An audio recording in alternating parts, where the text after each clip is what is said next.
Okay, so now we're at shift 3.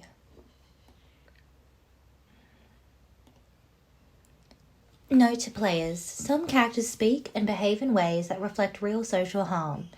Their words are not meant to shock for shock's sake, but to portray uncomfortable realities. If you are sensitive to themes such as sexism, misogyny, ignorant or offensive humor, performative masculinity, homophobia, fatphobia, xenophobia, ableist languages, unexamined biases, racism or internalized racism, slurs standard to 2000 gaming lobbies, or harmful and offensive language, this game may not be for you. If exposure to these topics is upsetting or triggering for you, it is recommended that you do not play this game. These behaviors are part of the narrative and are not endorsed. In Shift 3, Lane expresses opinions and makes remarks that may be perceived as offensive, insensitive, or problematic. These elements are intentional and are a part of his character portrayal at this stage of the story. Lane is written with significant flaws. His behavior, beliefs, and attitude reflect personal immaturity and unresolved issues that are explored throughout his narrative arc. His development is gradual and occurs over time. He is not presented as an idealized character, nor are his actions meant to be automatically justified. If you strongly dislike interacting with characters who display visible flaws, problematic opinions, or slow character growth, you may wish to avoid his route. This is a slow burn, dialogue-heavy, point-and-click narrative game. If you prefer action-driven games, minimal dialogue, or faster progression, this title may not align with your preferences. This game is designed for players who enjoy immersive storytelling, layered character arcs, and a slower narrative pace. I'd rather say it clearly now than have someone frustrated halfway through. Someone knows what you forgot. Oh yeah, I can definitely name quite a few things, like my employer remembering what I looked like and acted like when I was alive, happy and well-rested. I can't even remember what I was like before I got all the weird-ass humor to cope with everything that happens during my shifts. Someone is waiting for you to remember. You thought it ended there. So did your memory. But it continues to follow you like a dog that's just been dumped and left behind. Wednesday afternoon, November 19th, 2009. The winter wind cuts right through my jacket. I shove my hands deeper into my pockets, my shoes crunching against the icy patches on the sidewalk. 25 minutes of walking into the wind just to grab a stupid key. If Lane is not even awake, I'm going to kick his door off. Well, he hasn't even answered my text. That's not a good sign. He's either dead to the world or he's deliberately playing games to make me wait. I climb his building stairs. My mind drifts back to 10 minutes ago. Biker Boy was here to apologize for yesterday. It kind of surprised me. But at least one of them has the maturity to face the music. Biker Boy at least owns up to his shit. But now I'm just going to meet the other guy. Just give me the key, Lane. Let me grab the steel door key so I can open the shop and get this shift over with. Thank God Lane lives on the first floor. If I had to climb any higher on these frozen legs, I'd probably just collapse onto the mat. I look around. Wait, this place. Of course I know it. It's where Lane lives, but it reminds me of something that I forgot. Yes. It's bright. Too bright. Like my own mind betrayed me, keeping this in the dark. I think we were going to the cafe with Amelia, but she said she had to stop somewhere before. What? The hell? What? You really work with him? I don't know what's going on, but I feel like I've fallen into a trap. Well, well. Look who remembered I exist. Don't start. The guy from last time points at me. You're the girl who slapped me. Yes, So? The guy smirks. Roar.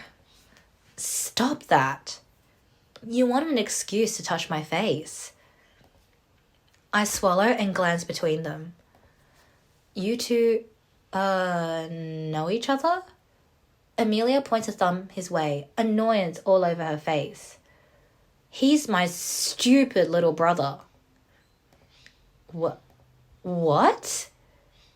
New girl. Out of all the chicks in this city, you chose to be friends? He stabs a finger at his sister. With that bitch? Like, girl, serious? Amelia's hand cracks over his arm. Not hard enough to hurt, but hard enough to shut him up. Try again. Her brother smirks through it. What? I'm just saying. Shut up, Laney. Then she turns back to me, takes my hand in hers, while that Lane guy watches us like it's the best entertainment he's had all week. Angel, if I knew you were going to end up working with that kid, believe me, I would have never recommended you to Ronnie. Lane exhales hard through his noise, loud enough that Amelia shoots him a side eye.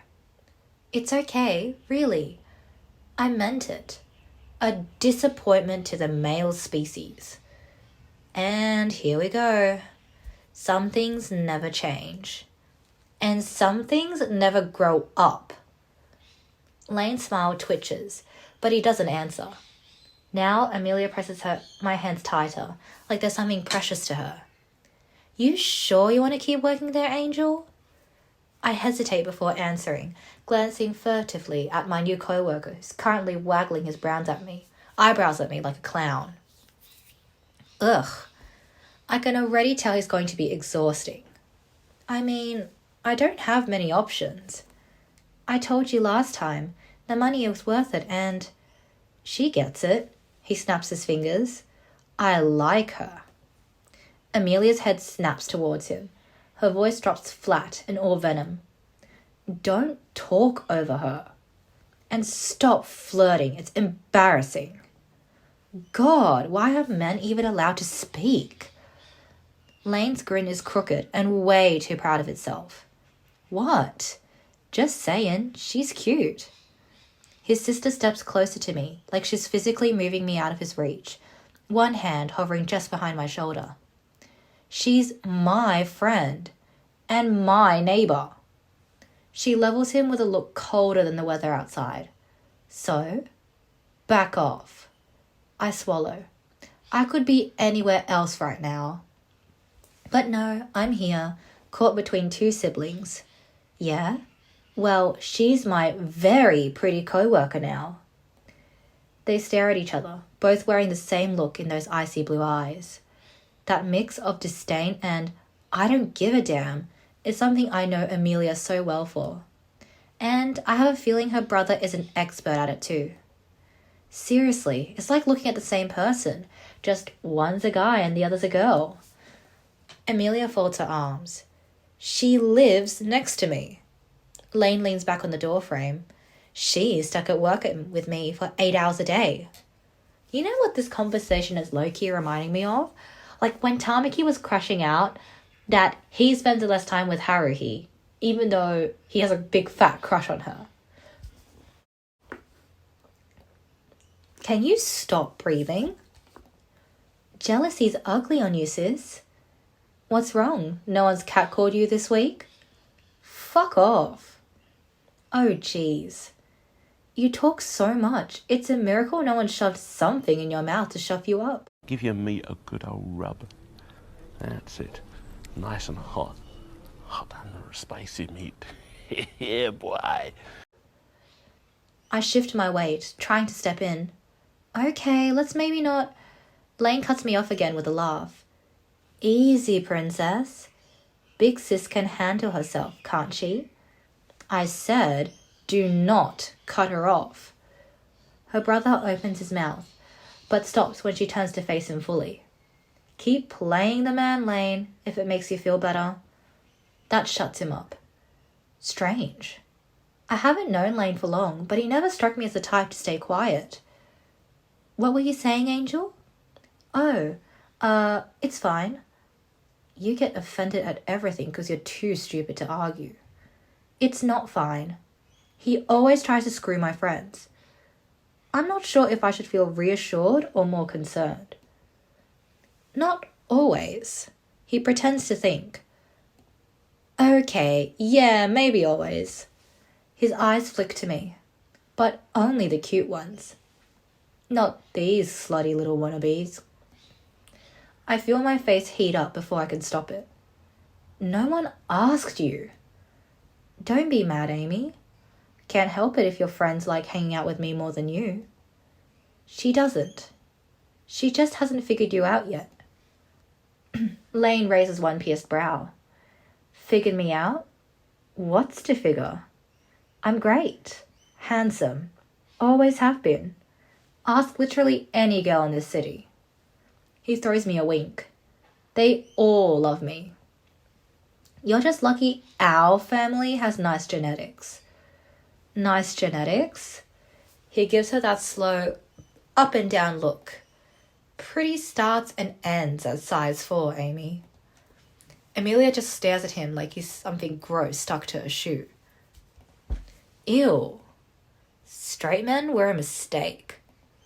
They like you because they don't know you. He tilts his head. And you do, huh? I shift awkwardly, pretending to study my shoes. This is definitely not my fight. I've been dealing with your bullshit since you were in diapers, Laney. You're not that hard to read. Lane lets out a short, sharp laugh as he turns his head, like he can't even take her seriously. Sure. She'll figure it out. Yeah? Figure out you're a walking trash bag. Better than being a walking fridge. No guy's gonna ask you out if you keep acting like one of those girls who think she's a guy. It's called having standards. That's what girls say when no one's interested. Don't worry though. Lose 20 pounds and who knows? Maybe you'll get some attention. Laney, the day I take dating advice from you is the day I give up completely. You think you've got all this power, but the truth? Every girl who's ever humoured you was laughing at you behind your back. Whatever. My stomach drops. I want to disappear. Don't listen to him, Faye. He's been like this ever since... She stops, waving her hand instead of finishing the sentence. Well, forever. Lane's watching her now, but there's this weird flicker in his eyes, like her half-sentence hit somewhere it wasn't supposed to. Oh, come on. You're gonna play the responsible big sister now? Now? Amelia scoffs. Don't blame me for your personality. I'm not Miss Popular. I just learned from the best. He flashes a crooked grin. Better late than never, right? His sister gives him the same head-to-toe look of disdain he gave her. Yeah, I can see that.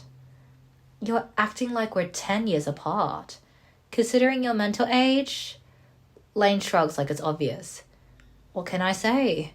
Girls like you create guys like me. Ugh. Brother, ugh. What's that? What's that, brother? An awkward silence settles between the two of them. I clear my throat, hoping to ease the tension, but it only seems to thicken. Very surprising from you, though. Working in such a boring place. Her eyes slide over to meet mine. No offense to you, Angel. Lane tilts his head. What, you really expected me to still be serving drinks? Amelia gives him a look that's somewhere between an eye roll and a sigh. No, I knew Ronnie was bound to scoop you up eventually. Old man's got good taste. Yeah, I guess you've found each other. For a second, they're just staring at each other, locked in that unspoken language siblings have. I feel the weight of something in the air, but asking questions would be inappropriate. It's only the second time I've met that guy, after all. My coworker looks away first. Amelia turns too, but in the opposite direction. I always go by Mad Dog, but I never seen you there. Yeah, 'cause I avoid you. What made you quit your job? It feels like she's just trying to cut through that thing between them. She starts laughing, lowering her voice just enough that it feels like the kind of thing that they said to each other before. Let me guess. Your boss fired you? Again?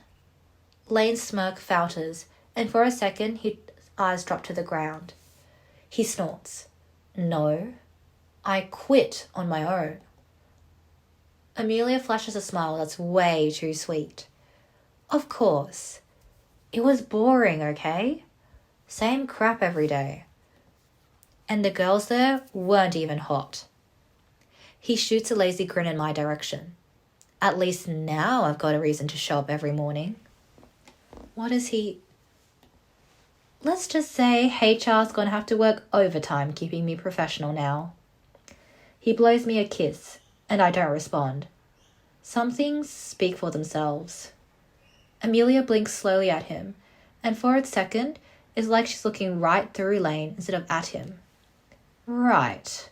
Sure. What? You think I can't quit a job? Oh, I think you can quit plenty of things, Laney. She starts ticking things off on her fingers, her long pink nails clicking with every count. School, gym memberships, relationships shorter than a... Lane lets out a dry laugh to cut her off, but he's not really laughing. Peak comedy right there. Nice to know you've been keeping track. Amelia turns to me, all smiles. She raises her brows, almost like she's saying, see what I have to deal with? What do you even mean? It's been like two years, but you care so much. It's cute. Wait, you mean that you told Ronnie not to tell us? Amelia scoffs. Unbelievable. Oh, so you are the one who never takes news from anyone. You could have just told us you worked at Mad Dogs, for God's sake. She nods towards me. I just found out through her. Man, every time I do, it's just you guys nagging me about getting my life together. Maybe because you should? Why would... He catches himself and glances at me, then back at his sister. Yeah, I should. Whatever. Amelia's smile widens. Oh, we know you should. Lane doesn't answer, and for a moment it's like he's letting his sister win. Too lazy to argue, probably. Since when do you have red hair? The question sounds casual, but it lands heavy. My friend flicks her hair over her shoulder, completely unbothered. I just redid it a second time. The colour was fading. Don't tell me your life story. That doesn't answer my question. Deal with it. He starts to laugh, covering his mouth with his hand. If I'm honest, his laugh kinda sounds like an insult. Who told you that looked good? Bro, you look like a fucking Chucky. Who told you anyone gave a shit about your opinion? Now move and let us into your goddamn apartment. My stomach twists, and Lane rests his hand on the door handle but doesn't open it. Like, you go around doing whatever you want like the world isn't full of creeps. Guys will think you're one of those freaky girls who do cosplay in bed or whatever. Or worse, a hooker. Come on, that's all? You were more creative when you were 17. Fine. They'll make assumptions too. Amelia keeps smiling, like she knows a joke he'll never get. Couldn't care less. I'm not doing this for men. For who then? Animals? Maybe we should just, go inside? It's kinda cold and... No, let him talk. I want to hear what the family's shining star has to say for once. Lane's grin falters. He snorts, drags a hand across his face, and finally opens the door. Attention, whore. And you mutilating your face for a girl you dated for 3 weeks is totally different, right? What the hell? First of all, it was 3.5 weeks. Oh, sorry. 3.5. And I was a fucking kid, not a grown-ass 26-year-old woman. Ugly bitch. Don't fall for it, Angel. Men are dogs. Look at my brother. Dude, can you shut the fuck up? Just go inside, you're pissing me off. I should probably lighten the mood before someone dies. I whisper to Amelia, I like your red hair. She flicks her hair back with her hand. I know. Thank you, beautiful. We start walking inside, and for a second, it feels like the moment might actually smooth out. Of course you like it. You'd look good in red too, babe. I make a face, and Amelia smacks his shoulder. Don't call me that. Okay, I won't do it again. Babe. Seriously, how the hell has Amelia survived having him as a brother all that time?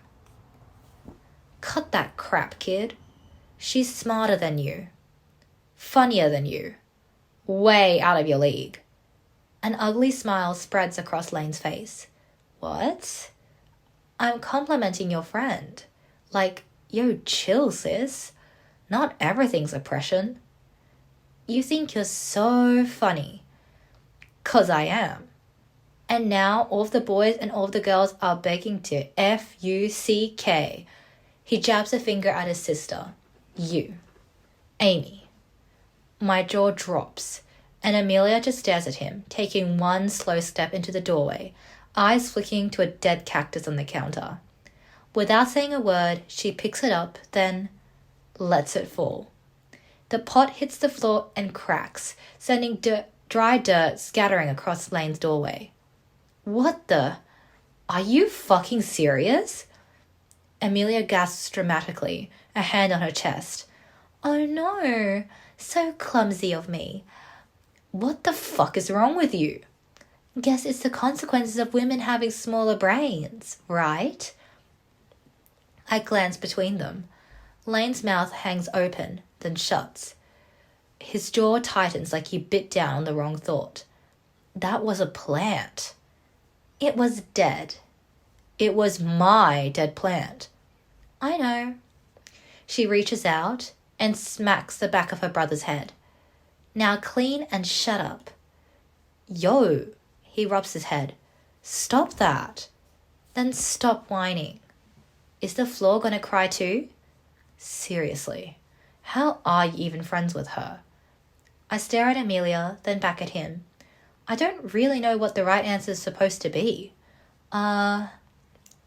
Just saying. Be careful. She always had a way of picking people up and then putting them down when it suited her. Amelia's smile tightens. She bends down, picks up one broken piece of the pot, then lets it fall again on purpose. Oops, I did it again. She slaps Lane's head again, like she doesn't even care. Clean it. Fuck off. Clean it. He exhales hard through his nose. You come into my place, insult me, break my shit, and somehow I'm the asshole? Aw, you want a magic hug, Laney? Lane groans.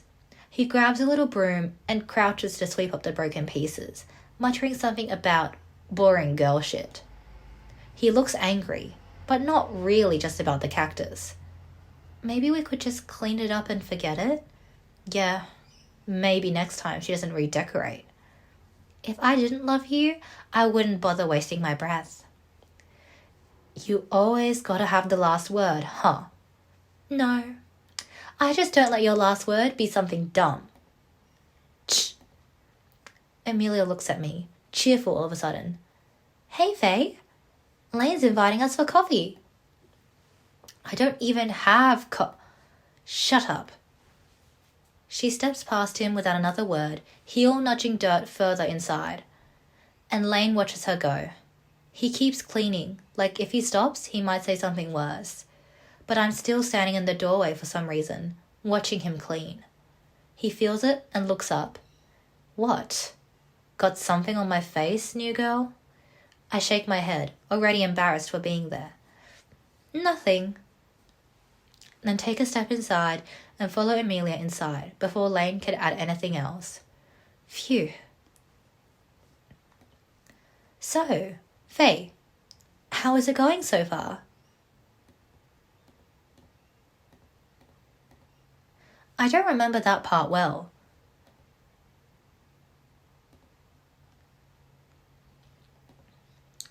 A scream nearly makes me jump out of my skin. What the? Not yet. What did I say?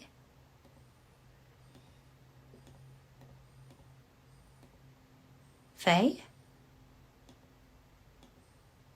Fucking camper?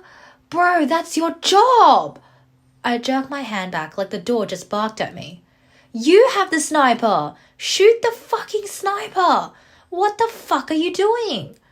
His voice barrels through the door like he's right next to me instead of on the other side. I blink and take one step back, like knocking right now might somehow make me part of the battlefield he's apparently dying on. I'm rushing 'cause you suck ass! Lane isn't just yelling, he's losing his mind. Jeez. Video games are making him insane. I bite back a laugh, but before I can even decide whether I should knock or wait, I hear a heavy bang from inside the apartment. Not his apartment, but from the wall next door. Someone's pounding it with their fist. Lane! I jump again. Shut the fuck up! Some people live here! What the? Is that his neighbour? Inside, Lane goes quiet for a second. Long enough that I think maybe he'll actually listen.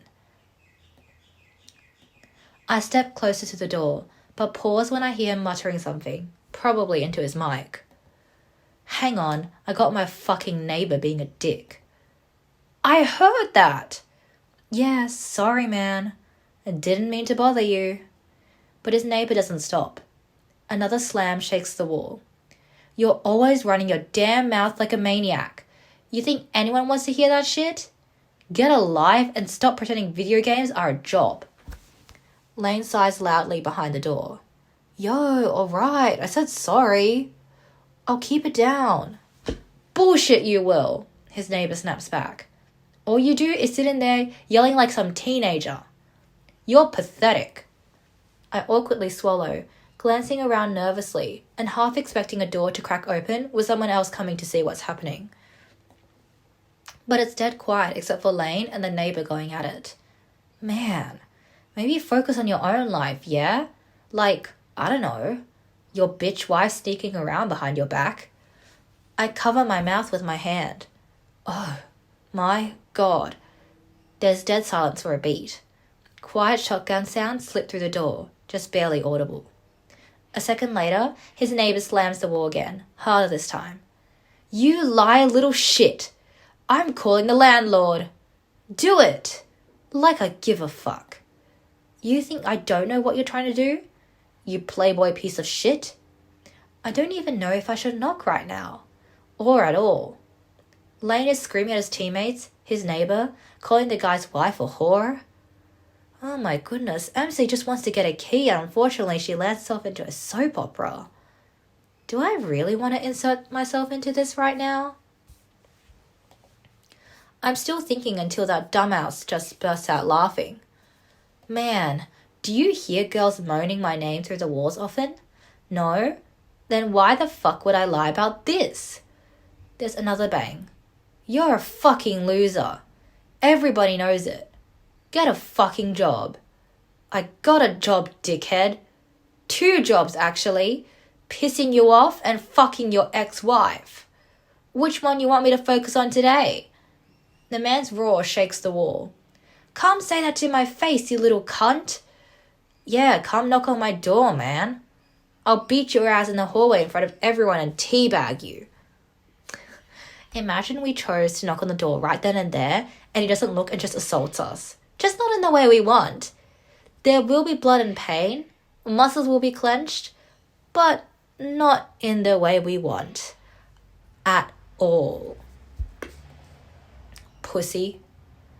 There's muffled cursing from the neighbour, and then silence. That weird, loaded silence that comes after 2 people throwing knives at each other with words and then step back before it turns into blood. I'm standing in the hallway like an idiot, still frozen with my hand in the air and staring at Lane's door. That's when I noticed some papers taped to it, the corners curling like they've been there for a while. For a second, I think about the neighbour. He's probably standing there in his apartment, cursing Lane with his fists clenched. But I don't think he'll come out. Guys like that don't throw punches. They throw lectures. And Lane, well, Lane's his own worst problem. No need to swing at him when he's already busy blowing himself up. I shift my weight from one foot to the other. It makes me weirdly aware of how close I am to Lane's door. Like, if I breathe too loud, he'll hear it. I should just get it over with and act like the walls aren't paper thin. My hand hovers in the air again. I can hear the TV inside, and also a laugh that could only belong to one idiot.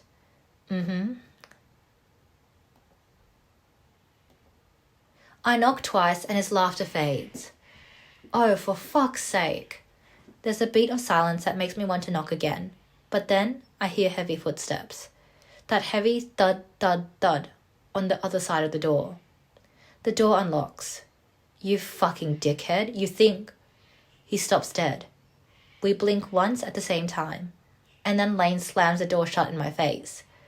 I stare at the wood for a good 2 seconds. Lane? No response. Lane, what the hell? It's me. Behind the door, I hear muffled swearing. Then the door opens again. And finally, there he is. My favourite coworker, Lane. Shirtless? Oh, wait, hold up. My theory was true. He had nipple piercings the entire time. I didn't think my fevered dreams and imagination would ever lead me to becoming a prophet. In that case, what about I predict that we get married in the future? He leans against the frame, acting like nothing happened. His hair's a mess, and he has a light blue controller in one hand. But the first thing I notice isn't really his body. It's his nose. He's got this big-ass bandage slapped across it, the skin around it swollen and red. It looks more like a toddler wrapped it, making Lane look kind of ridiculous. But honestly, he got exactly what he deserved. You closed the door in my face. I was just making sure you really wanted in. Or maybe you thought I was your neighbour. He loves me. Yeah? Why would he insult the hell out of you if he loves you? He shrugs. I'd explain it to you, but it's like guy logic. You wouldn't get it. I sigh, pinching the bridge of my nose. He's also the one putting all those papers on your door? I stopped at the building keeper's paper. What's up? Noise. Surprising. Yeah. So, you're showing up unannounced? Gutsy. I like that in a woman. He leans more like he's posing for a shitty magazine cover. Total show-off. The worst is that he knows it. The bastard knows. I do my best to keep my face straight and meet Lane's eyes instead of the very distracting fact that his nipples are apparently accessorized. I literally sent you a message 2 hours ago. That makes him squint like he's thinking hard. He makes a show of scratching the back of his head, just enough to make his bicep pop. Wow, Lane. You're really, really trying to show off here. Really? I must have been busy doing man things. Man things? Like patching up your nose after a fight you lost? He points at himself, as if there's any confusion about who I just apparently insulted. Lost? You think I lost? This is a battle scar. He got one lucky hit. I was distracted. A small chuckle slips out. He's so desperate to sound tough, it's actually kind of adorable. Uh-huh. I was. If you knew anything about fighting, you know he sucker punched me. I was talking and that little fucker he gestured vaguely towards himself. Bam! Went right for my moneymaker. So, if you say that your nose is your moneymaker, your nose bridge must be high. Noses. I like big noses. Because you can kind of like, you can like sit on them. Noted. That's low as fuck. Like zero honor. Classic terrorist move, straight out of 2001. I crossed my arms with a sigh. Yeah, it's totally his fault you didn't shut up. Wow. Didn't even say hi. Didn't even ask how I am. You ever think of becoming a nurse, babe? Should I have brought flowers for the fallen warrior? The corner of his mouth twitches like he actually finds me funny. Yes? I bite back a laugh. I was asleep, actually. Asleep? It's like 2 p.m., Lane. He scratches his neck, pretending to look at his wristwatch he isn't wearing. Wake up in the morning feeling like P. Diddy. Jesus. It's morning for me. Night shift recovery time. My console ping nearly gave me a heart attack. Recovery from what, exactly? The punch and... No, I'll tell you. From sitting in a chair, scrolling your phone, eating candy like a toddler, and occasionally pretending to check something. I get, 4 hours of sleep? While you get 8 and do nothing. Lane winces. His mouth twitches like he wants to argue but knows he can't. You really care that much about me not wiping the counters? It's not just that. It's how you are. And I sigh. Why are you like this? I really want to know. I don't know. That's just how I am, babe. I shake my head, a mixture of exasperation and surrender. You're giving up already? I knew I could wear you down. Close your mouth. You still like me, though. Not by choice. It's mutual. He actually looks serious for a second, and it throws me off. I raise my head. You're saying you're, what? Forced to like me? I'm saying you're making it hard to hate. Why does that sound like a compliment? Why?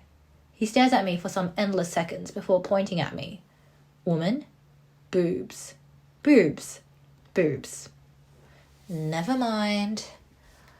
Why do I even bother? Hey, in some cultures that's like high praise. Curious to know which one. The big tits culture, I guess. But anyway, is this what you do now? Show up at a guy's door just to bully him? Depends on the guy. Some of them deserve it. And I'm guessing I'm one of them. You're not the victim here. You're a dick. He grins wider. That's kind of my thing. I hate that I smile a little at that. He catches it and his chest puffs up like a proud idiot. By the way, yo. I wave my hand like a total dog even though he's right in front of me.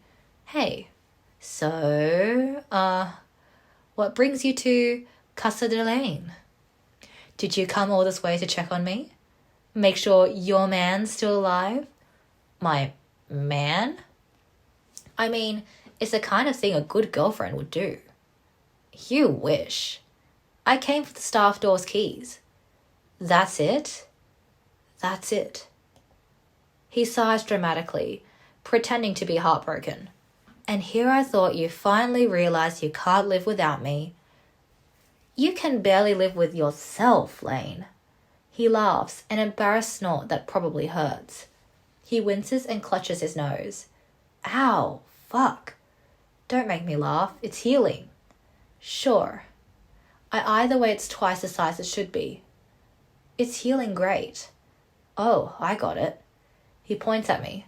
You came to nurse me back to health. Feed me soup, dab my wounds, whisper sweet nothings into my Lane, broken nose. You sure you don't want to kiss it? I'd feel better. I stare at him, deadpan. Honestly, it looks infected, but God forbid you tell a guy like Lane that. You want me to punch it again? Kinda. I think maybe I stumbled into a dream because no one looks that composed with that much skin showing. It's almost as if he dreamed this up. Me at his door, him pretending not to notice the absurdity of it all. You're lucky I didn't answer the door shirtless. What? You are shirtless. He looks down. Oh, you're observant. Never seen a man in his natural habitat before? I don't know what to answer, so an awkward beat passes. The light from the staircase catches the edge of the metal in his piercings, and I instantly look anywhere else. Are you done?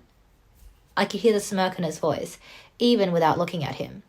What? I know I'm handsome, but it's kind of awkward catching you staring at my boobs. Can you not? Can you not call them boobs? Why? You're clearly jealous. Of what exactly? Their size. How surprising. Totally. I lie awake every night envying your cup size. Aw, relax, pretty. It's just my skin.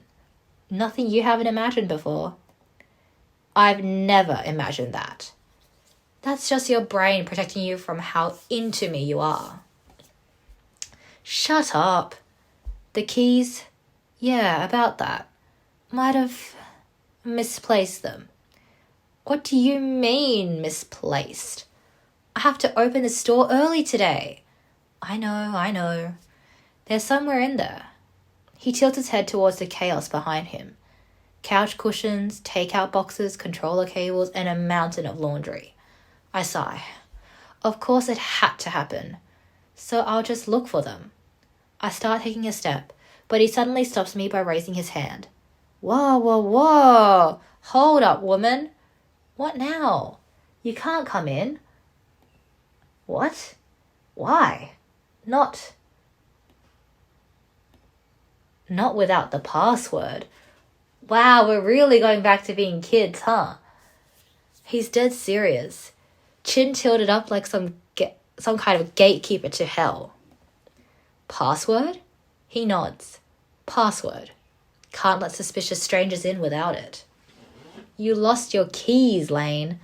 I'm not breaking in. I'm helping. He folds his arm, dead serious in a way that isn't serious at all. So you're serious?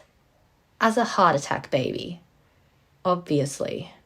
He just waits, like a dog waiting for its kibble. And I let out a breath through my nose. Fine. Tell me that damn password. Guess. Oh my god. I don't have time for this. You won't be able to open the store then. Oh no. So sad. What if the model employee is late? HR might have to send an email. I bit back the urge to answer because he's not wrong and we both know it. Faye, you could chill out for like 5 seconds. The world won't end if you don't clock in early for once. Live a little, pretty. I catch the brief twitch of his smirk faltering. I mean, not that I care. Denial is a river in Egypt and he's drowning in it. Lucy, stop it! Denial is a river in Egypt! And man's more than happy to drown. Of course. You don't. Hell yeah. It's none of my business how punctual you are. Just trying to be nice? Yeah, I mean, if you call that being nice. Anyway, you want to get in or not? For the keys? Yes. So guess. It's easy. I'll even give you a hint. He leans against the doorframe, sliding his hands in his sweatpants pocket. It's something so sexy. Great. That narrows it down to literally every stupid thing that comes out of his mouth. You're an idiot. Nope. I hate you. He taps his chin. Almost there. Think the opposite. This is just annoying. Lane, just tell me. Come on. All right. I'm your girlfriend. I blink. What? Told you she was sexy. Say it and you may pass. I'm not saying that. Then you can't come in. He starts to slowly swing the door closed. Lane, don't you dare. He wiggles his eyebrows. Can't hear the magic words. Guess you'll have to stand there all night, huh? I groan. He's not going to move until I say it, and the longer I stand here, the dumber I feel. Say I'm your girlfriend. Say you're my girlfriend. Well, technically, he said the password is, quote unquote, I'm your girlfriend. So I'm being him. He's the girlfriend. So say you're my girlfriend. But honestly, Lane is so desperate to live out his fantasies. It's okay. Soon enough, I'll be saying it with my whole chest. That's apparently smaller than yours and definitely less eye-catching because it doesn't have nipples on. It doesn't nipples. It doesn't nipples.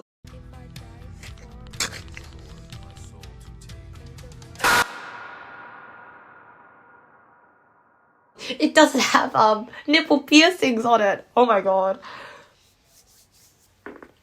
Say you're my girlfriend. He moves to shut the door again. Guess we're done here. Fine. You're my girlfriend. He freezes. His grin twitches into something caught between confusion and delight. Wait. I'm your what? You said the password is I'm your girlfriend. You didn't specify who's saying it. Man, you're the only woman I actually find funny. You started this. He watches me for a second, then he speaks again. You just call me your girlfriend. You realize what that does to me, right? Oh, please. No. Don't backpedal now. I've never been so flattered. He starts twirling his hair with a finger. I feel soft, nurtured, protected. What would you do if you saw me at the red light and I honked my horn at you and we made eye contact and I said to you,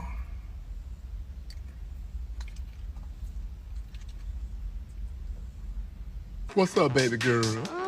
Well, might as well be the baby girl in the relationship since your chest is bigger than mine anyway.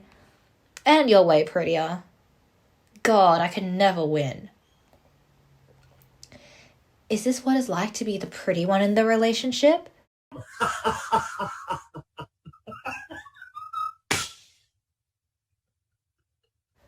And he insulted me right afterwards. And I can't even be mad because I insulted myself first. Keep talking and I'll make it official with a black eye.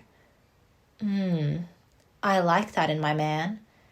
Are you letting me in or not? He squints, pretending to think about it. Well, since my man insisted. He opens the door wide, stepping aside with a little bow. After you, sir. The first thing that hits me when I step inside his apartment is the fact that the whole place smells like him. Deodorant, faint cigarette smoke clinging to his jackets on the hook, and something like detergent, but mixed with dust? Not that weird. It just screams a man lives here alone and tries his best. Or his worst, knowing Lane. I hover in the doorway, half expecting Lane to tell me to take my shoes off or something. But he doesn't. So I'm standing there, trying to figure out where to put my bag because every flat surface already belongs to his mess. I remember vaguely, but I think his place is just as messy as when I first came here a month ago. And huge. I think. You're standing in my clean laundry zone.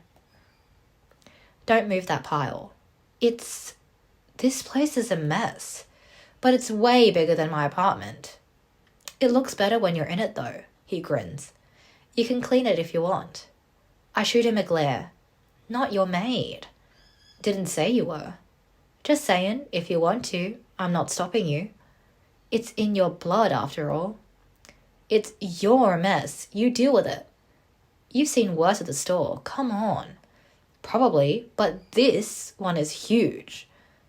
That's what she said. I've got maybe 5 or more minutes with this guy before I lose it. So I look around the place instead, counting the rooms in my head without even knowing why. Kitchen, living room, bathroom, but no bedroom? I look again.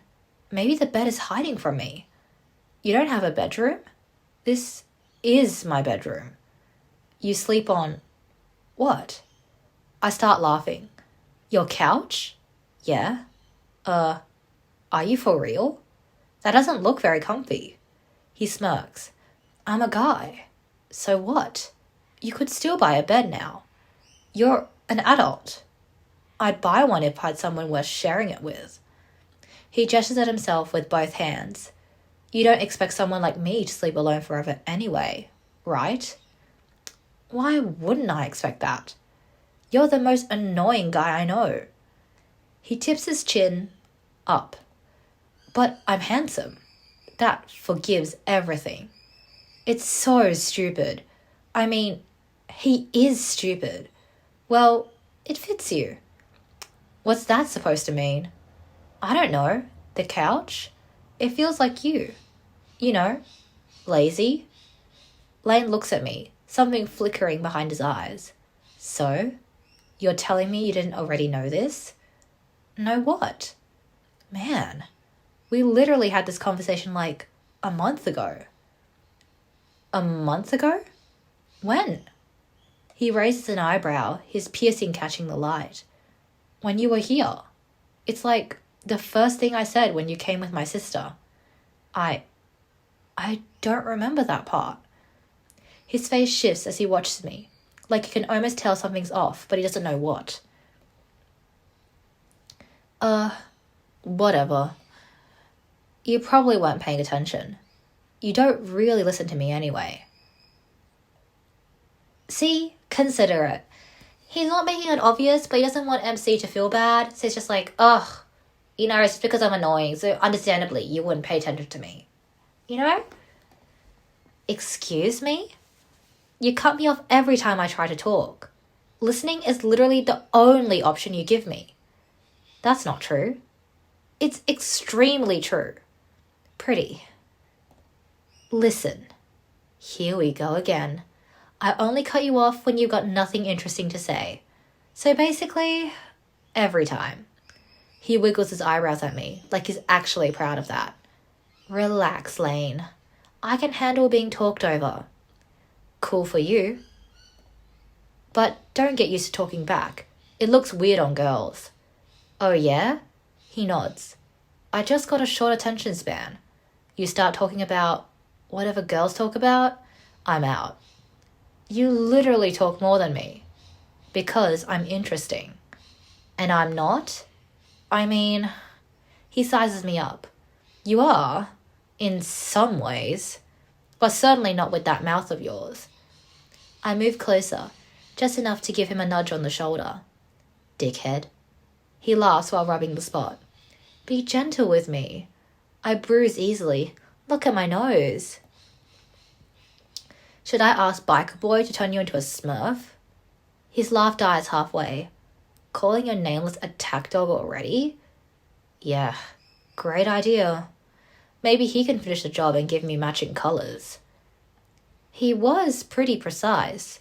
So, we're talking about this dude again. Didn't realise he was living rent-free in your head. Am I not allowed? I didn't say that. You can talk about whoever you want. I raise an eyebrow. Why do you sound like that then? I sound normal. No, Lane, you sound jealous. You sound hurt, and understandably so, because you are literally a knight in shining armor, and instead of the girl that you like paying more attention to you, they pay more attention to the person who hurt you. So I guess, yeah, fair enough. He rubs his nose like it doesn't hurt at all. For real? That's just funny, man. Of course. Here he is. Every time you talk about him, it's like he gets taller in the room. He is tall. Jesus Christ. Relax. I am relaxed. He points at himself. This is my chill face. He actually pulled off an even better version of that face. Hey, what? I'd have punched him in return, you know. But do you know how hard it is to punch a guy in a helmet without breaking your own hand? That's okay. He said he will try to not fight with you again. Tan dude said that? Crazy. 'Cause we'll see about that. Better not hurt yourself this time. Wait. Hold on. You talked to him after? I mean, after all of that? Unbelievable. I can't talk to him now? You can, but you could have warned me. I'd have saved myself a broken nose. See, what I said before applies. He feels hurt because despite him going through so much to defend us, and like by us talking to Biker Boy, it's like we're discrediting his sincerity and his act of vulnerability. So obviously his defenses are going to be raised and he's going to act like a little bit of an asshole to us. I would expect he would. It's still not right to do so, but also I can understand it. You know, like, fair enough. You can kind of sympathize and empathize with why he's doing it. In this case. I squint at him. Warned you about what? I literally spent the whole argument trying to get you both to shut up. You like guys who ride motorcycles? I didn't say that. I don't like him. Yeah, after what he did to you, I get it. But you already hated him before that. Yeah, 'cause, I mean, seriously, what's his deal? Guy walks in, barely talks, and suddenly he's Prince Charming. I say one little thing, and I'm public enemy number one. Lane, do you hear the things you say? Yo, it's not like I'm out here calling people slurs or saying one race is better than the other. My last name ain't Hitler. You did call him slurs. Then I guess I'm a criminal. Everything I say sounds 10 times worse out loud. Then why do you keep saying it? Because I have an opinion on tan guys. I narrow my eyes. Excuse me? See? I was obviously kidding. Damn, chill. One of those jokes is going to come back and bite at you. Good. 'Cause Mr. Don't Give a Fuck still won't leave. I let out a sigh as he speaks again. Oh, so? Maybe he's worse than me? Did that ever cross your mind? But how can we know when the guy doesn't open his goddamn fucking mouth? Hell, we can't even read his face, and somehow that's not weird to you. I never said I was okay with it. Great. You're smart. I mean, just normal smart. Real low. I mean, not everyone needs to fill the silence with bullshit like you do. No. This ain't about being shy. One time, I flirted with a girl so shy she couldn't even talk with me normally. He can't either. He clicks his tongue. Tch. Don't get me wrong. I'm not jealous. I just think it's hilarious you're already cool with a guy you met 2 days ago. Are you serious? You literally flirt with strangers at work, and that's normal? That's different. I'm dying to know how. Because I don't hide my face. Shit. He's got a point, and he's going to make sure I know it. I'm telling you, he's a masked stranger who keeps showing up around you. That's not normal. That's literally how people end up on milk cartons. You're a girl. You should know that kind of fear better than I do. You don't know that, though. I got my dad's eyes, pretty. And his instincts. And his instincts say, masked tan dude hanging around a girl equals bad fucking news. I slap his arm. Yo, so I should only talk to guys who act like you? Wouldn't kill you. There's only one Lane, so... That's not what I asked. He looks annoyed again, which tells me I hit something. I'm not saying you gotta date a carbon copy of my dumb ass. I'm saying there's a difference between introverted and fucking off. And you're the expert? I'm the expert on dudes. And I don't mean it in the gay way. He really can't help it, can he? Right. You practice that speech or what? He scoffs. I don't give a single fuck. Like, genuinely. Why do you look mad then? I'm not mad. Oh yeah. Keep on denying. You're swearing a lot. I swear normally. I just don't like idiots near my stuff. Your stuff? I'm your stuff now? God help me if that ever happens. Ugh. You're not even religious. No, but I could make you have a religious experience on my couch. He wiggles his eyebrows at me, and I can actually hear the mental high five he's giving himself right now. Baby, I'm talking about Mad Dog. And since you work there, yeah, you're kinda my stuff. Yeah. Really great backpedal that in your head you haven't considered her your wife or your future. Real slick, real smooth. Think I'm stupid or something? Sex.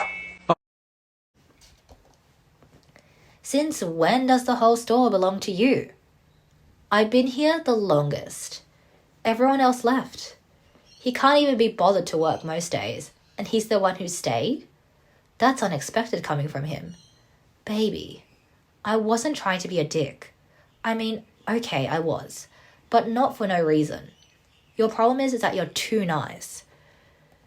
You give people the benefit of the doubt. Dev, I want to give you a big fat smooch because you really portray how people who are actively trying to recover from emotional trauma well.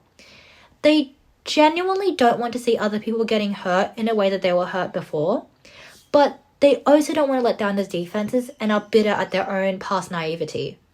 So sometimes their advice and care, which is meant to be good intentioned, comes out really harsh. Or their actions can come off quite strong. But in the end, they are there with good intentions. Stop acting like I'm naive. He throws both hands up towards me. Babe, why are you defending him? I'm defending myself, Lane. I never said I liked him. I never said I trusted him. You're the one making shit up in your head. I'm just pointing it out. He's off, and if you like that kind of thing, that's your problem. For some reason, he suddenly looks away. Anyway, if I start talking anymore, I'm going to sound like I'm about to blame immigrants or whatever. I was just maybe hoping for one last duel. Lame-o. I'd wipe the floor with him and use his goddamn helmet as a bucket. Of course. Whoever's gonna jump me isn't born yet, baby. I pinched the bridge of my nose. So do you own a shirt, perchance? Probably. Haven't checked in a while. Maybe. You should try. His eyebrows shoot up. You wound me. I welcome you to my humble home and you attack me? It's kinda late to pretend I'm decent now. Lane, I'm serious. Someone's distracted. I throw him a look. I'm not distracted. That's just not what normal people do. You're not normal though. You're you. I hate the way my stomach flips when he says it. And you look ridiculous. He tilts his head the way dogs do. You sure that's the reason, pretty? Your eyes lingered. They did not linger. They lingered. I felt it. You felt nothing. I felt desire. Shirt. Now. Sure. He flexes his arms. That's like the best part of your day. All right. If my raw masculinity is too much for you to handle, go get dressed. Yes, ma'am. Give a guy time to put on a bra. Yeah, you definitely need one. He disappears into another room, still chuckling like the stupid guy he is. I cross my arms and look around, trying not to think about the fact I just saw my coworker shirtless. It's not like it's a big deal. It's just Lane. Still, it's weird. The place is full of random things that don't make sense together. I already know searching for the key is going to be chaotic. It's strange though. Being in his space makes him feel realer. I always see him at the store, running his mouth and pretending nothing gets to him. But here, I can see the shape of who he actually is, hidden under the noise he makes all day. As is the noise at the store, is it here to fill the space between us? And without it, I notice everything. I shift my weight from one foot to the other, glance at the wall, then at the couch. Should I sit? Would that be weird? Ugh, I don't know. I hear movement from the other room. It snaps me out of my thoughts. All right. I turn and scan him from head to toe. He's still a little sweaty from, well, being Lane, and I instantly look away because I'm not falling for whatever the hell it is. Since when do you drink Monster? He frowns. I don't. Huh? You're a Red Bull guy. I am. Then why are you wearing that? He looks down at himself like he just noticed. Oh, yeah, I don't even know where this came from. Probably an ex's shirt or something. I see. He instantly shakes his head. Not like that. She wasn't even a real ex. More like a guy was, you know. He waves his hand vaguely. Doing stupid shit for. So, an ex. You jealous? Please. I'm just wondering why you kept it. It was clean. That's your argument? It's a solid one. Oh, so I forgot it existed until 5 minutes ago. You told me to put a shirt on, I grabbed the first one I saw. Well, who's a good boy, Lane? That's believable. He chuckles. Nah, I just didn't want to keep you waiting. You think I'm sentimental? Hell no. Good. To be fair, I wanted the one saying, my pen is huge. But I used it as a napkin. I don't even know what to say. Lane effect. He glances around, then hesitates. So, yeah. Make yourself comfortable, I guess. The words come out awkward, like he doesn't really mean them, but also doesn't know what to say. I look at the couch, then back at him. Comfortable where? He gestures vaguely. Anywhere. Oh, yes. Thanks. But I don't move. At all. I just stand there, holding my bag like an idiot while he stares at me, waiting for me to sit. I do absolutely nothing, and I have no idea why. He glances at the couch, then at me, then at the couch again, then me again. Man, what the fuck is going on? The silence stretches longer than I expect. Even he looks confused by his own awkwardness. He scratches the back of his neck, arm muscles flexing like he's doing it on purpose, even though I know he isn't. He's just uncomfortable. Lane is uncomfortable. Lane. The realization hits him a second after it hits me. I shift my weight again. He glances at me, then looks away. It's stupid, but it almost feels like I shouldn't be here. I open my mouth. At the exact same time, Lane opens his. So, we both stop. You first. No, you. Nah, I insist. Ladies first. I thought we agreed that I'm the boyfriend in this relationship. But okay. You're the one in your apartment. Yeah, but you're the one staring at me like you want to say something. No, you are. You are. I'm literally just... Okay, this is dumb. I nod. Yeah. He also nods slowly, like we just agreed on something deep. Yeah. God. For someone so loud, he's terrible at filling quiet spaces. It's almost cute the way he's standing there in silence like a shy teenager. I'm no better than him. Lane drums his finger against his thigh, glances at me, then looks away. You want a coffee? I look up instantly like I was waiting for him to save me from the silence. Yeah. I don't even want one. Sure. He stands there for a beat. I don't have coffee. Huh? Then why ask me? He runs a hand through his hair. I don't know. It felt like something people say when they have guests. I panicked. You panicked? Yeah. I didn't know what to say. He gestures vaguely between us. It's weird having you here. Like, in my space. I didn't think this far ahead. A small laugh escapes me. Yes, you're usually not this quiet. For a second, he looks cornered. Only for a second, though. What, babe? You miss my voice already? What? No. 'Cause I can talk. I can talk all night if you want. Lane. That's my name. You're practicing? Practicing what? He wiggles his eyebrows. Oh, shut up. I'm not practicing anything. He looks at me, eyes softening for just a second, and then immediately recovers it by puffing his chest a bit. So, he points at the logo on himself. What's the verdict? On what? On me. Does this shirt ruin my chances or increase them? I snort. You think you have chances? With me?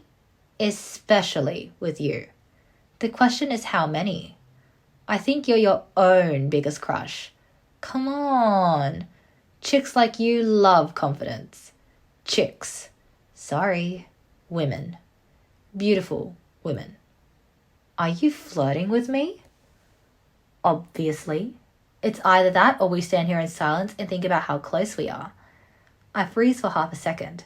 See? Flirting was the right call. Shut up. Make me. You wish. Every day. Oh my god. I need to change the subject. So, you really hate Monster that much? I don't like monsters in general. Okay, I'll be fair, I haven't ever really drank an energy drink. The only time I did drink one was, I think, it was a Monster, because they were given out for free in the city. I think it was like part of like a new flavor line or something. But I'm a sucker for Lane, so tell him you prefer Red Bull, because essentially that's like a marriage proposal. Me neither. I like Red Bull too. Wait. He stares at me for a second. What? Why didn't you ever tell me? We've known each other this long and you never thought to mention that? It's only been a month, Lane. Damn, a month already? It seems like time flies when I'm with you. Of course it does when you're asleep for most of the shift. That must be because of you. Because of me? Your voice sounds like a lullaby. Like an evil witch putting me under. Even caffeine can't do shit against your voice. I give him a disagreeable stare. A sexy curse. We were talking about drinks. That's what I was saying. He claps his hands. We've got things in common. You're pretty. I'm pretty. We like Red Bull. We should just marry at this point. I know this is a joke, but what did I say? The prophet is prophesizing. No wonder I am an INFJ who is kind of represented similar to a wise elder mage. I'm probably using my powers in the wrong domain though. Probably.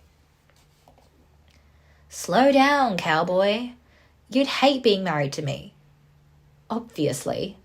He lifts a finger between us, but I never shut up about it. I can already feel the migraine coming. Oh God.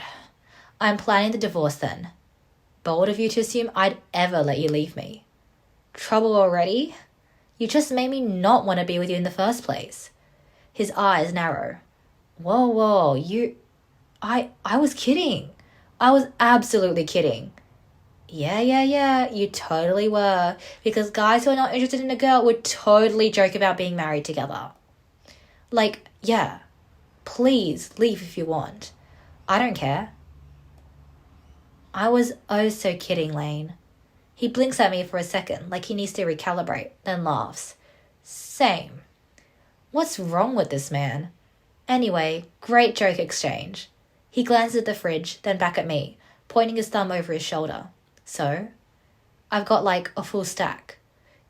A full stock? A full stack? A full stock, if you want one. I'm good for now. Come on, don't make me look bad here.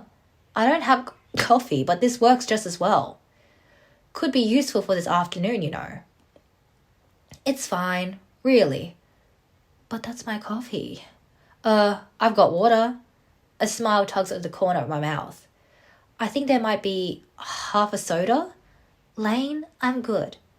But now it looks like you came over and I offered you nothing. You offered, I'm just not thirsty. But you said you wanted coffee. Not anymore. He scratches the back of his neck. Okay, fuck. My eyes drift to the fridge too, where a full stock of energy drinks is waiting to be drunk by him alone. Maybe I should take one. His face lights up instantly. Yes. Not because I want it. He frowns. But because if I do, that's one less for you. Lane gives me a look. I think he's trying to figure out if I'm joking. What does that mean? You drink way too much of it. He chuckles. Hey, I'm not chugging them for fun. I'm not 12. Maybe, but I'm pretty sure that much caffeine isn't great for you. I'm fine. For now. You're gonna give yourself a heart attack at 20-something. Yo, what's up, doc?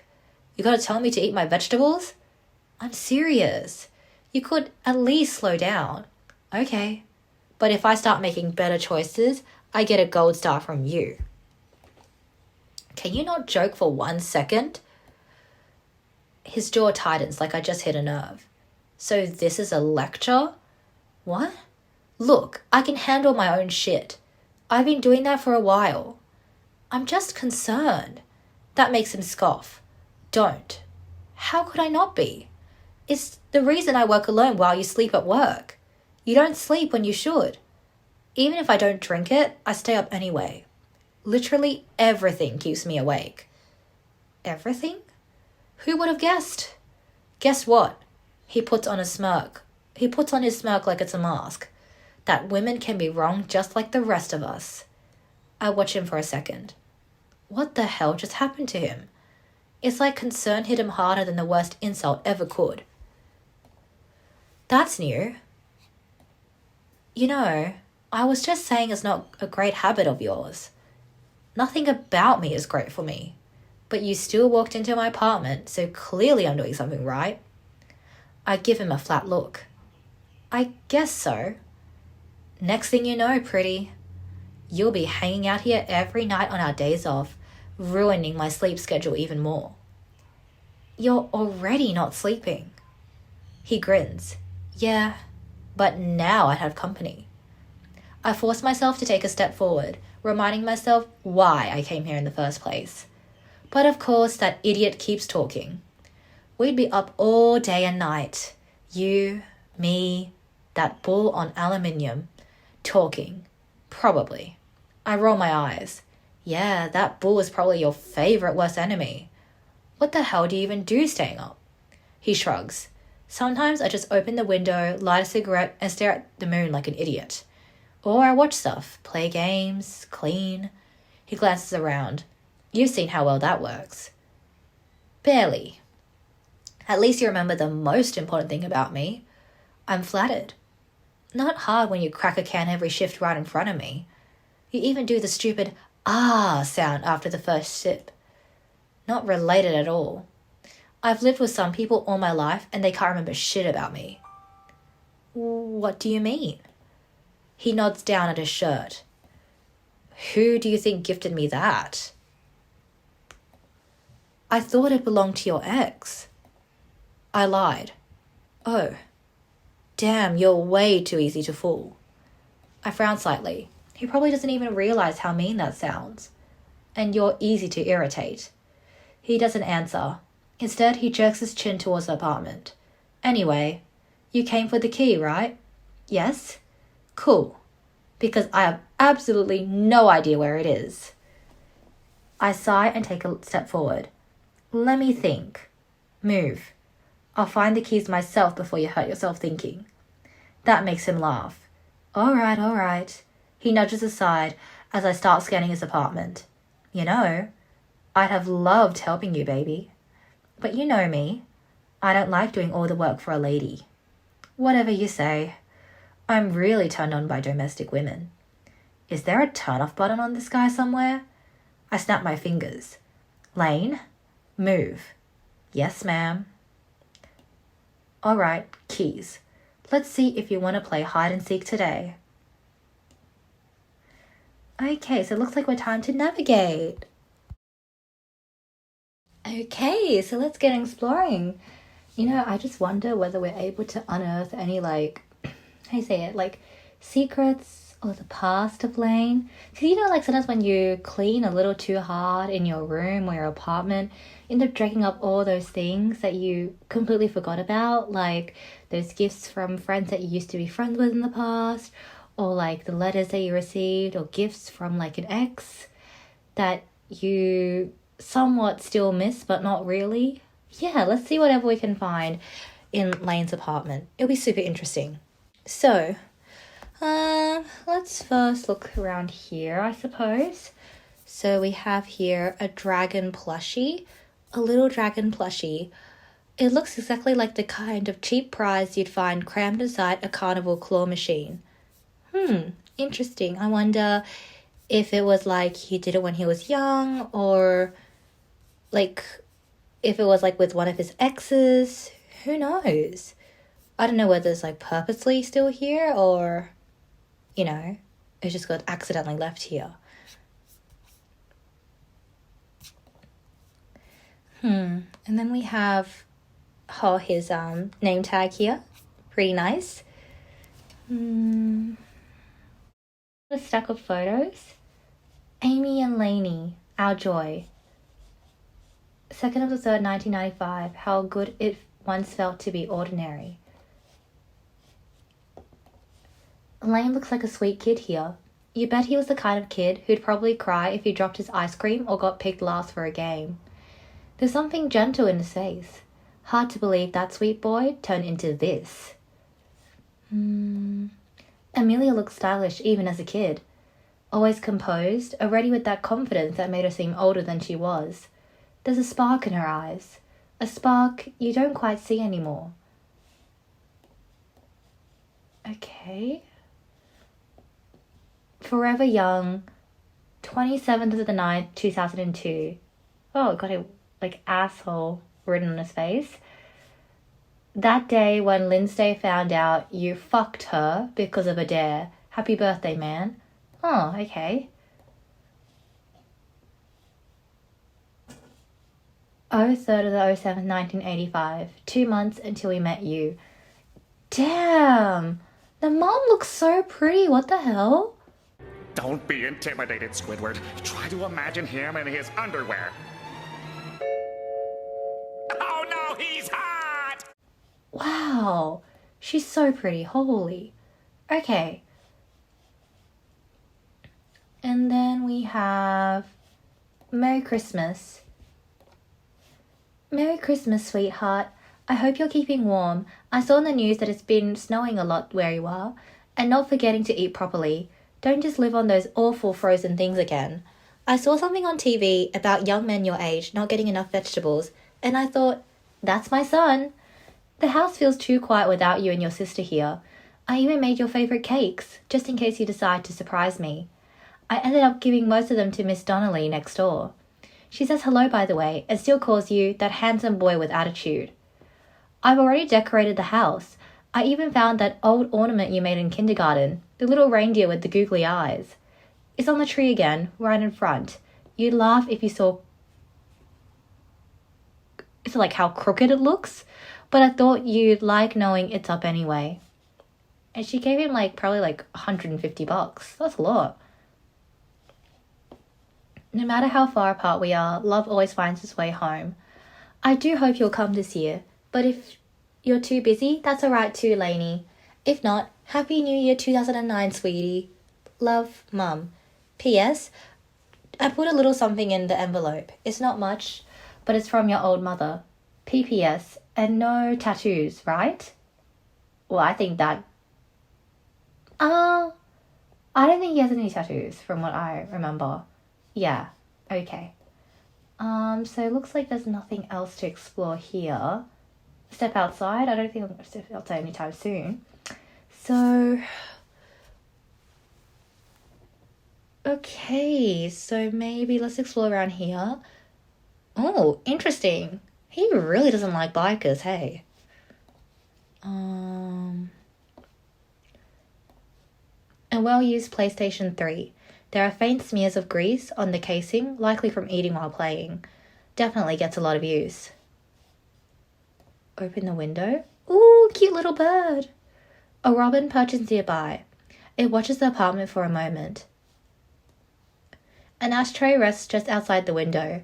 It clearly has been used more than a few times. You assume it's Lane's way of keeping the smoke out of the apartment. I will quit tomorrow. Well, obviously with the amount of cigarette butts, that's not really applicable. Oh, wow, even his SpongeBob underwear is here. A pair of SpongeBob boxes, decorates the TV stand for reasons known only to Lane. You decide not to get any closer. Knowing Lane, you're not entirely convinced they're clean. Okay. Some posters. How could you forget that Lane has that kind of poster? Look closer. An envelope. Electric and Power, Box 4821, First Class Mail, US Postage Paid. Health. Oh my god, his handwriting is horrendous. Health, ammo. I don't even know. Weapons. Wanted Lord. Annihilator. Comet Turismo? I'm not sure. The back of an electricity bill envelope is covered in handwritten cheat codes. It looks like Lane tried to organise his life and escape it on the same surface. Interesting. Lane C. Fossman. C. Fossman, okay. Don't know his middle name. Even if Lane is absorbed in his game, touching his phone doesn't seem like a good idea. Oh, okay. Whoa, what? I love we're doing that anime thing of like making real life brands like in the game, but slightly making it different so that way they don't get accused of like copyright. What? Always low prices, always. We sell for less. $59.99. That's a lot of money for a game. Even now, you probably couldn't afford something like that without skipping meals or missing a bill. Lane did though, without hesitation. Probably because he earns more than you. He doesn't even own a proper bed. He chose the console over a mattress, and somehow he was fine with it. That's Lane. Priorities completely upside down, but he never seemed to care.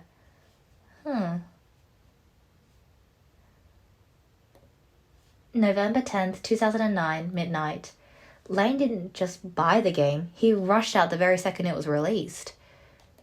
You imagine him that night, animated by pure excitement, lining up just to get his hands on the game. He probably ran home and played until the sun came up. If only he showed that kind of motivation at Mad Dog. But he's too busy dodging actual work. Well, I guess he is motivated, he's just motivated to dodge work. He can stay awake for hours gaming, but behind the counter, he acts like lifting a finger is torture. You'd guess that proves he can make an effort when he wants to. You wonder if that kind of excitement, that dedication, is just because he really loves video games. Everyone does, but Lane seems to love them more than most. If he cares that much about this, then why stay stuck in a convenience store? Why not do something that actually matches what he's passionate about? Yeah, that is a good question. He could work in like a gaming store. Maybe it's easier this way, or maybe it's for different reasons. All you know is, while he gets to cling to comfort, you're the one left doing all the work. I don't think it's anymore. Yeah.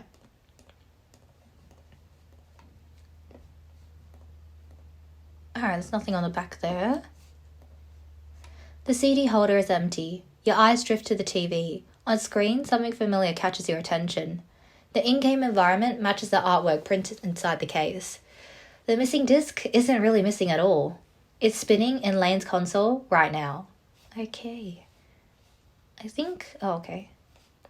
A box of strawberry-flavoured donut cake. A different brand than the ones from Mad Dog Convenience. Lane didn't even try to stay loyal. It's old, the kind of plate you've had for years because you can't afford to replace it. You notice there are crumbs left. Lane must have devoured whatever was on the plate. Okay. You get the sense that exploring a bit before talking to Lane might be a good idea. So let's have a look to the corridor. Let's go to the kitchen. It feels weird to go to someone's bathroom first.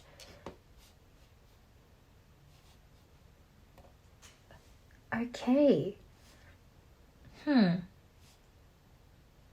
Okay, it seems like this is highlighted. Look at the post-it. Lame as of a coworker. She loves me.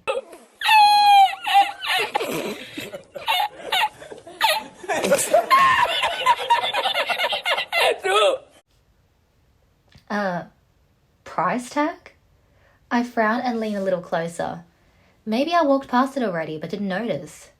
It's one of those glossy sticker tags from the convenience store. My brain recognizes a logo before I do. The little dog mascot that's supposed to look aggressive but just looks super friendly. Or a little dumb. I've seen it 1,000 times. On receipts, on bags, on the register screen, on my hand sometimes when the ink transfers.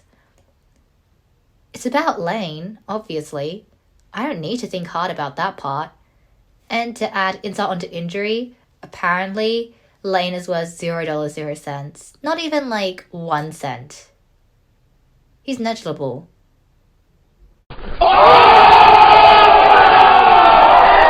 He's worth nothing. I tilt my head, studying it. Why would he keep this? That joke isn't even that funny. Okay, maybe a little bit funny. Lane is the type to keep stupid things just because they make him laugh once anyway. It's probably from one of the coworkers. Someone messing around with the label printer during a slow shift. It happens all the time because people get bored. Yeah, that tracks. I wonder vaguely which coworker made it. Maybe someone who got annoyed with him one night and needed to express it. Lane does tend to get under people's skin. I smile to myself. As of a coworker. Sounds about right. I'm still staring at it when I hear footsteps behind me. Lady, lady.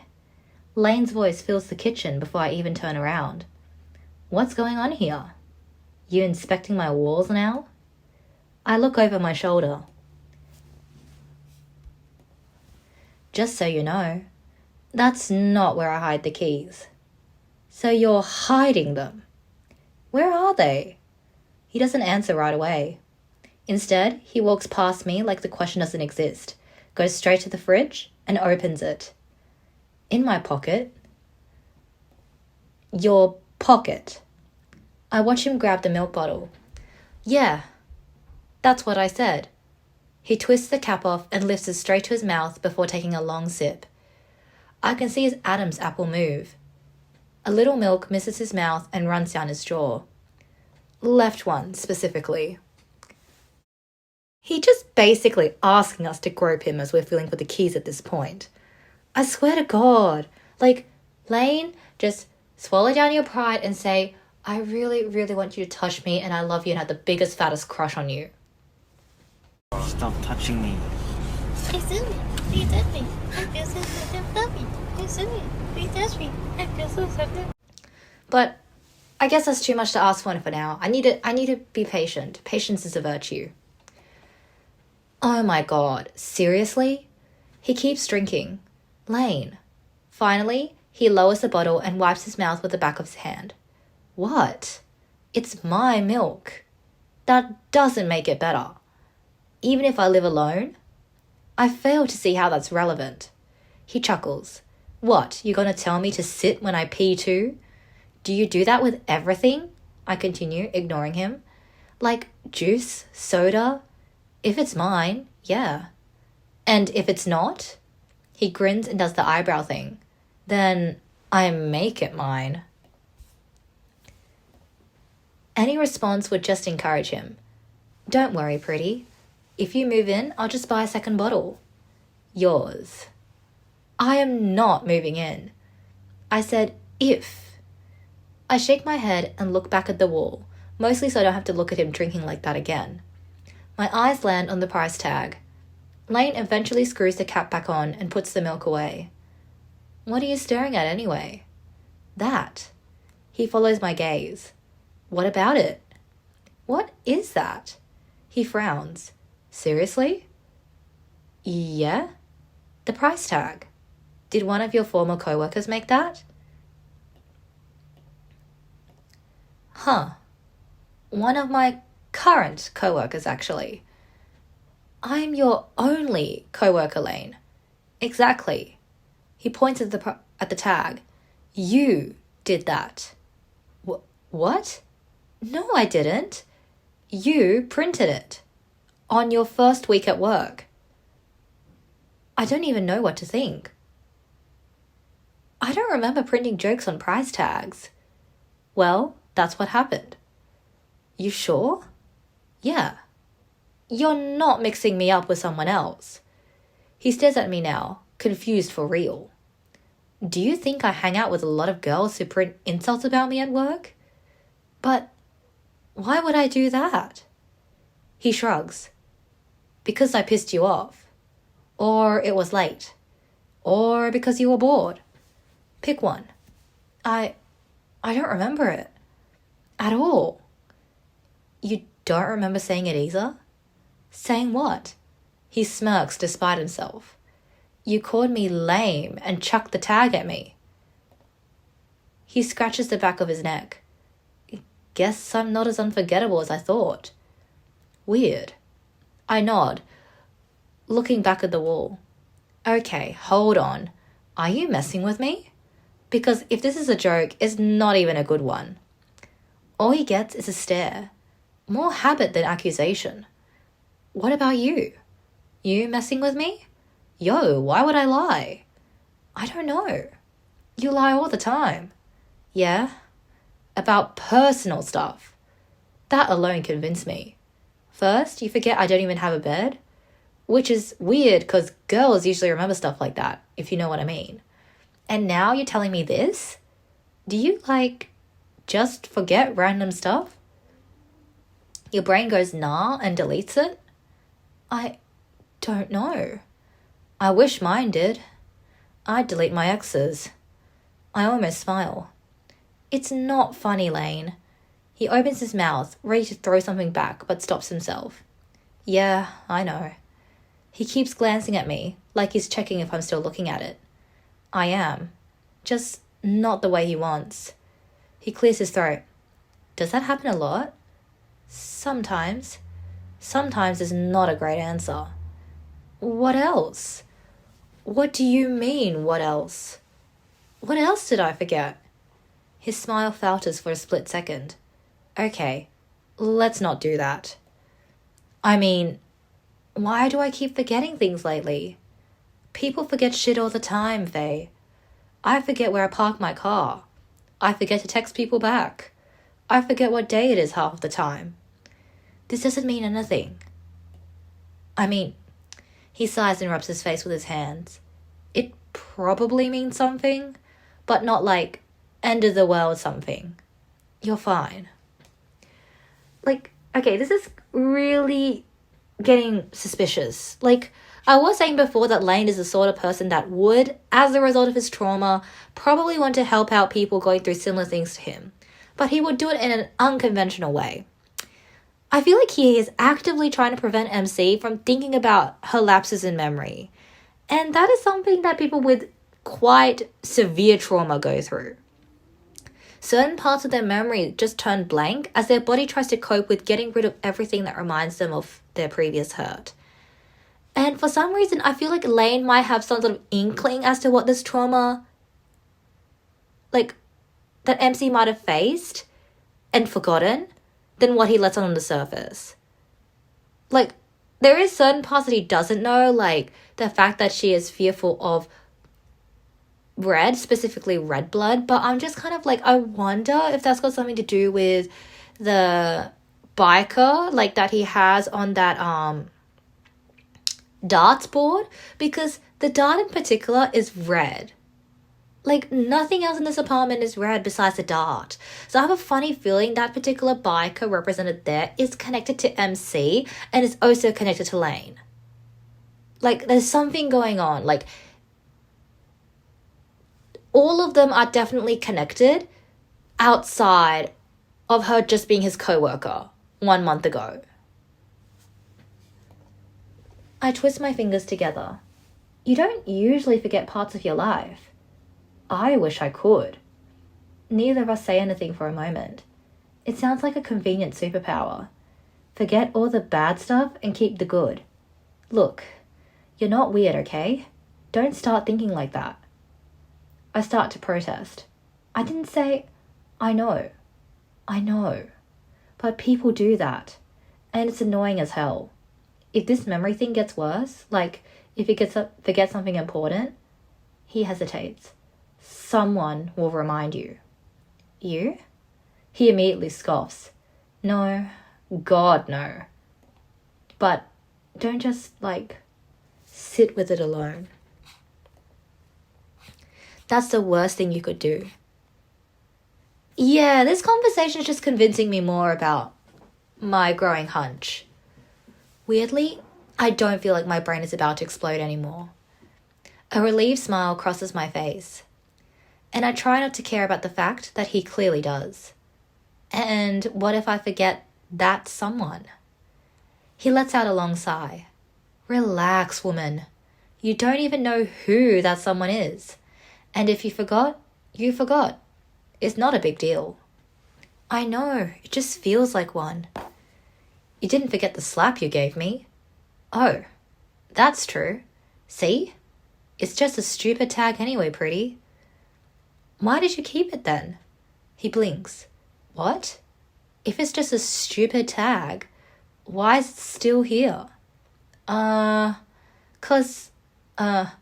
It made me laugh.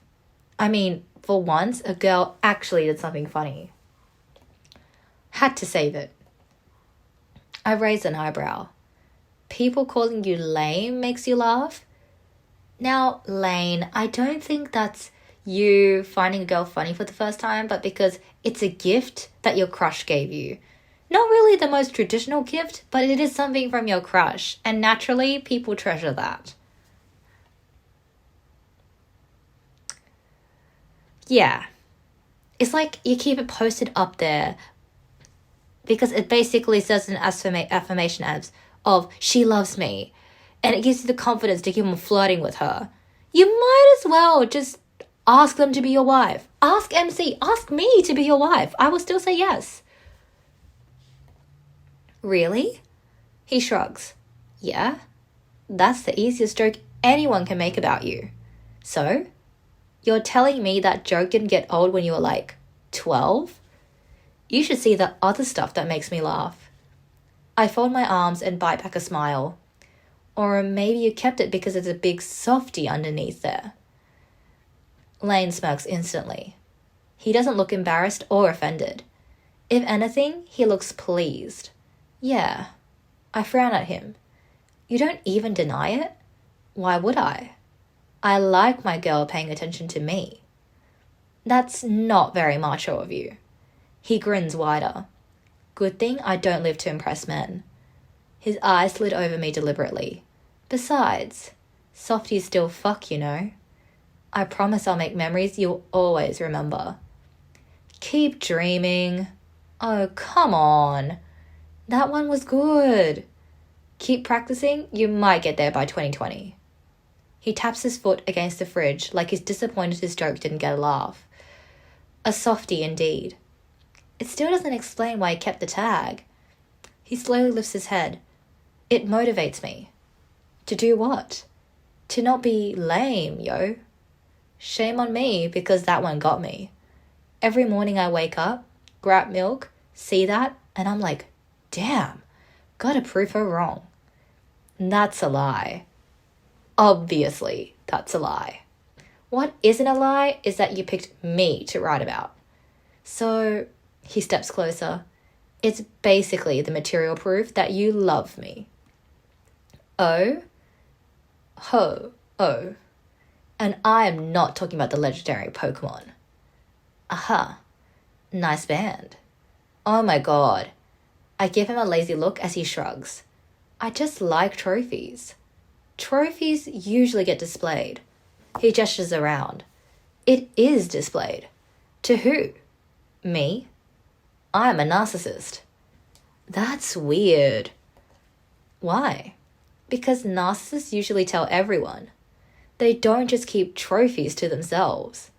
I mean, maybe I did tell people. Who? My friends. Which ones? I ask him even though I have no idea who his friends are. My best friend.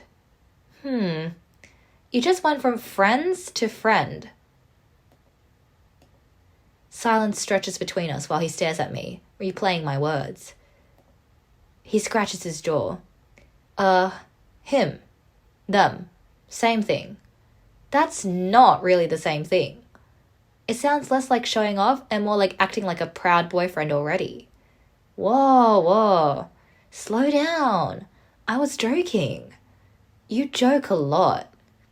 Like a man grabbing the first exercise he sees, he looks past me and checks the imaginary watch on his wrist. War break's over. Bye-bye. What? My team is calling me. I glance towards the living room. You're not even wearing a headset. I sense them. I smile wider. You're running away. He points at me as he backs away. I'm needed. If you knew anything, you'd know you can't pause an online game. Then he turns, practically jogging back to the living room. Leave me alone, he throws over his shoulder before dropping onto the couch. I look at the tag once he's gone. All of this makes me wonder what else I forgot, and why I forgot it. Alright, so, okay. Diddle, www.diddle.com. Try not to rot alive in here, loser.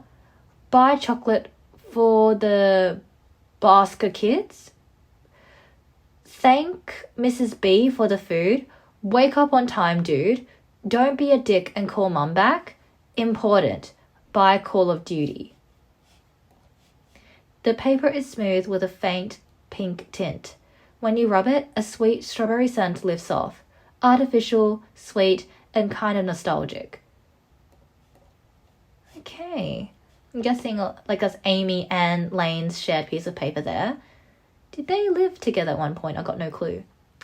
Don't forget you are loved. Not exactly what you'd expect to find in Lane's kitchen, but there it is. A reminder meant for someone, or maybe just for him. Don't forget you are loved. Funny how the softest words stick the hardest, especially when the world tries so hard to make you forget. Okay, I wonder if that is exactly the same dialogue when you come back to it. Take a look. Ooh. For Lane. Okay, that's very cute. Looks like a kid's drawing. Open the mini fridge. Milk.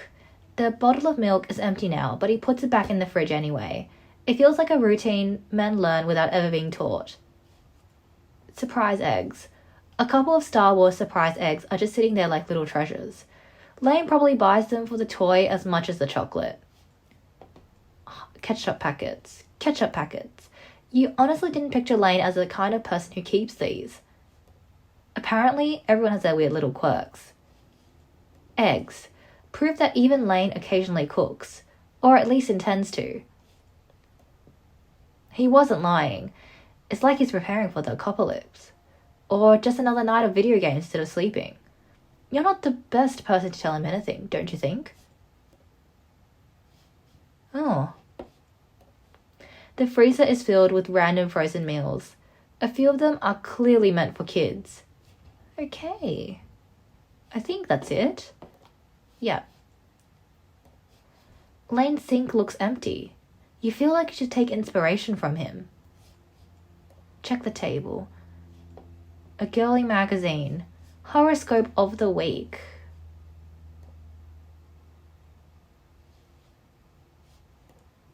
Oh, this number is clickable. Looks fun. You take a moment to memorize the phone number.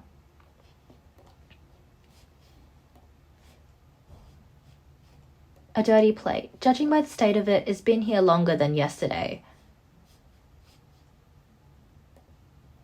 Ludwig. Password. The laptop is locked behind a password. Some things aren't meant to be opened today. Password hint. Your password hint is, I'm a virgin. That somehow tells you even less. Yeah, it doesn't have any other further interaction than that, so... Okay, so... Alright, maybe let's go back to talking with Lane. Oh no, let's have a look closer.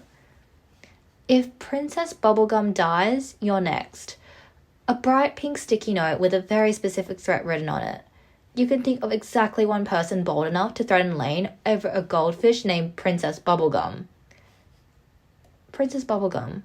For someone who struggles to look after himself, He's been looking after something else. Fish food. The fish food is half empty. It's been opened often enough to leave a thin layer of flakes around the lid. Interesting. Okay. Take a look. A dirty glass, Mom and Dad's wedding, save, Hot Chicks, playlist, 1999. You wonder just how many months this glass has been sitting here. Whatever Coke was left inside has long since evaporated, leaving nothing but a disgusting, crusty ring of brown sugar at the bottom.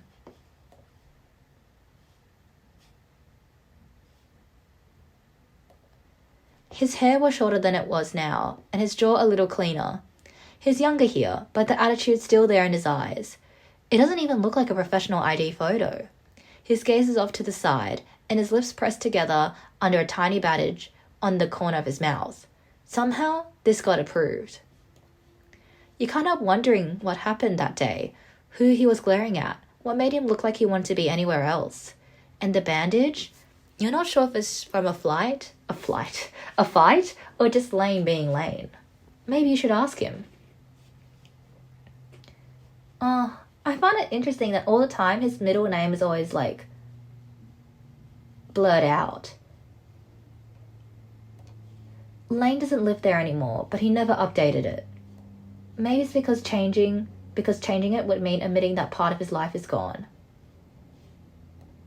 Lane C. something Fossman. The first and last name are still sharp in print, but the middle name's half faded, almost rubbed out. You figure that's what happens after a card's been sitting in a wallet for years. Oh, his birthday is near mine. He's also a Taurus. Born May 21st, 1985. You do the math in your head. You already knew he was older than you.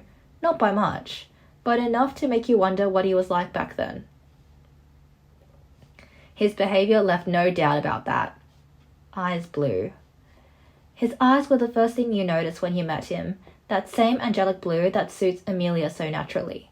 But where hers seemed to catch the light and hold it, his never quite did.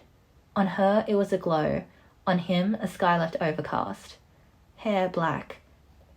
It always looked like he just rolled out of bed, and somehow made it work. Issue 12th of the 17th, 2003. Issue 2003. He would have been 18. Fresh out of high school, freshly legal to drive, and probably thinking he was invincible. You bet he grinned in that awful cocky way in the day he got it, thinking the plastic card made him an adult. If you had known him then, you'd think you would have hated him. Expire 2011. You wonder if he'll even remember to renew it, or if he'd just drive without one until someone caught him. Okay. Oh, papers. A stack of papers shoved together for no real reason. Everything's mixed up, useless, and kind of painful to look at. Whoever put this together clearly wasn't trying, and if there's anything important in there, it's hiding really well. Okay. Oh! I click on it again, and as they say, persistence always comes with a reward. The Bartender Bar, Let Sleeping Dogs Lie. 5. Ooh, this is a number that we can highlight. Looks important, you should keep that number in mind. October 23rd, 2006. And for the record, you didn't fight back, but it still counts. To Mr. Lane C. Fostman. See, always the middle name is kind of like blocked. Employee ID 021st05. Is that his birthday? Bartender evening shift. Subject termination of employment. Mr. Fostman, this letter is to inform you that your employment at the Bartender Bar is hereby terminated, effective immediately due to multiple violations of workplace conduct policies. I just find it very interesting that so far, everything is like dog themed. Bartender Bar, Mad Dog Convenience. On the night of October 20th, 2006, an altercation occurred between you and a customer at approximately 11:42 p.m. Oh wait, this is the story that he was referencing. Back with the girl and his boyfriend? And her boyfriend, maybe? According to witness statements, the situation escalated into a physical confrontation on the bar floor. Furthermore, during the investigation, we reviewed additional instances of misconduct, including repeated consumption of house alcohol during shifts, despite prior verbal warnings and reminders of policy, plus smoking behind the counter and while serving customers, use of unprofessional language towards female customers, including unsolicited flirtation and inappropriate comments, failure to follow closing procedures on multiple documented occasions. Although we recognize your time with us and appreciate the positive interactions you've had with some members of our staff, the combination of these infractions, culminating in Friday's night's incidents, leaves us no choice but to end your employment. Your final paycheck will be available for pickup at the manager's office on October 27, 2006, along with any accrued tips left behind the counter. Please return your uniform shirt and bar key at that time. We wish you the best in your future endeavors. Sincerely, the Bartenders Bar Team. Please grow up, kid. You're smarter than this. Grant. You wonder how many times he's had to shrug that exact line off his shoulders. Some people keep reminders of their best days. Lane kept one of his worst. Okay. Be your strongest self. Asking for help doesn't make you weak. Affordable mental health service for teens and adults. Drug addiction, grief, anxiety, family changes, we're here. Call us at 555-013-2872. You stash the number somewhere in the back of your mind. Oh, why is there a thumbprint there? Buy one, get one free. This promotion has no limit and can be carry out or delivery. Poor pizza. Okay. Oh. Incident report form. Department RY Police Department. 25th of the 15th. Oh, sorry. This is a report number. Date of arrest 1st of the 1st of 2004. Time 1:42 a.m. Location of arrest Arrow Route 13 YA 62704. Arresting officer Dep S and Dep O. Subject information name Lane C. Fossman, 5th of the 21st, 1985. So he would have been like 19 at this time. Not even 19, still 18. Yeah. Male 5'4". Weight? Black. I can read the hair black and eyes blue. Young offender appeared emotional rather than ridiculous. I don't know whether I read that correctly, but anyway. A right side PBT test registered 0.06%. Subject is under the legal drinking age. At approximately 01:42 a.m., officers observed a Honda 1993 blue Civic traveling above the posted speed limit on Route 13. A traffic stop was initiated. Upon contact with the subject, Lane Fossman, officers detected a moderate odor of alcohol and burnt cannabis. The subject displayed slightly impaired coordination but was responsive and coherent. Officers noted that while the subject was under the influence, he was not excessively intoxicated and his driving behavior, clocked at 10 km/h over the posted speed limit, did not indicate severe recklessness.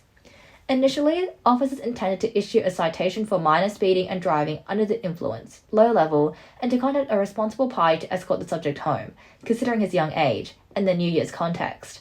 However, during the interaction, the subject became increasingly argumentative, repeatedly interrupting officers and refusing to comply with verbal instructions.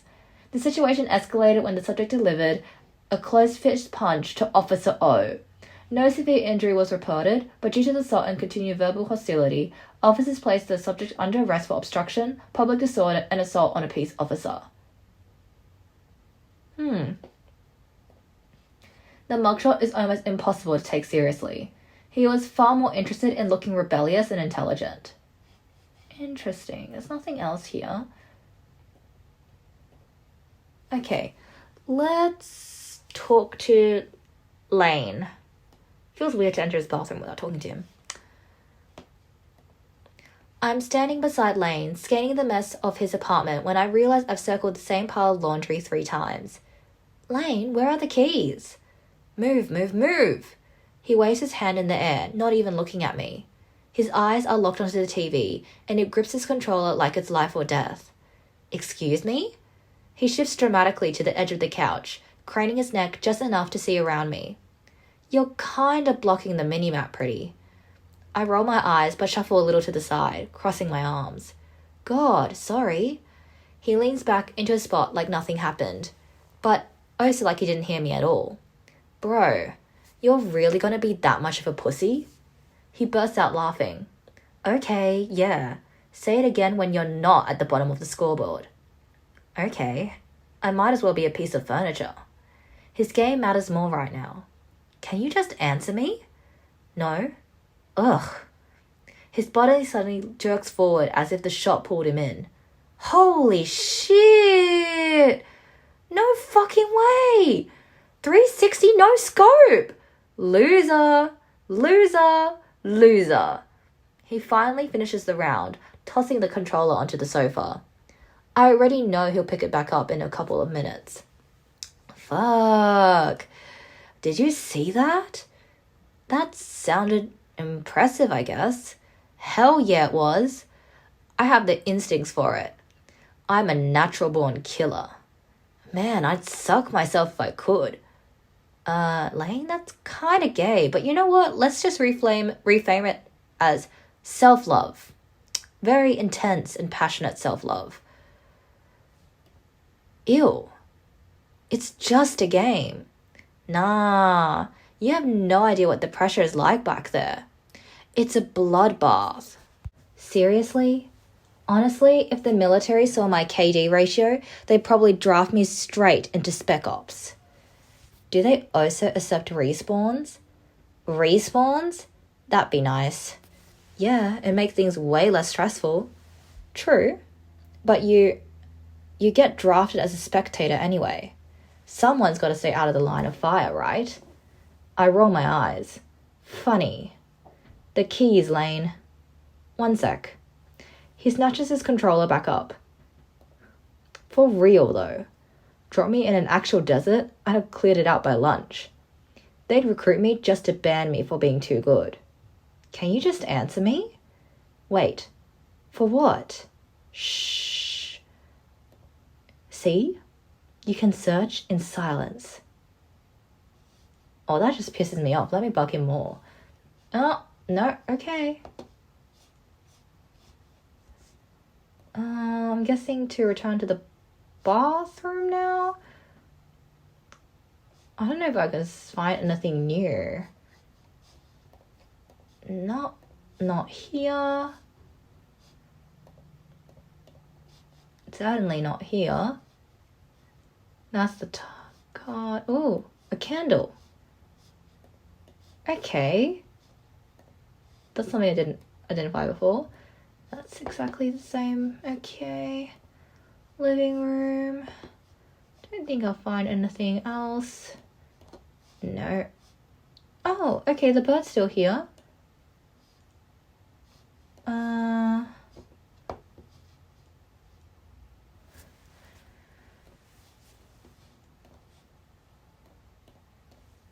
Yeah, no, nothing there.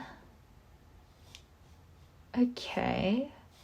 Maybe go to the corridor. Maybe I need to explore the bathroom. Or some clothes. A small mountain of clothes occupies part of the floor. Seems like Lane is just as allergic to cleaning at home as he is anywhere else. His definition of putting things away apparently means dropping them somewhere different. Okay, let's go into the bathroom. Why would Lane put his landline phone in the bathroom? Out of every room in this apartment, he chose this one. That can't be normal, right?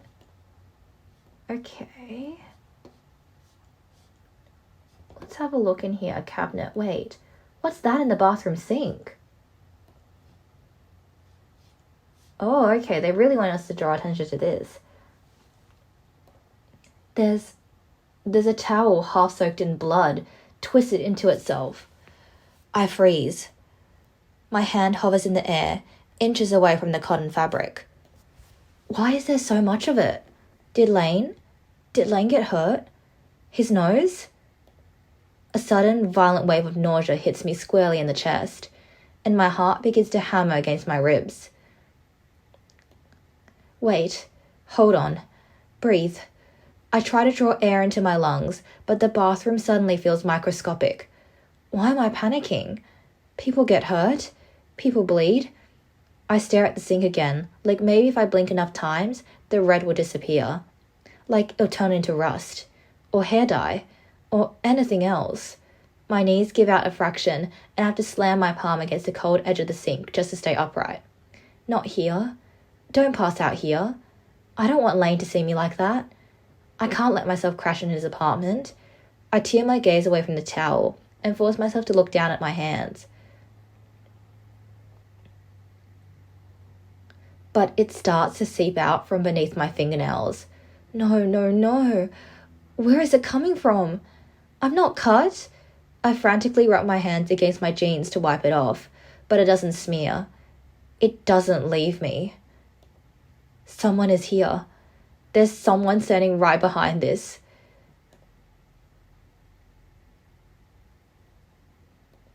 No, leave me alone.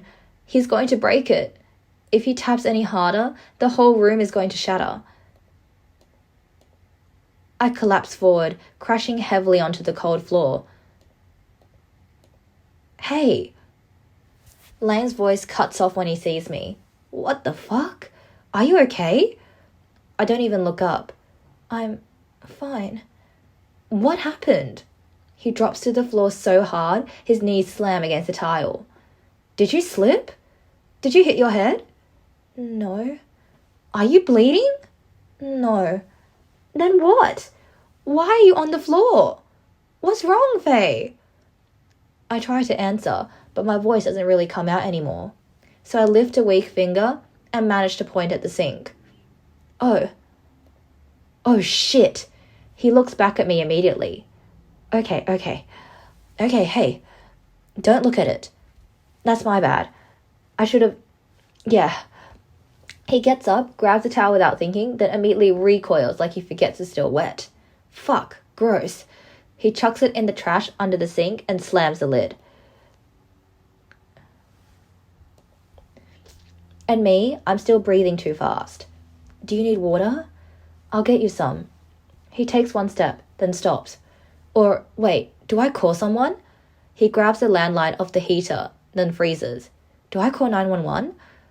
My head moves in a quick shake. You sure? Like, sure? I don't even know what to say on the phone, but... He rubs his face. Fuck. They'd charge money anyway. He drops into a crouch in front of the cabinet again, his back to me, and starts yanking drawers open. Out comes a box of Band-Aids, a half-empty bottle of mouthwash, a random lighter, 3 condoms, and a toothbrush. This place sucks. Oh, wait. I can just barely make out his arm holding something up, like he's inspecting it. A cereal bar? He looks at it and turns it over in his hand. I would have given you this, but you eat this, you die for real. Fuck. What do I do? His voice cuts off when I hear the sound of tap water hitting the bottom of a glass.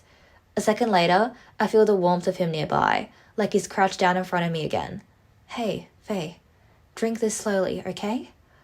The glass presses against my lips. He tilts it so much that water spills down my chin. Sorry. He pulls it back and wipes my face with the back of his hand. Fuck. The room tilts again and I shut my eyes because watching him move makes it worse. Oh my god. His hand grabs my shoulders. No. And I feel him shaking me. Don't do this. Don't. Are you fucking kidding me right now? My teeth clack together with every jolt. Stop shaking me, Lane. If I pass out, it'd be because of you. Why are you so pale? You were fine 2 seconds ago. Lane. I whisper, trying to pry his hands off, but he shakes me again. You're stronger than this. Come on. Stop. Think. Do something, Lane. He says his own name like he's yelling at a dog. The noise is too much. I want to tell him to shut up like I always do, but I can't. Look at me. Open your damn eyes. All right, that's it. I'm getting help. I feel him standing up. I'm calling the neighbours. They're like 50, so they probably know CPR. CPR? My eyes snap open. The ceiling swings for a moment before it steadies. I'm not dying, idiot. I can't just sit here. What if you pass out again? What if it's like internal bleeding or some shit? What if you hit your head and I didn't see? That's not... He's almost out of the bathroom now, and the thought of him leaving, even for 30 seconds, makes something inside my chest tighten. If he leaves, I'm alone on the floor. No, I don't want that. Lane, don't leave me alone with it. Please. It feels like moving through water, but I reach for him anyway. I catch his wrist. What? He looks down at my hand around him, pulling him closer. You don't want me to call them? I shake my head. The motion makes my vision blur again, and he immediately crouches back down in front of me. His hands hover near my shoulders again, like he wants to shake me, but is trying very hard not to. Damn it, you absolute pain in the ass. What is wrong with you? I thought I was going to have to explain to some middle-aged woman why there's blood in my sink and a cute girl unconscious on my bathroom floor. He rubs his face with his free hand, staring at me before holding up his middle finger right in front of me. How many fingers is this? I close my eyes again, letting out an annoyed sigh that rattles out more through my nose than my mouth. Finally, that's my girl. I almost started crying or something. He hesitates, then finally sits down next to me, back against the tub, and close enough that his knees brush mine.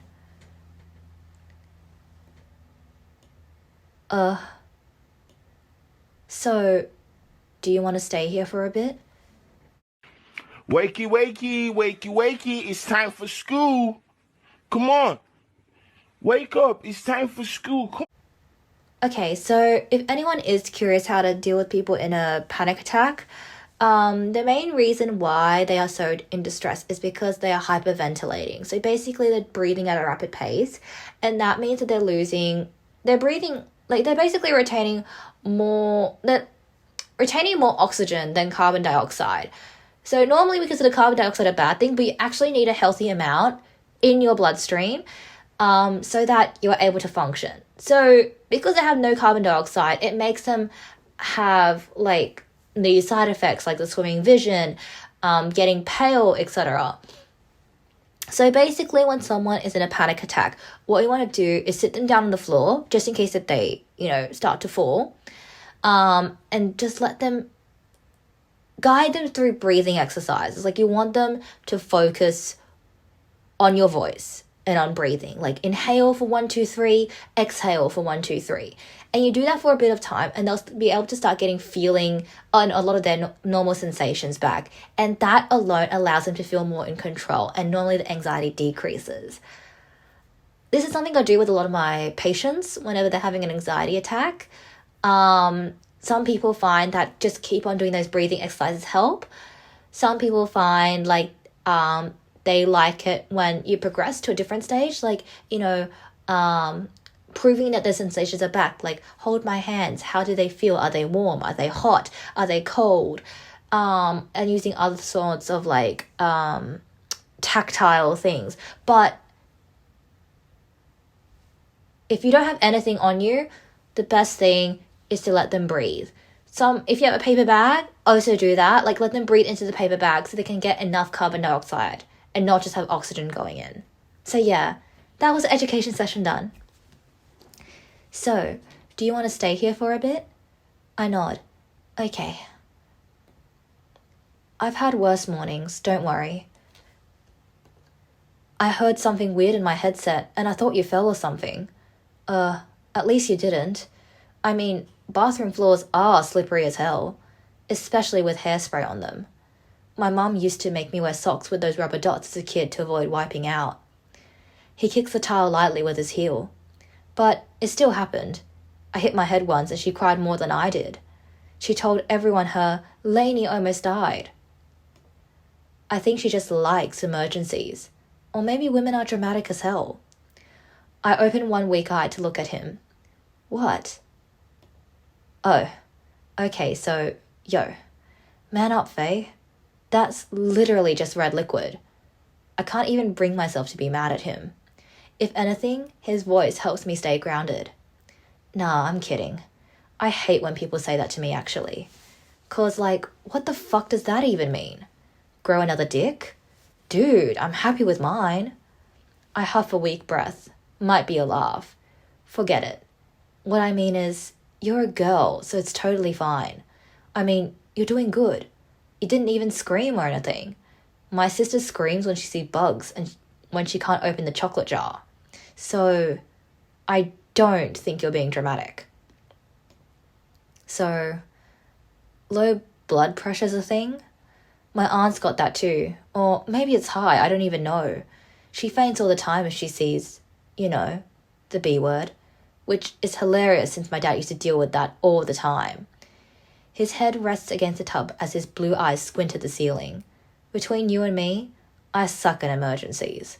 Especially when I don't have a clue what's going on. Past Lane warned you though. You should have taken my Red Bull. That shit's pure sugar. I let out a sharp breath. That makes him smile. You're sexier when you breathe, babe. A corner of my mouth twitches. You know, this is weirdly intimate.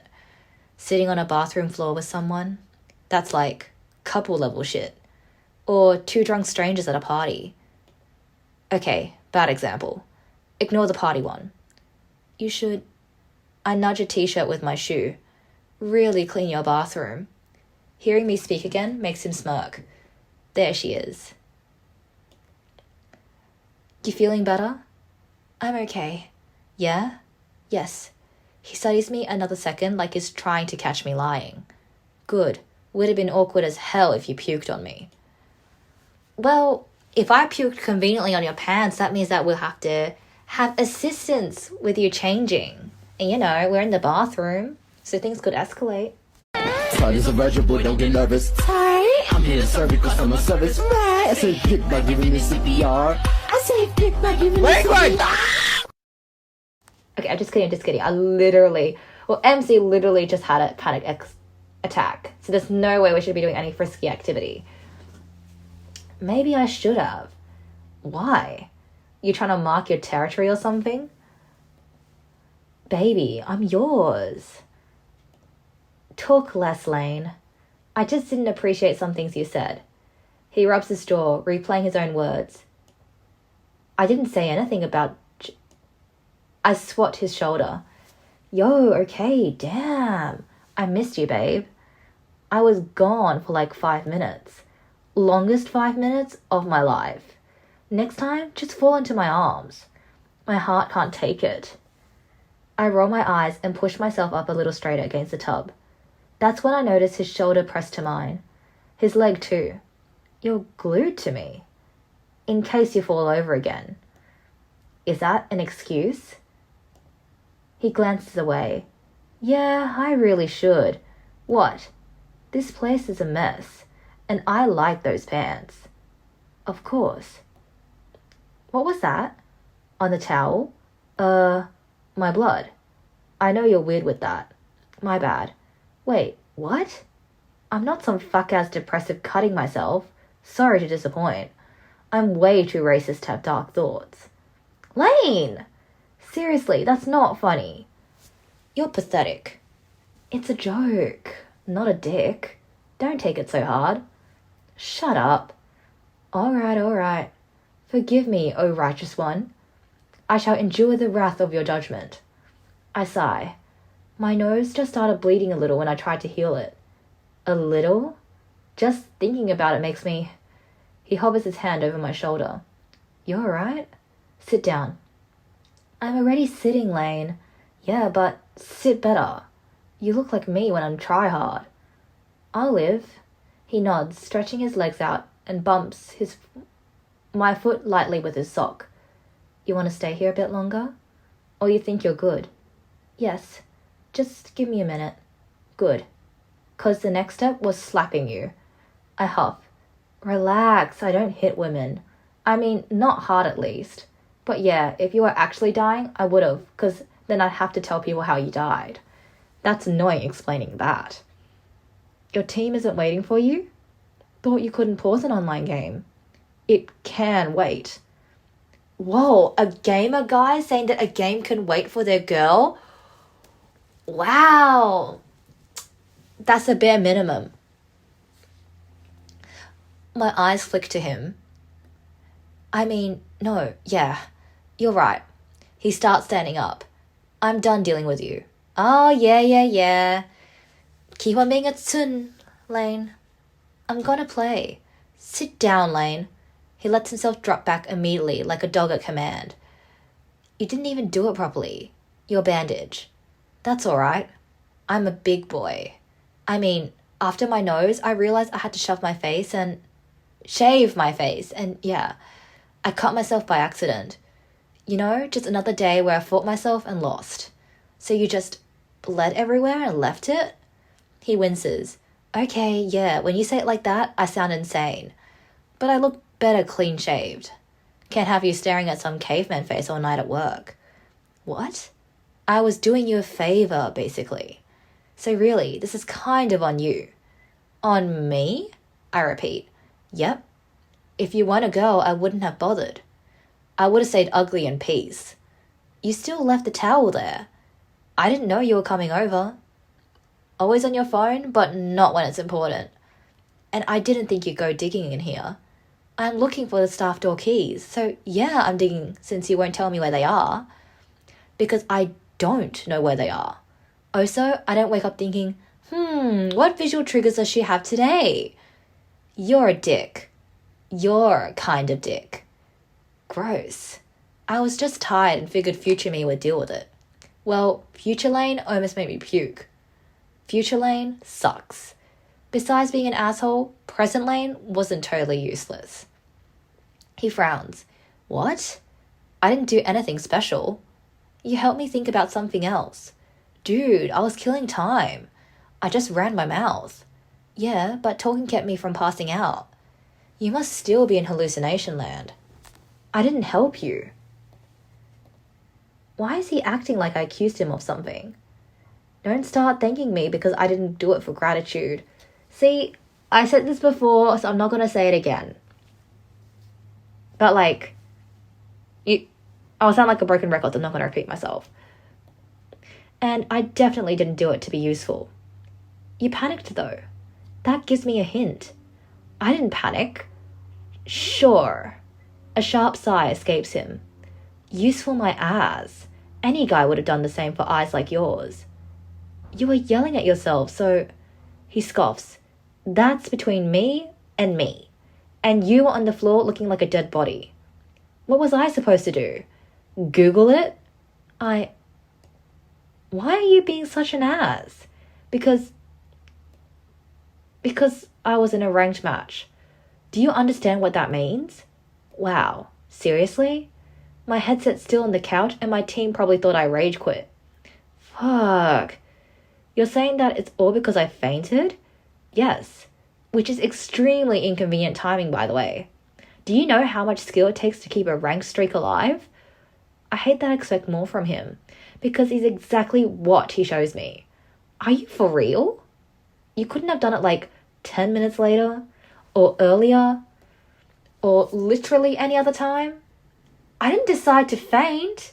Yeah, I figured it wasn't scheduled. He chuckles. Maybe next time, put it in the calendar. That's not funny. What? I already felt stupid. I already felt embarrassed. And now I'm inconvenient too? It's called a joke. It's still not funny. Right. My bad. Guess I should have bubble wrapped the place. It's ridiculous. We're squabbling like kids while being glued to each other. That's not what I meant. You know what? This description sounds like an enemies to lovers. And you know what? There might as well be an enemies to lovers trope. What are you even saying? It's all because of that towel. I was sleeping? I know. This argument only exists because you decide to act like a jerk for no reason. You're the only one arguing. I press my fingers to my forehead. And Lane, he crosses his arms and looks off to the side. You can't handle the sight of blood. And you don't even know why you're like that. I mean, don't act like nothing's wrong. I can tell. So it's not about your stupid game? You bothered me anyway. I was talking to you and you weren't answering. And that, he lifts a finger, would have been a bigger problem than my damn match. Why can't you just say that? Okay, baby. Next time, I'll step over you and go back to my game. That was also a joke. I keep my mouth shut and stare straight ahead. Damn. Alright. What works on you? Should I tell you you're the prettiest girl I've seen all week? Week? Month. I nudge him with my elbow. Hey, I don't know you for years, so cut me some slack. I'm perfectly fine, by the way. He raises his pierced eyebrow. Not you freaking out earlier because you forgot you called me lame. Well, you were acting kinda lame, so... Yeah, well... don't you think it's kind of weird? You told me it was probably nothing. I mean, first you tell me your worst fear's red, then freak out when you see me bleeding, and today you almost black out. You worried about me? He scoffs. No. You know, the more you deny, the more it becomes obvious that you like her. Don't you think it could be connected? Connected how? I don't know. I didn't even pass biology. But blood's a pretty specific thing to react to. Oh, so you said it started when you began working at the store, but you weren't like this at Halloween. Halloween? The zombie parade 2 weeks ago. You don't remember half the customers that night? No? Everyone came in covered in fake blood. He gestures vaguely with his hands. There was that MJ-themed party down the street, so half the people were thriller zombies. And you were fine. We were making fun of them. I mean, I was making fun of them. I told a guy his fake intestines looked like spaghetti bolognese. Tell me that's one of your jokes. Nah. Bro looked super hurt. My heart speeds up a little. And since then, you're suddenly scared of it.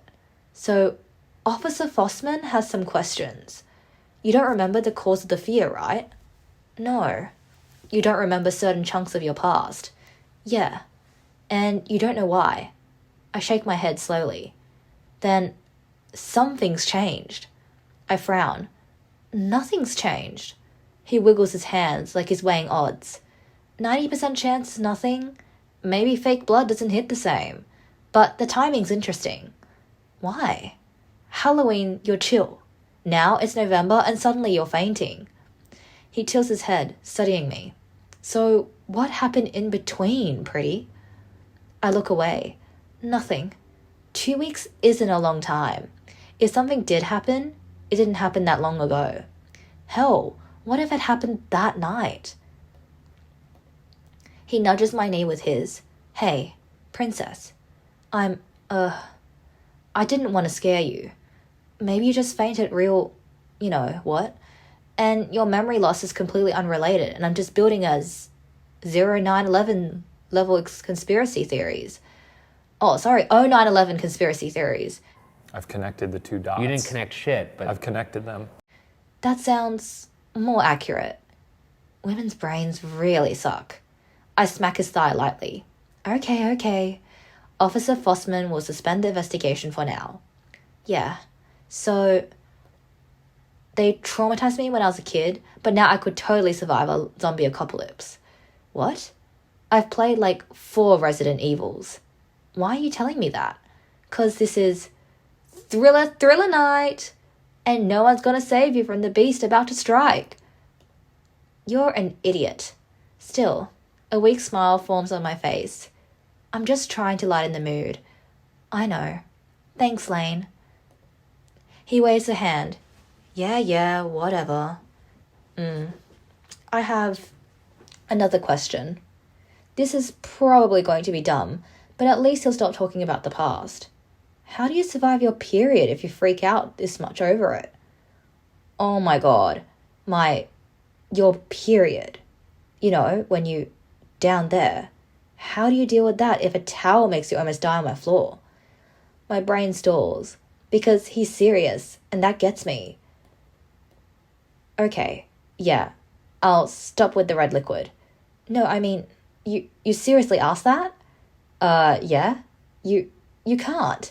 Why not? Because it's personal, I guess. Lane frowns for a second. Then it hits him. It's just blood. He narrows his eyes and lifts a hand to his mouth.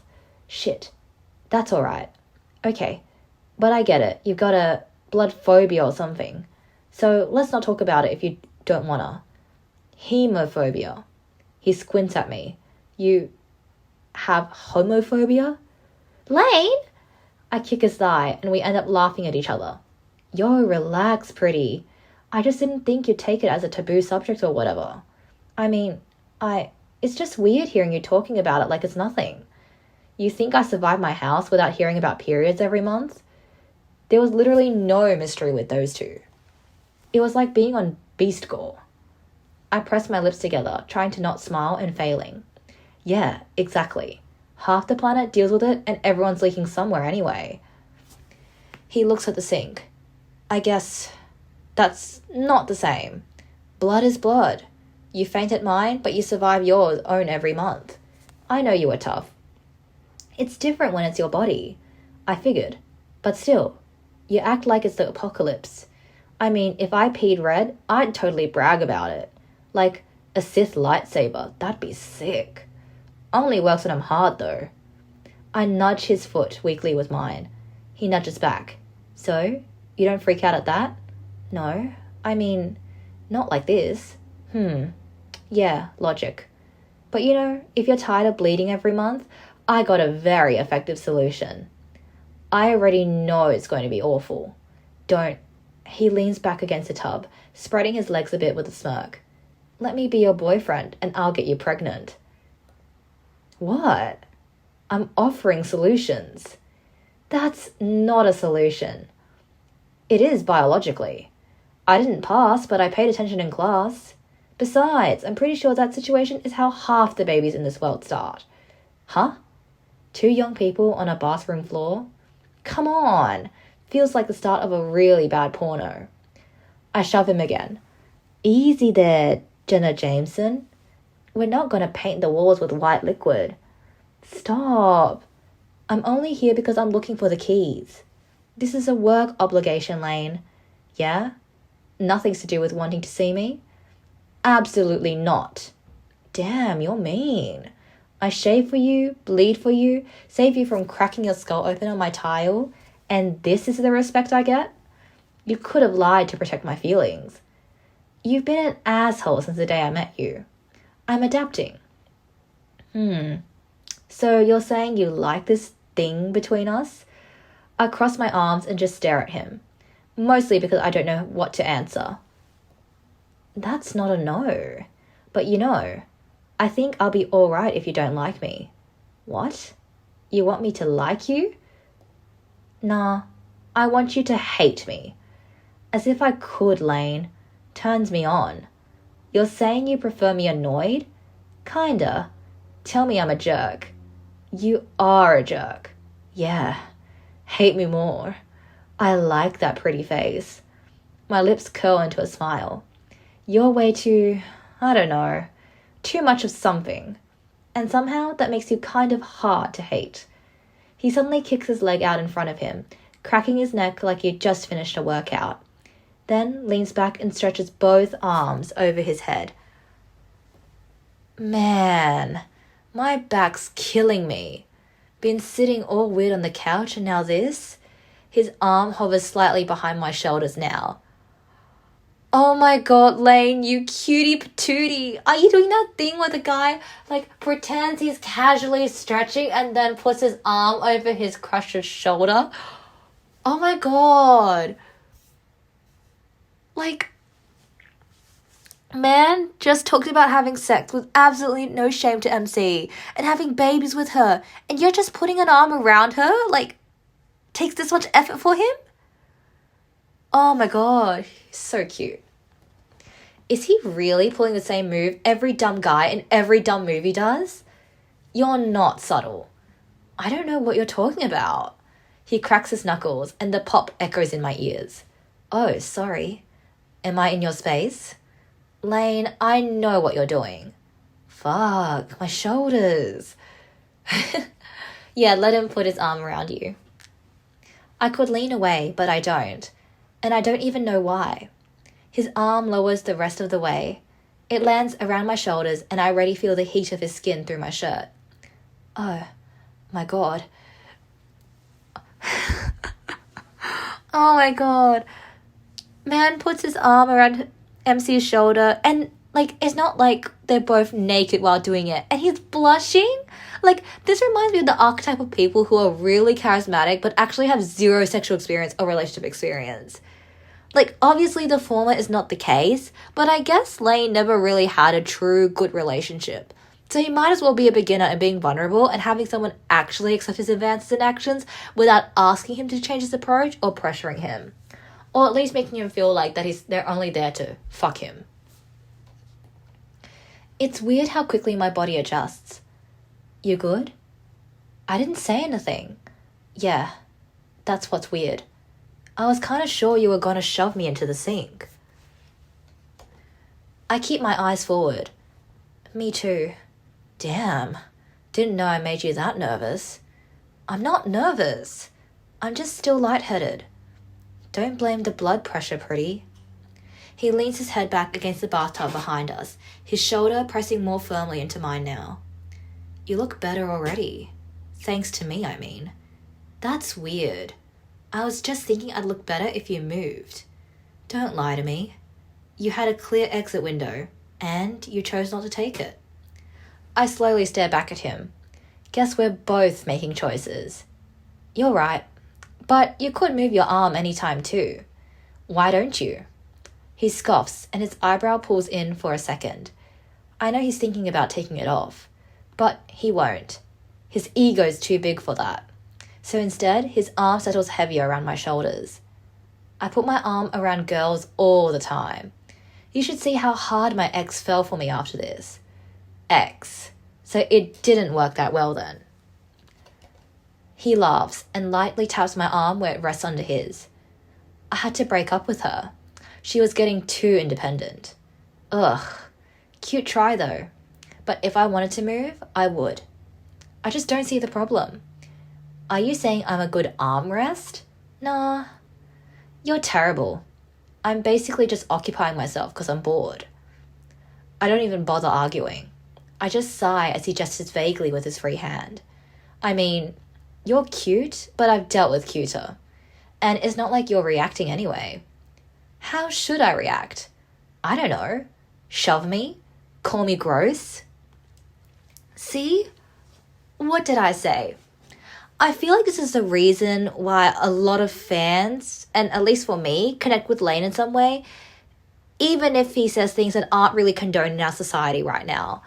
Because he is in the emotional stage where he wants genuine, fulfilling connections, but he ends up pulling away from it and skittering away at times when it comes to needing to be real, to be vulnerable, because it means possibly repeating the same hurt that led him to fearing his emotional safety in the first place. He went in fully expecting for MC to do the same thing, and it's a very realistic response. But sometimes actually saying that to others leads to some sort of negative remark. But with the right people, they wouldn't react like that. Something. I don't feel like it. For once, Lane runs out of something stupid to say for a whole 3 seconds. Why? I mean, no, don't answer that. I'm just saying, you can't just let me do this and expect me not to comment. You realize how suspicious this is, right? What is? You not fighting me. I don't fight everything. You're always going against me at the store. I'm supposed to be the guy you actually try to beat, and now you're just letting me win? I'm still dizzy, so yeah. I'm letting it slide. Oh, yeah? Or maybe... Never mind. It just means you're easy to mess with. I swear his arm feels heavier every second. I'm dizzy, not stupid. But you still can't hide that you love me. Talk less. You fainting kind of killed the whole hard to get thing for today. I might faint again just to get away from him. But just so we're clear, I could be doing this with anyone. Are you though? Okay, dude, you almost passed out. I'm not a cuddly guy, but I'm not a monster either. You should know that. Yeah, I should know. You keep reminding me. Yeah, maybe that's the problem. The problem? Damn, it gets weird when I treat girls like people. I nudge his leg with my foot. Stop hiding behind your own nonsense. Of course you don't get it. That's why I'm a genius. Sure. A genius at avoiding the question. Not my fault you're still trying, pretty. I'm not trying that hard. He looks down at us. Really? I mean, I didn't think I'd get this far today. So, you gonna kiss me now? What? Hell no. I turn my head away from him so fast, my neck almost cracks. Come on. I won't use tongue. Wow. How polite, how gentleman of you to not use tongue, especially after our fainting spell. Because, he just knows we'll get too into it and we wouldn't be able to get oxygen and then we'll faint again. He's doing us such a big favour. He shakes my shoulder lightly with his hand. I didn't even try that hard. Imagine if I actually put effort in. Don't even think about it. Didn't ask. But dogs listen. Wow. I turn my head straight again, finally facing forward, and we sit like that for a moment. At one point, Lane shifts his arm around me, pulling me slightly closer without saying a word. Then he clears his throat. This kind of reminds me of a movie I watched the other day. The trap's coming. Of course it does. Hey! I couldn't sleep. I was just staring at the ceiling like an idiot. So I decided to turn on the TV. Then this movie comes on and I swear, it's like the exact same settings as right now. Let me guess. They start making out on the bathroom floor? Do you think that low of me? Yes. Aight. But I don't watch that kind of crap. Okay, maybe not a trap. Why would that be your first guess? You're disgusting. Hey! You're always the one making these comments.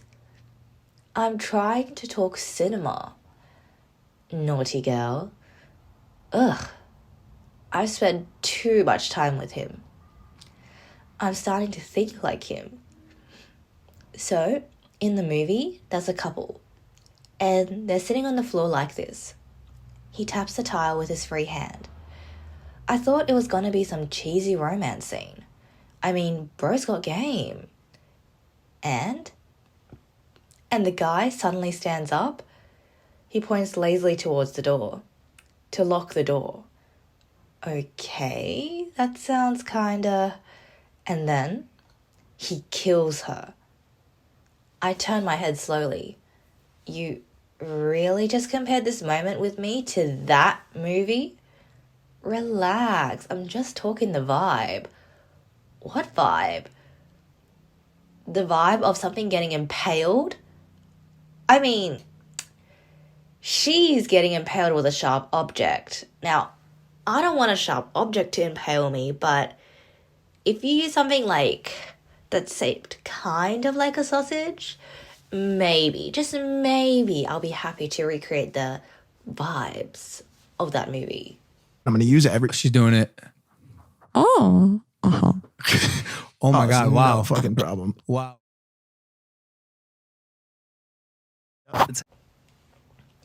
He really knows how to ruin everything. Wait, what was he ruining? He did that so nobody could get in. Or out. I don't even know, man, but yeah. He stabs and slaughters her with a knife. Maybe he was ruining that. That's dark. And stupid. Insecure fucking freak with a blade. That shit was so boring, I actually knocked out after 10 minutes. So, you're saying this right now isn't boring? Mm-hmm. He twists his wrist next to me. Boring as hell. But still way better than that sappy chick flick crap. The way you explained it wasn't exactly romantic. I mean, the movie tried to make it tragic. Like, he said before that, he loved her too much. That if he couldn't have her, no one could. So he'd rather she be gone. Is this like a yandere film or something? Oh, okay. That's fucked up. Yeah, it is. I mean, what kind of psychologic is that? He shifts, his arm loosening just a little, like he suddenly became aware of how that story sounds with his arm around me. It's insane. Being so obsessed with someone that you'd rather end them than risk losing them. Imagine thinking that's romantic. Some people do. You're turned on by a guy who thinks you're property? Damn, wish I'd known women actually dig that crap. I never said I was one of those. Yeah. You don't like a dumb 14-year-old girl thinking it's hot. Good thing you're not dating 14-year-olds either. He almost choked. Jesus, are you crazy? Since when do girls actually crack dark jokes? Since always? Stick to looking pretty. Humor's clearly not your lane. Guess Lane's humor just isn't my lane. Yeah. He lets out this half snort before immediately coughing into his fist. God forbid I actually said something funny. I take the 14-year-old's mom any day though. I'm sure her mom would be thrilled. She wouldn't complain. Gross. So it was just a free murder or something? Yeah, kinda. From what I remember, the girl had friends, a job, a life. Wow, she sounds so successful. And the guy hated all of it. Of course it's a guy with a fragile ego that hates his girl being successful because he should be the successful one. Classic. That bitch couldn't handle the idea of not being the center of our universe or whatever. Man, if your relationship needs homicide to stay stable, maybe you should just fucking suck. These people are maybe just sick in the head. Oh, come on. What the hell kind of dumb shit did you just say? That's such a cop-out. I shrug. I don't know. People do crazy things when they're not well. We're calling it sick now? He lifts a finger between us. I'd rather call it small dick panic. Seriously? Yeah. You see real quick what kind of man someone actually is. So you're saying if someone you loved left you just let them go? Not like I had a choice, but yeah. I won't lock the damn door anyway. I nod. Because, yeah, that makes sense. He makes sense. You're surprisingly philosophical, Lane. I prefer being known as extremely handsome and brave. Maybe that girl was locked in there against her will. Then someone should have smashed it in. Hell, I would have. That actress was hot as fuck. You would only save her because she's hot? Good tits get things done. You think anyone's kicking doors in for ugly chicks? Asshole. Yo, relax, baby. I'd still say my ugly sister. I doubt she'd appreciate that. She'd say worse about me. I shake my head and glance at the door again. It's wide open. Though I admit she's only half ugly when she actually puts on foundation. I think she's very pretty. Meh. What I find unfortunate about makeup is that whales are killed just so a bunch of tuna can look better. I roll my eyes. Well, at least you step in. He flexes his spare arm. That's what guys like me are for. Uh-huh. What if that's not enough? Then it sucks to be that guy. I let out a disbelieving laugh. What? You'd kill that guy or something? Who wouldn't? If someone's in real danger and you just stand there because you're scared of consequences, what does that say about you?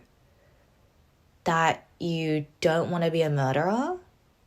That you're useless? I'd even take the risk for a girl I don't even know. Not a guy? Hell no. I watch his profile. Why do you sound so sure? Yeah, actually, why does he sound so sure? I mean, he stepped in for MC, but he obviously knows her. So is he implying he did that for someone else in the past? Dunno. If something's wrong, I move. That's how I am. Like, if some nutjob's coming at you with a knife, I'm smashing his ass, not writing him a note. But I understand, though. Understand what?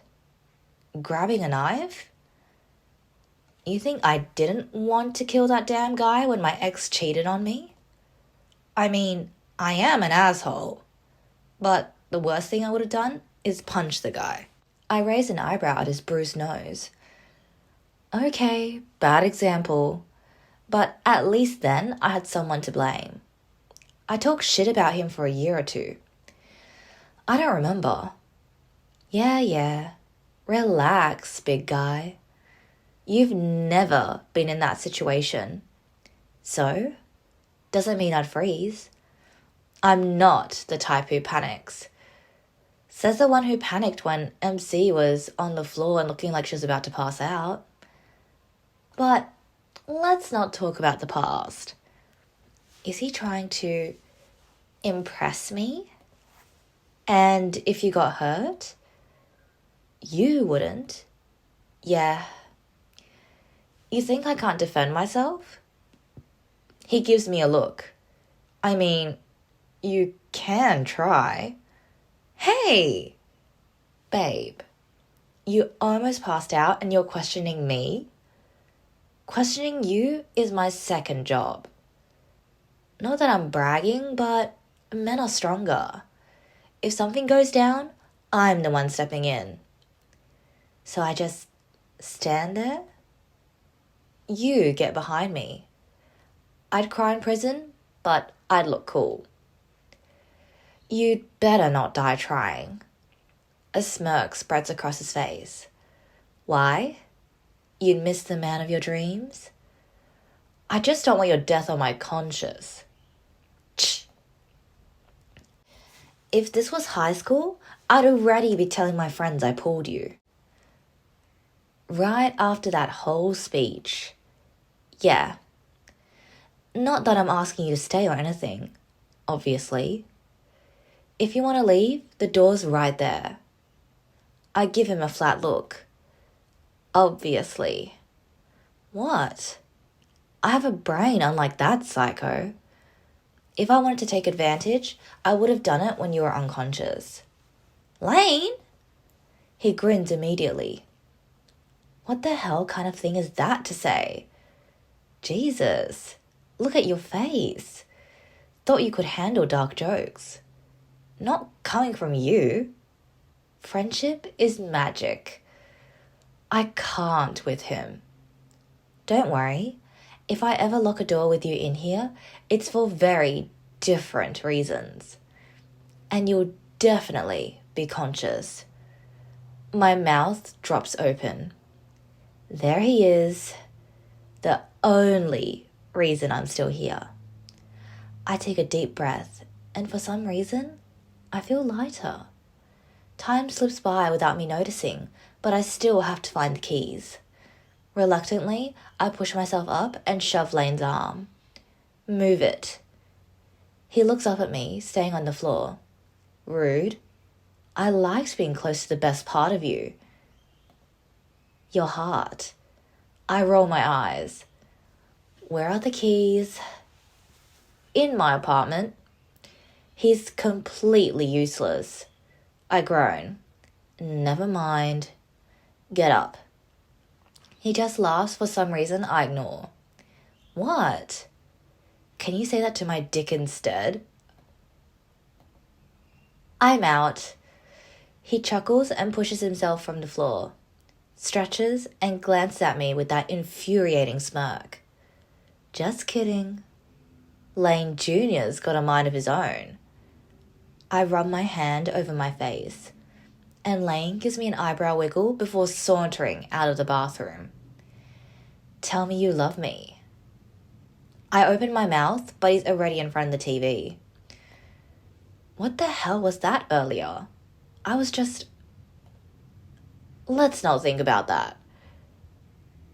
Okay, so let's explore the rest of the bathroom.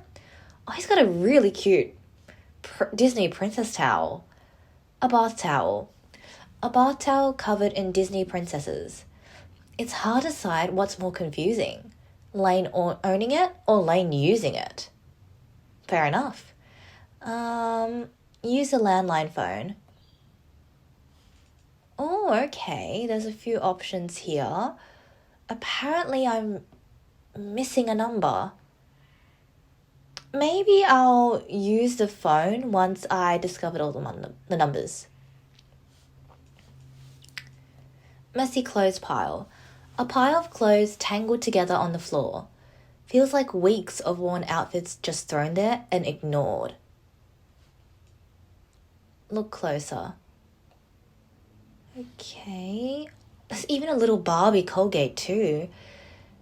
Maybe secretly, Lane considers himself a Ken. Let's see. Nicotine transdermal system. Nicotine patches lie next to the sink. Not quite empty. Just someone trying desperately to stay out of something, but always ending back in it. Band-Aid. You're pretty sure this is what he used to patch himself up after BB broke his nose. Nothing about it suggests he went to a pharmacy for anything better. A cereal bar. Lane was right. It looks like it's been there forever. Almost like he grabbed it while running late to work, took a bite, left it in the bathroom, and now it's probably way past edible. Thinking about it now, you probably would have eaten it earlier if he had handed it to you. Okay. Sleep pills. Looks like you're not the only one having trouble sleeping.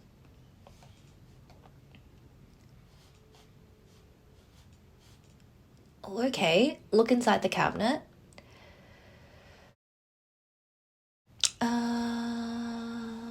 Okay. Condoms. A small box of condoms. Turns out fearless men still plan for consequences. A necklace. Oh, that's really interesting. Because in all of his letters, official letters, it always CF, and on the envelope it had been blurred out, as well as a driver's license, the rest of what the C actually stood for. And also, I swear that this necklace was actually featured on that little police headshot thing. I'm not gonna lie, it looks like somewhat, I don't want to generalize, but it looks somewhat girly. It almost looks like a seashell and it's been engraved, but the initials, but a seashell would have more texture. So I wonder, I don't think he would wear something from Amelia, when he's that young. Maybe it's something handed down from the parents, perhaps. I don't know, but that's really interesting. Open the notebook. Rent? Is that a 4 or a 5? I'm guessing it's a 4. 430. Electric? 60. Water? ? Phone? 18. Payday? Friday. Put cash aside. And then it says tips. He got $32. Minus 5 minus 12 is equal to 55. Net, Something Core ISP, MSN, Lane F Man. Arrive 30 minutes early. Ice full, glasses dry. Oh, so this was his notes for his bartender job. Wipe counter between orders.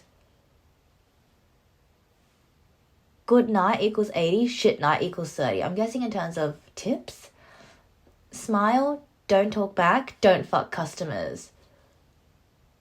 Look like you know what the fuck you're doing. Interesting. I wonder whose handwriting is that? Because this is obviously all Lane's, the cursive writing. Maybe it's Amelia? Cute new hire, March 2006. Wow, he looks really damn good in a suit. But you know what he'll look even better in? His wedding suit. With me. If you thought I was going to say that he'll look better naked, that was also an option I was considering. But I think I would mostly want to see him in a wedding suit. Oh damn, he knows his hot shit, huh? And he has like his lip piercing in as well.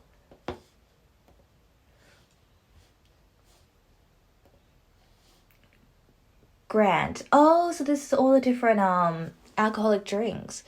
Whiskey Coke, ice, 1 shot, Coke to top, lime if they ask, vodka soda, tall glass, ice, 1 shot, soda/lemon. Yeah, he really worked hard for that job. Gin tonic, ice, 1 shot, tonic, lime always. Margarita, salt, room first, ice, tequila, triple sec, lime. Mojito, mint first, sugar, lime, rum, soda. I don't know what this means. Something equals better tips. Vodka, 2 ounces. Dry vermouth, 1 ounce. Ice, full glass. Stir 10 seconds. Lemon twist, peel outer. Side only. Chilled martini glass. Lime on side. Green. Smokes Marlboro red. Lane. Oh, that's him probably trying to practice his signature. Me, my bitch. Man, don't call her. Interesting. Worth it? Yeah, nah. Monster is less better than Red Bull. F Grant. Do enough, go home.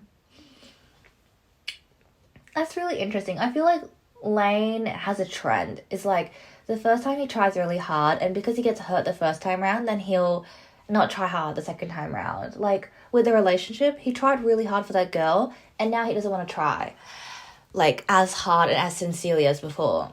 With this job, he obviously tried really hard, and now he's slacking off at Mad Dog because he doesn't want to be betrayed by something again. So an interesting trend here. Okay, looks like we've got an option to look down. The sweet nudes. Interesting. My heart is in pain, but I'm smiling for you. Interesting. I wonder if any of these can be interacted with. Oh! It comes up with a red mark. Probably his sister's. It's not the first thing of hers you noticed here. But why is there no explanation for this? Interesting. Huh. Looks like there's something else we can interact with here. Yeah, okay. Okay, I think we finished everything in the bathroom, so go back. Oh, something we can open in the drawer. No? Okay. Some clothes. Clothes are thrown into the drawer without being folded. It doesn't look like carelessness so much as avoidance. Out of sight is close enough to resolved. A BlackBerry phone. An old BlackBerry. The screen is cracked, the glass spiderweb with damage. Probably Lane's old phone, replaced and forgotten. Analyze the ticket. LL0225, GA611, adult. $25, I think that says. 18 and over, ID required, Slipknot, Iowa tour.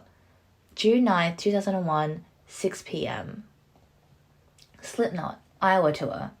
You didn't know Lane was into that kind of thing, but somehow it fits him. Loud, angry, in your face. At least it fits him now. But maybe, back then, Lane was a little different. A little less sharp around the edges. You don't know. Maybe you never will. Okay, so it looks like it's the same interaction. It feels like the kind of night you keep replaying in your head. Not because of the band, but because of the people you're with. Smile Lane. Huh.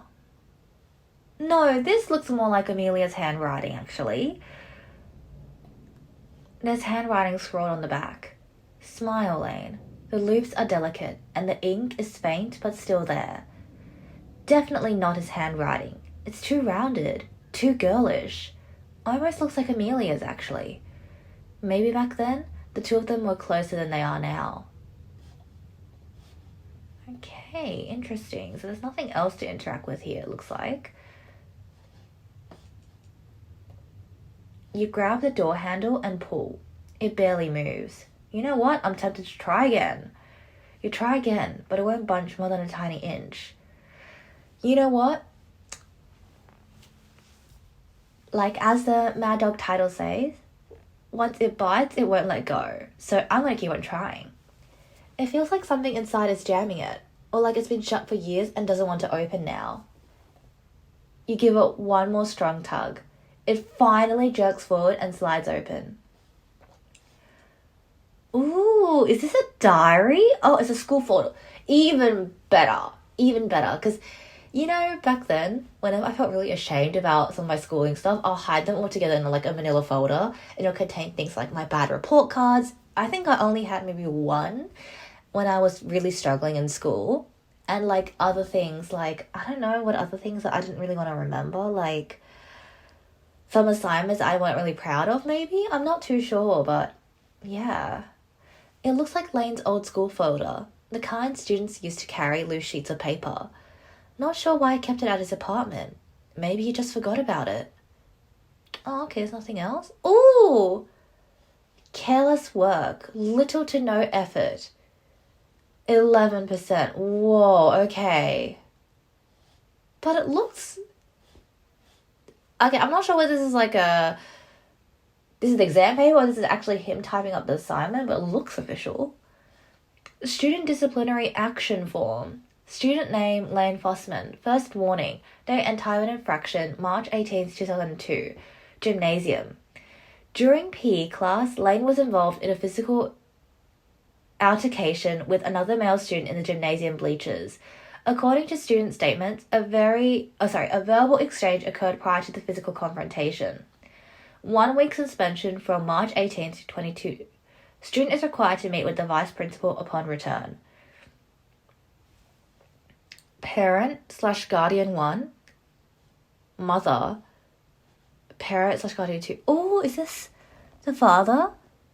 Or like a father figure? Because like, I'm really annoyed that I can't see like what the actual name is from this signature. Cause I feel like that necklace, it has to be one of them too. But I can't see it. I agree. Lane initiated physical contact by pushing the other student, resulting in both students falling onto the lower row seating. No serious injuries were reported. Okay. Lane Fossman. English test grade 9. 88%. Good work. Keep it up. Okay, so he's only a slacker when he wants to be. What's this? A Polaroid. Bianca plus Lane, summer 2001. My boy, my favourite kind of trouble. I know the world feels heavy, but with me, you don't have to carry it alone. Ooh. Is she the girl that he pierced the hell out of his face for? It's Lane with a girl. A blonde, tattooed and pierced. Her face is very pretty, and Lane looks younger here. Weirdly innocent. Like he hadn't learned to hide behind that grin yet. You know what? I could totally understand why Lane got traumatized by her. She's so hot. Like, I would risk it for her too. I'm not gonna lie.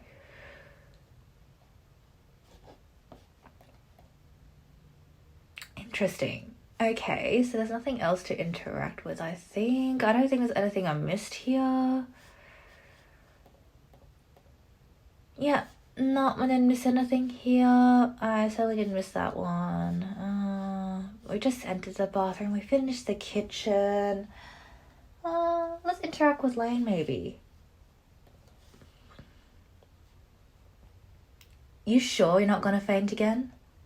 I'm fine. No need to worry. Who said I'm worrying? I roll my eyes.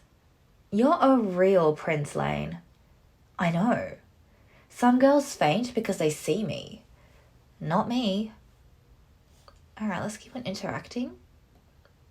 Lane is slouched deep into the couch, legs wide, and a headset clamped over his ears like it's fused to his skull. His thumbs are blurring over the Xbox 360 controller, and the TV screen is flashing with desert sand, gunfire, and explosions. I sit beside him. Yeah, get shit on, kid! Don't even try! His voice spikes so loud it makes me jump. Nah, you're just trash, bro. Uninstall. He looks very focused, but I can't help it. Why do you look like you just got arrested in your driver license picture? What? No, bitch, no! He grips the controller tighter. Bro, you camped in a corner with a grenade launcher. Are you serious? That's your whole fucking strategy? He looks at me, but the words are clearly not aimed at to me. Nah, bro. Stay there. I'll bring the fight to you. Hey, do you... He turns his head and continues speaking. Oh, my bad. I forgot you can't hear me over the sound of your balls not dropping yet. I sigh. Lane, you're off the squad. You're literally off the squad. Fucking hell. Go play Barbie Horse Adventures or something, dude. I glance at the TV, trying to make sense of what Lane's even talking about. Oh, come on! He jerks forward suddenly. Who the hell throws a frog in there? Is it a frog or a frag? I got no clue. He leans back for half a second and tilts his head towards me. What were you saying? I said, shut up. He flicks his eyes. Not you. Oh my god. Boys. A high-pitched voice crackles back over the headset. Mm-hmm. And I'm telling your mom she should have swallowed you instead, little man. Is he beefing with a kid? Lane? What? I can't even tell if that was meant for me. The kid's tiny voice shrieks back something I can't quite catch, but it makes Lane's grin widen. Blowjob. Search on the net. B-L-O-W. I smack his shoulder, hoping to at least jolt him out of his stupidity. Stop it. It's a kid. He just laughs, eyes still glued to the screen. Sorry, can't hear you. My girlfriend's talking to me. I'm not... I start, but he's already back to screaming into his headset. You hear that, little virgin? My girlfriend's distracting me, and I'm still gonna smoke your ass. Lane, seriously, why do you look like that? Women, man. Always digging through shit that ain't theirs. A deeper voice answers through the headphones, and Lane tips his chin like he's agreeing with some invisible body. Bro, one of my exes? He pauses to laugh at whatever brilliant insight was just shared. Yeah, exactly. Exactly. I can only assume he's having a very profound exchange of wisdom with another idiot who thinks women are the root of all evil. I mean, they got their uses. He lets the sentence trail off with a smirk that's obviously meant for me. I'm about to say something again, but a grenade explodes on screen. Lane roars. Yo, what the hell?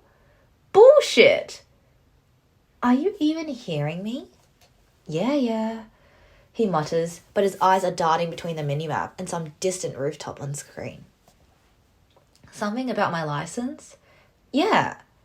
You look like a criminal in it. Baby, I am a criminal. Look at me. I'm good with guns. Okay, I thought he would say I'm a criminal because I steal girls' hearts. But, okay, let's roll with this. You probably like it. I don't. He nudges my knee with his. You so do. Now, I don't know if this is actually true, but they say if a guy makes contact with a girl, especially like, bumping knees or accidentally touching like shoulders and things like that, they like her. I think that's not just a 2009 thing. It's like it still applies to this day in like the 2020s. Like, I'm pretty sure out of all the guys that did confess to me, they all did that at one point. They all did. Chicks love that whole dangerous thing. He leans back into the couch as I pinch the bridge of my nose. Seriously, tell me. He half glanced at me, then goes back to glaring at the screen.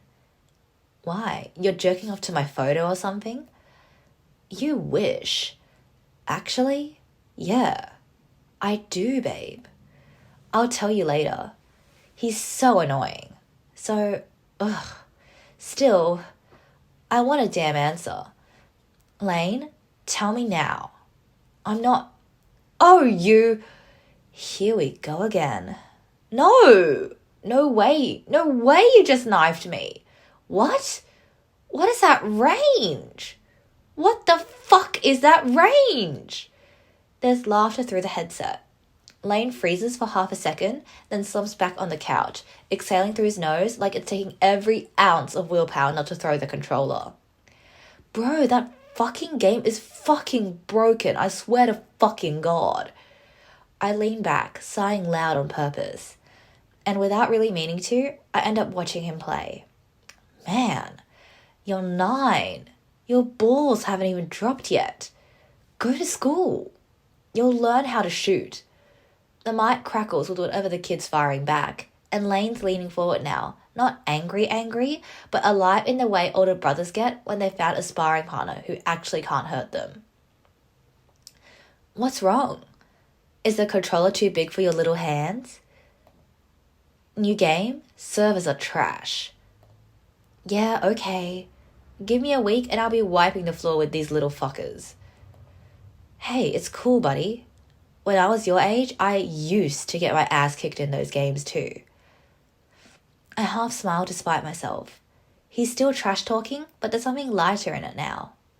The kid says something else, something I can't quite make out. But whatever it is, it makes Lane's laugh. Oh, big talk. All right. Come on then, big man. Show me what you got. And if you win, I'll let you give my girlfriend here a compliment. I roll my eyes and give him a light slap on the shoulder. See? She's shy. Better win or you're going to miss your shot with the lady. Gunfire fills the speakers. Lane's all in again, muttering curses under his breath. He's not aiming to destroy the kid so much as keep him in the match.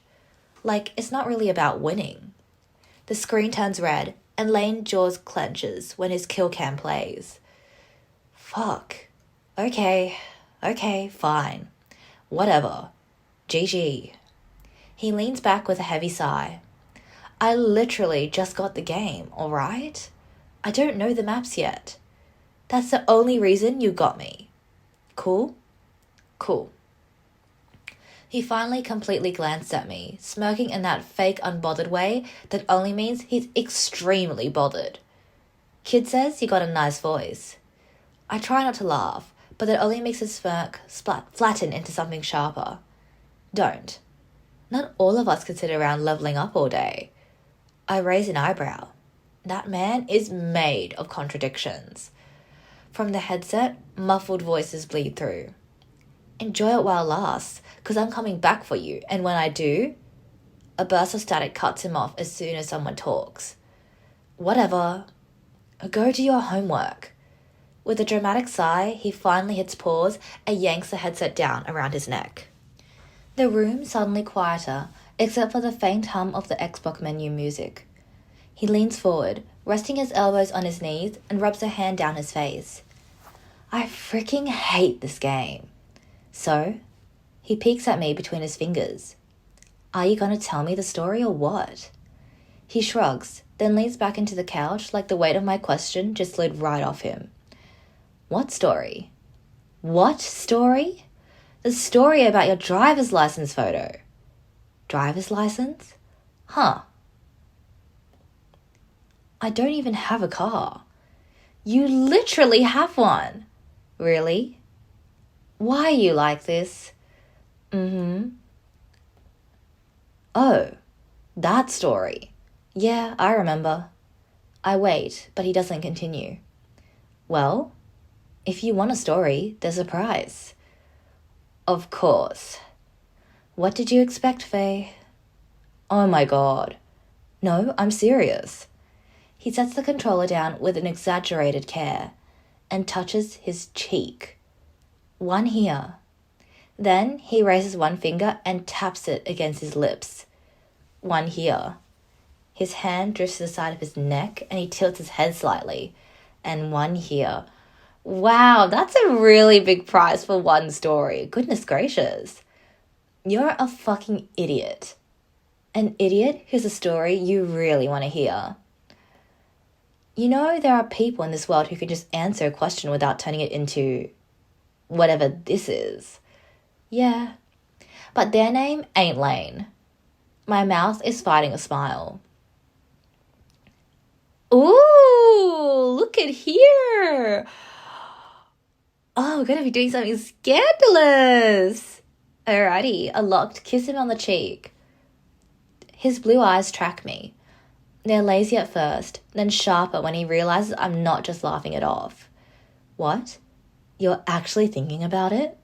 He leans back further, spreading out even more like he's making space for me.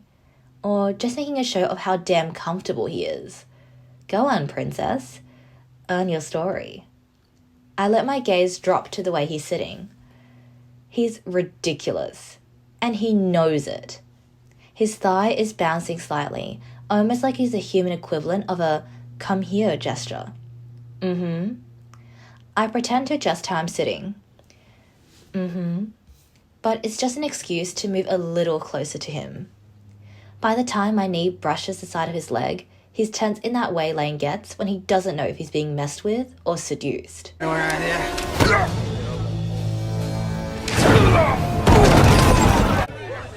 I'm both frightened and aroused. You know, this couch is my bed, right?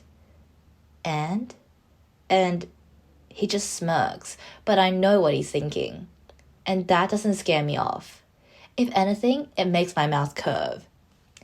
Because I know exactly what he's trying to do. What? Don't act like I'm some virgin loser. I still get around. Really? He laughs, the kind that says, yeah, you caught me, but he's too smug to care. Okay, maybe not lately, but you get the idea. I get zero bitches. But, you know, it's bad manners to listen behind doors, right? Just wondering where this so-called Playboy Lane went. Hey, he's still around, but sex takes effort, and you know damn well I'm a man of rest. I'm just saying. I could bring girls here. I just don't. I smile and lean in a little, closing the space between us on the couch. Lane shifts subtly, but I see it anyway. Like he's trying not to make it obvious he's inching away. I tilt my head just enough and kiss him right on the cheek. I don't even get the satisfaction of pulling back before he's already reacting.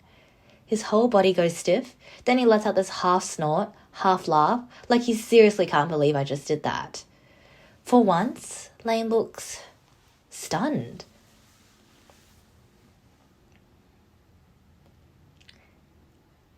The hell? Did you just... His thumb is hovering over his cheek, as if my kiss marked something neither of us are ready to say out loud yet. Yeah. For a beat, he doesn't know what to do with himself. Do you seriously love me or what? My eyes widen. I can hear him trying to sound casual, but it's failing spectacularly.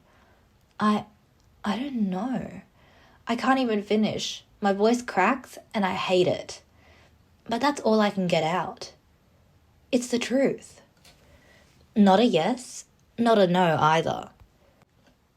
Just the messy middle where all my feelings are stuck. I see his knee bounces just a little faster now, and he won't quite meet my eyes for longer than a second. It's like he just tested something he shouldn't have. Good, 'cause... I mean, I don't even like you. Totally. Completely. Don't like you. Yeah, the more you deny, the more that it means that you like us. I can't help it. I smile. What? Nothing. After a long pause, he clears his throat, trying to steer himself away from the edge I dragged him to. You're like my coworker. Yeah, and does that even matter? That's it. So, we're friends then? What? Fuck no. The reason why he says fuck no is because he wants to be boyfriend and girlfriend. He doesn't want to be in the friend zone. Why not? Because dudes and chicks being friends is fake. That's just a guy waiting around hoping she'll trip and fall on his dick. Charming. Trust me. Every dude sits in the friend zone like it's a waiting room. And the second they get a shot, they take it. Spare me your speech, Lane. I'm not saying I'm one of those idiots waiting for a turn. I'm just saying that I love women. I let out a laugh, then cover my face. Okay, that's not where I thought this conversation was going. He doesn't respond. When I peek between my fingers, he's looking anywhere but at me. I didn't want you getting the wrong idea. About what?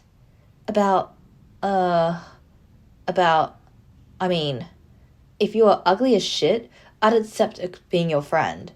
But you happen to be... He cuts himself off, then looks away. You get it. Be what? Ugly as shit.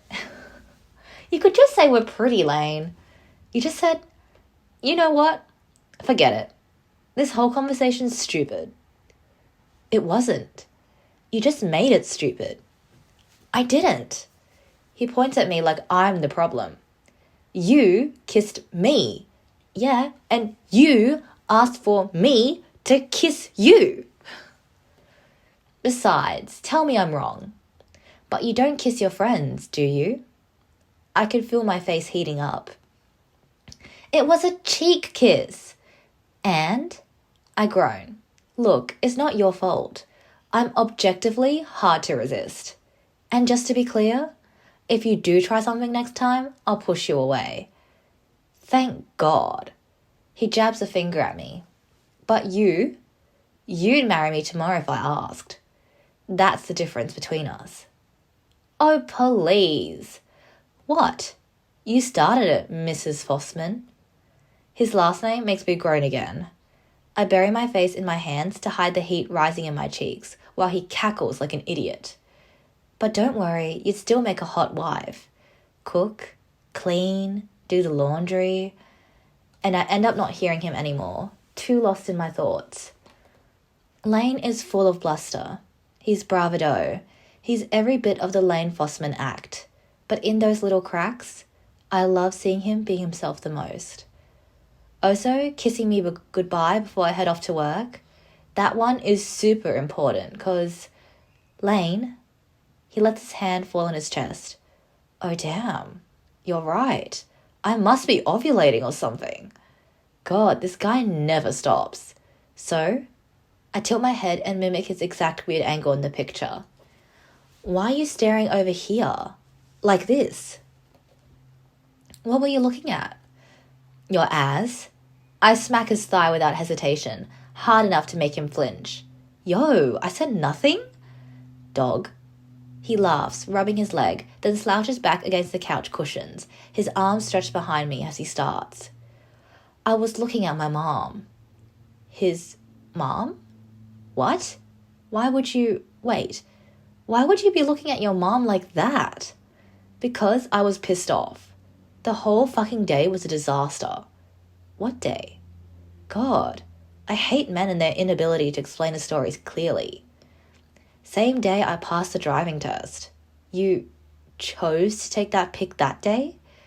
I didn't choose shit. My mom was screaming at me in front of everyone, and I didn't exactly have the balls to tell her no. I squint, not really understanding. Huh. He shifts, still slouched but suddenly full of energy, like he's back there in the memory. All right, picture me. 18, done with school, and wearing an insane amount of hair gel.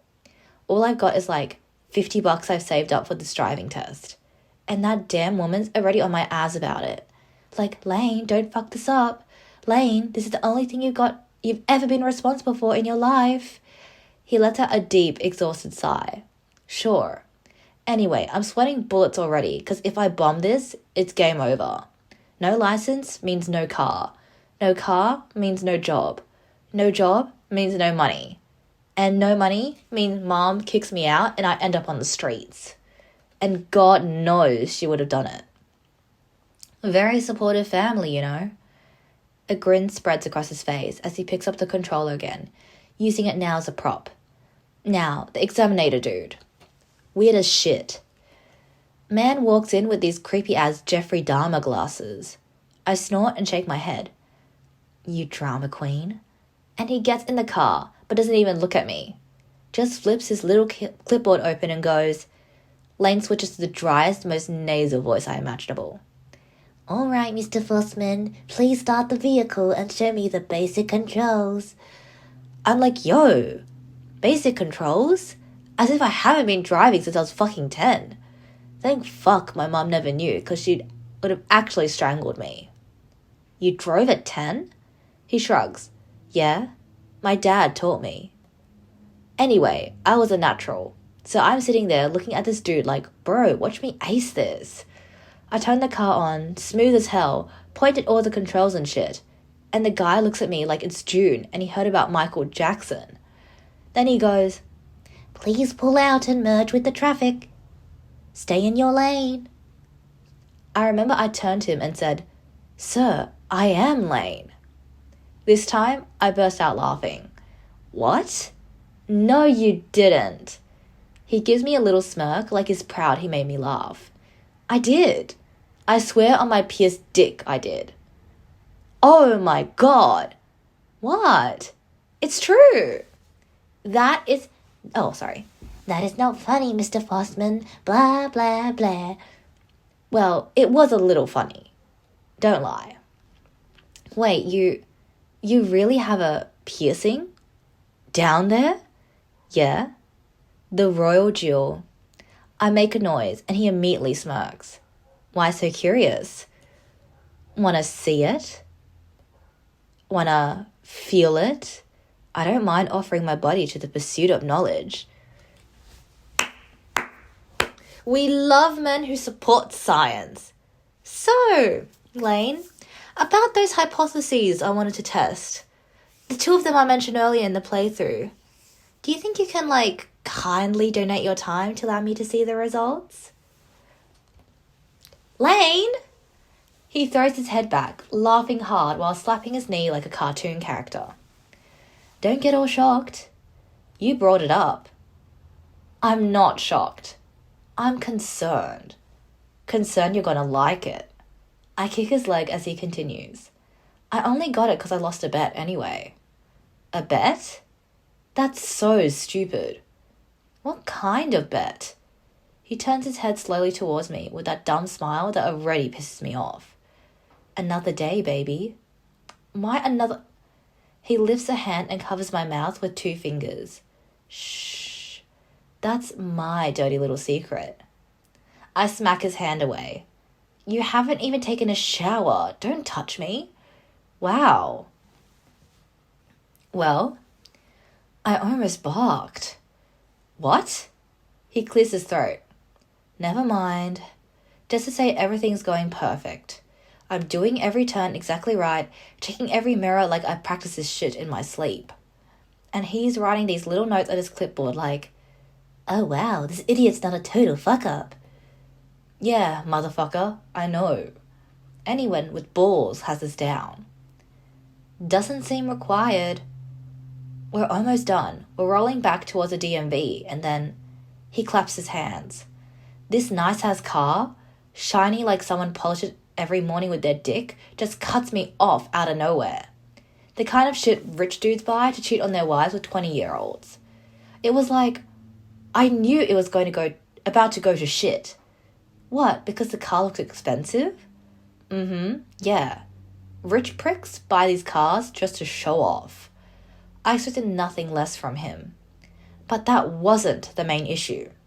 That person clearly couldn't park straight, couldn't see the fucking road. And you know, who else drives like that? Women. I give him a look. Lane? He smirks, hands up like, what? Come on, it's usually the girls who want the sparkly toys. Don't act like you've never thought about it. I'm just being statistically accurate.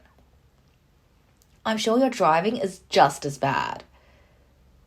Well, I actually have my driver's license. I lift my chin a little. I have my license, actually. You do? Yeah? He laughs, clearly not believing me. Since when, you liar? Really? You think I'm lying? Must be. Is it like recent? Or you been hiding that this whole time?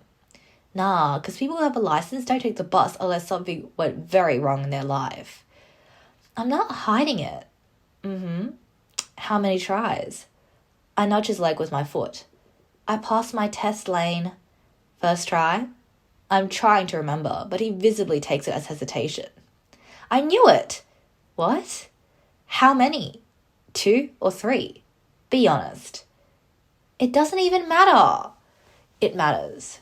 It says a lot about you. I passed in the end. Eventually. For a girl, you're not completely useless. Unlike you. I'll allow your tiny win, pretty. I wouldn't want you in the passenger seat anyway. I don't let women drive me around anyway. I shake my head, but I can't stop smiling a little. Shocking. Really. You sure you didn't just charm the instructor? I'm just asking.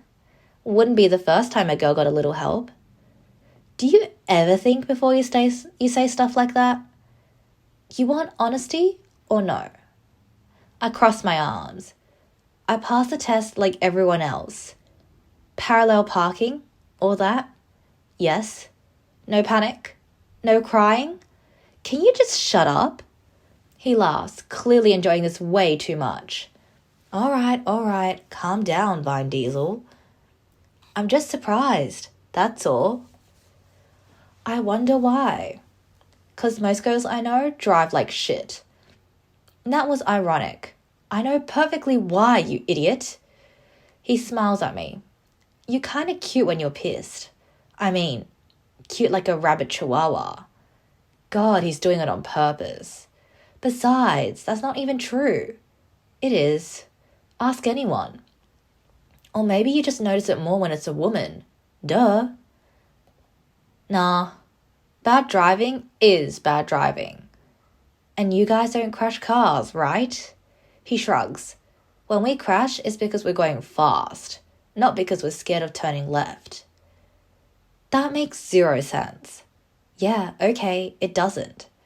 Don't hurt that pretty little brain of yours. At least I have one. Oh yeah? Manual or automatic? I frown. Why? Driving is driving. Driving and assisted driving. You're stuck in the past, you know that?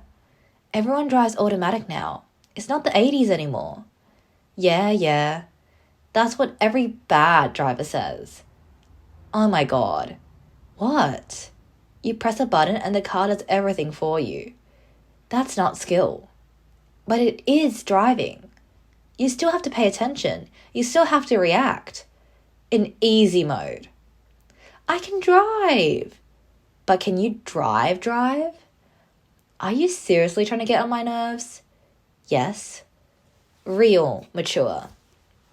He puffs his chest. I know more than you ever will. I close my eyes in exasperation. So you're one of those automatic drivers. Makes sense. You don't even know that. I don't need to. He looks at me up and down. I can tell. What is that even supposed to mean?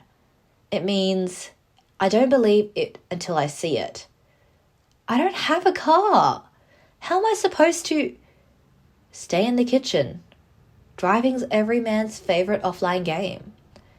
I slap him on the shoulder so hard he actually yelps. Hey, dude, what? That hurt.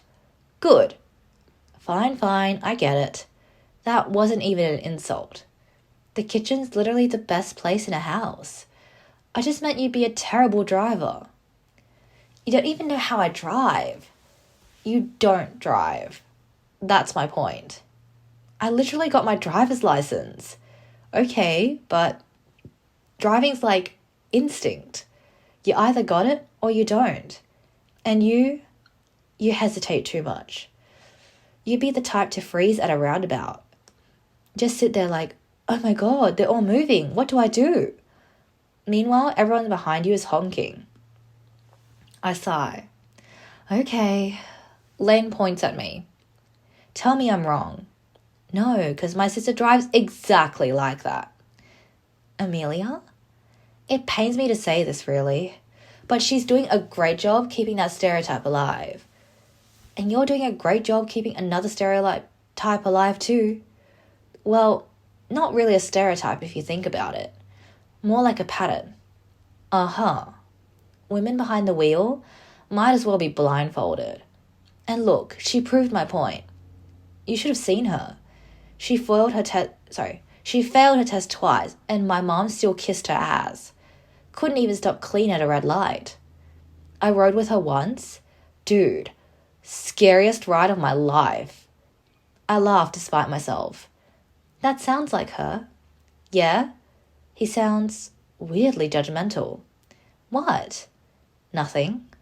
I just thought you two weren't friends anymore. Oh, I mean, that's not surprising. She's not exactly known for being nice. Why? Girl shit. So she was like, oh, the pedals are weird and the shifting feels off. All these fucking excuses.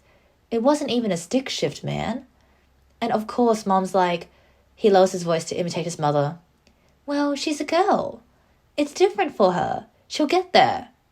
And then she turns to me saying I'm a boy, so I can't fail. Blah, blah. But, so fucking what? Like, what girls just get a free pass to being shit drivers? While I'm supposed to be some perfect man behind the wheel? I was already fucked before I even got in the damn car. So, you were mad about equality while calling women bad drivers? He gives me an insufferable smirk, like he enjoys being offensive on purpose. Don't give me that look. It was an 18-year-old me, all right? I'm more feminist now. Kinda. You just said I was bad 5 seconds ago. Do you hear yourself? Always. Someone will shoot you right in the head one day. They can't. I'm white. He really has the worst things to say sometimes. But anyway, it wasn't a girl. It was an old guy. Bro was driving like he had 9 lives. Like a cat, you know? A cat. He kept drifting between lanes and the examiner dude. Mr. Fossman, reduce your speed and maintain distance. Like, how? How am I supposed to maintain distance when this rich clown is having a midlife crisis in front of me? I laughed so loud I almost fall off the couch. He nearly killed us. I am but a simple victim. You weren't acting like a victim though, because I'm a man. But this guy driving, he wanted to end up like a dead one. I frown. But that wouldn't be your fault. They'd understand. You sweet summer child. He points at me again. You think the DMV gives a fuck about fault? Rich people always win. They do stupid shit like this and still pass everything in life. I mean, sure, but not always. I knew this old examinator bitch was gonna fail me anyway. It's my ass, my test, my $50. All 'cause some asshole couldn't handle his toy. 'Cause then, you're fucked. And I don't like being fucked. Well, not like that. I let out a quiet sigh. So obviously I lose my shit. I'm like, fuck this. No way. I slam the brakes, pull over, rip my seatbelt off, and I'm out the door before the examiner even finishes saying, "What are you doing, young man?" You got out of the car? During your test? Hell yeah, I did. You think I'm letting my whole future go to shit because some rich prick doesn't know how to signal? Nah. So I march right up to that car, knock on the window, and I'm not even cussing yet because I thought it was a chick. Thank God it wasn't. So I start yelling. That sounds like a great way to fail. And then the old guy gets out of the car. What? And he looks at me with this face like he wants to die, but also wants me to die first. He said, "You watch your fucking mouth, boy." Lane, calm down. I'm like, whatever, he can't do shit. But then he threw a punch at me. Why would an old man do this? I mean, yeah, you insulted him, Lane. Still, that doesn't mean you punch a teenager. I shake my head. The dude grazed my lip. But bro, I panicked. Like, why is this old man swinging? And what did you do? What do you think I did? I punched him back. Oh my God. Not too hard, but I'm not going to let some grandpa beat my ass in the middle of my exam. I have dignity. Are you insane? Babe, I just need to throw a punch at somebody. And let me tell you, that old prick looks like the perfect target. I mean, he ruined the only thing I've ever done right in front of another adult. I nod slowly, because I can absolutely picture Lane losing his mind. That's it? He frowns. What do you mean, that's it? That's a badass origin story. Girls love a guy with scars. Okay, but that's not the end. You got the license, right? Of course I got it. I'm Lane fucking Fussman. Next, the guy sends me home, cause, well, what else was I gonna do? And oh man, my mom, she argued with you? I mean, I told her it wasn't my fault. I was standing there still bleeding a little and just told her some idiot cut me off. What was I supposed to do? She just lost it. I shoved my hand over his mouth. Stop screaming. Your neighbour's gonna yell again. He nods like a sad little dog. So I let go of his mouth. Yeah, I get it. Shh. It was just not my day for peace. She kept saying there's always something wrong with me, that I always have an excuse. Ouch. But then the DMV chick, this old lady with like 8 chins, called. She wouldn't stop talking while I was waiting, and I almost hung up when she said something insane about her cats. Anyway, eventually she said that after reviewing the situation, my driving test was validated. What? Wait, how? You literally fought someone during your test. Exactly. So I asked, like, are you sure you got the right guy? And they said the other party involved insisted the incident wasn't my fault. The old man you beat? He nods. Like, what the fuck? Why would that guy defend me? He's the one who threw the first punch. But yeah, he basically told them I was driving fine, that he fucked up, and I shouldn't fail because of him. That's actually super kind. You know why? If I know why? That old dude was RJ. What? Really? Are we talking about our same broke boss? Yep. That's how I met him. He did that because apparently I reminded him of his son or whatever. I can't wrap my head around the fact he's known Ronnie Joe this long. Oh, so he said I should stop acting like an idiot and maybe I'll get somewhere in life. Yeah, truly him. I basically failed and passed on the same day. My mum was still mad though. She didn't even say congrats. That's why he turns his head slightly like in the photo, looked at her like that. So that was luck. That was me. I smile. Somehow, I'm not even surprised by that story. I can see 2003 Lane just being as obnoxious as he is now. Yeah, makes sense now. Told you. Everything I do makes sense if you think about it long enough. I laugh, but the weird thing is, he's not wrong. You seem to have good relations with your mom. What about your dad? If he's the one who taught you, he must have lost his mind.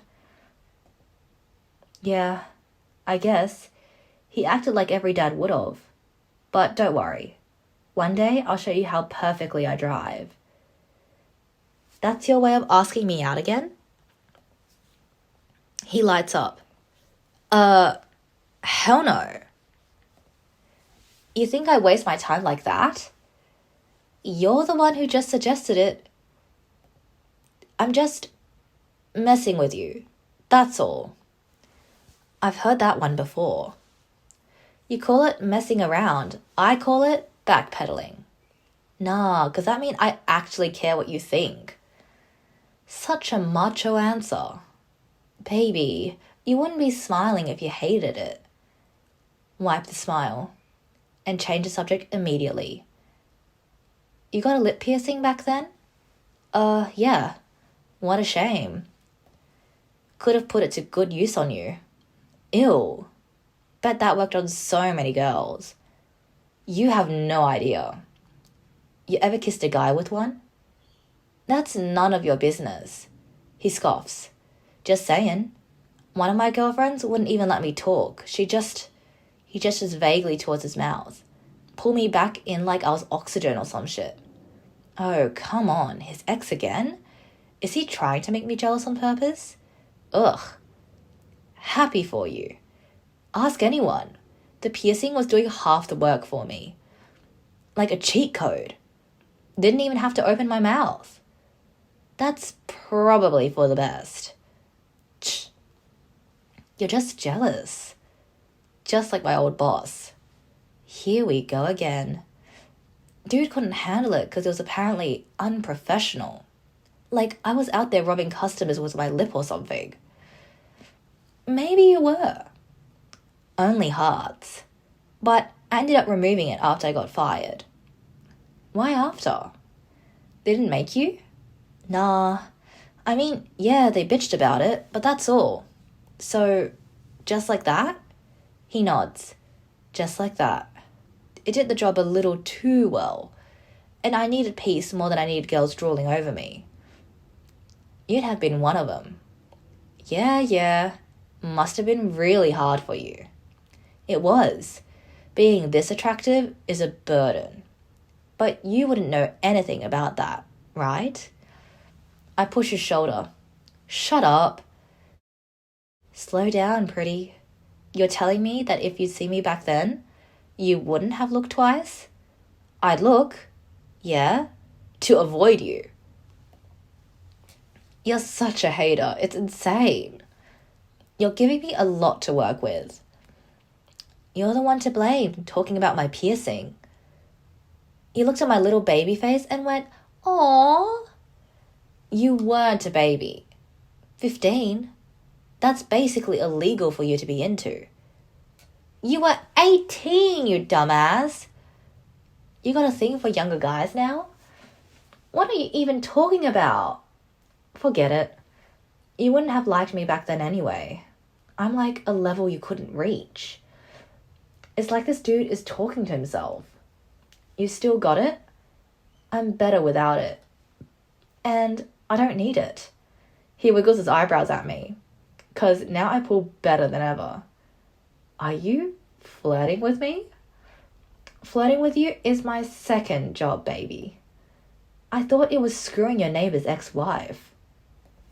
My third job, then. Don't let him see you're totally entertained, Faye. Your turn to do my job now. What? But you're literally so easy, Lane. I could tell you your blue control looks cool and you'd call that flirting. A stupidly big smile spreads across his face. It's light blue. I sigh. I bet you look better without all of that, though. He raises an eyebrow as I gesture at his face. Your piercings. And I bet you look better without all your clothes. I actually gasp at that. Are you serious?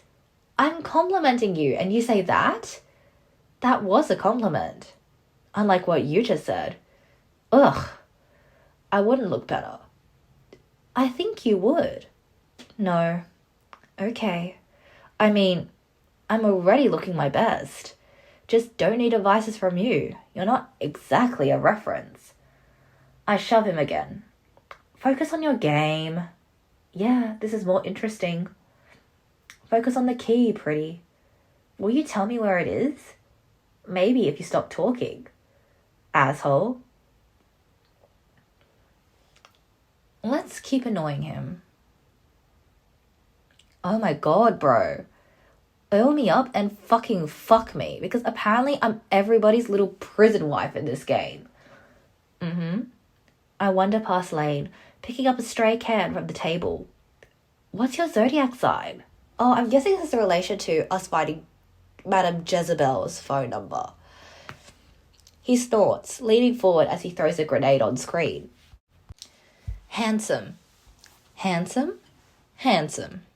So what, is that compatible with anything or just yourself? I'd make it work for you. But right now, Zodiac says you're supposed to stay away from me. I walk away before I laugh out loud. Alright, what about this one? I got a frag. I walk over, standing just off to the side of the screen so I'm in his line of sight. Why do you like video games so much? The hell is that question? I was just wondering. You spend half of your life glued to a screen. It's a father-to-son thing, babe. We're boys. Your dad taught you how to play? Tekken, mostly. Thought he was untouchable. Used to wipe the floor with me every weekend. I chuckle. Yeah, he wouldn't stand a chance now. I'm sure. Besides, look at it. It's a way to be whatever I want to be. The people on the internet only know I love MILF 21. How did you come with that gamer tag? Look at him. He uses his controller to point directly at the screen. My guy has damn great muscles. He looks exactly like me. I thought you didn't care about sports. I care about sport. EA Sports is in the game. Is that why you decided to buy an Xbox instead of an actual bed? See, you can't help but remember the little things about me. Hard to forget when you spend our entire shift speaking non-stop. Shh. Video games are at their peak. You wouldn't understand. I never said I disliked them. His thumb stops hovering over the Xbox controller. Wait, what? I just asked why you liked them. I didn't say I didn't play. You play? Like actual video games? Not just The Sims or Guitar Hero on Easy? I frown. Dude, that's crazy. You're not even fat. Excuse me? He scratches his nose. Just saying. You're not ugly. You don't have a face covered in pimples. You actually smell good. Faye, you're the love of my life. The other girls look like trolls. Are you seriously complimenting me by insulting every other woman on earth right now? Yes. Would you prefer I compliment them instead? Those aren't the only two options, Lane. I disagree. You're like a shiny Pokemon. Now, come on. He threw a black controller at me. I catch it. Let's see if you're actually good or if you're just talking trash. Okay, I'm in. Alright, we're doing a private match. Loco split screen. The screen violently splits into two horizontal rectangles, the top half showing his character's point of view, the bottom half showing mine. The sound of the MW2 menu selection echoes through his TV speakers now. No screen peeking, alright? I catch you looking at my half of the screen to see where I'm hiding. I consider me as the winner. I let out a sharp laugh. Are you setting up excuses already because you're scared you'll lose to a girl? Babe, I'm a god at this game. It's just a rule. Alright. Ready to get absolutely wrecked? Ready. The map finishes loading and the countdown timer appears on the screen. I don't know why the sound of the TV is so loud, but either way, my thumb flies across the joysticks. And my eyes are locked entirely on the bottom half of the screen as I slide around a rusty shipping container. Rust. You're in my domain, baby. Fucking easy win. Is that supposed to intimidate me? Just a warning. Save yourself the embarrassment. Shut up and play, Lane. Okay. Your funeral. His character suddenly sprints across a catwalk on the top half of the screen. He lets out a cocky laugh, probably confident he's about to humiliate me. Oh, okay. Go right. Nope, not today. Lane is frozen as he stares at the top half of the screen, where his character's dead body is slumped on the sand. Damn. The corpse of I Love MILF 21? No way. You talked big, but looks like I win. Lane violently snaps his head around to face me. You peeked! That's your excuse. Don't even lie to me. I saw the reflection in the window. I didn't look at your screen once. You are literally camping. A toddler could have sniped you. A toddler? No. He slaps the controller down on his knee. Bro, I totally let you win. I wasn't even trying. Face the truth. You got wrecked. It doesn't even count.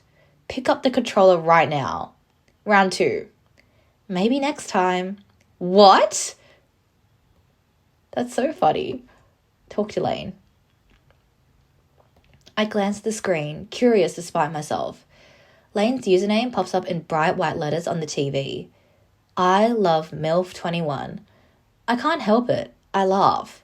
Wait. That's you? Lane doesn't even flinch, too busy throwing a grenade into some poor guy's pixel face. What? Your username? I love MILF21? Are you serious? It's ironic. Like a joke. His eyes slide over to me for 2 seconds. Too hard to understand for the double X species. Pathetic. Nah, I was joking. He waves me off, eyes already back on the screen. I do love MILF. Now shh. Clutch round. Another voice crackles through. Cover me, lub. I'm reloading. Are you ignoring me? I'm not ignoring you, mama. I'm just selectively prioritizing peace. Asshole. You guys sound like you're about to storm Iraq with names like, what even is that one? I squint at the corner of the screen. 69 Pussy Slayer 420? That guy's a legend. He's been carrying our squad since 07. You respect the Slayer. These boys are locked in, talking about corridors and bombs and respawn timers with more intensity than anyone I've ever seen apply to actual real life. Trash? Buddy, you're named after a Yu-Gi-Oh card. Don't talk to me about trash. This is the dumbest thing I've ever witnessed. Then don't witness it. Keys are probably in the couch cushions. Now stop breathing down my neck. I throw my hands up, muttering under my breath as I dig through the couch. Fuck me sideways with a rusty pipe. Who the fuck sniped me across the map? Of course, the keys aren't there. Alright, let's keep talking. Don't sit there. That's where I died last round. You died on your couch? Metaphorically. The TV flashes white as something explodes and Lane starts cursing into the mic. Shut up with your goddamn fucking nose. It's bigger than your dick, lub. He laughs. Bigger than your sister's boobs. Okay. You talk again about my sister, I explode your 2 legs. Lub? I can't tell if it's a joke. What I can tell is that this is the stupidest nickname I've ever heard. He's my spiritual brother. There's a muffled voice through his mic. Shut up, man. You literally peed in a bottle last time so you wouldn't leave the match. Don't come for me. Ew, what? He's too entertained to explain. Instead, he pulls off one side of his headset and glances at me. That look that usually means I'm about to do something stupid for fun. You want to talk to him? What? What? I don't even know his name. He's already sliding the headset halfway off. Ludwig. I don't know him. Relax. He's a guy who just lost his virginity. You're completely safe. Good to know, but that's not... He hands me the headset. Too late. I sigh, take it, and put it on. It's still warm from his ears. This is stupid. There's a long crackle of static. Hello? Hello? Hi. Hey. What's up? That wasn't my normal screaming voice. His voice sounds younger than I expected. What? I said yo. Yo? Holy shit. She's actually real. You're talking about me? Are you pretty? Excuse me? Lub? Play. Are you built weird? No. Babe, tell him to play. He's low. The screen briefly flashes at the end of round scoreboard. Ludwig somehow manages to get the last kill. GG. GG. GG, I guess. Okay, this is really awkward. Laney Chan's actually talking to women again. I stare at Lane. Okay, that's so ironic that I called him a tsundere when Ludwig is calling Laney Chan. Oh my god. Tell him to kill himself. I love how the name changes well to Laney Chan. Don't call me your weird Japanese shit. He says you should kill yourself. Dickhead. He literally begs me to play co-op with him every afternoon. Doesn't surprise me. I can't believe Laney Chan's got his work wifey sitting on his couch and he's still playing Xbox. Wait a minute. So, when I said we might as well get married, we are? We are work wife and husband? Oh, Laney, you're so cute. My stomach weirdly flips at that. Couldn't be me. His work wifey? What the fuck is he telling you? I just mean Lane talks about you like you're some legendary Pokemon. I'm a little confused. But he did say he can't believe you have me over there. And you're still playing Xbox. Which, honestly, I agree with. Lane leans back into the couch. Wow. Lioness. It's ranked. Tell him to shut the fuck up and plant. This is why he's single. What'd he say? He said you're single. Oh yeah? He is too. If he had a girl over, he'd probably ask her if she wants to see his Yu-Gi-Oh cards. Beside me, Lane starts laughing, even though he clearly has no idea what's happening. Okay. I can't do this. Lane grabs the headset from me immediately. Yeah. What the fuck are you idiots even talking about? Hey, you're the one who told me to talk to him. Instead of putting it back on, he just presses buttons on the controller menu. Suddenly, Ludwig's voice blasts through the TV speakers instead. Now all three of us can hear each other. Hope you're wearing shoes. He hasn't vacuumed since, last year? What? Brother, you literally ate pizza off your floor last month. Don't talk with me about hygiene. Oh, you can hear me again? 5-second rule, bro. You're both disgusting.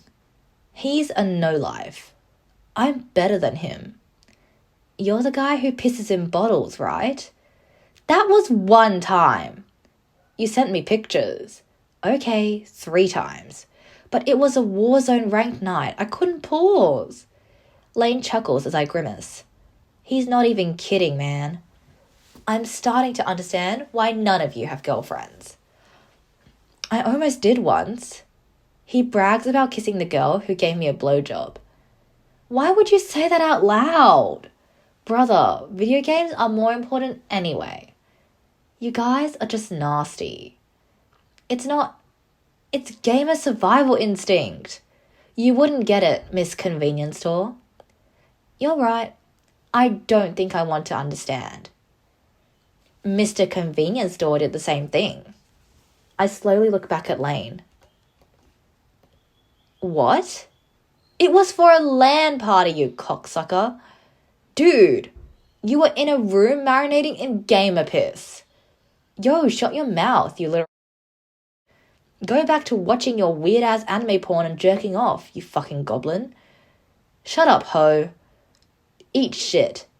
I hope your mom isn't lactose intolerant. He thinks he's alpha, but he looks like a fucking...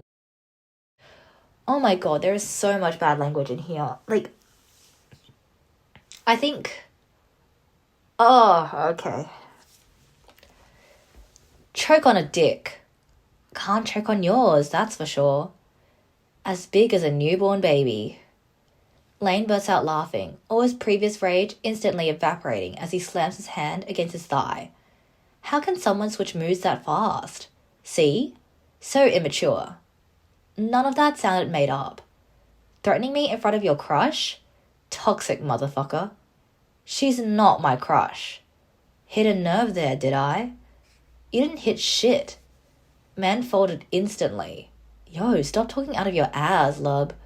She's right here. You're making it weird. He turns to me. Babe, don't listen to... You're making it weirder. And he's getting shot. Stop screaming, holy Jesus. I don't need your moans in my ears. I know you love it. Gross, dude. Keep your bedroom voice for your work wifey. Lane nudges me with his elbow. This dude's got fucking earrings. Don't tell me he doesn't want dick now. You literally have your ears pierced. Yeah, but not in my earlobes. What's that supposed to be? I'm not gay. Says the guy with diamonds on his nipples and on his fucking dick. I don't have diamonds. Still sounds pretty gay to me.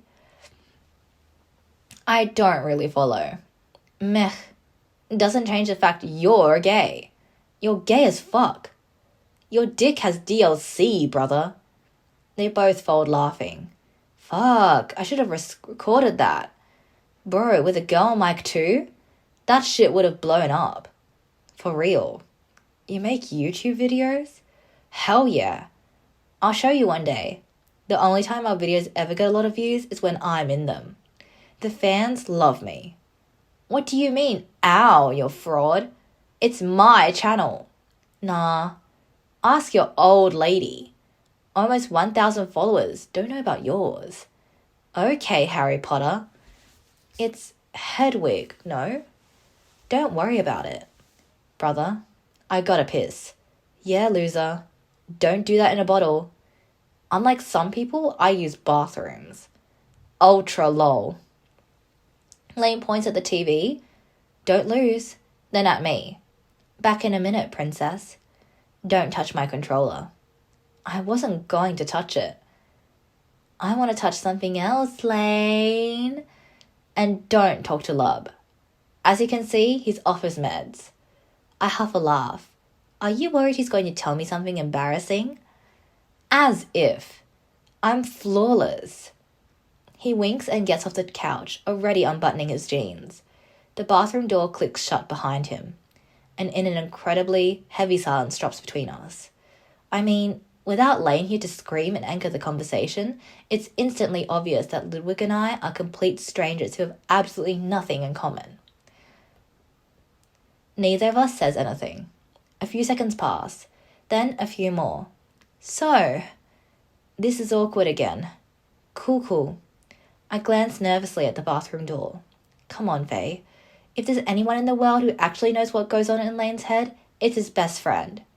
Ludwig? Can I ask you something real quick before he gets back? I mean, sure. Does he? I mean, not to sound weird, but does he ever talk about me?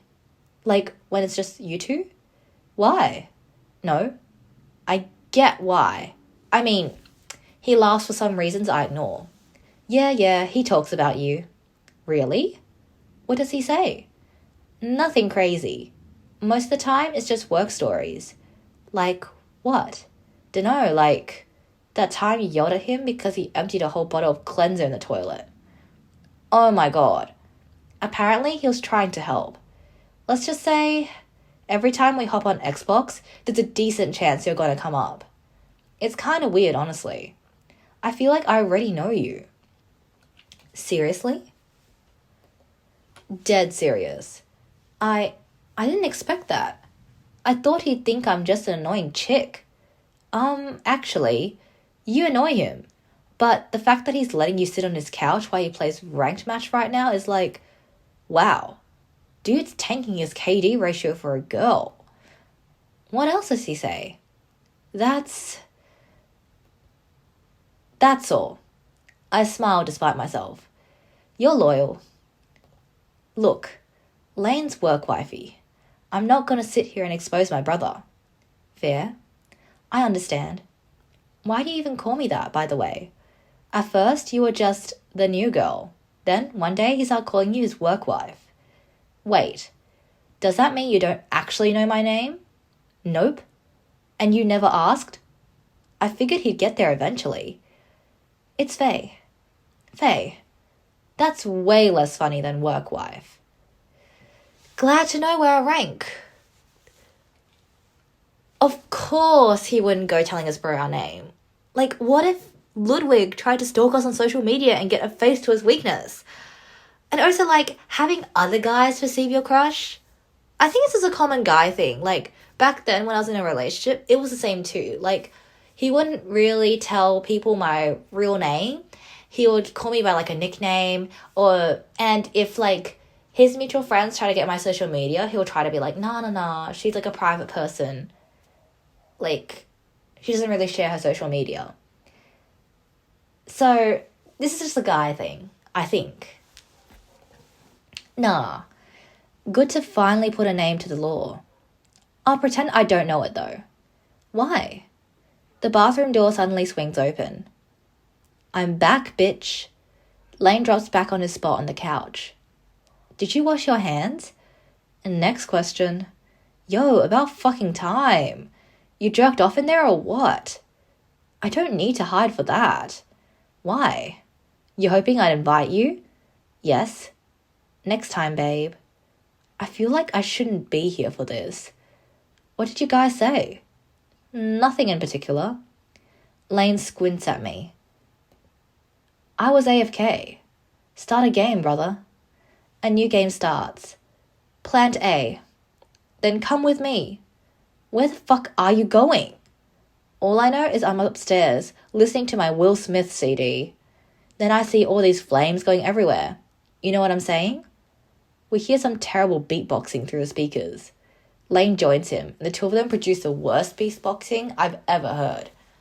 I don't even know what that means. Every new sentence is complete nonsense in the last, but it's funny. Lub, behind you. Behind you. Behind you, you fucking... Ludwig dies. I didn't see him! And Lane sighs, dragging a hand across his face. Fucking blind ass. Your fucking nose takes up half your face. No wonder you can't see shit. Suck my dick. You died before me. Let's side with Lane. Lane's better though. He taps his chest with the controller. Finally, someone with actual eyes. Dude, she's just pitying you. Check the leaderboard, scumbag. Bitches love a winner. He nudges my knee with his. Tell him who carries every match. I don't know about every match. I literally have more kills than you. Brother, I'm still higher. Also, you play like a fucking parasite. Fuck you mean? This motherfucker waits behind corners while real men push objectives. Real men hold positions too. Pussy. Now my coworker will think our team sucks except for me. Not that I'm complaining. Work wifey. I am the work wife? His. Fuck yeah. Back off my woman, lub. I'm not your... You always disappear for 20 minutes, come back with chips, then tell me I'm not sucking shells fast enough. Thought you believed in traditional values. That's leadership. Brother gives orders and contributes nothing. He's consistent. A general doesn't push the broom, he maintains morale. The only thing you're maintaining is your virginity. Your sister didn't think that I was a virgin last night. I burst out laughing so hard, I nearly fall sideways into Lane. Unfortunately, I do fall sideways into Lane a little. His arm catches mine automatically. Warm hand around my wrist for half a second before he lets go too fast. You got her laughing. Congrats. Lane clears his throat. Brother, she's laughing at you. Wait, how close are you two sitting right now? I'm trying to visualize the scene. Try to visualize a job first. I have a job. Bro sells stolen ringtones to middle schoolers. Are your legs touching? No. I look down. Our knees are literally pressed together. Weirdo. By the way, nice to finally meet you, Lane's work wife. My bro talks about you sometimes. He says you're... Lane suddenly switches the TV audio to his headset. That you're annoying as hell. I smile wide. Stop that. You'll get wrinkles. A chick's face is her only real currency. You gotta preserve it. Ludwig is right. You're so toxic. Wow. You don't like toxic, princess? I don't. That's going to be a problem. And we'll keep on talking. I feel like there's still more dialogue. Lane's still glued to the screen, shirtless. Is he shirtless? I'm pretty sure there's a shirt here. Come on, Dev. You should have updated the CG. Legs wide open on the couch like he owns the air I'm breathing. Get off my server, pussy.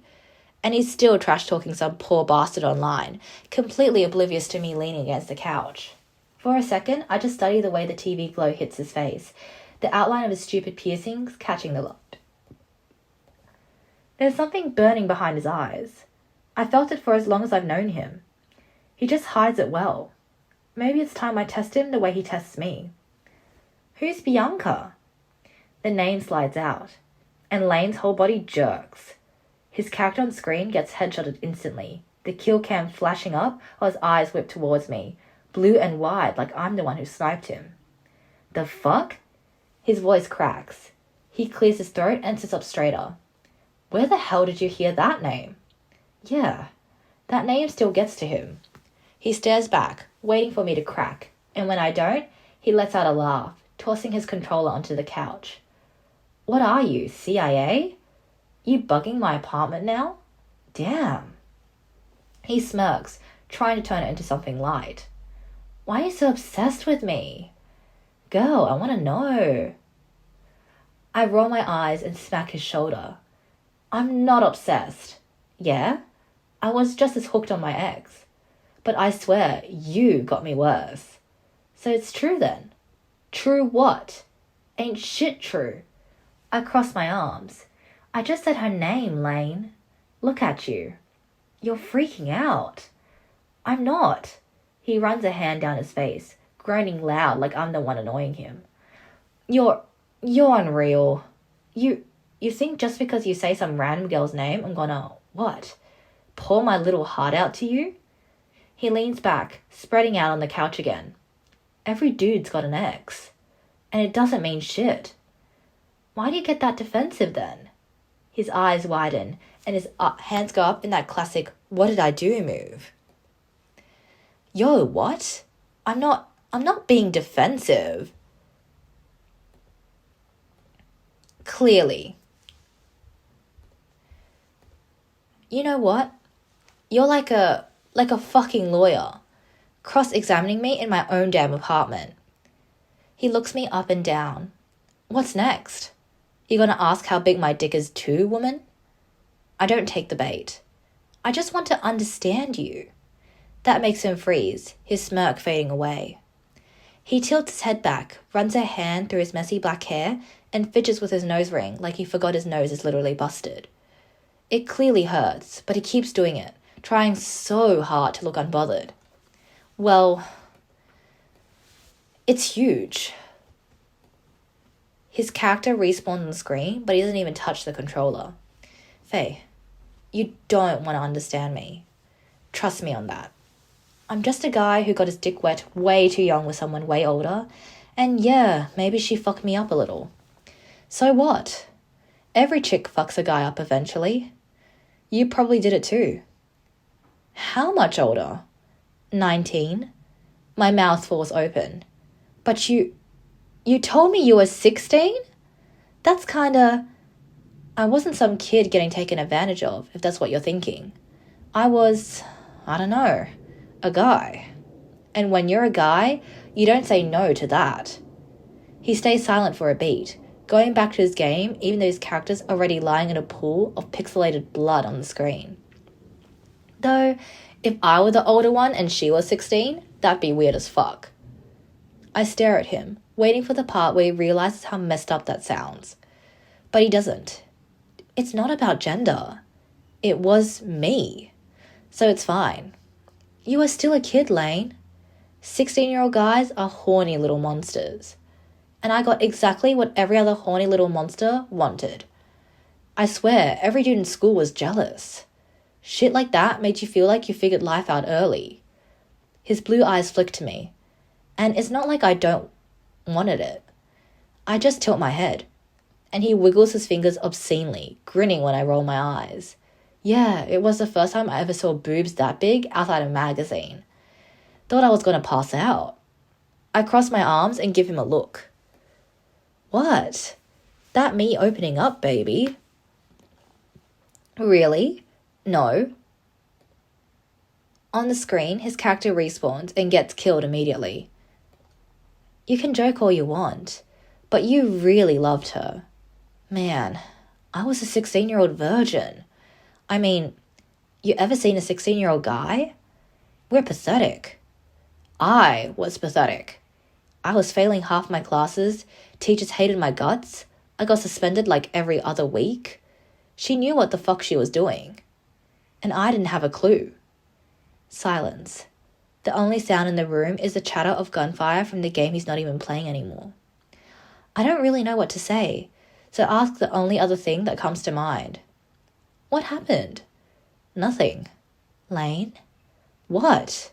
I wait, and finally he sighs. Nothing really. Everyone else thought I was just this loudmouth little punk taking up space. And I was. But she showed me the world wasn't just one big pile of shit. And when she got bored, she fucked somebody else and made sure I knew about it. That's all. He picks up the corner of the controller, like he can't look at me for too long. It's not even her I remember most. Then why is she still in your mind after all these years? He turns his head slowly, eyes narrowing like I just spoke in a different language. Hey, I said it wasn't about her leaving. I'm not stupid. I knew she wanted more from life than babysitting a clumsy little boy in love. That's the worst part. I knew it. But I don't know. She just let me right when I thought I was starting to feel okay. Silence settles between us again. And I think, maybe for once, that's exactly what Lane needs. Just a moment where he can feel the most himself. But then he lets out a laugh, like he hates the sound of his own vulnerability. Maybe that's why my mental age froze the second she bounced. He flashes me a crooked grin, then taps the side of his bandaged nose with 2 fingers. Explains a lot of my shit, don't it? Don't do that. That's my thing, pretty. Why do you think I'm still bragging about boobs? Everyone else grows up and moves on, but I'm just sitting in the same goddamn place. I don't know why. The TV screen has gone black, but it's like neither of us notices. Lane shifts on the couch. One hand stays hooked behind his head, and the other taps lazily against his chest, right over his heart. Anyway, if there's one thing that bitch taught me, it's to never trust a woman with your heart. Why? I ask even though I think I have the answer. 'Cause she made me cry. Like, fucking bitch. He emphasizes every word with a tap to his chest, like he's mocking himself and proud of it at the same time. I don't give a fuck who she is. I'm never trusting a woman with this. Another tap. Ever again.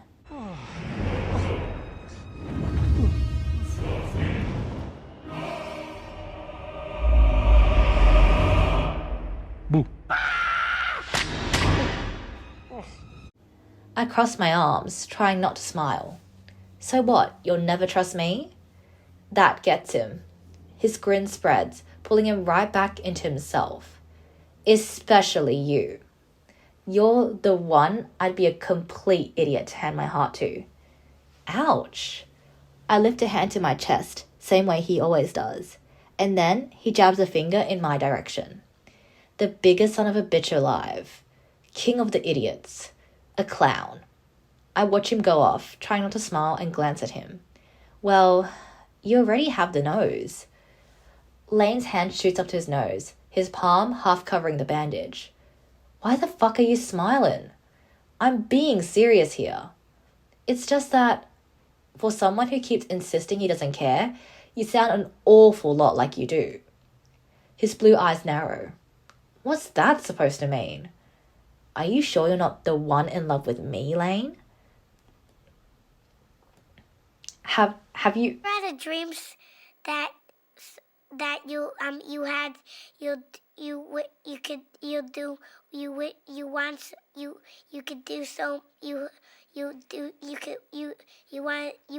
him to do you so much you could do anything?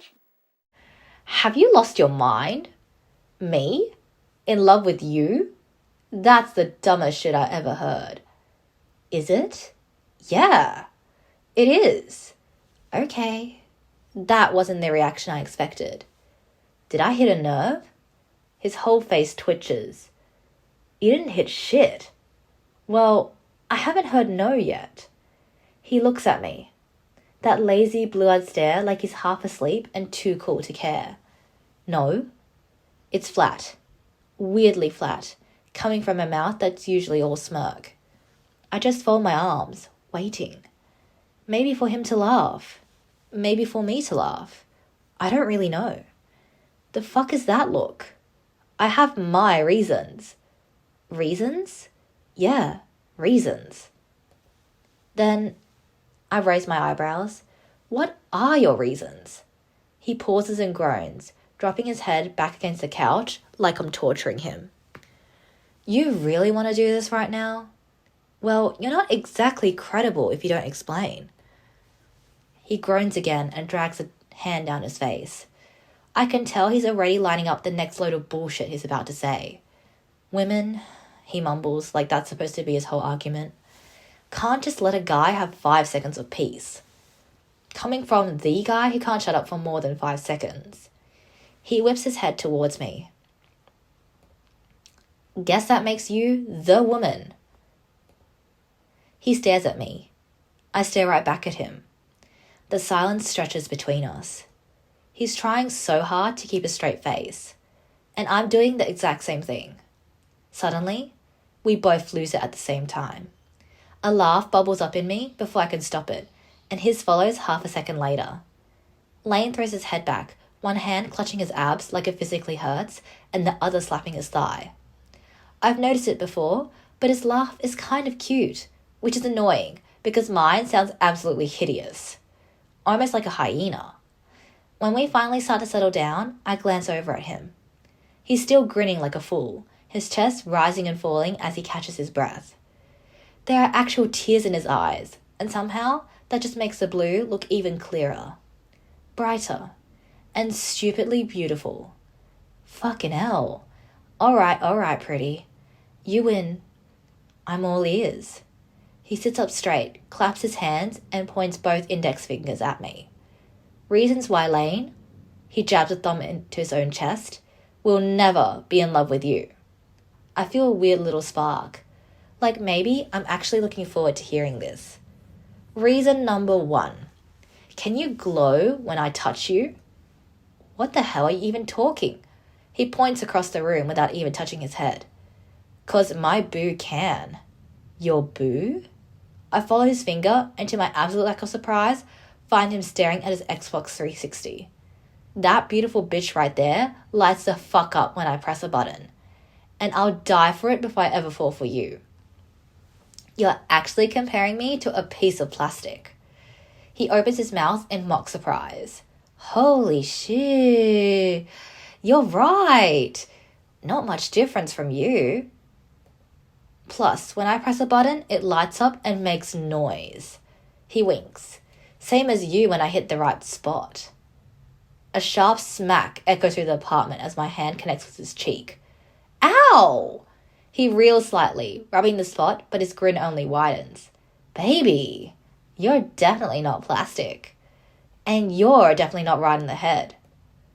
But you're definitely in my head. Get me out. Already done. Anyway, he raises 2 fingers between us. Reason number 2. And this one's going to convince you. I have a terrible feeling I'm about to hate him even more than the next 2 seconds. Your ass is too flat. Like, picture us naked in the shower. Me giving you a nice spank. What happens? He looks at me dead in the eye for a full 10 seconds. Nothing! Then bursts out laughing. Can't even make music with you, pretty. It's like slapping a countertop. Or better. It's like if I dropped a glass of water on your ass, it wouldn't even roll off. You're such a dickhead, Lane. What, princess? I'm a simple man with simple needs. You could always prove me wrong, though. He's grinning like the devil, practically daring me to rise to his level. God, he's insufferable. Oh, let's stand up and prove him wrong. I exhale slowly and push myself off the couch. His eyes track the movement instantly. For a second, it looks like he wasn't expecting me to actually respond. Definitely not like this. Wait. You're serious? I stand tall, place my hands on my hips, and his smirk returns instantly. Holy hell. Those icy blue eyes sweep over me with obvious appreciation. He's not even trying to hide it. Now that's what I'm talking about. He leans back deeper into the couch, arms stretched along the backrest like he's at the front row at a strip show. Then he lifts his finger in the air, the universal mantra gesture for turn around. Seriously? What? You're the one who stood up. Now spin. I roll my eyes, but I give him a half turn anyway, mostly because just standing here doing nothing makes me feel dumb. Every inch of me is screaming confidence I totally don't feel, but he doesn't need to know that. Behind me, I hear him whistle low.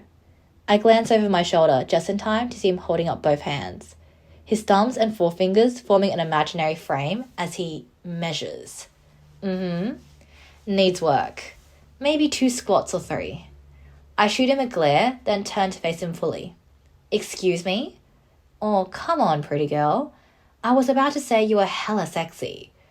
Ugh, why'd I even let him talk to me like this? Look, I'll give you this. You're at least top 5. Top 5? I got experience. He taps his temple. Me and my brother Lub used to measure every girl's ass during high school gym class. God, only Lane would do something like this with his dumb friend. You really haven't changed, have you? Why would I? I'm already perfect. I shoot him a look. More seriously, we'd sit in the bleachers while everyone else was playing volleyball or whatever. And me and Lub had the system. 2 fingers. He holds up his hand, measuring the air with his thumb and forefinger again. That was like a solid beer to your ass. 3 fingers? Now we're talking. 4 though? That shit went up on the board. The board?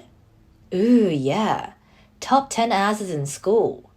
We had the list taped inside my locker senior year. I roll my eyes and let out a sigh. Jesus Christ. You rated girls with your best friend in high school? Yep. My brother agreed on every ranking. That shit was legit. Cute. Bet you two also practice kissing, huh? For a second, he just looks at me like I actually pissed him off. Hilarious. Then he leans back and grabs the controller again, eyes on the screen like he's suddenly real focused. The Xbox menu blinks back to life on the TV. Wait, is Lane sulking? No way. After all the crap this man said to me, he has the audacity to sulk? Are you seriously pouting right now? Unbelievable. He pulls the headset over his ears. Lane? He clicks through menus. Lane? Still nothing. But then he clears his throat. Yo, what's up, boys? My brow furrows. Is he serious right now? Yeah, I'm back. Hard to deal with something real quick. He leans back with a smirk, tugging at the corner of his mouth. Yeah, nah, it's just this chick. Total pain in my ass, man. Are you talking about me? She thinks she's funny, but she's flat as a goddamn chalkboard. He chuckles into the mic. Don't worry, boys. I'll put her back in her place. Excuse me? Nah, bro, I'm telling you. This one's all attitude. Oh my god, shut up. No reaction. He just nods, like whoever's on the other side is hyping him up. Yeah, I know. But she's kinda cute when she's mad, though. She's got that whole pissed off school teacher look going on. And it makes me want to fucking misbehave on purpose. Lane! He bites his bottom lip, staring at me like I'm the game. Music to my ears. You hear that, boys? I get her screaming like that again, but not because she's mad. That man! I grab a cushion and chuck it at his head. He ducks, laughing like a kid. God, she's exactly my type. Don't tell her though. Gotta keep her pissed off. That's how I keep her. That's it. I stomp forward and wedge myself between his knees. Give me that damn headset. I reach for it, but he leans back, holding it just out of reach. Oh, you can talk? Weird. Thought I muted the kitchen. Shut up! Hand it over. Baby, don't be like this in front of the boys. I climb closer, practically bending over him to snatch it off, but then his hand shoots out, grabs my waist, and yanks. I lose balance and fall right onto his chest. Jeez! He laughs in my ear. Shit. My bad. Still, now you're at your place, babe. I don't care. I'm still fighting him for the headset, straddling his lap now, trying to rip it off his hand. Damn, if you want to sit on me, you could have just asked, he says as he holds the mic away with one hand and squeezes my hip with the other. Ugh, you're disgusting. Boys, she's literally sitting on me right now. The urge to strangle him grows stronger by the second. And unfortunately, so does the one to laugh. He chuckles, lifting the headset higher, and I have no choice but to lean in, my chest brushing against his t-shirt. Come on, work for it. Show me how bad you want it. Give it, you asshole. You want it? You ask nice. Both of my hands are clawing for that stupid piece of plastic while he leans back, laughing like the devil. Babe, you're about 2 seconds from making this real awkward. One little word and this all ends. Now, Lane. I open my palm. You're really just gonna sit there like that? Yeah? Alright, take it. I snatch it from his hand. He lets me, but he makes a show of how strong he is by letting me struggle for a second just to tease me. When I finally yank it away, he whistles. Aggressive. I like that. Roar. I don't answer and press the headset to my ear. Hey, don't listen to your friend. I stop. Nothing. No one is talking. Just dead air.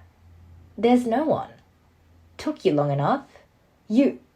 I throw the headset at his chest. He catches it, laughing so hard he nearly drops his controller. You asshole! You weren't even talking to anyone! Just messing with you. And it worked. I squint down at him. All that just because I joked about you and your best friend kissing? Yeah. You wounded my pride. So you were sulking. So what? I'm not allowed to sulk now? That's sexist of you. I let out the loudest sigh possible, pinching the bridge of my nose as I laugh. You're literally a child. Child with biceps, baby. He flexes one arm for emphasis. I roll my eyes, but I realize I'm still sitting on him. Don't lie, you had a blast thinking the whole squad of dudes just heard me say you had a cute flat ass. What even are we right now? Because I feel an insane sexual tension between us. My eye twitches. There's no sexual tension. I feel plenty down here. I'm vibrating like my Xbox controller when I think about you. I groan and smack his arm lightly. Lane! He just laughs, spreading his legs wider under me like he's proving a point. I know. But come on, you sat here. You made it impossible for me to act normal, babe. I'm not your babe. Not with that attitude. Now you can get off me. Go search for the keys, woman. I've got He looks up at me. Kinda got your tits in my face right now. His hand gives my waist a little push, like I'm some cat he's trying to shoo off the furniture. Ooh! Oh, things are getting frisky. Let's stay on his lap. I lean back on his lap and stretch my legs over the side of the couch. If he wants to act like a little shit, he can deal with the consequences. Hello? He waves a hand in front of my face. Get off. He nudges me again, a little more urgently. For real, slide off. If you're that urgent, it's because you're getting a tent in your pants? We're not doing cowgirl today, alright? Huh. I thought the sexual tension between us was insane. I was kidding. You really thought I was sitting here with a boner because of you? We stare at each other. I don't even know what to answer to that. Like, seriously, move. You're fat. I can't breathe. Why? You're the one who pulled me here like some macho asshole. His blue eyes flick away, only to glance at the TV like it's his only escape. He presses a few buttons on his controller that don't do anything. Lane, am I supposed to believe you're too invested in your Xbox to answer me? I bite back a laugh. What are you even doing? Adjusting the brightness? He keeps his eyes locked on the screen, like if he stares hard enough, maybe I'll stop seeing right through him. But even now, I still don't really get to him. Maybe I don't feel like entertaining you, princess. Ever think of that? Oh, right. Suddenly had a change of heart? Because clearly you're just so busy right now. He scoffs. Listen, you stick around, that's on you. I don't give a fuck either way. The words are sharp, but for all his barking, he won't meet my eyes. Seriously, why is he being like this? You wear that asshole role a little too well. What are you gonna do? Write about it in your little burn book? Dear diary, today Lane didn't fall in love with me after I sat on him for 5 minutes. He's such a dog. I hate men. He says in a fake whiny girl voice. I can't help it. I burst out laughing, and that clearly isn't the reaction he was expecting. His smirk falters for half a second. It's just so obvious that he's full of shit. The louder Lane gets, the more obvious he is. You're ridiculous. You don't even believe half the crap you're saying. I believe every damn word. I lean in a little, slipping my fingers into his messy black hair. You're flustered. His eyes narrow as he instantly shoves my wrist away. Don't touch me. I'm not flustered. I feel his leg bouncing under me. Aw, poor Lane. Yeah, poor Lane. I mean, I'm just trying to sit here, mind your own fucking business and play Call of Duty like a respectable man, but you're annoying the shit out of me. Am I? Yeah. Quit it. Go find some loser to cuddle, 'cause it ain't me. I trace a finger down the side of his cheek until it catches on the cold metal of his eyebrow piercing. What the actual fuck is wrong with you? You bored or just trying to sexually harass me? Big word for you, Lane. The fuck you mean? I don't answer. I just rest my palm against his jaw, making him look at me. But he jerks his chin away. Seriously, quit. You're not my girl. And yet you call me your work wife. I said it once, but I'll say it again. Denial doesn't look cute on most guys, but it looks super duper cute on you, Lane. And I'm not trying to wife up some night shift cashier with no ass. No offense. That one stings, even though I know he's doing it on purpose. You really think insulting me makes you look cool? I don't need to look cool. I am cool. His jaw is tight, but there's a twitch in his lips that betray him. That man is trying way too hard. Lane, you're smiling. He shoves my wrist lightly. Shut up. You're not funny, dude. I lower my hand from his cheek to his neck, then to his shoulder. His grip twitches on the controller, but he doesn't push me away this time. Admit you don't actually mind.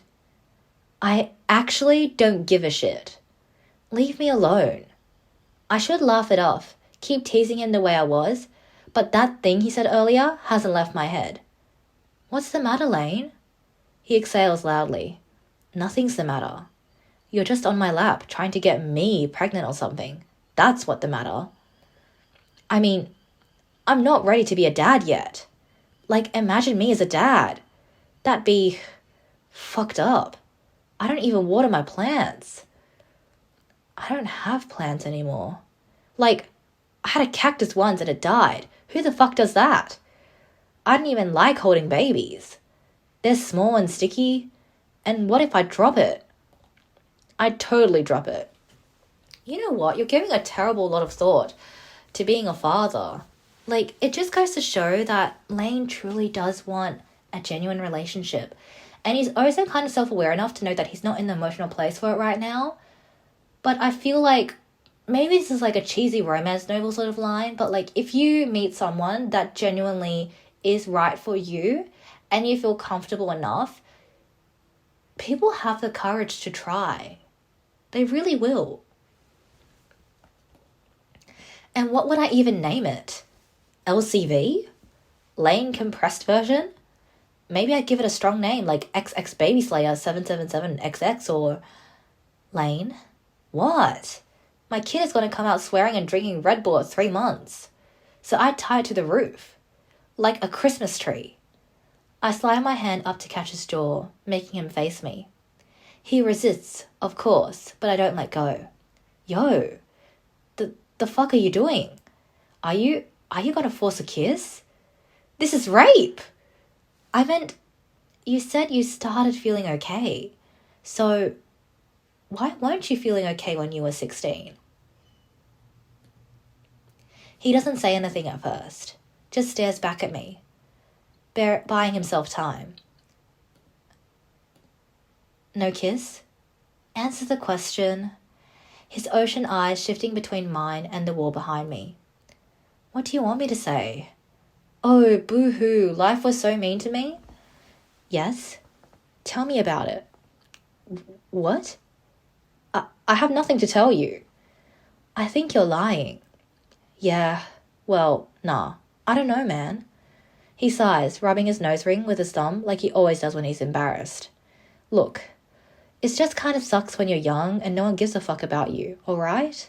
So, maybe I've been feeling like shit for a while. Can you let go of me now?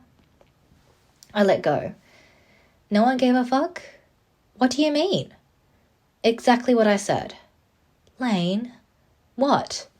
Don't give me the sad eyes. I don't need your sympathy. I frown a little. I wasn't... You were. I know that look all too well. He shifts under me, crossing his arms and looking somewhere else. Maybe it's because he's uncomfortable. With me. With this. Or with himself. I don't want to be that person who pokes at shit he's not ready to unpack.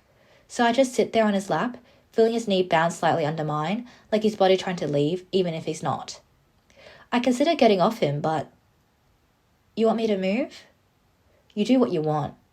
But seriously, don't make a big deal out of it. Everybody just had better shit to do. I see. Ask about his home. Ask about his sister. Oh, goodness. This is two really interesting... You know what? I'm intrigued about the necklace, and I think it's about his parents. So ask about his home. So, what was it like? Home. He shoots me a look, then grunts like I crushed his lungs. Okay, no. I'm out. Conversation over. You can't be out. I'm still here. No shit. I've got a fat ass crushing my legs like a fucking hydraulic press. Did you... You call me a fat ass? What, babe? You think eating 6 pink donuts in one night doesn't show? His hand suddenly clumped down on my thighs.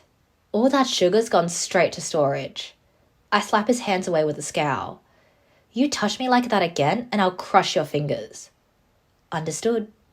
He crosses his arms right away, like he's locking his hands up before they get him into even more trouble. I'll snitch though. Next time RJ freaks out because some cake donuts went missing, I'll say it was you. What's he gonna do? Believe you over me? You with your powder sugar lips? Ugh, you're such a dick. Yeah, and you're crushing it. You're gonna make me infertile. Oh my god, you always have something to say, don't you? You know what it feels like? Lane lets the silence hang on purpose. I'm just about to say something when he cuts me off. Oh, so on purpose. It's like I'm the last chair in the cafeteria and the fat kid that everyone bullies in school just sat on me. That's the real pain you girls don't want to feel.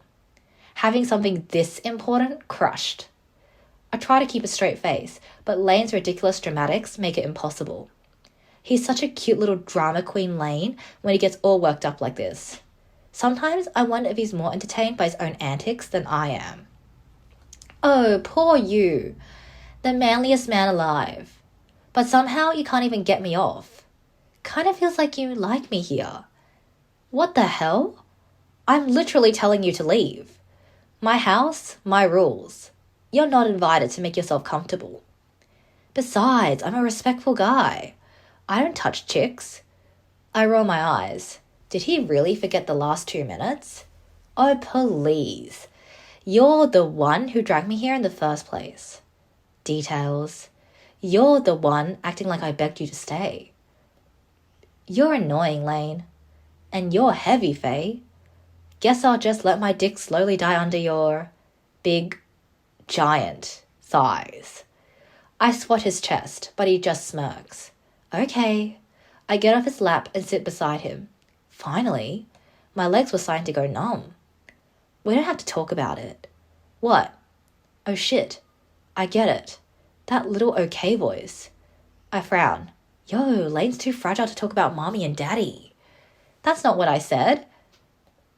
Yo. His mouth twitches before he can stop it. He glares at me like I'm the idiot, but his lips are fighting a grin. Women. That's what everyone was thinking back then, though. He's a troubled kid. Maybe therapy would help. That's not even what I... Therapy's for pussies, babe. Lane. I mean it. People come out thinking they're enlightened, walking around like, oh, my therapist says I'm healing. No, you're not healing, woman. You're just addicted to hearing someone pretend to give a shit because you're paying them. Almost sounds like you actually went through this. Well, I got my mom, yeah. Oh. My point is, you got problems, you deal with them. You don't pay someone to tell you what you already fucking know just to feel special. Your mom? What do you mean? He tosses the controller on the cushion, rubs his face hard with both hands, and snaps his head towards me again. I mean, you know, shit's like, you need to try harder, Lane. Nobody wants to deal with a loser forever. All of it comes out in a high-pitched voice, clearly meant to mock his mom. Mom, maybe if you actually shut up for 2 minutes, I could think straight. I don't even say anything, but I guess my face does, because he looks at me and rolls his eyes like he already knows what I'm thinking. Listen, she's the type to cry in the kitchen about how much she sacrifices for her kids, then tells you you're selfish for not hugging her. I wince. That's kind of manipulative. What can I say? Some people say bullshit when they really have nothing to say. I swear, she thinks she's the victim in everything. My grades were shit, so suddenly I'm the reason her life sucks. There's something in his voice that sounds like he's been pissed off at her for a long, long time. Like, sorry, I didn't grow up into her little golden boy. Sorry I didn't wake up at 6 a.m. to go running and drink green juice like she wanted. Was she strict? Strict's one word. Everything I do is wrong. The way I walk, the way I talk, the way I dress, the way I fucking breathe. Oh god, this is actually really sad. Even my goddamn piercings are a problem. His eyes finally slide to my face. Can you believe that? Your mom didn't like them? She fucking cried. What? That's kinda exaggerated. Fuck yeah. She said I was ruining my face like I was defacing the Mona Lisa or something. She tried to make me take him out. So naturally, I got 2 more. He smirks, proud for a second, then sighs. She didn't talk to me for a week because apparently I looked like a criminal. I trace the edges of his piercings with my eyes. I don't see a criminal. I just see a boy who thinks he's terrifying but ends up looking like a fake bad boy. His mom must have been harsh to him. Really harsh. But I guess it's hard not to want to control a kid who thinks he can poke at the world and get away with it. She said that about a lot of things I did. Like what? Smoking herb? Well, fair enough. He raises his pierced eyebrow. Babe, it's plants. It's a drug, Lane. Now you sound just like her. And you sound like you hate her. I don't. But, yeah. She just wants everyone to feel like she feels. Miserable. Do you still talk to her? He shakes his head. She sends me cards sometimes. Birthday, Christmas, shit like that. Always with money inside of them. Like I give a fuck about money. I'm already starting to talk when he cuts me off. I mean, I do love money, but it's like, what are you trying to buy? You seriously think I'm desperate? That I can't live on my own without your so-called help? Maybe. Maybe she's really trying to help you. She's late. Why? He looks at me like that's the most naive thing he's ever heard. You don't get it. My mom, she's like, she has this superpower. She says one sentence and I'm 15 again. I don't even know how she does it. Anyway, whatever. You're gonna start thinking I'm like emotionally complex or something. Moral of the story, if your mom says don't get piercings, you get 8. And if she says you're ruining your face, he grins, you ruin it good. I laugh despite myself. You're such an idiot. Thanks. And your dad? Ooh, we're finally getting on to the dad. My dad? Oh, you mean the guy she married? The guy? That's what he is. But yeah, I had such a good experience driving with him. Like, I know when I first started learning to drive, like, I have a really good relationship with my dad, but we beefed at each other in the car. Like, I'm already someone who finds driving to be quite an anxiety-inducing activity, and my dad is a very anxious person in general. So when we first started to learn driving, we just both yelled at each other. So, like, the fact that he could, like, learn since he was 10 with his dad, like, have to have a good relationship. So why is he saying, like, oh, the guy that my mom married? Like, but right now, he points at the TV, even though it's turned off. I'm finishing this, so don't touch me. Oh, so dad's a touchy subject. Don't talk to me. Don't look at me. You're not a fan of deep discussions. Look, it doesn't matter. No one gave a shit if I figured it out or not anyway. And next thing you know, you end up like me. What do you mean, like you?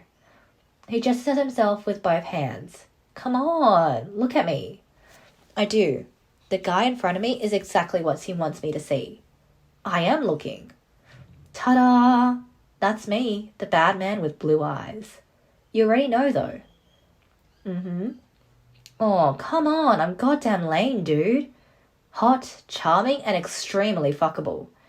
Now quit babying me. I'm too shy for this shit. Shy? Meh, you know what? Maybe I should thank my ex. Because without her, you wouldn't have ended up with this dreamy, handsome asshole sitting right in front of you. I feel like we've been talking for hours. I should probably hurry and find the keys. Yeah, I'm pretty sure I'm going to be late.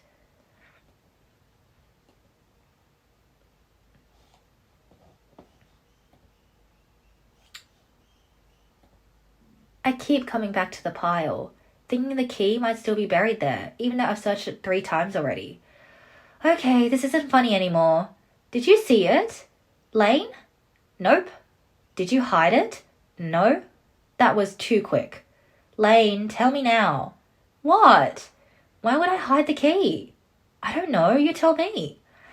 I'm gonna be late. This isn't funny. You won't be late. Yes, I will. What are they gonna do? Fire you? If anything, they thank me. You'll show up stressed, you work faster. I deadpan. Seriously? You got time anyway, pretty. No, I don't. My shift starts soon. Last chance. Where is it? Lane pauses his game and sighs like I'm the one being dramatic. All right, I have it. You what? He takes it out of his left pocket. So you're telling me that when he joked earlier, that he actually genuinely had it in his left pocket? He really wanted us around him. The key. I step towards him. Are you kidding me? You've been hiding it this whole time? Yeah. Lane? Man, you were about to bolt. I laugh, incredulous, and take the key from his hand. Yes? That's the point. I have work. Why would you... Oh my god. If you had told me where the key was since the beginning, I'd never have almost fainted in your bathroom. That's true. But I gotta play the hero.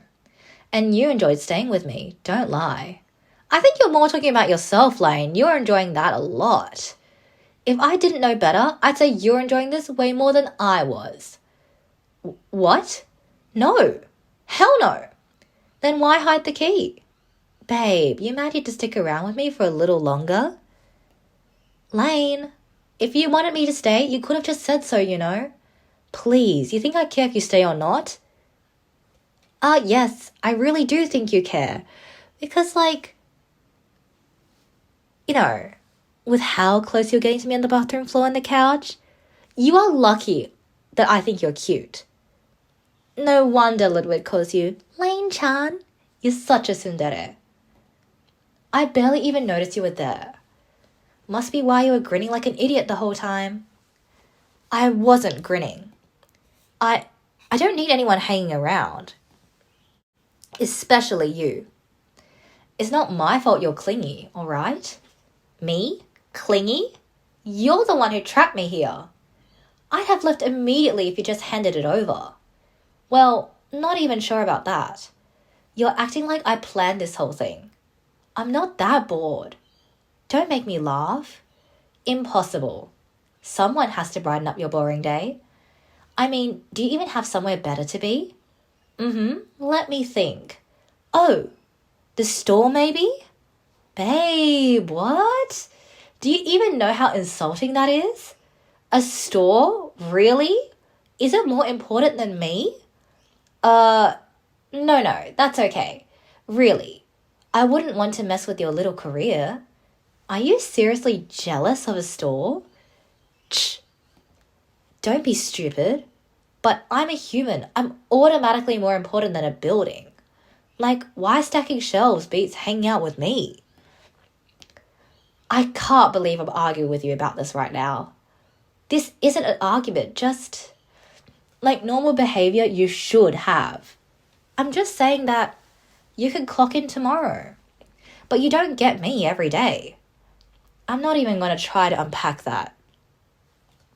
Yeah, we should focus our energy on unpacking other things, like unpacking his jeans and his boxes to get to the real crown deal.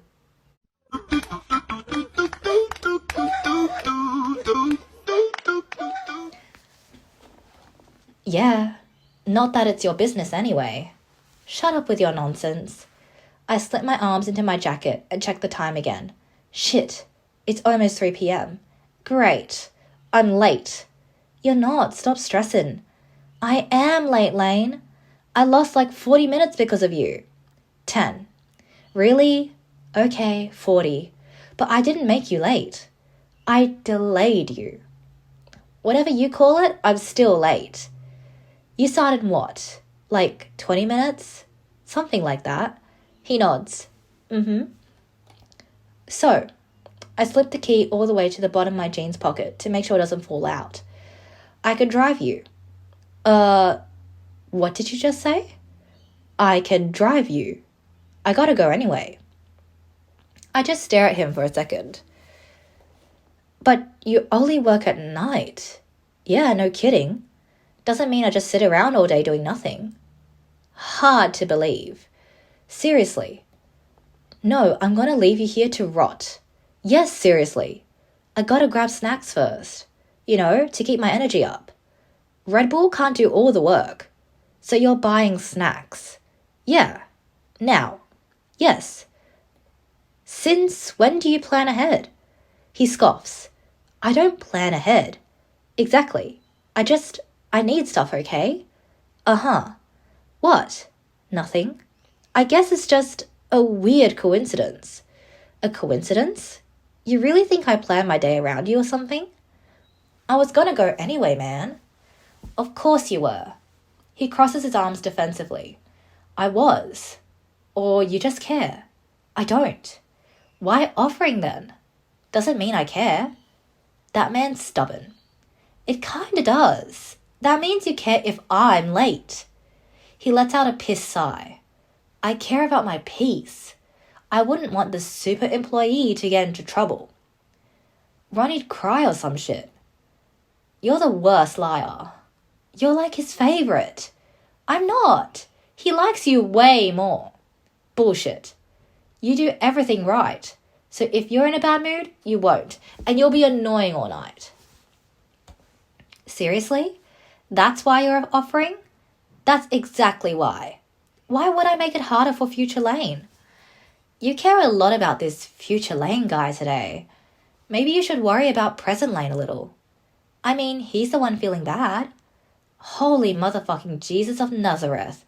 Dude, I just don't feel like hearing you complain later about missing your bus or whatever.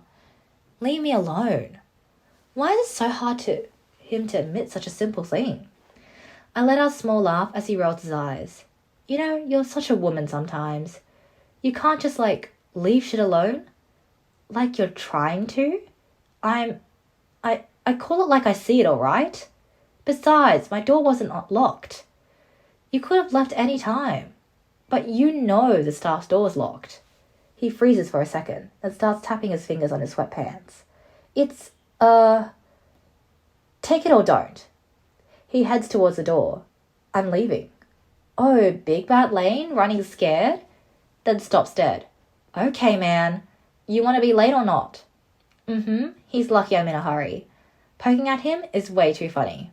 I grab my bag tighter and follow him. You walk this slow too? No wonder you take the bus. Wait, you're gonna go like that? Like what? I gesture at him. Like you haven't taken a shower. Duh. Why are you picking at everything today? I'm clean. You've been sweating on that couch playing video games for hours. So, if I don't smell, why would I shower? I can't believe you actually meant what you said. Well, if anything, I smell better than half the guys out there. Putting on Axe doesn't magically turn sweat into perfume. It's like gaming sweat. I didn't run a marathon. That's disgusting. I'm not getting in a car with you if you stay like that. Girl, yeah, we're in a car. Not a date. It's not like you gotta marry me. You want me to smell good for you or something? I'm asking for basic hygiene. You don't like my natural scent? Oh my god. Yeah, exactly. Now you're gonna make us late over a shower. Make us? I mean, you. You know what? I'll just take the bus. Yeah, okay, go ahead. Wait out there, freeze, get there late anyway. At least I won't have to sit next to you. He turns his head with a scoff. Damn, did my sister transfer her bitchiness to you or what? I try to be cool and this is what I get? Did you just call me a bitch? You're a nice bitch. I'm done. I don't wait for a response. I just turn and head for the door, grabbing the handle. It's hard to tell if he's doing it on purpose. I push it down, and a hand suddenly closes over mine. What do you want? I guess a girl like you needs a map to find the joke. Babe, I was just messing with you. And I know you're not really mad. What if I am? Come on, don't be like that. I swat his hand away and cross my arms with a smirk. All right, say sorry. No. No? And now he's the one smirking. You call me an asshole almost every day and I just said bitch once? And now you expect me to crawl on the floor like some submissive emo guy? Seriously, you're not a fair person at all. Pardon me. Could be because you're actually an asshole and I'm not a bitch. Bitch isn't an insult when I say it to girls. It's a compliment. Like, bad bitch. You're a fucking asshole. But the asshole's got a car faster than your bitch peasant bus. Kill me now. You'll get there before everyone else. I sigh. So this is all part of your master plan? Man, if I had one, I would have taken a shower before you showed up. I mean, I didn't even know you were coming over. How could I have planned this? I just think you're a smooth talker. Hurry up now, go take a shower. I've got something even smoother. Lane? Alright. It's not like it's an hour away. That's not the point. It is the point. You take the bus, you wait, you stop every 5 minutes for some random dude that makes you late. And your shower doesn't? You're the one wanting me to take one. I was gonna shower later. You're such a boy. Just go shower. It's cool, I ain't a chick. It's gonna take 2 minutes. He starts heading towards the bathroom, lifting his shirt. Before I speak again. Yeah, but your bandage will get off. He automatically brings his hands up to his nose. So what? And I step closer before he can disappear into the bathroom, tilting my head to get a better look. It's already lifting. You'll need extra time to redo it. Yo! He brushes my hand away when I instinctively move closer. I won't redo it then. Simple. But it'll heal bad. No, it won't. It will. So what? It'll heal however it heals. I guess I could help you out. I have to make sure you don't mess it up. He gasps. Hell no. I don't need help. I'm offering. I do what I want, not what you want. You're seriously getting worked up over a bandage? Nope. I just don't need someone fussing over me. Someone? A girl? Right. Of course. Dude, what? You're the one being weird right now. How? I'm a man, okay? I don't care if it heals bad. Being a man means ignoring injuries? Yeah? Honestly, I liked it better when you were insulting me. So you prefer someone who doesn't care about you? Well, he probably feels less vulnerable if someone doesn't care about him. So yeah, he probably prefers it, even though deep down inside he doesn't want that. What kind of dumb logic is that? I actually want a girl who actively makes my life worse. What? Like, he starts counting on his fingers. She steals my stuff. She lies for no reason. You want to date yourself? That was impressively not funny.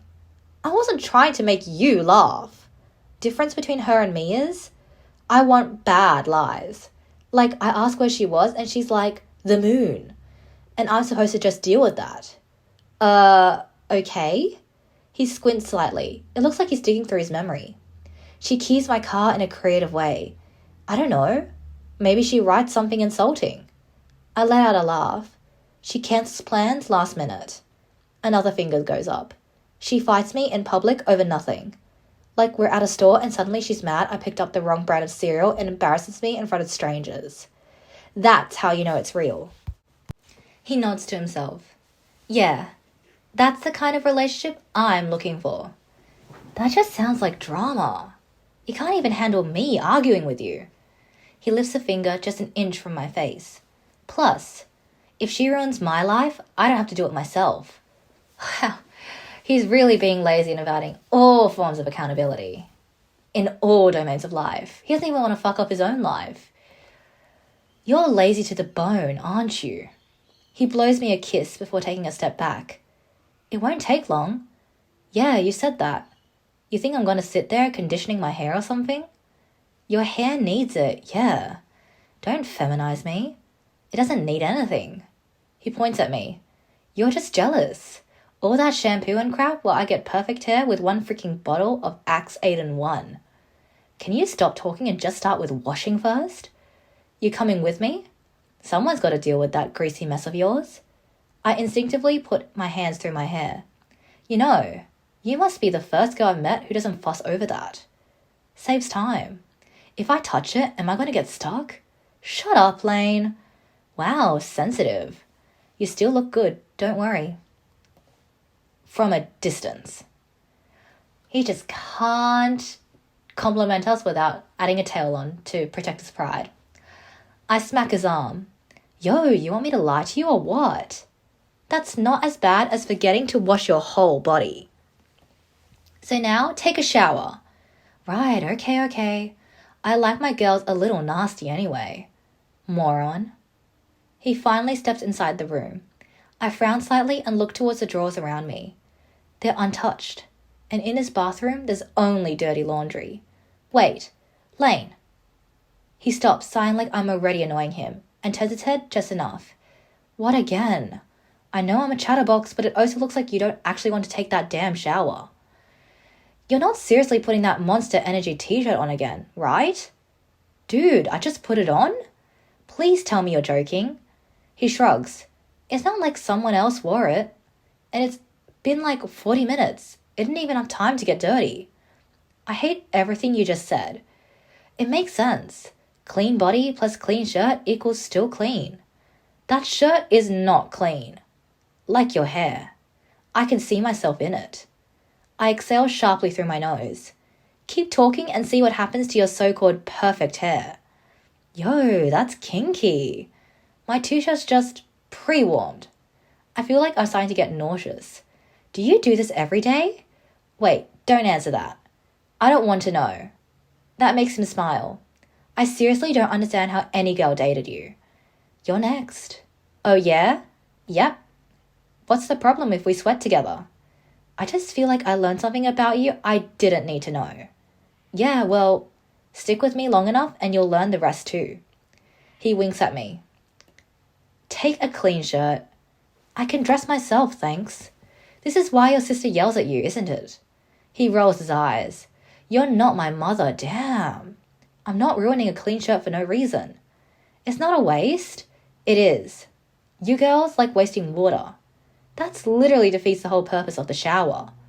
I'd rather rewear it than run out of clean shirts like an idiot. And go to work like that? Around people?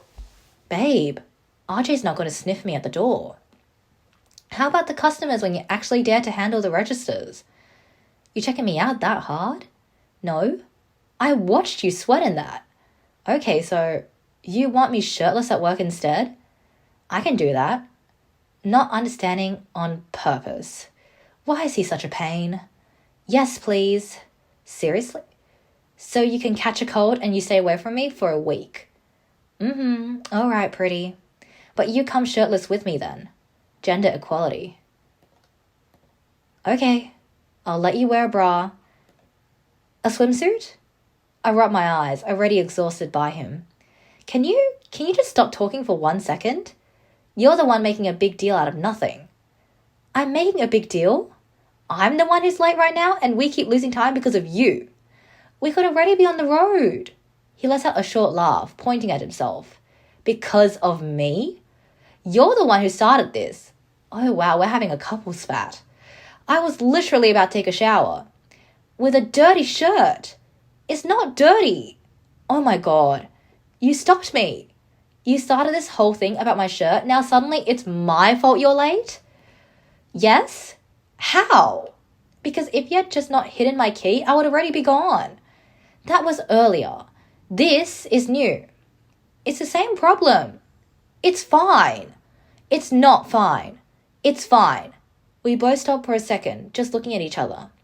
This is exactly what I was talking about earlier. What? You're too stressed over the job, babe. Why? You scared it'll disappear? Disappear? I mean, nobody's gonna die if you're 5 minutes late. I told you. I know that. Then why are you acting like it is? It's just a job. If it's gone, you get another one. It's important for me.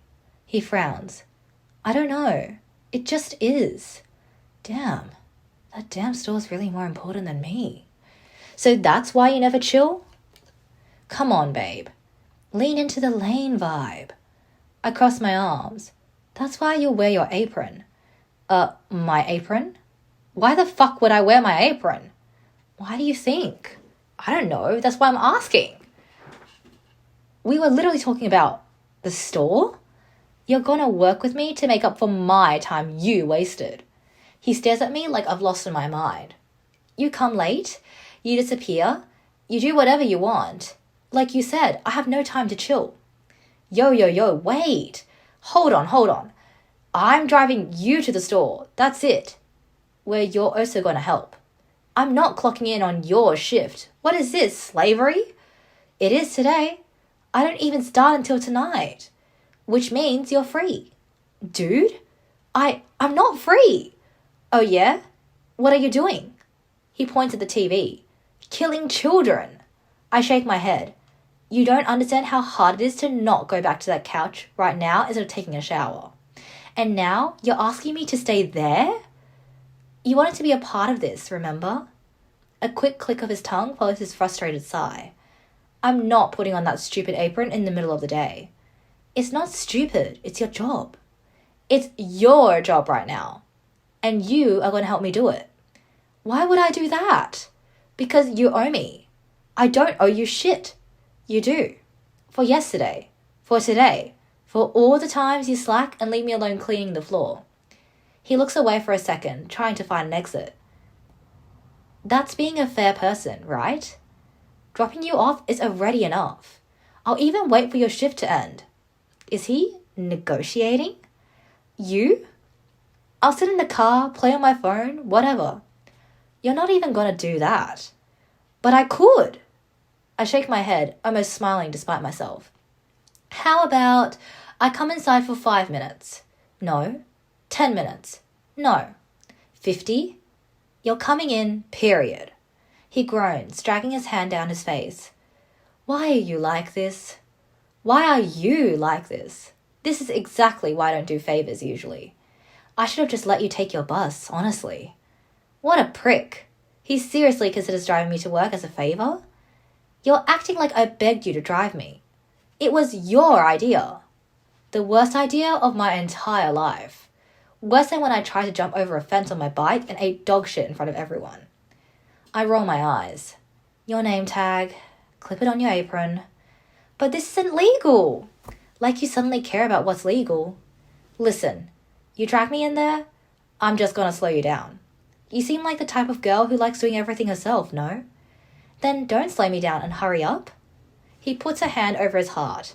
But I'm a liability. I will make things worse on purpose. That'd still be more than what you usually do. You're just mean. Besides, the fact I'm not even scheduled, I've got plenty of reasons not to go with you. Noted. You're still coming. I don't do cleaning.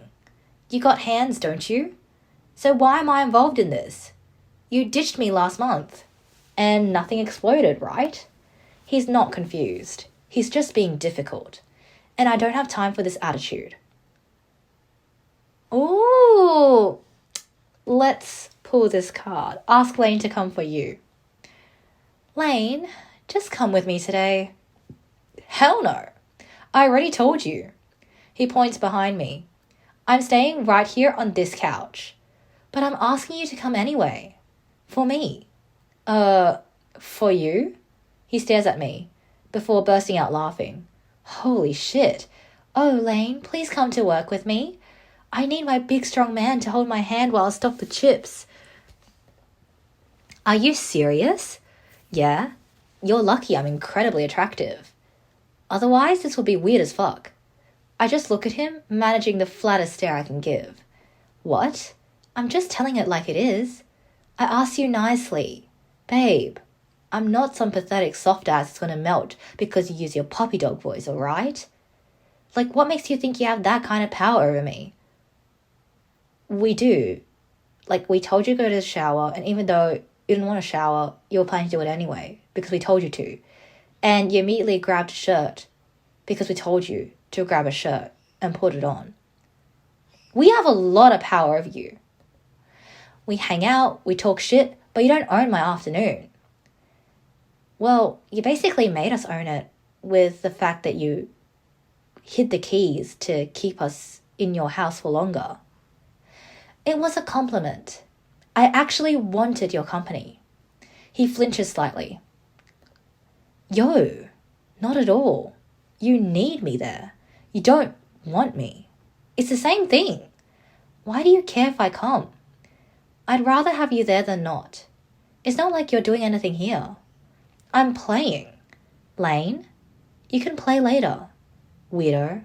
You're being super weird right now. Just admit that you like it. You said it was not?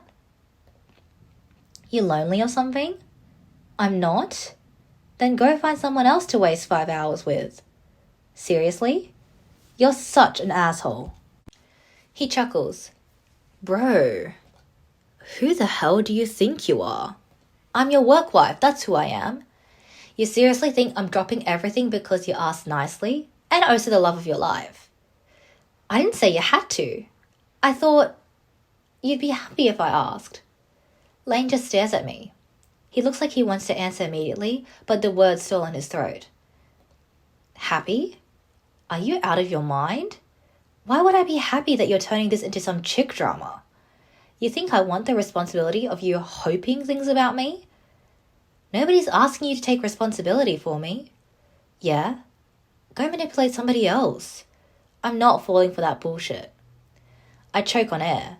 I ask you one honest thing, and that's what you hear? Dude, you originally came here for the key. Of course you're just trying to drag me to work with you now. I already got the key, and I'm still standing here, aren't I? So what? I'm supposed to feel special now? If you're gonna get this desperate and clingy every time you're nice to me, then we shouldn't even hang out. My jaw drops slightly. He isn't even looking at me properly. If that's what you think this is, then you really don't get me at all. I'm not that guy. Got it. I regret trying already. Yeah, cool. Then don't. You can just take your little feelings, pack them up, and march your ass over to the store alone. Because I am staying right here. Not spending my afternoon getting guilt-tripped by another chick who thinks she knows what's best for me. Okay. I take a step towards the door. I'll leave you alone. He doesn't follow me. Don't pull that shit. Faith, seriously. If I wanted a lecture from a disappointed parent, I'd actually answer my phone. Then don't talk to me like I'm one. I'm not your parent. I'm just someone who asked you to come with me. Why? Because. I don't know. Do I need a reason? I just like hanging out with you. He laughs. It's not mocking. I think he just doesn't know what to do with that answer. Yeah, sure. What's wrong with you, bro? Nothing. I didn't ask you to care about whether I'm happy or not. I know. I still did. I hear him pacing behind me. I'll take the bus. I said I'd drive you. If you're just going to drop me off, glare at me the whole way, and then speed off, it's useless. You're gonna be... I don't need a chauffeur, Lane. I wanted you there. But you made it very clear how much you hate the idea, so just stay here and play your game. You didn't have to say it like that. Now it sounds like I'm the asshole. You are an asshole. Try to keep up. I quickly turn back at him. You're smiling. Seriously? You're not exactly subtle about wanting me here. That's just... yeah. I'm 2 seconds away from walking to the bus stop. Oh, come on, don't be like that. You're coming then? After all of this? After your tantrum? Yeah. Since you want me there so bad. I'll stay for the fucking shift. He glares at the floor. Don't get excited though. I'm sitting in the back break room the whole time. I'm not helping you carry anything, and I'm not talking. You? Not talking? Shut up.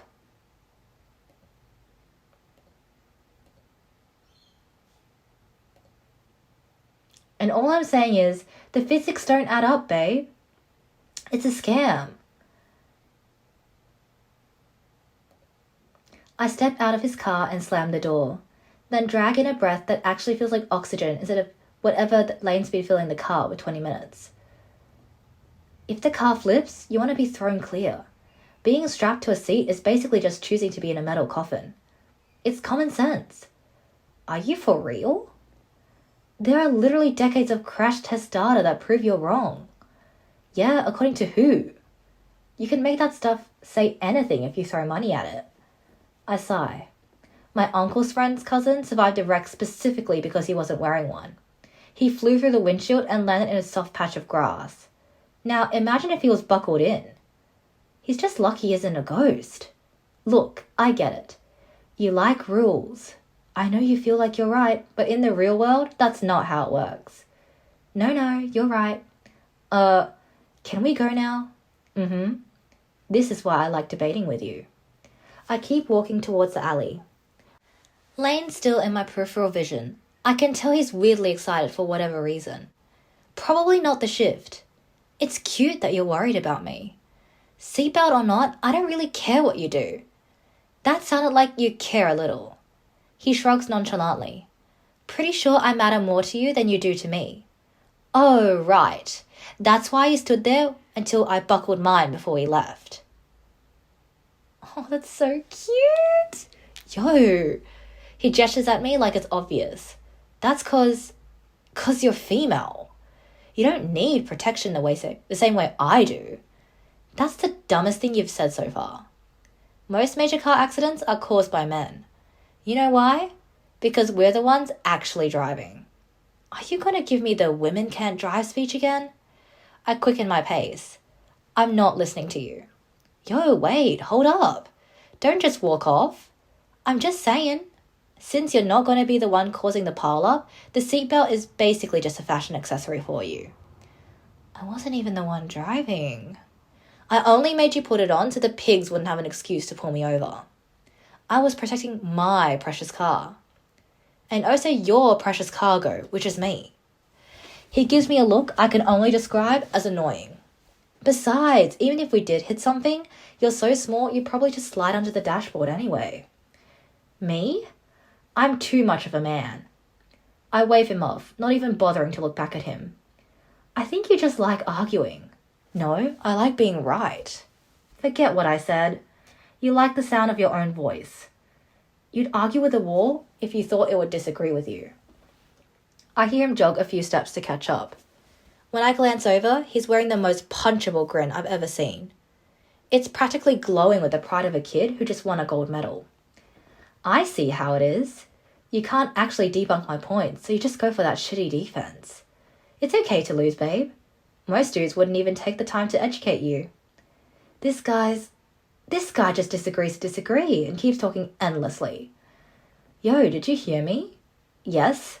So why are you ignoring me? He swerves in front of me and starts walking backward. I'm simply saving energy. You don't need energy. You just need me. So you're gonna plug yourself in me to power me up? Well, I didn't think that was gonna do it in a parking lot, babe. No. I need every spark of willpower I have left to deal with you. Man, you're killing me right now. I literally gave up my afternoon for you.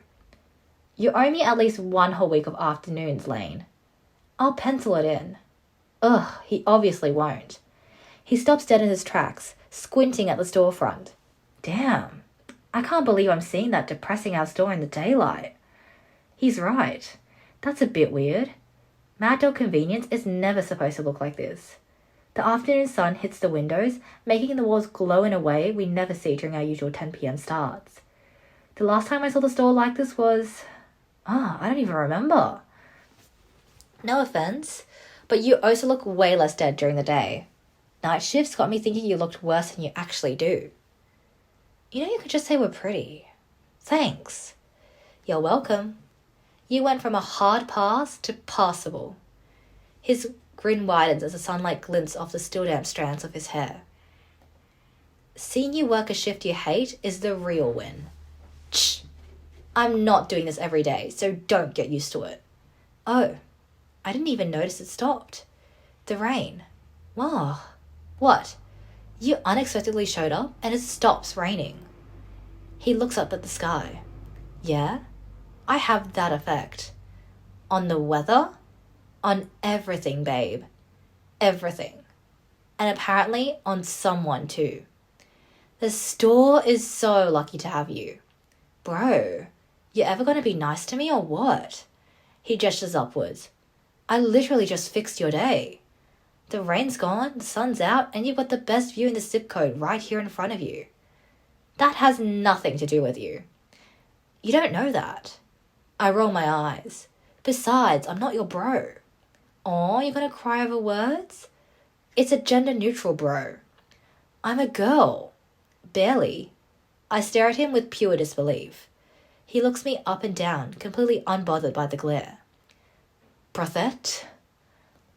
Lane, we're not even in the store yet, and I already know this shift's gonna be exhausting. Do me a favor and don't start your dumb debates again. You hate me. You're the one hating me. I was just trying to be nice earlier. Lane exhales through his nose and looks up, praying to the sky. What did I do, God? I didn't ask for a second, Mom. Stop that! Babe, I just prefer when you're horrible to me. Besides, I'm a literal saint for being here right now. I can't be good to you? Depends the context. Wouldn't mind you being a good He recoils, rubbing his shoulder. Aw, you're completely unhinged, stupid idiot. You're just easier to manage, babe. I'm allergic to that dumb girl shit. So you resort to acting like a 24-year-old child. He sighs. Whatever. You got your wish. Don't worry. After this, I'm never being nice to you again. You hate me. I hate you. Perfect. You dislike me? I'm allowed. You're my coworker. But you chose to be stuck with me today. He drags a hand down his face. Man, If you're gonna keep saying shit like that, I'm leaving. Relax. I'm just saying you had a choice. The ego on this chick? It's actually insane. I'm here for the free AC. That's all. Okay. I stop in front of the door, unlock it, and reach for the handle. But Lane moves faster, grabbing it before I do. Password. Jesus. Again? Usually, Lane is a zombie during our shifts, but today? I don't know. What I'm sure of is that it's going to be a long, long afternoon.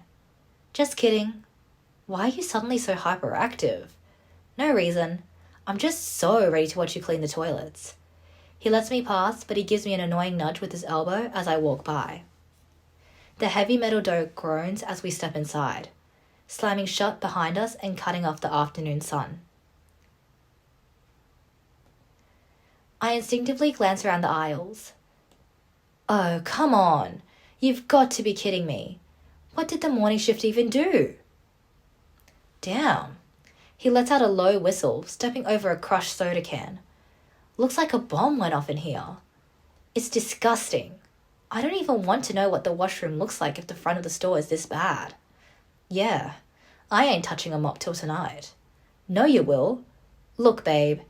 The only thing I will do is exactly what I want. I'm just gonna stand there.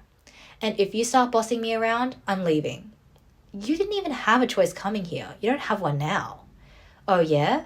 Watch me make one. He spins on his heel and starts walking towards the staff exit again.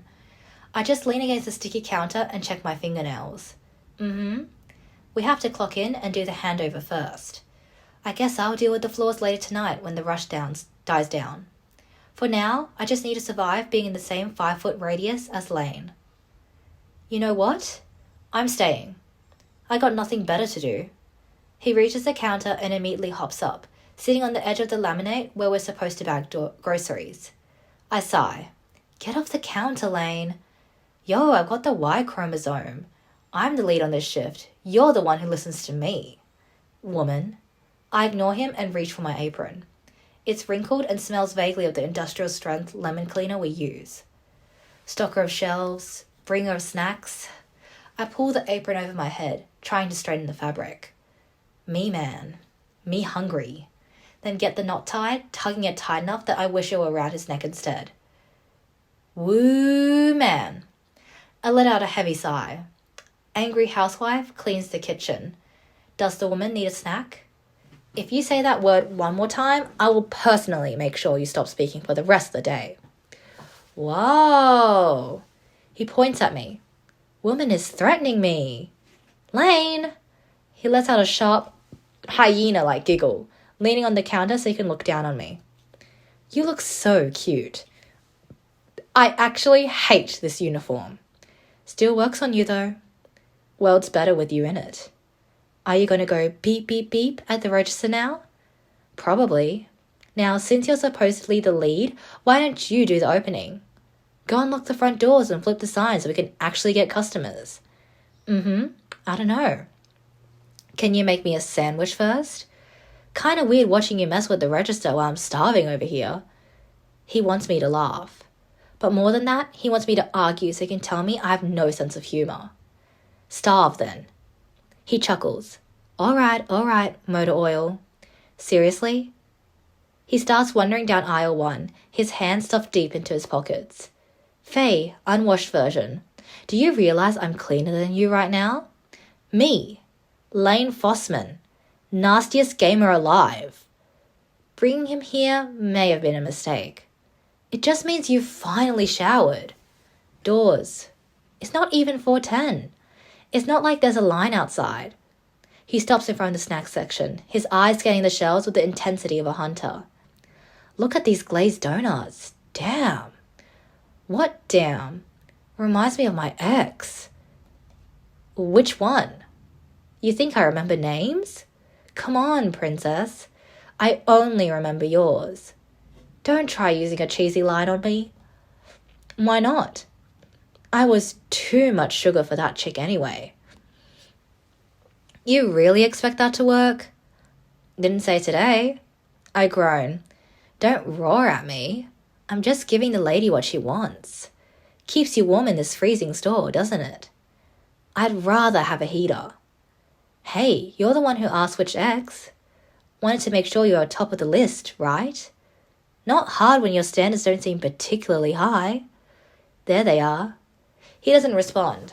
Instead, he reaches for a box of premium chocolate-filled biscuits, the expensive ones imported from Norway that we only usually keep 5 of in stock. Pulling out a biscuit, he already shoves half of it into his mouth. Did you just open those? Oomph. He talks through a cloud of chocolate crumbs. Need some food in me before I deal with customers. Want one, woman? It might sweeten that sour attitude. The snacks you needed? I thought they were on the way, not here. Dude. He wipes his chocolate-stained hand on his baggy jeans. Of course they're here. Were they free? I shake my head. Relax, it's gonna be a chill shift for you. Everyone's gonna walk in and be like, why is the dude running this place the only cool one? Nobody is going to say that. They'll think it. I ignore the trail of chocolate crumbs he's leaving and start rifling through the mess on the counter. There's RJ's sticky note slapped on the receipt log. Hey kiddo, sorry for dropping the afternoon on you like that. Should be a quiet one, so nothing too crazy. Need you to swap out the price tags on the shelves. I left the updated sheet right next to this. That's all. Rest can wait for tonight, when you've got Lane with you. I wrote it all down in the register log. RJ. I've got Lane with me, so... He wanders back over, leaning over my shoulder. What's it say? Tell me he left extra cash with my name on it. Not quite. Every single price tag needs to be swapped by tonight. Every single... The whole store? Is he insane? Does he know how many items are in this dump? There's like 6 different types of beef jerky alone. Every aisle, every shelf. That's like 1,000 tiny little stickers.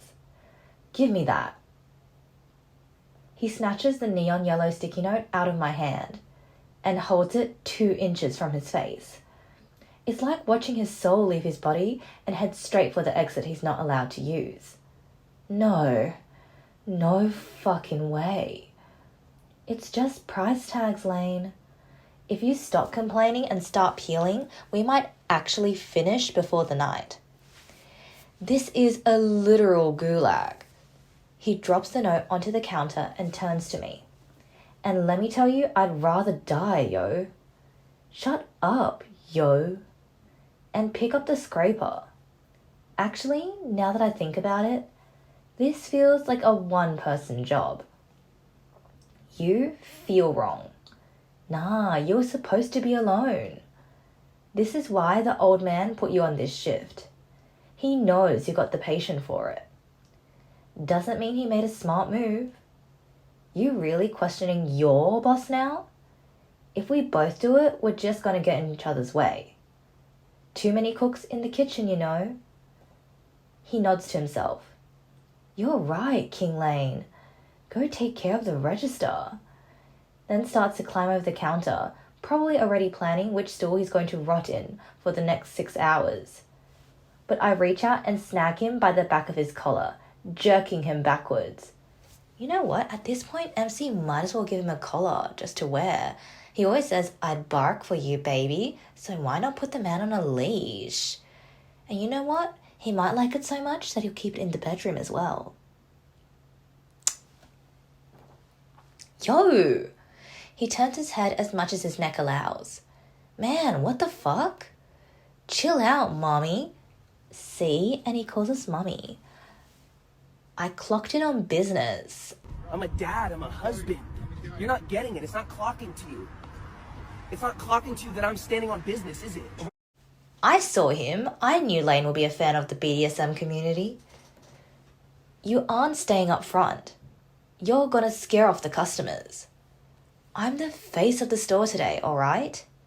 You're going to be a ghost in the aisles, hiding that nose and peeling stickers where nobody can see you. Lane twists out of my grip and steps back. You're a psycho host beast. Move. We're starting with those snacks you took. Who the fuck changes all the price tags at once? Price gun, Lane. You ruined my shirt. You can't even repay me since it costs more than your weekly paycheck. I'm sick of his trash.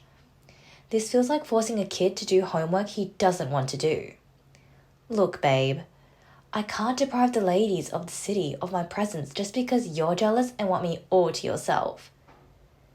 Speak for yourself, Lane. Who's the one who kept us from coming to work because he wanted us to stay in his house? What if I see a blonde with a huge ass? I gotta keep my options open. That blonde wouldn't give you the time of day. Even better. That just means I get to spend the next 20 minutes convincing her. Oh my god. How is it possible for him to always have the perfect comeback? Pick up the price gun. Right now. He whines and drags a hand on his face. Okay. No need to get all dominatrix on me. I was getting to it. He grabs the stack of price tags and the gun as I point at the aisle one. You got me doing arts and crafts. I'm not, dude. Finally, I lean my elbows on the cool laminate of the counter, pressing my palms against my eyes for a second. Just focus on the job, Faye. If I don't look at him, he doesn't exist. Well, I wish I could say the same for my problems. If he doesn't exist, he can't annoy me. I straighten up, grab the scraper and the other price gun, and follow him. Well, partly to make sure he actually goes to the right aisle. Lane was right about one thing, though. The store feels like a cemetery. He opened the automatic doors, but the parking lot is empty. I was having a good day before this. Just so you know. I ranked up, I saved your life. I even got a cheek kiss from you. The fact this is one of the highlights of your day, Lane, says how much you like us. I find him wandering in the middle of the aisle. He's got the box of biscuits cradled in one arm, shoving another one into his mouth. Why are there no stickers on the shelves yet? I'm taking my pre-work break. Do you have any idea how much energy it takes to process that sticky note? Break? I've been here for like 10 hours. It has been exactly 10 minutes. Really? Are you stupid? But babe, look around. Why should I break my back printing papers for customers who don't exist yet? He shakes the box at me. I'll start the stickers once I finish the top layer of this box. Get to work before I use that scraper on your forehead. Brevet, this isn't your store. You want to do extra for no reason. In case you forgot, we arrived late. I don't wait for his excuse. I reach out and snatch the box of biscuits right out of his hand. Man, seriously. You can have the rest when this aisle is finished. He lets out a groan so dramatic it echoes in the empty store. This is exactly what's wrong with the world today. Then picks the pricing gun back up. If RJ walked through that door right now, he'd probably think I'm a clone. Like Agent Smith. But it'd be more like Agent Fossman. Stop. If you have time to complain, you have time to work. You should be feeling pretty grateful right now. I'm standing here and it's not for the money. My presence is a gift to you. Yeah, cool. I hand him a long sheet of new price tags. Here, take this. He takes it with 2 fingers. I'm already getting a headache just looking at this. It's not a math exam. God. At this rate, we'll be here until 2010. That's good. We're getting closer to Diablo number 3. I ignore him, moving to the opposite shelf. I squat down and start the rhythmic scrape, peel, stick of the bottom row. Across from me, Lane's shoes scuff the floor as I finally hear stickers being peeled. Heh. Listen to that. This bringing back memories for you? What? It's just like what I ordered you to do on your first day, which you don't remember. Need me to mansplain the pricing gun again, princess? I adjust a label and press it flat. I think I've got it handled. Seriously? You were so lost that day. You kept looking at me like I was speaking a foreign language.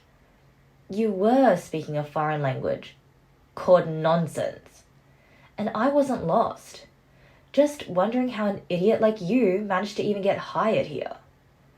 What can I say? I got hired for my personality. I highly doubt that. Maybe that's just because the store right now reflects what's inside your head. He glances around the empty store. I don't see any naked girls in here. And there it is. I guess if I count you, we're getting close. But you're way too dressed for my imagination. He laughs under his breath, and for a second, he actually starts changing tags without saying anything. It lasts maybe 30 seconds. My hand hurts. You've done 3. There are hundreds. Pretty, you want it done right or you want it done fast? 'Cause I can't do both. You said you'd help. I said I'd help if it's easy. This is literally just about clicking a plastic trigger. Yeah, but I'm also not special enough to spend 4 hours making sure some pieces of paper are lined perfectly. I turn my head, and my jaw nearly hits the floor when I see him slapping stickers on the shelf with the grace of a toddler playing with Play-Doh. All 3 price tags are overlapping. Oh my god. You know what would be really funny? If Lane did this on purpose just so that he can get out of work. Because, you know, MC might be the sort of person that if she sees someone doing a really bad job, she'll just take over and do it anyway. You didn't even take the old ones off. Hello? Did you miss the part where you're the one with the scraper? Use your nails. It's not that hard. He holds up his short, bitten down nails for me to see. I can't, or I'll actually bleed. Better to avoid that, right? You're making this take twice as long with your excuses. I could have finished half of this by now if you weren't here. So I can leave? I think I heard a noise near the fridges. Are you serious? How lazy are you? I'd marry a pregnant woman. Yeah, okay. He slaps a label onto the shelf without even looking at it.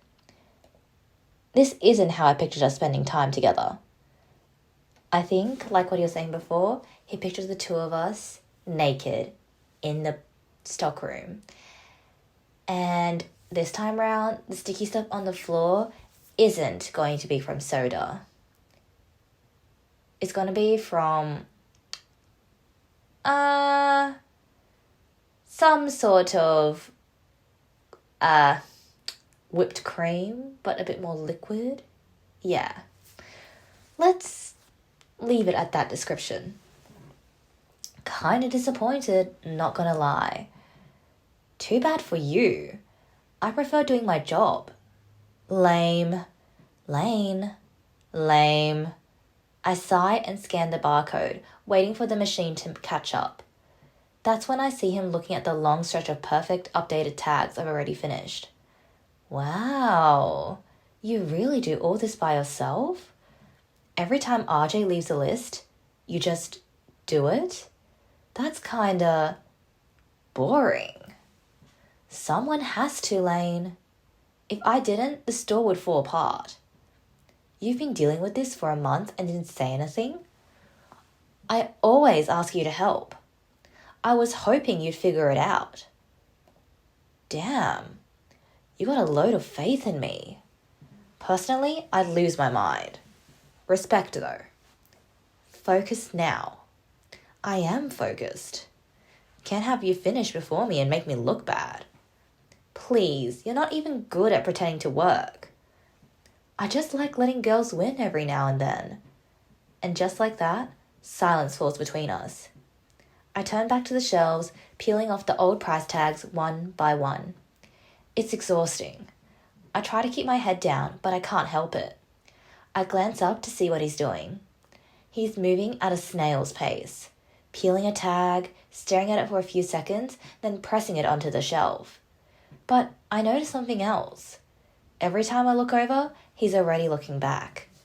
At me. I do it again, and our eyes meet. What? You're trying that hard to beat me, huh?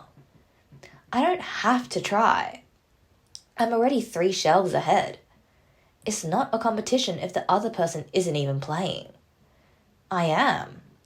He doesn't break the eye contact. Just not your game. I smirk back. You know, we could just not do this and sit in the back instead. What would we be doing there? What do you think, babe? We could find out if you're as loud as you are annoying. I'll show you why they call it the stock room. Oh yeah? Because you're packing down there? Of course, of course. Let's go then. What? You invited me? He stares at me for a second, visibly caught off guard. What the fuck, man? That was a test. Thought you wanted to find out. Changed my mind. Already? Yeah. I don't hook up with girls who say yes that fast. He turns completely away from me, grabbing a stack of pricing labels and starting to slap them on. Are you actively working right now? Yeah. I watch him aggressively stick a label onto the shelf. You're labeling canned beans upside down. He slowly peels it back off. Just mind your own business and keep your eyes on your own damn aisle. You always try this hard to impress your coworkers? Girl, I'm not trying to impress you. You're just the only girl in a 5-mile radius right now.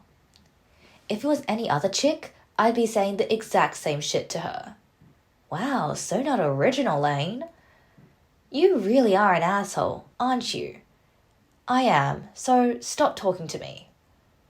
You were a lot nicer before I said, you ever think about how I could literally be anywhere else right now? And yet, I'm here with you. Crazy. Yeah, crazy. Kinda smelling boyfriend behavior. His eyebrows shoot up. If you really think that, you should raise your standards. Yeah, I should. Bro, I don't know what kind of weird vibe you're trying to pull right now, but it's annoying. We're not friends. Perfect. Perfect? You gonna stare at me the whole shift or actually work? I'm not saying you're useless, but it's close. Why? You nervous? He lets out a quick laugh. Man, me? Nervous? You working is actually pretty rare. I'm just enjoying the view. You look pretty good doing all that. Okay, stop. You know what? I'm gonna go check the back. We might be out of something.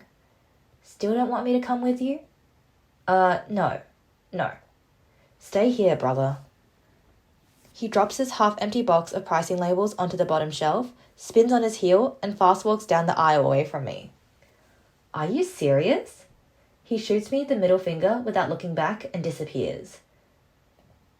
What a total coward.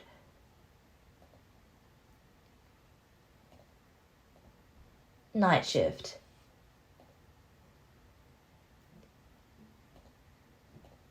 I lean my elbows on the counter, resting my chin in my hands. This afternoon shift completely drained the life out of me. And with Lane around, that exhaustion was multiplied by 100. But at least it was good. I think I actually enjoyed it because he was here.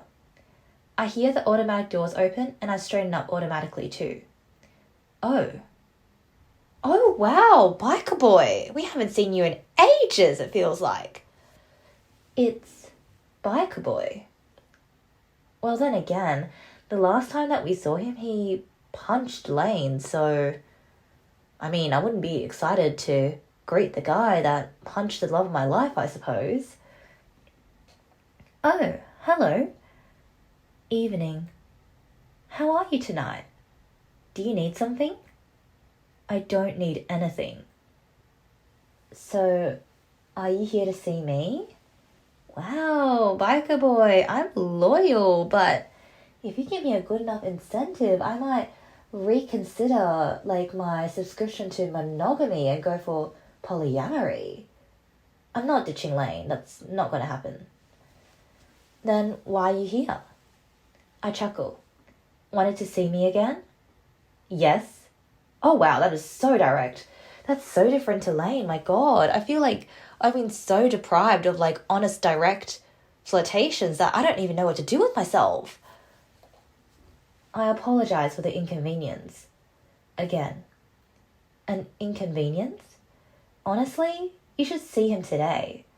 With that swollen, broken nose, Lane looks like a complete mess. I expect him to offer a minor nod or a laugh. Instead, the air between us suddenly turns incredibly cold. And yet, you still hang out with him. What? You spent the day together. How do you know that? I didn't know. You just confirmed it. Biker boy, I don't think that's terribly slick. If you said you spent the night together, you can assume that because Lane and MC are always on night shift. But the day? They never spent the day together. They never have a day shift together. Is he spying on us? I frown. So what? If I behaved the way he does, would you tolerate it? No, but you don't seem like the type to behave like him. I laugh. You find this amusing. A little. I don't understand why. What am I supposed to do? Get angry? That would be the logical response. Look, it's just Lane. He's a slacker. He does that to everyone. Everybody expects him to be a disaster. So it's fine. A pattern of behavior is an explanation, not a justification. Don't worry. I'm currently trying to understand his pattern. His head tilts. Trying? I mean, Lane's just my coworker. We're just talking. I like it. You like it? When you lie and think I won't know. I'm not lying to you. You defend him. Lane and I have history. That's all. Yeah, and the history is filled with sexual tension and near, how do you say it? Activities that could result us in getting a report from HR. So we have a lot of history. Just not the sort of dry history that you expect from the textbooks. Nothing is dry between Lane and I. Especially not down there.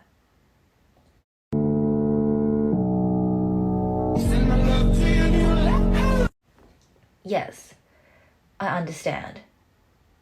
He turns around. I'll compensate for today's disruption tomorrow, including my absence. What was that? Okay, so it looks like we're now able to do our job, I suppose. Okay, open the receipt log. Stop telling customers the nacho cheese aisle is haunted by a little Mexican boy. RJ. I said little ghost boy. Lane. Babe equals Mamacita Supreme. Evening, you two. Floor sticky. Use cleaner, not just water. Restock fridge. Front row only. Don't dig too deep. We're not made of money. Check expiration dates. Trash before closing, not after you've already mentally clocked out. To Lane. Yes, I'm writing your name because I doubt you assume it's not about you. It is always about you. Clean washrooms if you have time. If someone asks about deals, just say yes. We'll figure it out later. Sorry if I'm not around much. Still comes first. RJ. You know, this dog is actually a really good drawing. So he's good up front facing, but terrible at side facing, which, you know what, is a complete realistic and relatable struggle for a lot of beginner artists. Okay, so let's see what we need to do first. So, of course, Lane marks his presence like a dog pisses at his territory, except, is it a piss? He puts a Red Bull can. Lane was here. Go to the stockroom. Open janitor's closet. We're going to grab out the cleaning supplies. Oh, okay, it's 2 different flavoured ones. I'm going to take the strawberry scented floor cleaner. You grab the strawberry scented floor cleaner. Oh, no, okay. The smell is strong enough to cover just about anything. You decide it's probably the right choice. It smells more like candy than cleaning product, but, well, a little sweetness won't hurt the customers, right? I'll just take both. Cleaning supplies. You spot a pile of cleaning supplies here, but none of it seems important for what you're doing at the moment. Okay. Oh, take a look. And, okay, nothing here. Okay, let's go back and clean, I suppose. So what do we need to do? We need to clean the aisles, restock the fridge. Okay. And possibly clean the washrooms. Alright. Go to aisle 1, some boxes. A stack of cardboard boxes wait to be unpacked. Half of today's work. The other half is putting them away. Okay, there's nothing here. So let's go to the main area. Oh, use the mop bucket. You pour the cleaner into the water and watch it cloud for a second before clearing. You dip the mop in and give it a quick squeeze. You're ready to clean the store. Okay, so maybe in aisle 2. Oh yeah, alright. Oh, what's this? A post-it note. Don't leave things unfinished. It piles up. You think you'll deal with it later, but later doesn't come. You know what is really interesting? Like, I find there's a few notes scattered throughout the whole demo, like shift 1, shift 2, shift 3 included, where the text is in red and everything else is in black. And it specifically refers to memory, like, not memory like doing small little tasks, but like the idea or the concept of remembering, like traumatic memories. Like, don't leave things unfinished, it piles up. That refers to like memories you suppress. So I don't know, like, so I feel like that's also in relation to the fact that in Lane's room, there's a red dart towards a motorcyclist. So I'm guessing her trauma is connected to biker gangs or like a biker in general. Interesting. Clean the spill. There's a soda spill on the floor right where people walk the most. It's already starting to dry. You mop over it until the surface looks clean enough. Clean the spill. Something dark has pooled on the floor. You're not sure what made it. You go over it a few times until the floor looks normal again. A paper bag. A stray Mad Dog paper bag is just sitting here, stuffed with random groceries. Looks like a customer was right in the middle of shopping and just abandoned it for some reason. Okay, so nothing else here. Go to aisle 3. Oh, okay. Some snacks. Some new imported snacks we just received. The colourful packaging is already catching the customer's eye. Talk to the customer. I'm too tired for this. I really shouldn't have come out at this hour. I told myself I wouldn't spend money today, and here I am. Wait, this was cheaper yesterday, right? Oh. Yeah, no, that's higher. I literally bought this yesterday. Did you guys change this overnight or something? Yeah, I noticed that too when I was updating them earlier today. Feels like everything's getting more expensive lately. It's like every week it's something new. Sorry, I know it sucks. It's not even about the money, it's just... She sighs. I guess it's happening everywhere right now. I mean, I used to grab snacks without thinking. Now I'm like, doing math. Even gas is ridiculous now. Like, what are we supposed to do? I nod like I agree, even if I don't really know what I think. I wouldn't want to say the wrong thing and lose a customer anyway. Sorry, I know it's not your fault, but still. I don't think we have anything else to interact with for her. Oh, do you ever get a break, or is it just all night for you too? And anything else? I should really start cooking more. Do you? Okay, that's pretty much the same thing. Okay. Go to the main area. Okay. Walk to the corridor. Clean the puddle of vomit. Oh, why is there vomit near the staff room? There's a puddle of vomit in the corridor. That's strange because customers aren't allowed back here. Maybe someone wandered off to hide it. Either way, you're the one cleaning it up. Okay, it's by the staff. Electrical panel. An electrical panel is mounted on the wall. One of those boxes everyone knows they're not supposed to touch. Oh, open the utility closet. A standard first aid kit. RJ probably noticed some products going missing from the aisles and decided to put a kit back here just in case. Oh, what's this? Is this Ronnie Joe and his children, I'm guessing? A worn picture. It looks like a family portrait. A father, a mother, and 2 daughters smiling back through the scratched glass.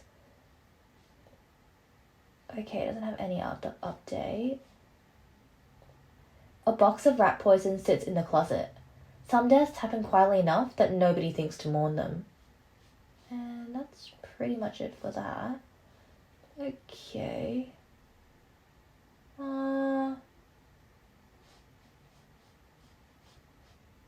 Okay, so I think we've still got work to do then. Let's see. Oh, the fridge section. Lost and found.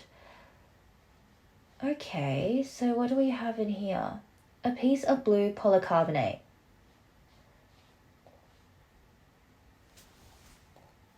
Too bad this one lost against the terrifying number 27. Okay, looks like there's nothing else. A shelf filled with bottles. Rows of bottled drinks fill the shelf. There'll be a mess again by the end of the night. Okay. Clean the disgusting pot. Oh my god, why is that so huge? I didn't even notice it. It looks like someone dropped an entire bottle and didn't bother cleaning it. It takes a while, but you clean it up completely. Is there any other messes that I just conveniently missed? I hope not. A fridge. Cold drinks fill the fridge from top to bottom. One thing stands out though. The Red Bull row is noticeably emptier than the others.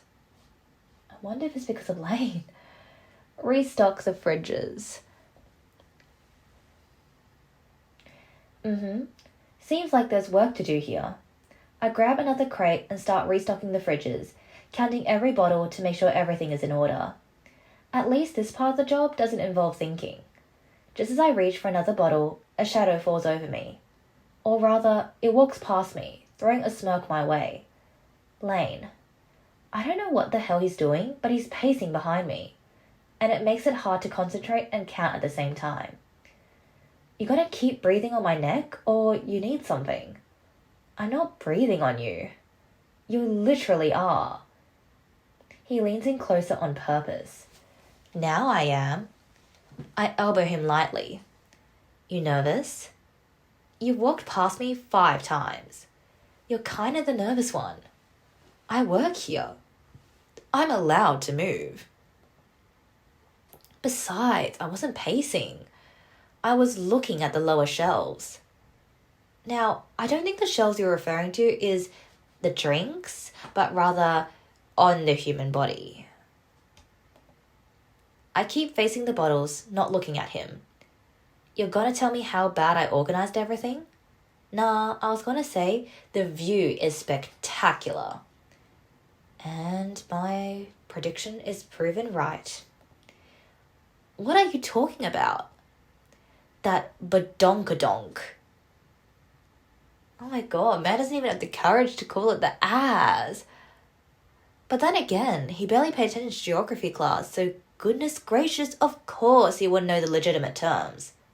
Or maybe I shouldn't even say geography.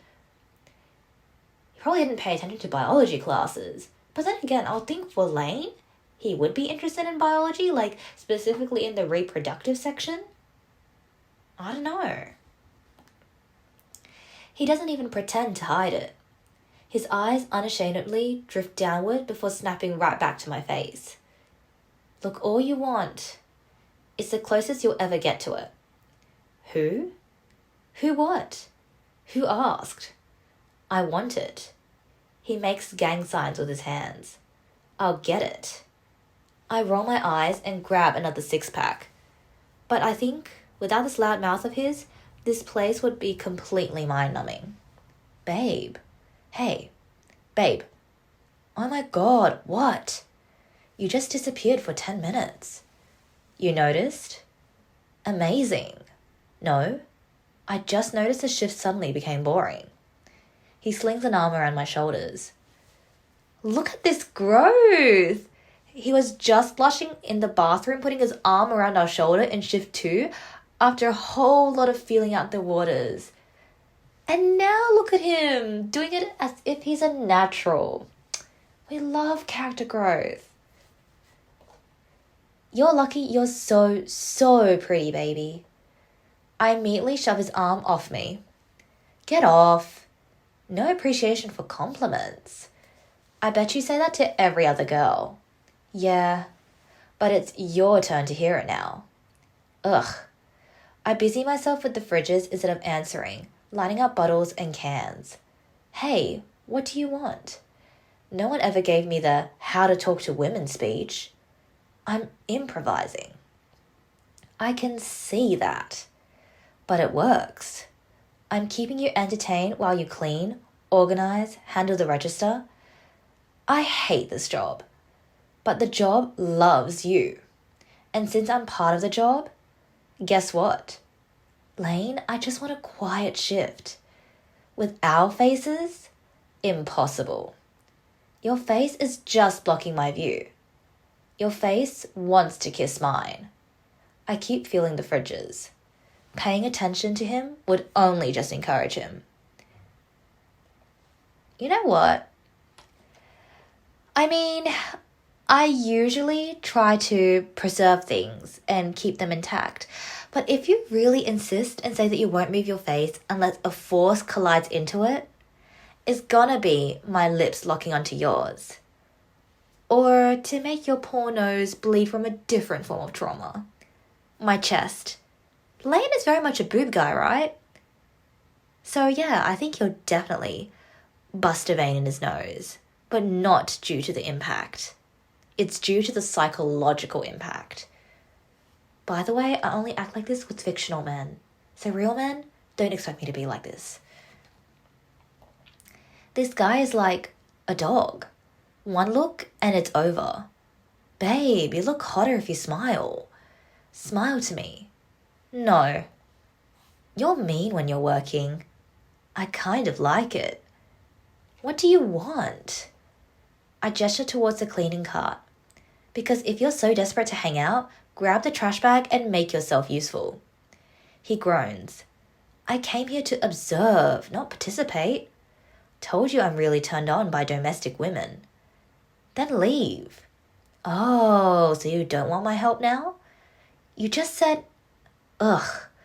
Either you actually help or get out of my way. You're trying to exploit my body. My white body. I need to find some value in it first. Shut up, you're ridiculous. I'm just bored of my phone. You're always bored while there are tons of things to do in this store. Babe, if God didn't want me distracted, he would have made me uglier. He clearly poured all your stats into your face and left absolutely nothing for your brain. Move, you're blocking the door. He steps forward. So you admit it? You think I'm handsome? It doesn't mean I like looking at you. Ooh, fucking knew it. So how about you come over here behind the register with me right now? He frowns. Why? Wait, what? Yeah, let's go to the registers and, take out all the money so that way you can afford to go down on one knees and pop the question of, will you marry me? So I can say, I do, and then we escape. A pretty boy should be the first thing the customers see. Bro, what a false hope. So you're saying that you only want to reserve your pretty face for us to see? A private showing? Well, Lane, if you want me to check into this very private exhibition, I would like a little bit more things to be on display. Like, as you say, the lower racks. I opened the fridge door again. See, your face can't do all the work for you. He closes it. It was like seeing two lesbians making out, then realizing one of them is your sister. Customers are going to hear you. You love me too much to let me get fired. I think I prefer my peace, thank you. Can I ask you a question? No. What? Oh my god. What kind of underwear you got on? He asked it with total casualness. Are you out of your mind? I've been walking past you for 10 minutes trying to solve the mystery. He shamelessly checks out my butt again. I shove him again. Stop slapping me.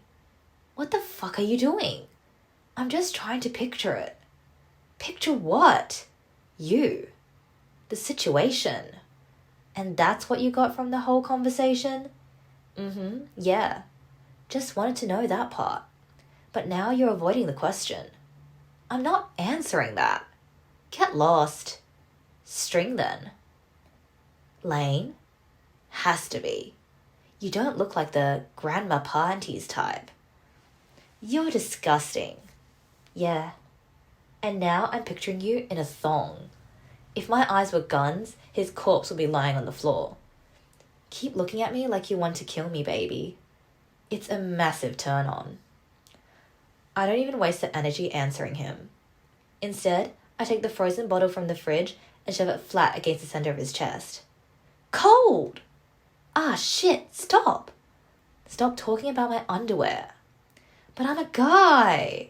I see something I like, I think about it. Must explain why I never think about you. That's mean. He turns away to hide whatever face he's making, then stocks the bottle. One day, I won't have to imagine.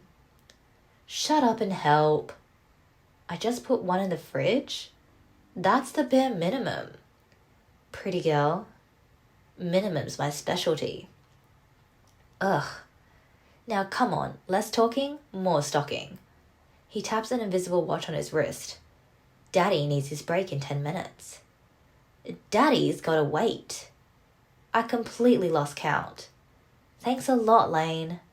His gaze strips down to the glass bottle I'm holding. With that one? 38. You left off at 29 before I walked in. Thanks. He shrugs. Watching you struggle to count past 10 was getting painful to look at, so I'd figure I'd help you out. You're welcome, by the way. Yeah, thanks. Aww, that's so sweet. I really like it when people go out of their way to help you, but don't make it like a big deal. Like, it only come up when there's like a little spat or like you guys like beefing it out, and they'll just like casually say, and you're just like so caught off guard, like, you mean like you were silently like considering me this whole time? I don't know, like I feel like acts of kindness should be like rewarded and put under a spotlight, but also it's like I feel like it's figuring it out later that makes it even more special. Like, you know what I mean? Don't read into it. I'm just an alpha. Okay, so I don't think there's any more, is there? It smells like candy in here now. Did someone clean the floor or bake something? That's a strange choice for a store. Oh, it's me. I agree. It smells way too sweet for a convenience store, but at least it's clean. Is there any more? Oh no, that's pretty much the same thing. Oh, vending machine. It doesn't hum anymore. The light inside has gone dark for good. Wow, just like the light of hope fizzing out as soon as I entered adulthood. Oh, a snap trap. A small mouse lies motionless inside a snap trap. It feels like something that shouldn't belong in a place that sells food, but nothing about it feels unusual to the people who work here. Okay, go to the washroom. Is there anything to clean here? No, apparently nothing today.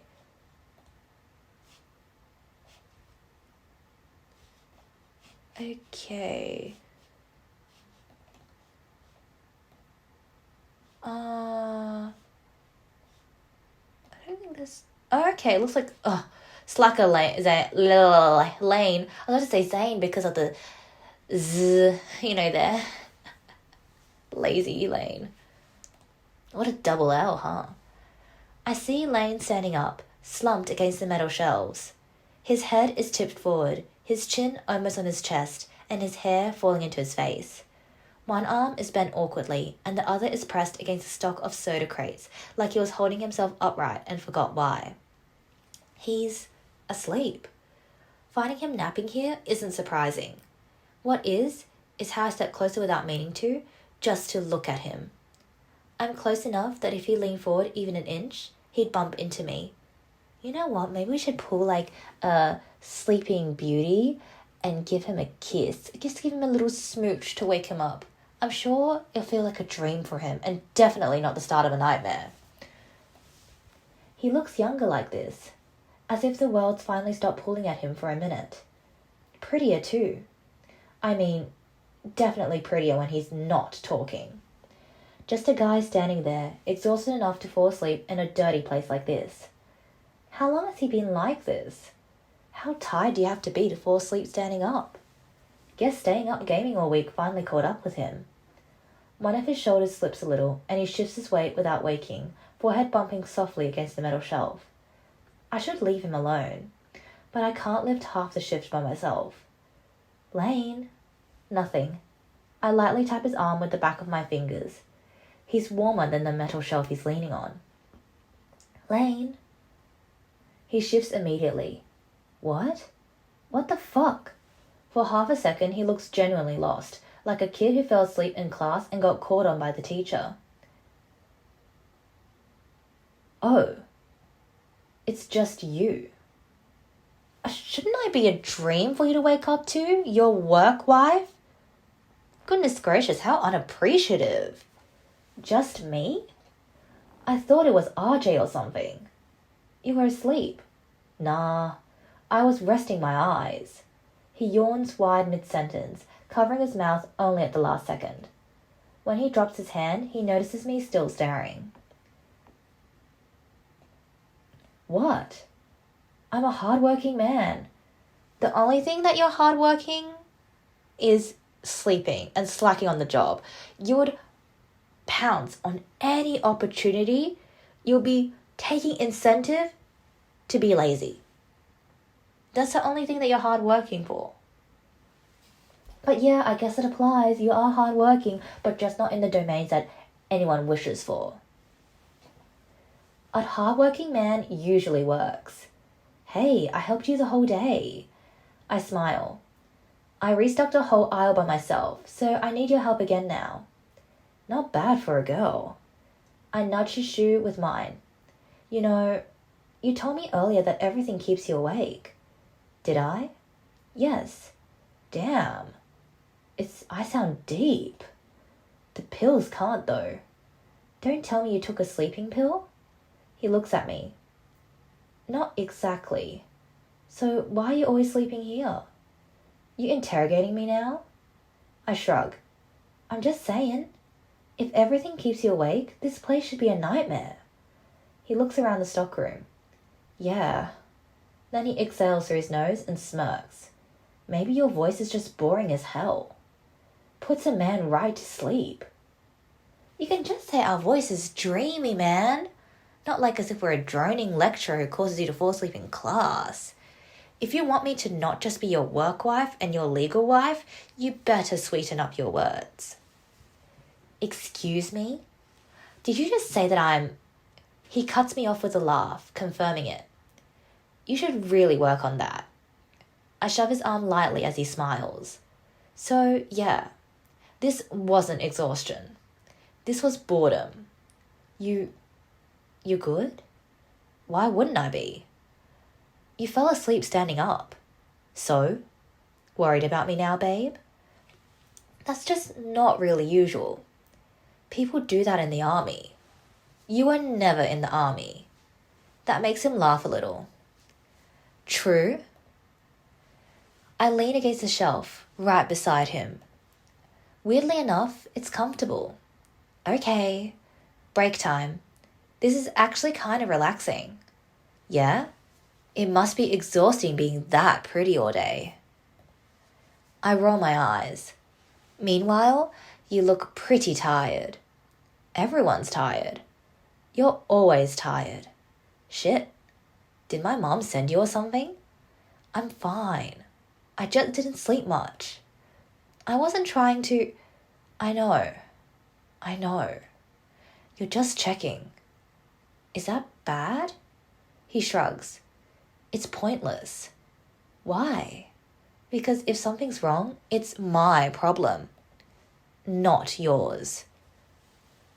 I can't even hate on him in this moment and say he's being hypocritical, because I understand how hard it is to ask for help. It's like admitting you're vulnerable. And just imagine somebody doesn't really show up for you in the way that you need. It's like subjecting yourself to being hurt by someone else again. And considering that Lane right now has his defenses up to prevent that further hurt, even if he recognizes that MC is probably a really lovely person, he just doesn't want to take the risk. Because in his mind, it's like, but what if? I'm not sure how to respond. I agree, but I can't figure out how to disagree. He looks at me and feels the silence before it gets awkward. You're right, though. I should be more careful. 'Cause if I start napping more, you're gonna miss this mouth. That gets a small laugh out of me. He smiles at the sound. Night shifts mess you up. Yep. If I don't move, maybe time will forget about me. Time spares no one. What if I pretend to be dead? Lane? Kidding. I was just thinking. That's new. Aha. You think you're funny? Actually, yeah. What are you thinking about? I don't know. Stuff I should probably stop thinking about. Like, he exhales slowly. Not something he wants to talk about. Sex? How many Red Bulls I can drink before my heart explodes? Sex? And sex. That's a lot. You're the first guy I've met who treats thinking about sex like a problem. You got me. What about the other stuff? I don't know. It doesn't really get me anywhere anyway. Like, what's the point of grinding if it all looks the same? People always says it gets better. I don't feel like it does. I squint at him. I mean, you can't start over after a certain point. Why not? Because then people start asking what you were doing before. And I don't really have a good answer. I see. I need weed after that. I nudge him with my elbow. You'll live. He smiles. What about you? Me? I don't really know. He frowns. What I'm supposed to want, or where I'm supposed to go. I don't really know myself anymore. Something like that. Well, on the bright side, you can reinvent yourself. And for what it's worth, not knowing what you want doesn't mean there's nothing there. Wow. Lane. Because life provides. He points at himself. And life provided you a lane. I'm so lucky. YOLO. I've huffed out a laugh. It's stupid, but it works. And with that, the store breathes around us for a moment. I mean, that's fine anyway. I've got a job, a roof, my Xbox, and a fridge full of energy drinks. What more does a man need? Well, what about a really perfect, beautiful wife by the name of Moi? You need sleep. Okay, I forgot about that. Not gonna lie. Yeah, nah. I need a wife. Ha! He was thinking the exact thing I was thinking of. You know what? We are meant to be together. Birds of a feather flock together. Someone to tell me to shut up and go to bed. I raise an eyebrow. That's basically what you say to me all the time. Faye, are you my someone? Oh, finally you ask. It only took you like, how many hours accumulatively from shift 1 to shift 3? I'm not going to be your wife, Lane.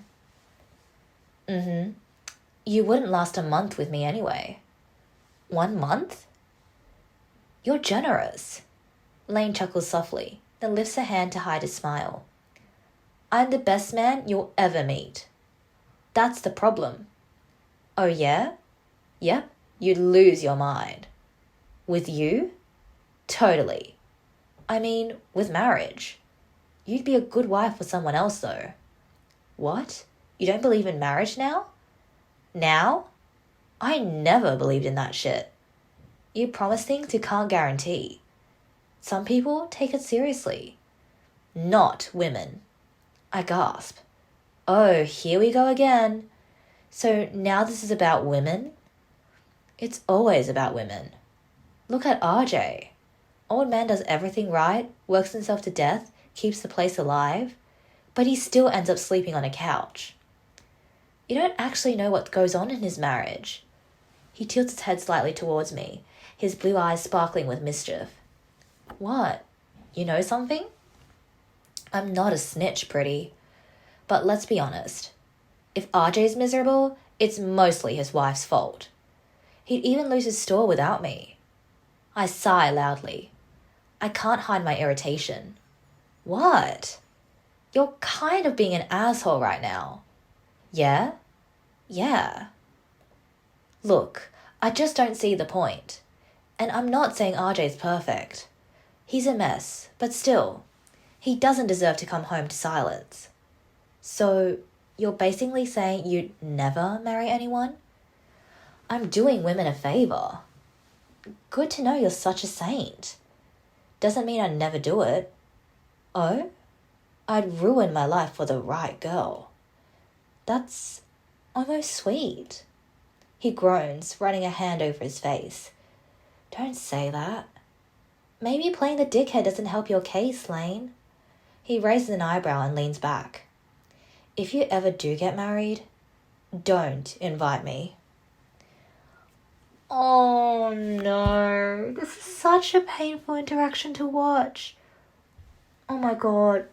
I love how he's so self-aware enough that he probably fears the concept of marriage, and that his current state would probably want him to hurt the other to maintain his facade rather than have the guts to be honest and open. But still, it's painful knowing he likes MC and he generally does wish for a good well-being and tries to do right by her when the moments really call for it. And that makes you a good partner, and yet he's denying himself of it because he knows he could potentially hurt her. Oh my god, this is like the sweetest sort of pain. Why? I don't like watching other guys win. I shake my head. What makes you think I'm going to get married? Because you're a girl, and girls like you don't stay single for long. Girls like me? Like a decent girl. The words clearly pain him. I'm just saying, you're better company than like half the people I grew up with. Yeah? He nods, eyes fixed on the ceiling. Yeah. I don't really know what to add, so I just look at him. My hands feel weird and I'm probably blushing a little. He notices and immediately straightens. Do you know the reasons why your hand feels weird? I bet you it's specifically on your left fourth finger, because you're feeling like a phantom sensation of him putting a ring on it. He wants to marry me.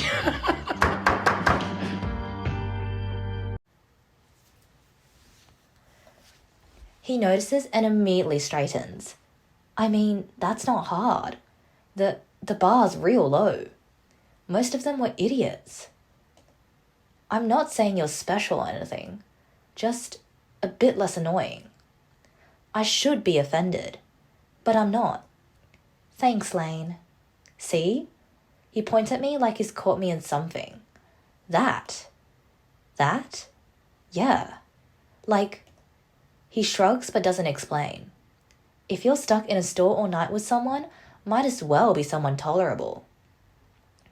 What is he even talking about? You're not so bad either, I guess. We stand there for a second. Lane is kicking the empty cake donut package across the floor with his foot. I just watch it get smashed until he finally speaks again. So, that means you wouldn't be, like, taken, right? I glance up at him. What? Statistically, normal girls are usually single or whatever. Are you asking if I'm single? Oh, it only took you so long. He scoffs. No? Oh my god. You just spent 10 minutes telling me I'm not special, that love is bullshit, and now you're asking if I'm single. Well, yeah. Because if you were special, that'd be embarrassing. And I didn't say love was bullshit, by the way.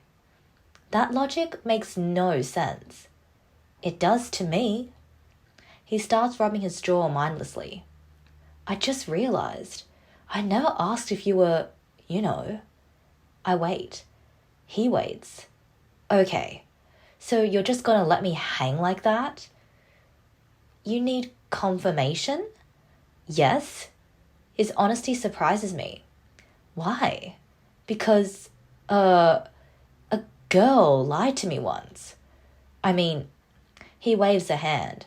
Just, you know, she forgot to mention stuff. Like a boyfriend? Something like that. Just, I'm not trying to get beaten to death in a parking lot because I flirted too much with someone's girl. That suck. Yeah. I don't run fast. We both let out little chuckles. Okay then. Maybe I'm considering letting my boyfriend beat you up. Leave the comedy to the guys, baby. Hey, you're the one who brought it up. I'm just asking. It's normal to ask, right? I don't know. Is it? I mean, yeah. Especially for men. It's like, am I talking to a free woman or someone else's problem? That's a terrible way to put it. I watch him shift his weight, his sneakers scuffing the dirty floor again. That happened often? Once is enough. Besides, you don't exactly make it obvious. Make what obvious? You're not wearing a ring. You don't talk about dudes. You don't have your phone blowing up every 2 seconds. I fix Lane with a look that asks more than words ever could. Don't get the wrong idea. I wasn't. Good, because it's not like I'm trying to... He gestures vaguely between us. You know. You really want to know, though? He shakes his head. I don't. You keep asking. Because you keep not answering. You could drop it. He doesn't answer that. Look, I don't care if you are or not. Single, taken, married to the job, whatever. I mean, that wouldn't bother me. At all. I just like knowing what lane I'm in. Pun not intended. I smile. So, am I gonna die or not? Make him jealous, ask him the same question. I want to make him jealous. I feel like when you tease him a little, he ends up saying more truth than he does when you actually directly confront him sometimes. What are you going to do depending on my answer? What do you mean, what am I going to do? I mean, if I say yes or no, does it change anything? No. I told you it doesn't. I'm just asking. Because I might already have my eyes on someone. Who? Oh, he's trying to figure out his competition, huh? Don't worry, Lane.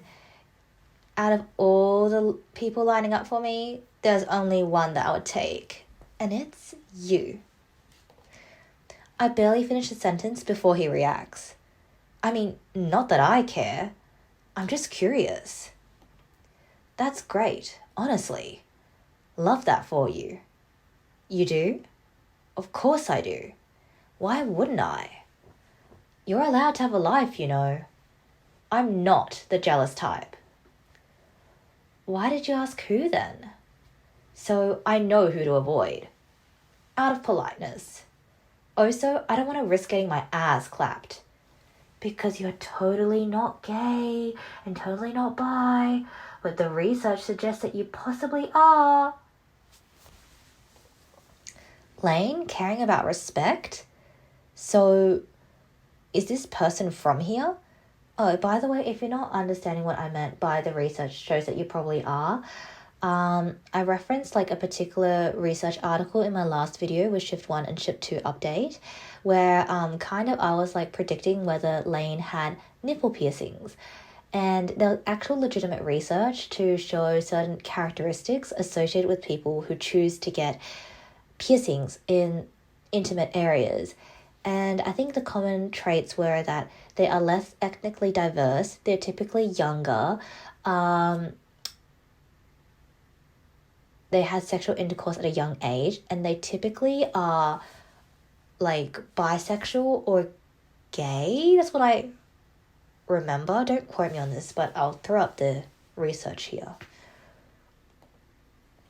Like, he gestures vaguely around the store. Or what? Please don't tell me it's some guy from the evening shift. I hadn't answered at all, and he's already building a whole guy in his head. It's kind of fascinating. Yes and no. Come on, man. You're always tired. When would you even have the time for that? Ouch. Guess I'm more awake than you think. He snorts. Damn. I'm late to one shift and you're already taken? You're late all the time. Bullshit. I'm never late. I buy back a smile and let it work. Lane crosses his arms. Is he older than me? Oh no, he's exactly the same age as you, Lane. And exactly the same birthday. And annoys me in the exact same way that you do. Is he taller? Yes, the age-old important question. Is he taller? Because that is an indicator of how much of a man they are. Does he have money? Because if he's rich, that's just unfair. I've never asked him that. His eyebrows pull together. I can almost feel the irritation rolling off of him.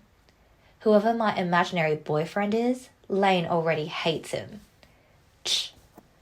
Lucky bastard.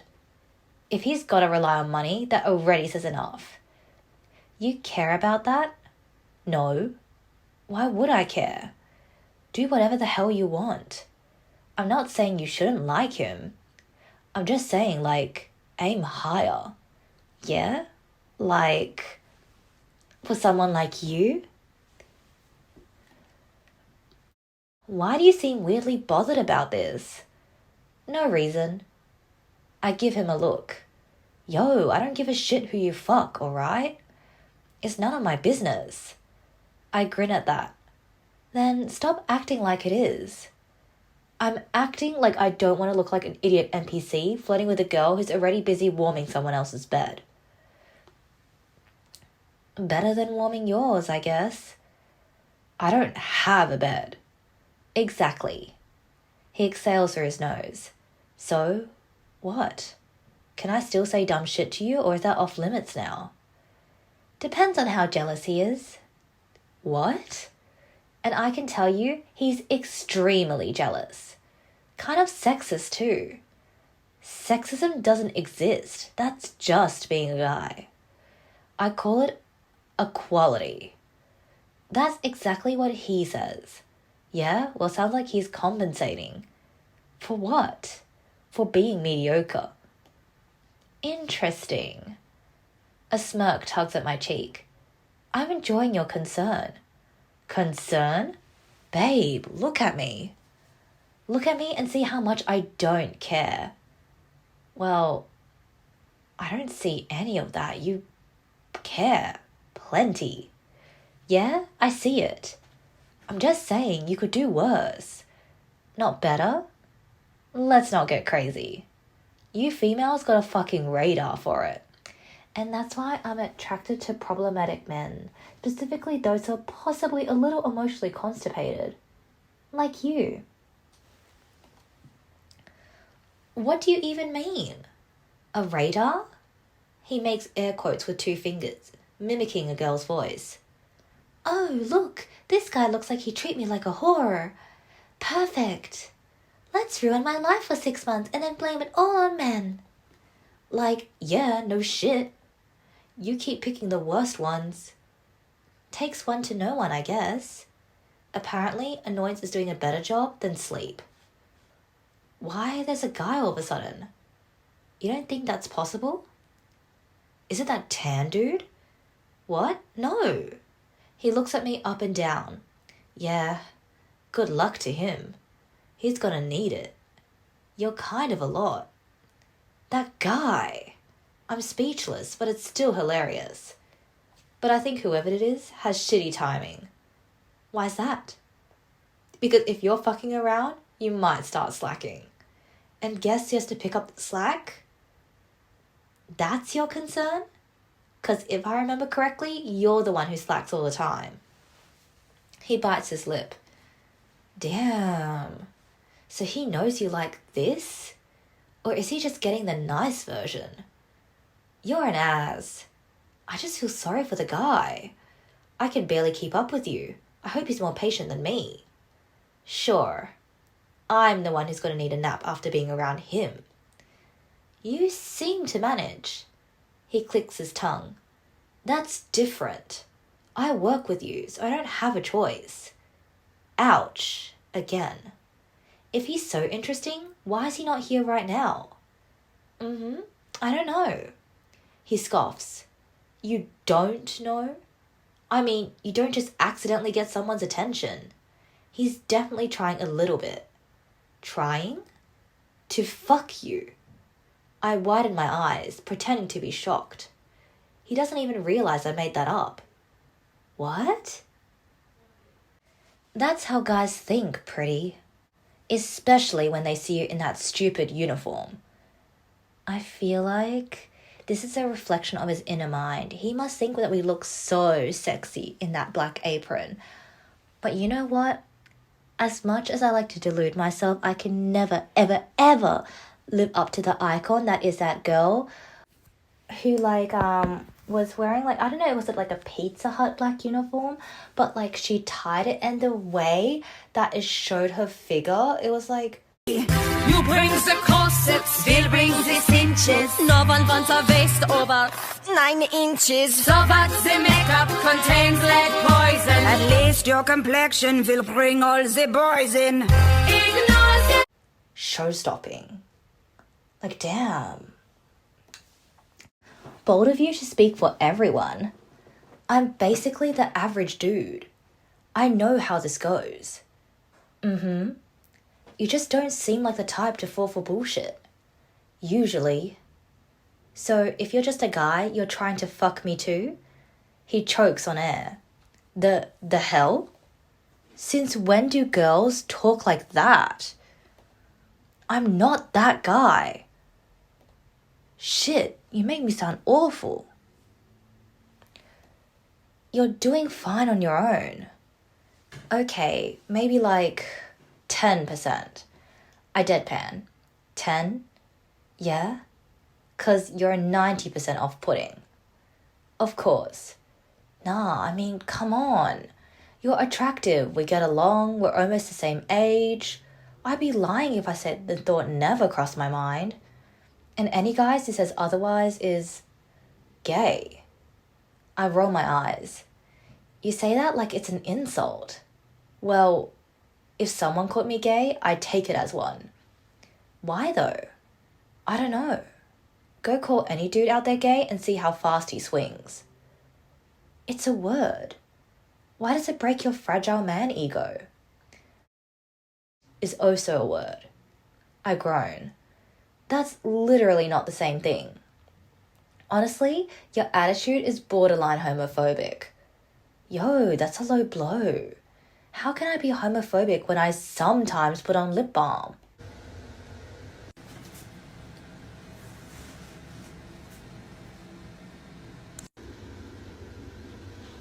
You good? Are you gay? Mama, it's lip balm. Think about it. I'm gay. The hell is he saying? What? JK. One of his fingers comes up between us. Just to say, there's a difference between wanting and trying. Oh, enlighten me, convenience store man. It's convenience king, actually. He straightens up, sure of his bullshit. Like, I want pizza all the time. Doesn't mean I buy it every day. That's your comparison? Yeah? And you're not even pizza. You're like... He squints at the ceiling. Lasagna. Jesus. I just don't want to burn good food. 'Cause I know you're not that kind of girl. What kind of girl? You know, not the kind of girl who just falls for the first dude who looks good in a tank top. And you decided that how? He shrugs. I don't know. And before you get mad, I'm not saying it's a bad thing if you were. But you think I have bad taste with that guy. No. Girls have bad taste in general. I stare at him. What? It's true. I already learned my lesson with them. So I'm not fighting anyone for you. Oh, Laney Poo, you chatted yourself into a mistake. You literally did that with Biker Boy in like shift 2. Really, Lane?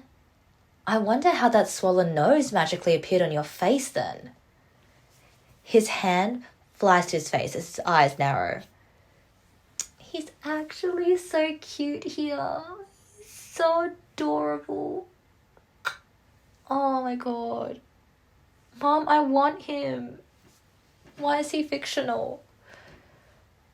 Wasn't about you. I'm not your mom. You were talking about me. I should have stayed asleep. I just want to know what kind of idiot you're wasting your time on. That's all. Should I keep this going? Well, who is he? I didn't even say it was a he. He stops dead. Are you kidding me right now? You literally said it was a guy? I sigh, but I'm definitely smiling. I'm just joking with you, Lane. Silence. Yes, I don't have anyone. Oh, you swear? Lane. He exhales, clearly relieved. Same. I mean, aha. Super joke. Honestly, I would have been surprised if you weren't single. I see you, idiot. Cool. How can that be cool? Means you're not, like, distracted. I'm never distracted. I always have something to do in the store. You know what? Lane just doesn't want us to be distracted from him. Nah. He smirks. Distracted from the king. Cute. God help me. He's cute. I love how MC can see past his bravado. I just love that. I love that for the two of them. I love their dynamic so much. Okay. Okie dokie. I lean more comfortably against the shelf.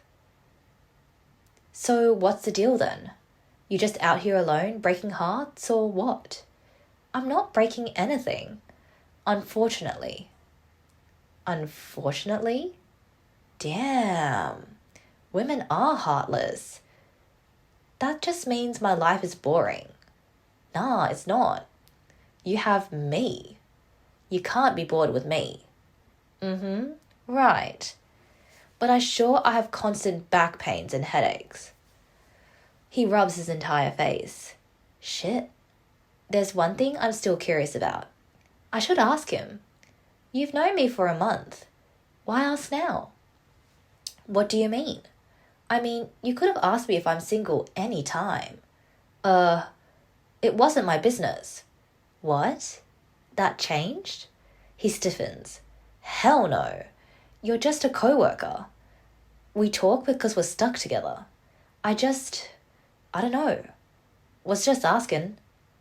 I don't fully buy it. Still, it wouldn't be shocking. I sigh, looking at the cake donut boxes we'll have to restock. Working nights is awful. Yeah, that's why they pay us more. He glances at me. Barely. Dickhead. See? This is exactly why I make the night shift less boring.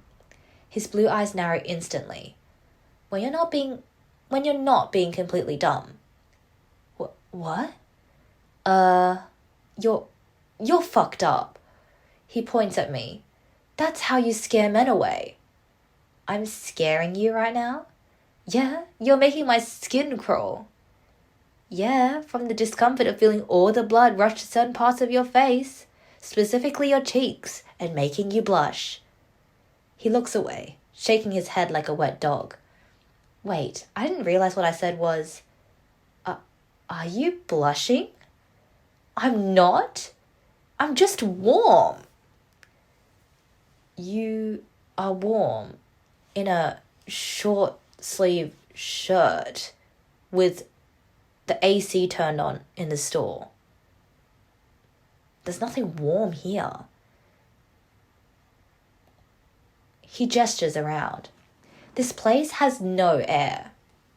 And it sucks regardless. But, well, good, I guess. That's kind of my job. Your job? Yeah. Entertaining the cute coworker so she doesn't lose her mind and quit. That makes me smile. Hey, calm your hormones. I don't come here for you.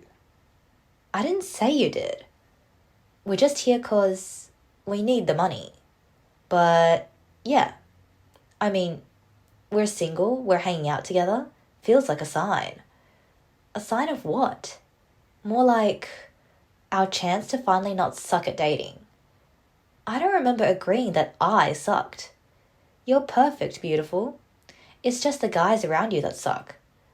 I raise an eyebrow at him. I suck less than most guys. Don't worry, I'm like a normal loser. Guess I'll have to see for myself. He smiles and quickly doesn't. Oh, yeah. So, I've been wondering, what are you doing after work? Is he trying to... Sleeping. Cool. Same. Are you going to ask if we want to sleep together? But before I agree to that, can I just ask what is our definition of sleeping? Is it like just simply closing our eyes and laying in a bed together, or like the other form of sleeping? Before that, I glance at him again and realize he's already staring at me the whole time. Why? I don't know why, but he doesn't answer right away. And we just end up staring at each other for what feels like forever. Just curious. About your morals. He scratches his jaw and finally looks away. You, ever date coworkers? I can't help chuckling softly. You've been curious about a lot of stuff lately. I'm not the only one. You're curious too. I quickly glance away. I'm not curious. God, why does my voice sound weird?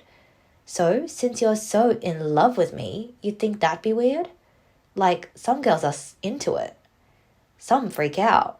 Some say it's unprofessional. All that boring adult crap. And you? He grins again. See? You're so curious. I knew it. Every girl wants what I got, and it's not just my salary. Lane, I don't think the salary is the most attractive thing about you. We're probably really underpaid, even though we have night shift loading. It's my... Answer the damn question, Lane. Right now.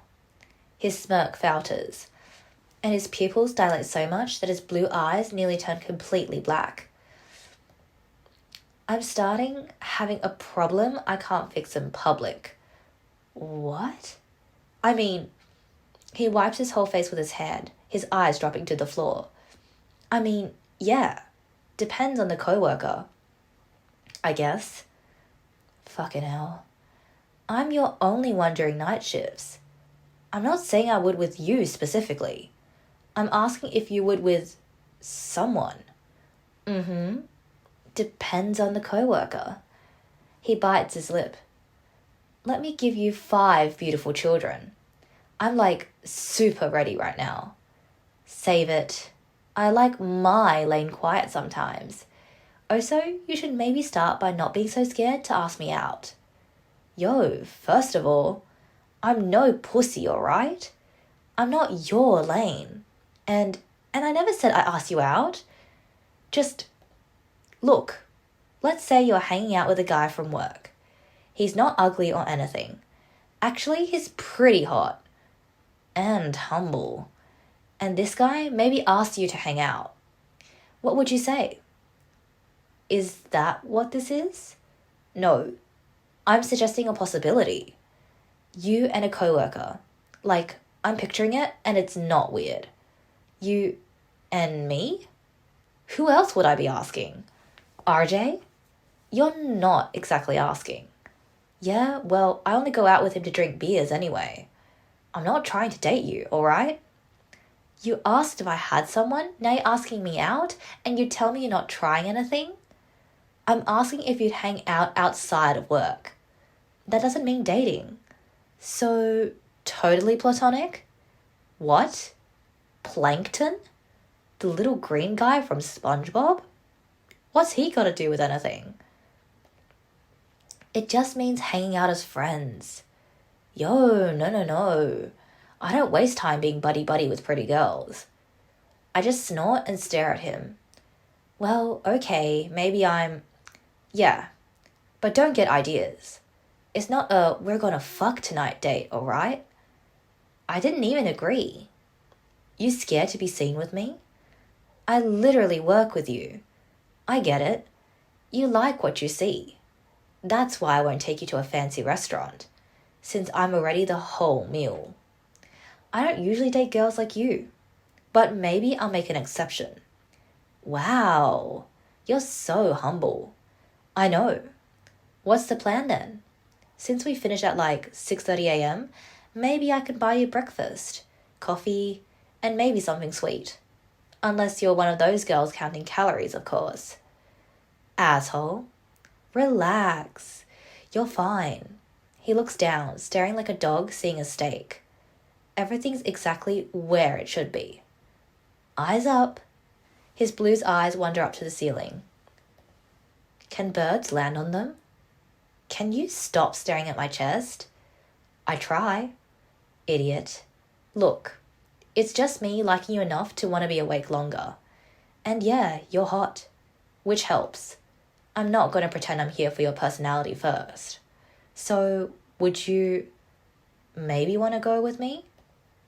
And you expect me to say yes after telling me that? He runs a hand through his hair. Shit. Okay. Your boobs aren't your only attraction. That man can't be real. The more he talks, the deeper he digs. I should have fucking studied marketing. Just one date, please, Faye. It's our first. You can't refuse.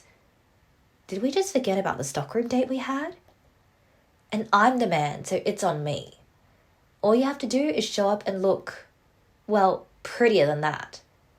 I point down, right at the floor of the stockroom. The exact spot where we sat before, backs against the metal, sharing nothing and everything at the same time.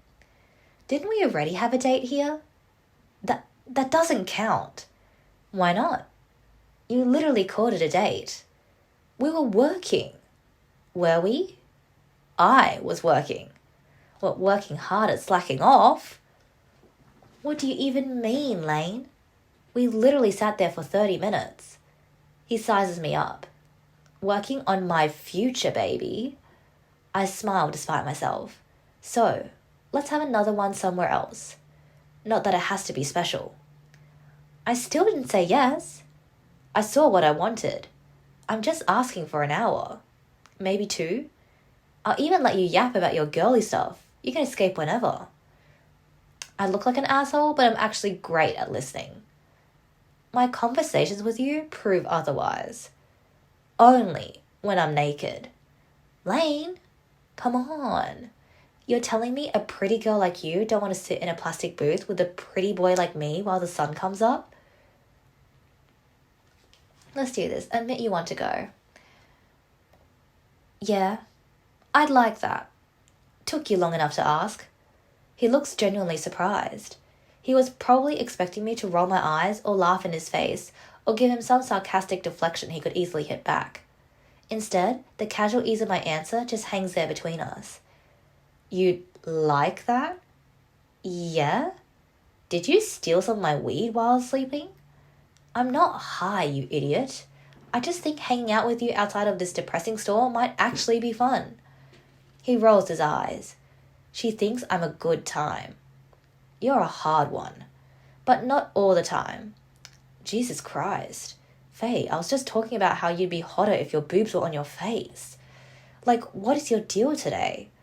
My deal? Yeah. You're a weird chick. Stop doing whatever you're doing. I just said that it'd be great. He snaps a finger towards me. That's the thing. How can you know enough about me to understand what I meant? And still say yes? You asked me out and were hoping for a no? Hell no. I'm too handsome to be rejected. I'm just trying to figure out if you're serious. I guess. Well, I am serious, Lane. Man, I thought I'd have to do more than that. That was literally the worst way to ask someone out. Where is your dignity, babe? Why would I need dignity to say yes? Because I don't know. I don't need anything from you. Thank God. Though you do need that perfect smile. Yeah, that's kind of the point. The point? He sighs, dragging a hand down his face. Pretty.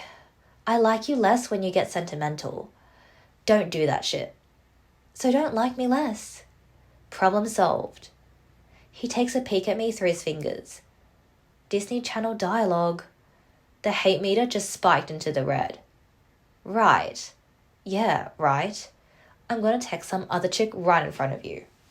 So that means we're not going out? Tch. Obviously we're going. I'm not gonna lose my 2% chance of making out with you tomorrow. I shove him directly on the back of his head. Bro, 2%? Aren't we being a little overly optimistic tonight? Rome wasn't built in a day. I just want to increase my chances, but you're making this way too easy for me. Big mistake. Why? If you keep being this soft, I'm absolutely going to take advantage of it. You say that like you think you could actually handle me if I stop being nice. I actually prefer that wild version of you. But don't worry. I have a black belt in handling chicks like you.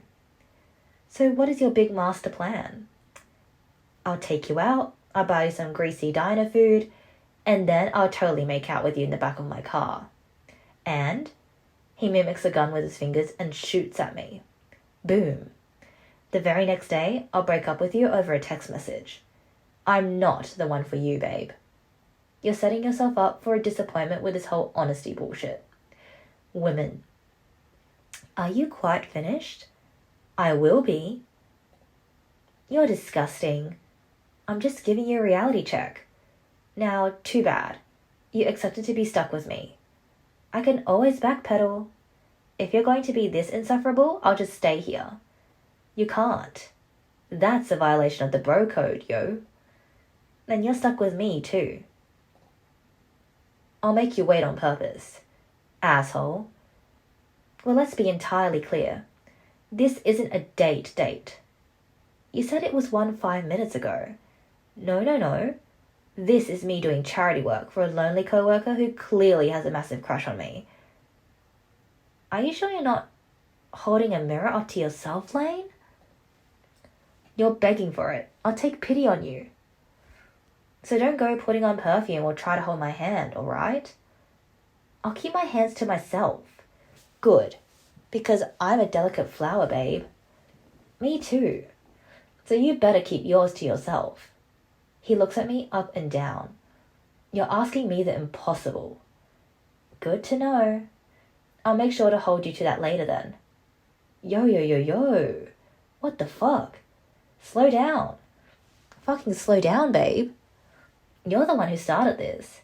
So what? You think you're gonna charm me or what? 'Cause I don't fall in love, pretty girl. I fall between thighs. Never? Mm-hmm. That's private information. Thought you liked honesty. Not when it's about me. Lane beams like the sun rose just for him. Come on, let's celebrate the fact we haven't been fired yet. And besides, I want to see if the light in your eyes, after you take off your name tag, is a little brighter than that shitty fluorescent bulb. I let out a soft laugh. Idiot. Yeah. You know, you're nicer than you pretend to be.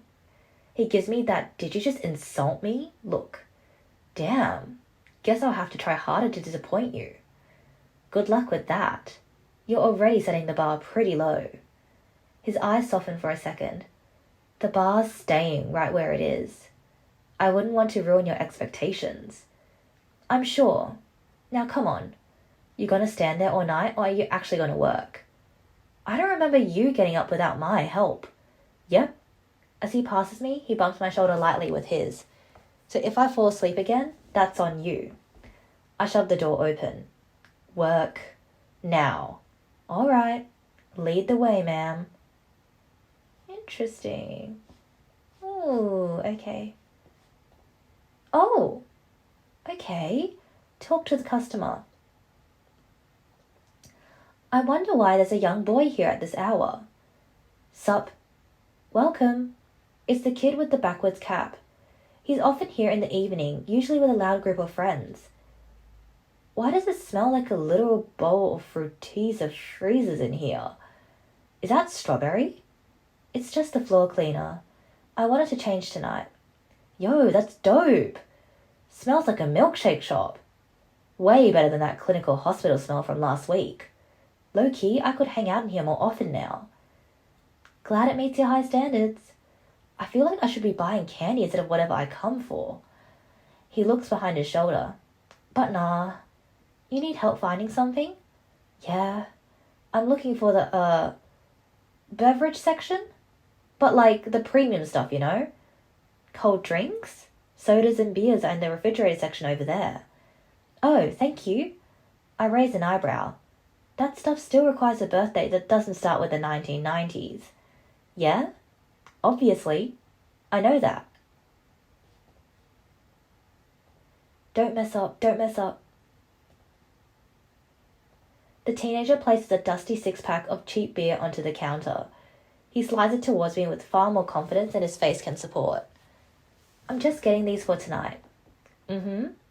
A nervous laugh escapes him. I'd offer you one, but you're on the clock. Is he really trying to sound like a grown man right now? I'm kind of a regular here. So, yeah. No need for the whole ID thing, right?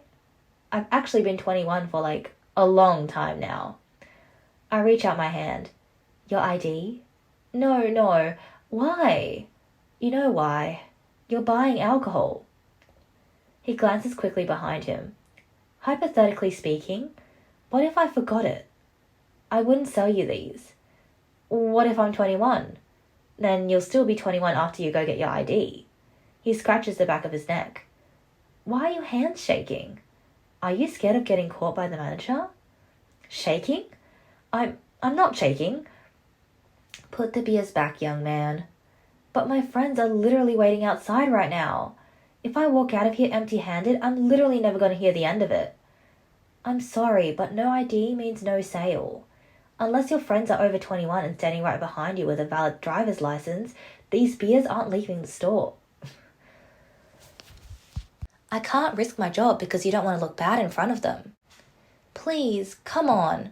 Just this once. We're just trying to hang out. It's not like we have big plans. I mean, we're just gonna go home and pull an all-nighter on MW2. It's already the middle of the night. He taps his chest. But real men need to drink good shit before they go to war. Cheap beers? Sucks to be a peasant. Lane, you're supposed to finish the inventory. Don't start. I hear MW too. Can you blame me, pretty? Of course that's your trigger word. Now, why does this noob want to buy drinks? I'm 10th prestige, actually. Bullshit. Games got out 1 week ago. The boy laughs. Mad because you're still level 12, sir? I was level 12 during the midlife release, you damn booster. Calm down, it's just a video game. You're not going to fight against a teenager, are you? His blue eyes stay locked on the young boy. I'm only working. Conflict resolution is a part of customer service. Wow, booster? Did you spend the last 180 hours straight in a hacked lobby boosting headshots? Or are you just a little liar? He looks away under Lane's glare. I promised I'd be first, even if it meant cheating to win. Everyone else already has a higher KD ratio than me. Yeah, you're just a wannabe. Lane, I'm the one on the register. It's my customer. Can you please close your mouth? Oh, he's probably going to say, with what? Yo, mama, I also work here. He winks at me. Listen to me, Justin Bieber. Nobody in the world cares about if you're first or last. So put back these in the fridge. You know what? Skip the bag. We're actually trying to be eco-friendly adults tonight. Lane rolls his eyes. So, save a tree or whatever. I still can't do that. But we do have other non-alcoholic drinks if you like. The Mountain Dew is on sale. Bro's still getting asked what he wants for Christmas. Got a problem, old man? Old man? I bite my lip to stop myself from laughing. Watching them argue is like watching the same person find himself from another timeline. I'm 24, you little I shove him. Exactly. Ancient. This dude's got his first chin hair and thinks he's tough. At least I have one. Unlike you. I shave, you fucking dumbass. Lane, leave him alone. Yeah, listen to your girlfriend. He's not my boyfriend. Virgin. You're just mad because you're stuck behind this counter while I'm out living the dream. Lane jerks a thumb towards me. It's her register. Seriously? I have absolutely no idea which of them is supposed to be the adult. Yeah, I'm the cashier, and since you can't actually buy these, I guess you can leave. But his shoulders drop. This was our one night. Look, I'm sorry, but it's the law. You don't get it. My boy Kyle, his family is moving out of the state next week. Tonight was supposed to be our last real squad night. Because after this, I don't even know when I'm going to see him again. I give him an upside smile. You guys can still play Xbox and hang out without the alcohol. It's just, it sucks. How old are you? 17. I'll pay for it. You what? Wait, seriously, sir? If I'm the one paying with my own hard-earned cash, you're technically selling alcohol to an adult. I won't let you get in trouble, baby. That's not the issue, Lane. He's 17. What, you never did anything illegal at 17? Don't answer that, kid. That's exactly my point. You were literally just roasting him for being a child 2 seconds ago. Yeah, well, bad stuff happens anyway. So might as well enjoy it while you still can. No, we're not doing that. We're not allowed. Since when do we care about that? What if something happens to him after this, huh? Or if he accidentally hurts someone? You don't know where he's going to go or who he's with. Damn, relax. You're not his mom. And you don't know what's waiting for him out there. Exactly. That's my point. No, that's mine. It could be the best night of his life. Lane slides a pack of beer towards the boy. Little man, you take those, you go straight home, and you don't do anything stupid. You play until your eyes bleed. The teenager nods. Just enjoy it. And don't get caught. Got it? Yeah, got it. Thanks, sir. Now get out of my store before I 360 no-scope your ass. He salutes me, wearing a big smile before leaving. I cross my arms and glare at my stupid coworker. Yo, what? You just bought beer for a minor. What can I say? Best employee of the year. Best employee of the year. Well, the best employee that will be nominated to possibly be fired. That's the only thing that you're getting best of. He spreads his arms slightly. You're looking at him. Inventory. Babe, you always focus on the negative. I focus on the job. Meh. He pinches my arm. Stop it. He was disappointed I wasn't your boyfriend. I smell it. What? You're a dog now? The best dog. Go to the stockroom. Ooh, that's a memory. October 17th. It's circled in red ink. The day I started working at Mad Dog. I stare at the date and a strange heavy ache settles deep in my chest. It wasn't even that long ago, but looking at it now, that day feels like it belongs to an entirely different timeline. Everything felt normal back then. Oh, interesting. I can still remember the exact shade of the autumn leaves outside the window and the vivid blue of the sky. But somewhere between then and now, the contrast bled out of everything. It's like someone turned the saturation dial all the way down while I wasn't looking, leaving me trapped in a world made entirely of grey. Lane. I just have flashes of him being an absolute asshole, but I remember now.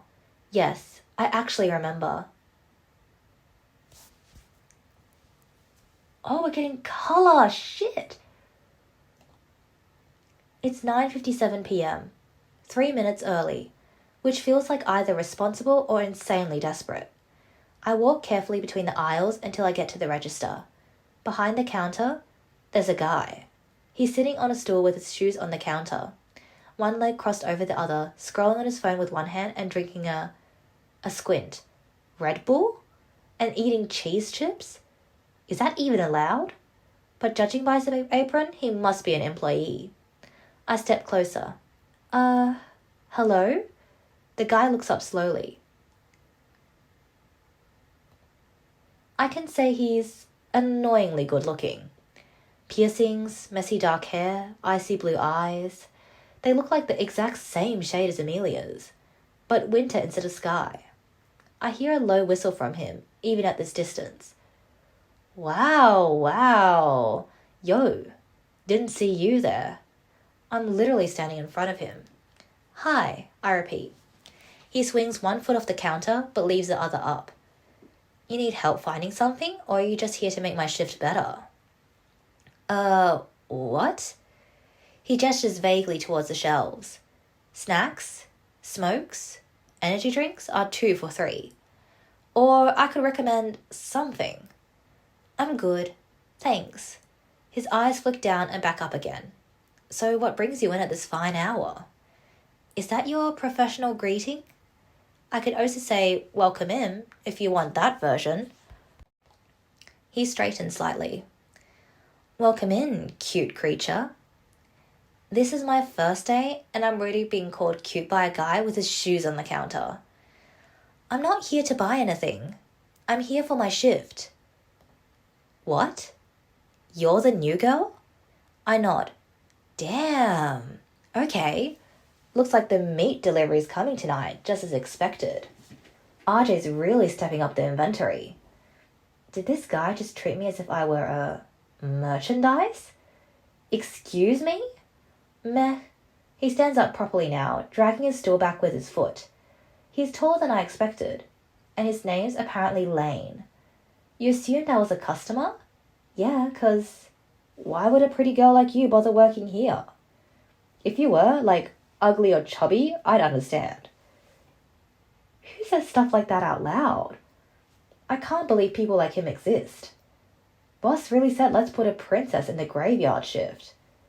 I'm not a princess. My bad. You're not. This job has already aged you. What a total jerk. Your boyfriend lets you work nights? Not your business. He gives a low whistle. You're not scared? This is 10 p.m. to 6:30 a.m. Girls usually take the day shift. Should I be? I don't know. What if I'm a sad asshole loner suffering from sexual misery?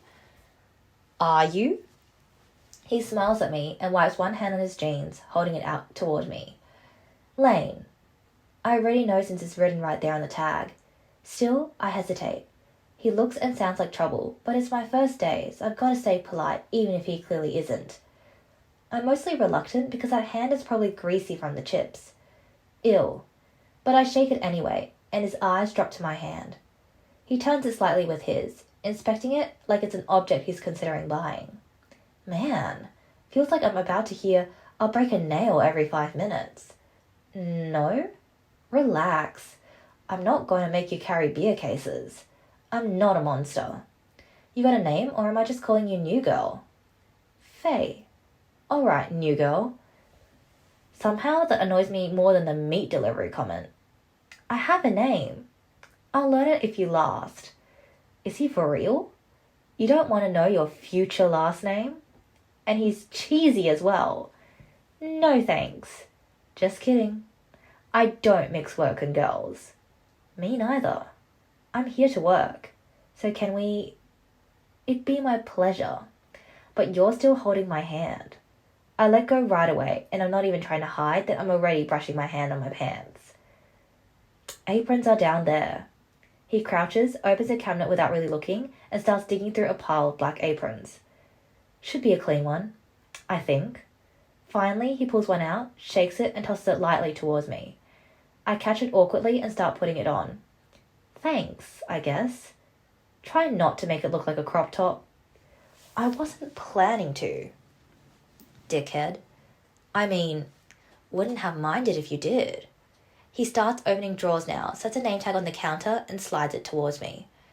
Write your name in big letters. Some guys pretend they can't read.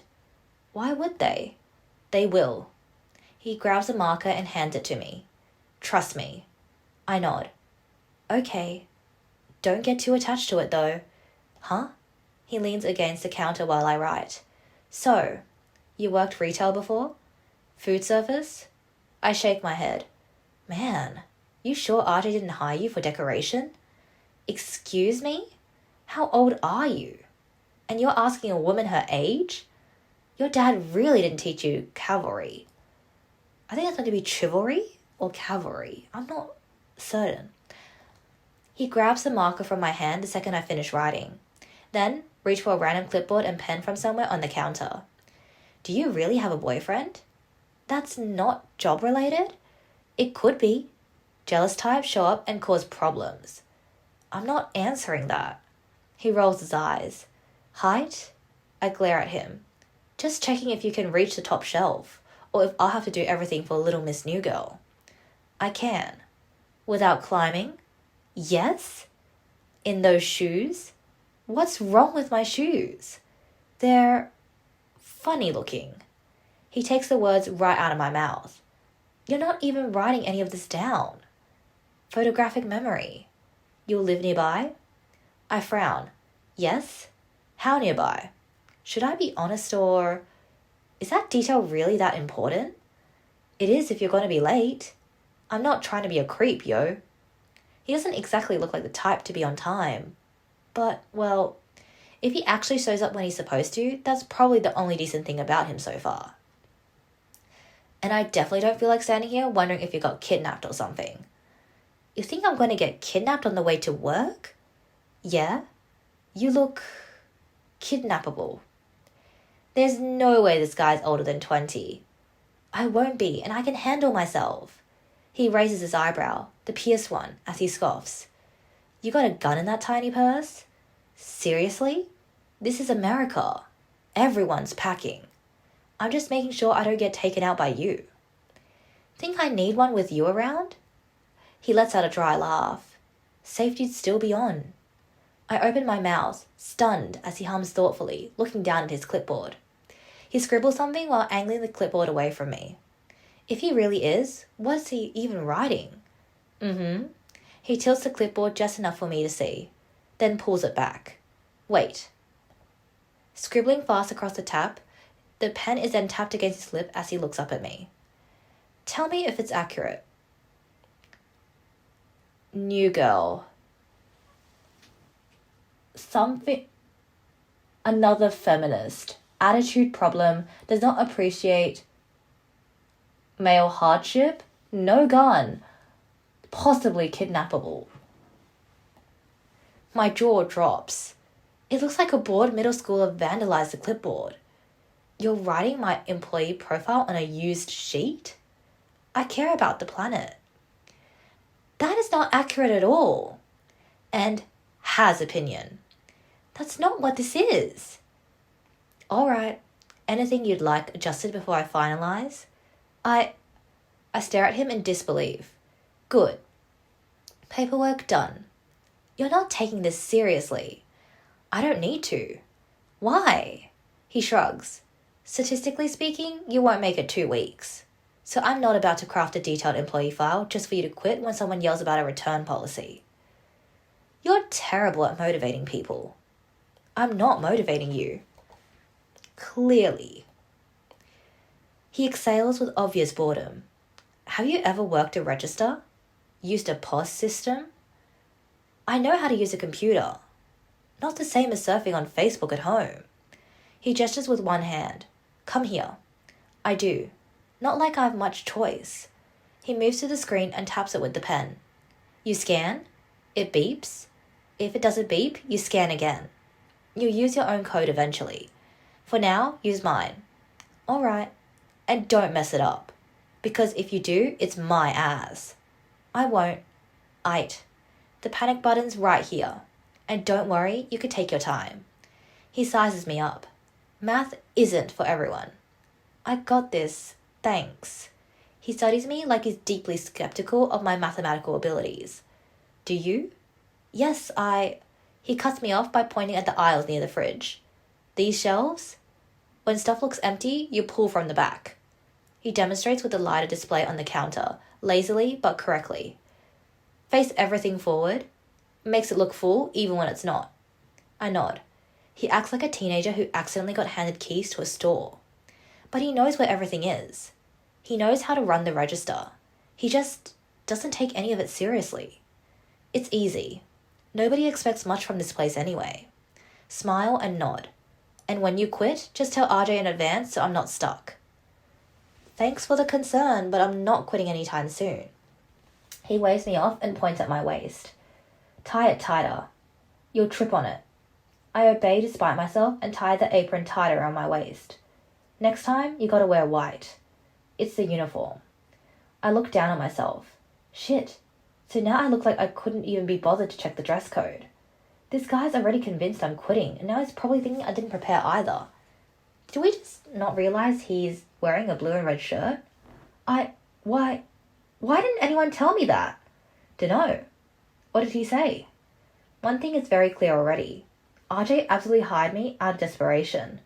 Ronnie Joe said he needed someone urgently. We've never needed someone urgently for like 3 months. And Amelia just told me to bring my best smile. I would have worn white if someone told me. Amelia? The girl who's recommended me. To RJ? I bob my head. She's got red hair and works in another city. Do you know her? He exhales through his nose. Old man hiring people through random connections? I can do the job. You didn't even know the uniform. My face heats. Because no one told me. Or you didn't ask. I didn't know how to ask. That's what I mean. You're not used to this kind of job. You don't know anything about me. I know you walked in without the right shirt. I noticed his stupid football shirt. You too? Yeah. So I have to follow rules you don't? Yeah. It's called hierarchy. We have the same job. I'm a dude. Feels like this guy is arguing with me because he enjoys it. Oh my god. He tilts his head slightly. Don't start crying over the shirt because I'm not the type to walk you home after. I clench my fist at my side. Besides, that top you're wearing? His eyes flick down. Isn't exactly regulation either. What? If you bend over the counter like that, half the customers are going to forget what they came in for. That's not my problem. Yeah, but it becomes mine. Because then I have to deal with idiots hovering. So I'm just saying, if you're going to work nights, maybe don't show up like that. It's a normal shirt. Showing up like what? He gestures vaguely at my chest. Well, you know what? My eye twitches. Relax, I don't care what you wear. I care about the shift not turning into a circus because of you. New girl. My hand moves before I even think about it. Oh my god, so this is a memory of why she slapped him. Oh my god, I love this. The sound splits the air, his head jerking with the impact, and my palm burns instantly.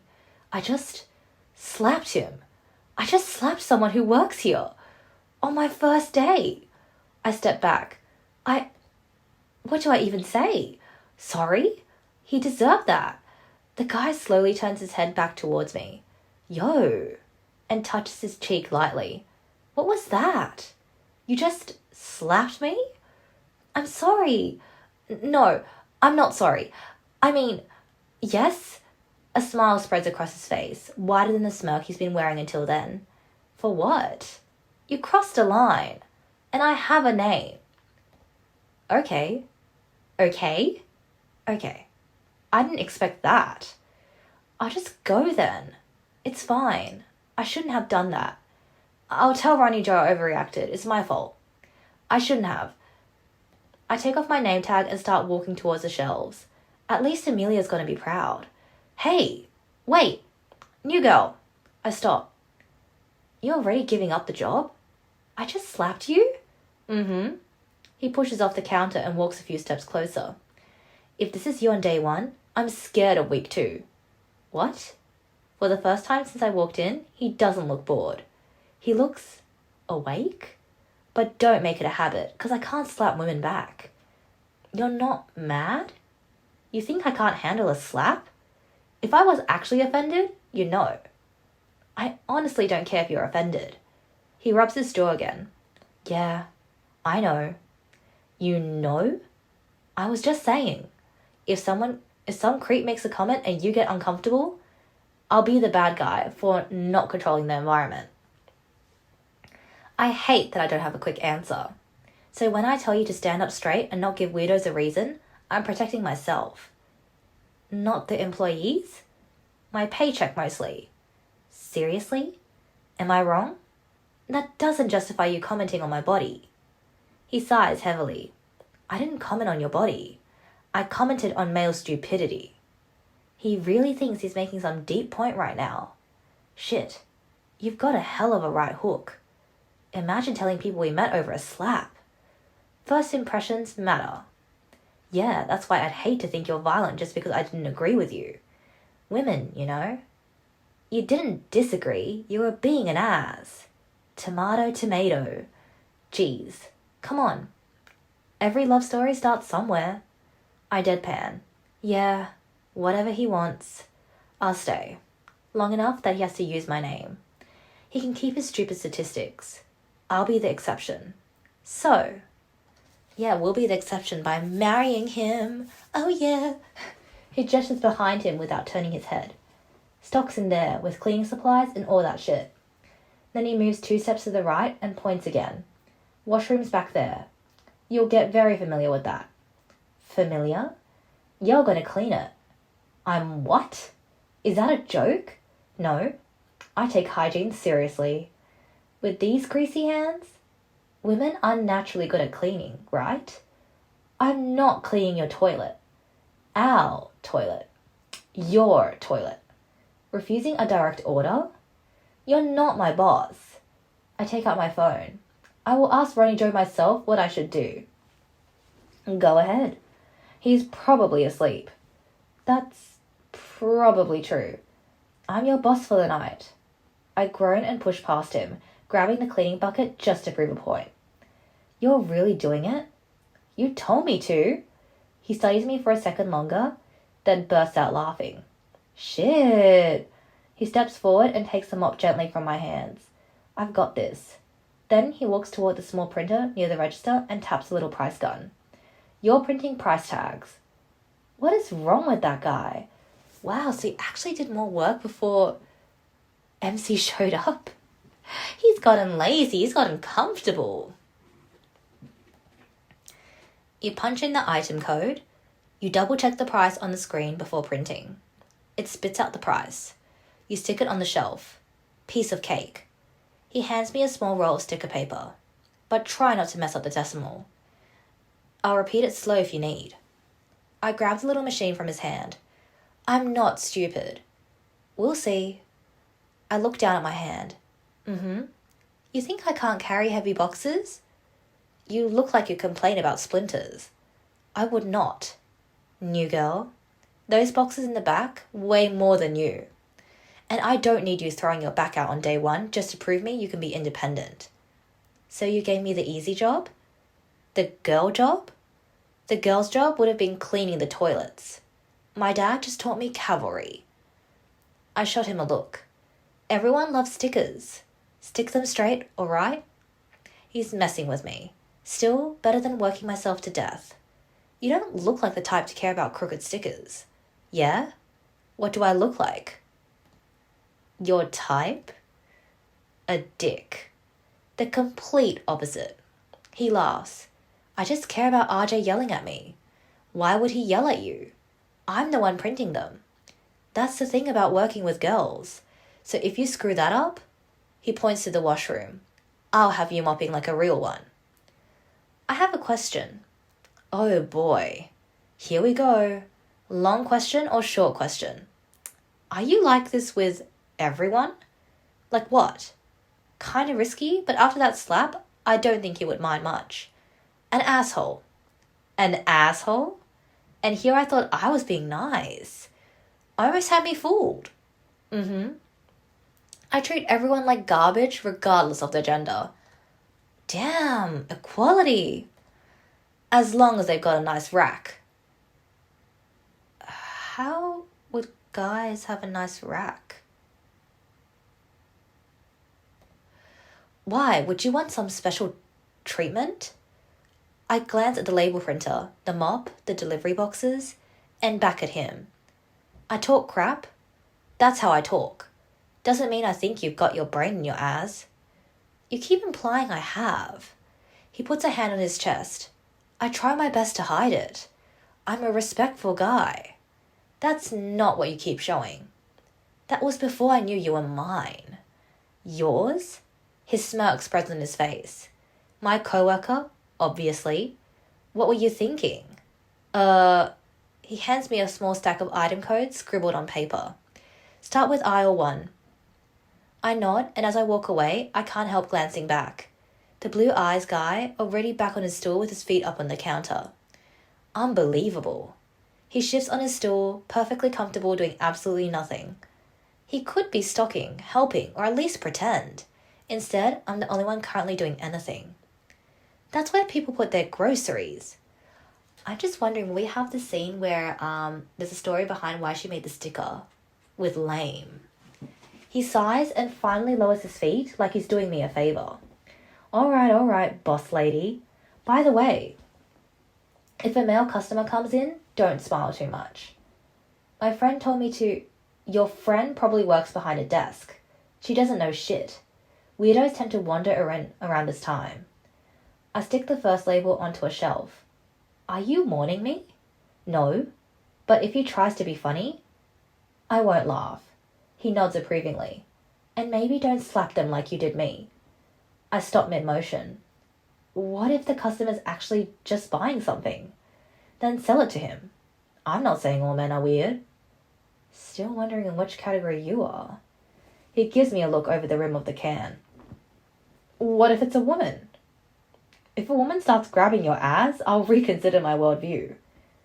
I'll let you know. Nah, let's not mess with the natural order tonight. Are you stuck in 1952? Hey, it's not that serious. I wonder if he actually believes that. But now, if a man is really annoying, just come get me. You can't just stand up. Why would I move if the problem can come to me? Lazy, macho, idiot. I peel another price sticker. I just need to be visible. You're very confident for someone camping on a stool. He scoffs and shakes his Red Bull can. Don't get cocky over there with your sticker gun. Then he gives me that arrogant half smile while taking another sip. I'm conserving energy. Anyway, Don't worry, first shifts always feel weird. By the end of the week, you won't even think about it. So try not to quit. I've been stuck here with dudes for months. Now it'll be a shame to lose the best view in the store. I thought you said I'd quit. Don't prove me right. Oh, that's so cute. Okay. Is there more? Oh, okay, this is the same interaction. So let's end the shift.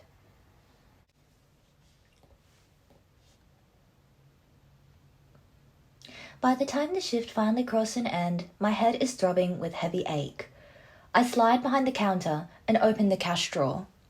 My wrists ache from a long day, but there's one last ritual before I can lock up and leave.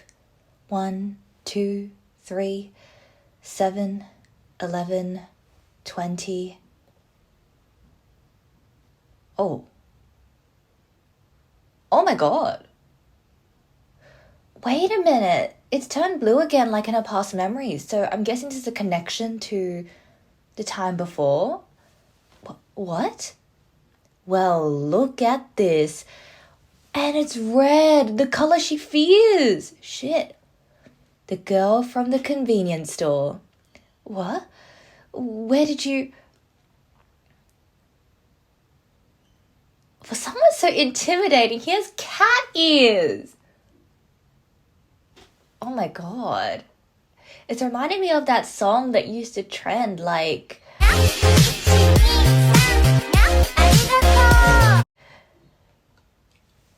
Yeah, I've been right here. Or maybe I wasn't. It's getting hard to tell the difference in here, isn't it? Well, kind of ironic that he's a cat, because this is giving like Scrosinger's cat theory, like, is a cat in the box or are they outside the box? Excuse me, I didn't mean to intrude on your peace.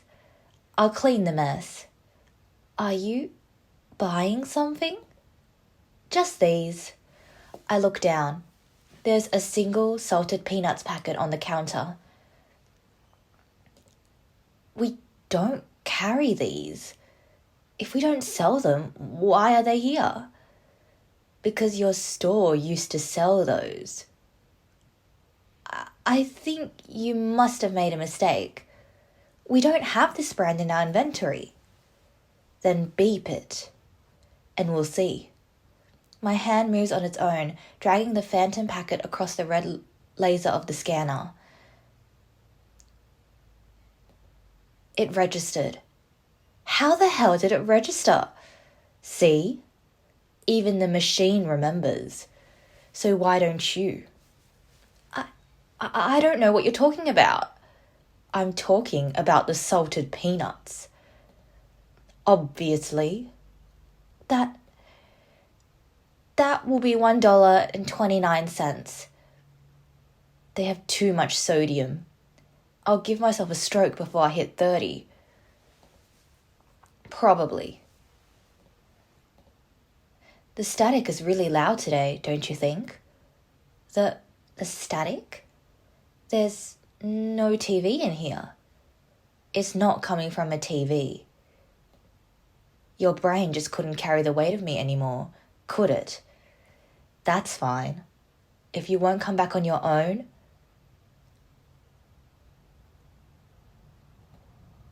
I'll just have to drag you back myself. The colours, they're too bright, burning into my retinas like acid. Look around you, Faye. Look at all these colours you've lost. You're suffocating out here in the grey. I'm the only one who still remembers the real you. Stop it. Just stop. I don't know who you think I am, but I'm not going back. I'm never going back there. Not even for Werner? For me? Will there be anything else today? Don't let me be forgotten. Tomorrow?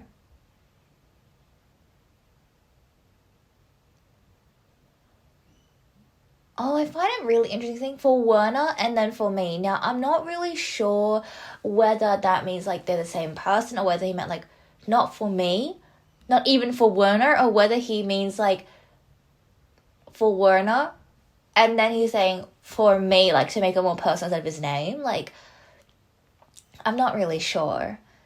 But wow, okay, that's the shift 3 end. Okay, so what we're going to do now is that we're just going to jump back to reloading some additional hidden scenes that I found in the apartment. Like, so let's do that. But wow, I'm really highly anticipating, you know, the next update. Like, there's a lot of questions that are currently being made, like who is Red? In terms of Lane, like how will our relationship develop after heading towards our casual date? That'll be really interesting to see as well. So yeah, I'm really looking forward to it.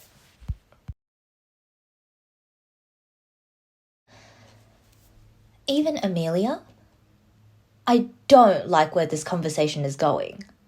Why? He sighs. You're annoying. Just like her. I'm just curious.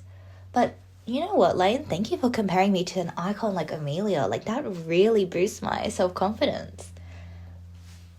You two seem close, but so distant at the same time. He shrugs. Amy has her own life, and she was older. She wasn't supposed to raise me. She's still your sister. Yeah. And she was a kid too. And after, she left me all alone in the house. I finally sit beside him. Sorry to hear that. Cool. If you want to talk about Amy, just talk to her directly. She could spend her day just talking about herself. But right now, he points at the TV, even though it's turned off. I'm finishing this. So don't touch me. Don't talk to me. Don't look at me. You're not a fan of deep discussions. Look, it doesn't matter. No one gave a shit if I figured it out or not anyway. So the rest of this is just following the rest of what was revealed through when you chose to talk about the parents. So I'm just going to split it off here.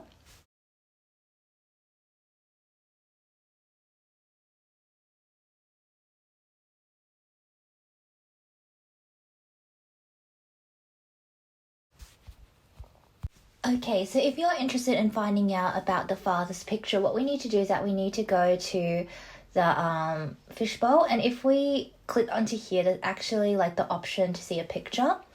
It says here, best dad ever. And as you can see, there's a little cute Lane Fossman and his dad. But like, you know what? I don't know whether it's Mrs. Fossman's genes or Mr. Fossman's genes that are like more strong. But like, the fact that I assume that the mom has black hair and blue eyes as well, because it looks like through the black and white photos is the case. But like, damn, like how likely is it that two people with blue eyes and black hair end up dating each other and marrying? Because like blue eyes are a recessive gene. Like, it's not frequently going to pop up. So, but anyway, they're hot. And some people are unfairly blessed in terms of genetics. So anyway. But it looks like dad was a cop. So that's really interesting. The boy in the picture is unmistakably Lane. And the man carrying him is unmistakably Lane too. Well, hello, future husband. Well, like, what my future husband would look like. I don't know whether Lane will ever become a policeman, but like, it would be super cool if he did, considering how much of a troubled background he did have. So like, it would be like kind of like a full circle moment if when he was young, he would vote into the police station, and now like when he's older, he's working as a policeman and dealing with troubled youth too. I think that'll be super cool for his character arc. I'm not sure whether Sparrow has the thought to do that, but I think it'll be a really nice little way to conclude his character growth. Well, one of the ways. The only thing that makes him look different is the fresh scar on his father's cheek. They look less like two people and more like the same face at different stages of life. It's like the more he grew, the more his father's face surfaced in his own. Oh, interesting. Is there anything else? No, there's nothing else in this. Okay. And then I think another scene that I missed was in relation to getting all the phone numbers. So let me just see. Okay, let me just find the phone numbers again, 'cause I didn't save it properly. So one of them is in here. Let me just quickly...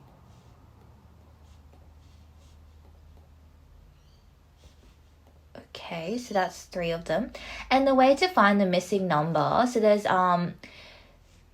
3 numbers that you can find in Lane's apartment. So then just say if you want to find the last remaining number, what you need to do is that you need to look close on the desk, and then you need to click onto this plate, and then you need to also click onto where is it? The kitchen. We need to click... Oh my god, I'm going to the bathroom. We need to go to the kitchen, click onto like the little picture that was made for Lane. Oh my goodness, I am so sorry. Yeah, so it says there for Lane. And then if we go back, what we actually need to do as well is that we need to return to the entry door, step outside, and then read this fallen note. And it says here, Lane, I just wanted to say thank you. The kids have been fighting too much lately, and it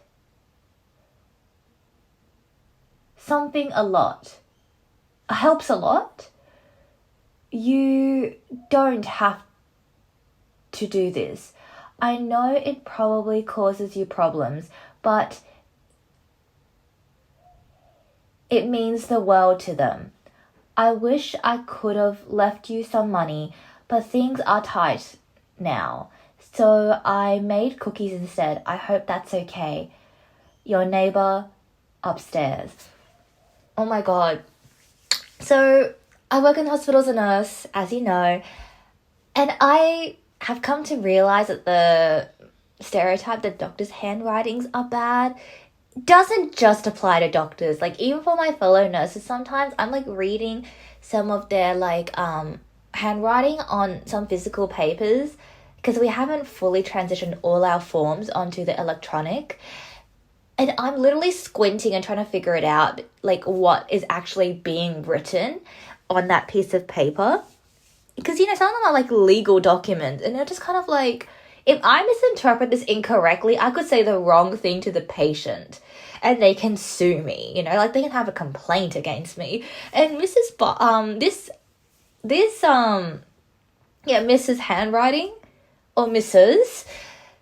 is reminding me of that. It's giving like hieroglyphs, but at least we finished reading it. Okay, and what else is on here? Observe the painting up close. Oh my god, okay. So there's like a wolf with red eyes, and I'm guessing like blood red here as well, which is really interesting. Lone wolf, and it is somehow connected to MC's like fear of red. I don't know whether this is like a foreshadowing or something. It's a painting of a wolf standing in a golden wheat field. The brushstrokes are loose, almost messy, but the eyes pull you in like the artist knew exactly what they were doing.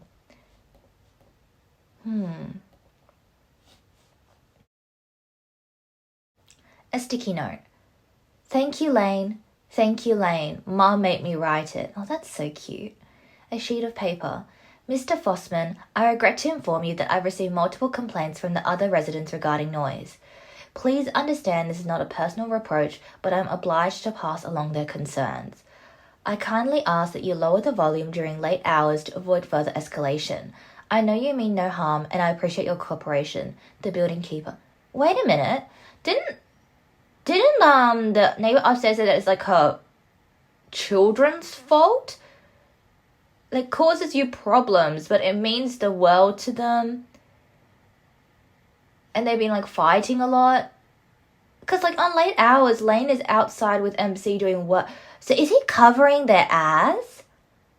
See, this proves my theory. Lane isn't an asshole. It's just that because of his personal experiences, he doesn't want to seem like he's being genuinely considerate to someone, because that basically is just an admission of him saying, I care for you. And that gives them, like, it's like he's passing on a tool to say that you can hurt me in the future. Like, I'm entrusting you with a little piece of my broken heart. Okay, and then let's interact with neighbour. Knock on the door. I stand in front of apartment 11. It's where the grumpy guy from earlier lives. I'm kind of curious what the people living around Lane actually think of him. If anyone's going to tell me the truth, it's probably this grumpy old man. I take a deep breath and knock on the door. The lock clicks after a short moment, and the door swings open, revealing an old man in his late 50s. Yes? What do you want? Sorry to bother you. I'm actually a friend of Lane's. I was just visiting and wanted to ask a quick question about... I love how I say friend. No. MC, we are his girlfriend. I am his work wife. Why did we reduce it down to friend? That is like a gross misunderestimation of how much we mean to Lane. The moment the name Lane leaves my mouth, the man's posture goes completely rigid. What did he do now? Nothing? A friend of the porcupine. I love this nickname too, because porcupines are really sweet creatures, and they, when they feel threatened, they have their spikes come up all over. So it's kind of like a really interesting foreshadowing, or like a symbolism of what Lane is actually like. Of course, he sighs, rubbing the bridge of his nose beneath his glasses. Look, if he sent you to apologize, it's useless. No, he didn't send me. I just want to know what he's like. I mean, in general, in the building. The man lets out a dry laugh. Oh, I've got plenty to say about that. I've lived in this building for 15 years and I've never seen a bigger nuisance. Whether he's blasting this awful music on repeat or shouting profanities to his TV, the whole building suffers. Somehow, I'm not that surprised. And don't get me started on his complete lack of boundaries. He definitely has a lot of confidence. It's not confidence, it's a complete absence of shame. He's corrupting the youth with his bullshit. What do you mean, corrupting? What did he do? Well, the only corruption that he's planning to do with me is in the sexual form. And I don't think this very kind old sir is implying about that sort of corruption. What didn't he do? You know what your friend did? He taught some kids upstairs what MILF means. I choke back a gasp, dropping my jaw. Now every time Mrs. Brown opens her door, those little monsters scream MILF and run away. Oh my God. Why? Because that kid's trouble. He's 20-something years old and still acts like he's 17. And he thinks it's hilarious. But does he actually mean any harm by it? Or is he just stupid? Does it matter? I mean, maybe these kids are just bored and having fun with Lane? So the solution is to disturb the neighborhood? I shake my hands. No, of course not. I see your point. That's the thing. Every damn winter he's outside helping people start their cars. Now everyone thinks he's an angel. That actually sounds pretty nice of him. No, it's a calculation. Because he smiles and does a few favors, people end up excusing everything. You're literally falling into his trap. I don't think Lane is willing enough to put in that much effort to creating a trap. But anyway, I am more than willing to fall into it. If he traps me, it means that he takes full responsibility of me. So he needs to give me accommodation, he needs to feed me. like, wink wink. I'm not. Maybe he's just a good guy who happens to be an immature idiot. Meh. He just wants the attention. He isn't completely wrong. But he also seems so consumed by his own bitterness towards Lane. Anyway, if you expected something good about him, sorry. That's fine, really. He lifts a finger.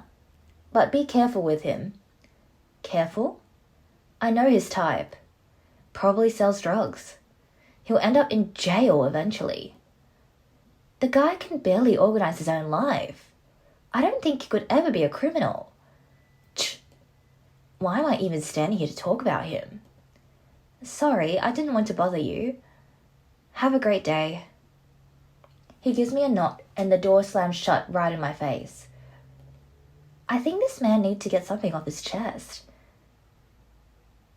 Okay, so let's head back into Lane's apartment. So to actually be able to access upstairs, what you need to do is you need to grab the plate again afterwards. I dig through the absolute disaster that is on his table, tossing aside empty game cases, packages that likely contain marijuana, and other packs of cigarettes. I've been looking for them for so long, it's starting to get on my nerves. And Lane is still too busy playing his stupid video game. I impatiently shove aside a floral patterned ceramic plate to look under it. Whoa, watch it! Watch the plate, babe! Chill with the aggressive hands! I freeze, staring at him in disbelief. Are you kidding me right now? You are telling me to be careful while living in a literal dumpster? Yeah? Why do you care about a plate with some crumbs on it? That's not my plate, genius. That belongs to Mrs. Basker upstairs. Do not break it, or she'll stop bringing me cookies. Your neighbour brought you cookies? Yeah. Old, young, doesn't matter. Bitches love me. I ate the last cookies when I knew it was you behind the door. Wouldn't want you gaining weight. Wow, how charitable of you, Lane. Asshole. What? You're a great investment. He takes one hand off the controller to blindly wave me off. How about you take the plate back up to her? Tell her they were awesome, but she needs to put more chocolate chips in them next time. Excuse me? Or don't, I guess. Go give it back yourself. I would, but as you can see, I'm currently saving the free world from Russian terrorists. Also, I'm shy around MILFs. You're the nice one. Go give it back for me. I'm not doing that. Come on, you're already standing, babe. Might as well go drop it off. I sigh. Why on earth would the sweet neighbour upstairs be baking treats for a sexist, vulgar man-child like Lane? It makes absolutely zero sense. I grab the plate. Good girl. Oh, there's other times and places that you can call me a good girl. For now, it can be on your couch when we're not on shift. And maybe later, in the bed. Because you know what you said? If there's someone living with you, maybe you might consider it worth it to upgrade. Alrighty, so let's go upstairs now. So we need to go to the entry door, step outside, go upstairs, because now it's been unlocked once you are able to take the plate. And we also have the missing number here as well, but I think we first need to interact with Mrs. Barska. Knock on the door. I stand there in the narrow hallway, holding the empty cookie plate. I have no idea why I agreed to this. Anyway, I knock. The sound echoes down the narrow hall, and for a second I almost hope no one answers. But a woman, probably in her mid-30s, peeks out. Her face lighting up immediately like she's been expecting company. Yes? Hi. Sorry to bother you. I'm from downstairs. Everything's okay down there? Her voice carries a bit of an accent. Yes, it's all good. I just came from Lane's place and he had this. I lift the plate. So I thought I'd bring it back. Oh, you must be his girlfriend. What? She opens the door wider. The smell of sugar and cleaning product hits me at the same time.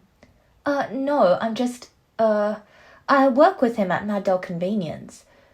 I'm sorry, I just assumed. You're very pretty. Thank you. That's you, though. Me? Faye. How do you know my name? He goes off about customers from the store sometimes. He's mentioned you a couple of times lately. Really? I didn't know I came up in conversation. Wait, sorry. He complains about me too? She lets out a chuckle. Not at all, darling. If anything, he's usually smiling when he brings you up.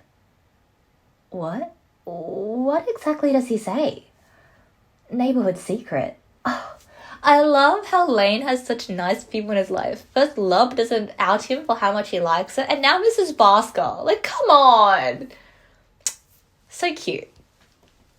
Great. Now it's going to bother me all day. Oh, the plate. She takes it gently from my hands. He didn't have to send you all the way up here for that. That boy. She shakes her head with a fond sigh. And I smile a bit, mostly because she seems so genuinely kind. I know Lane acts all tough and grumpy, but he's actually pretty sweet. I don't know what to say to that.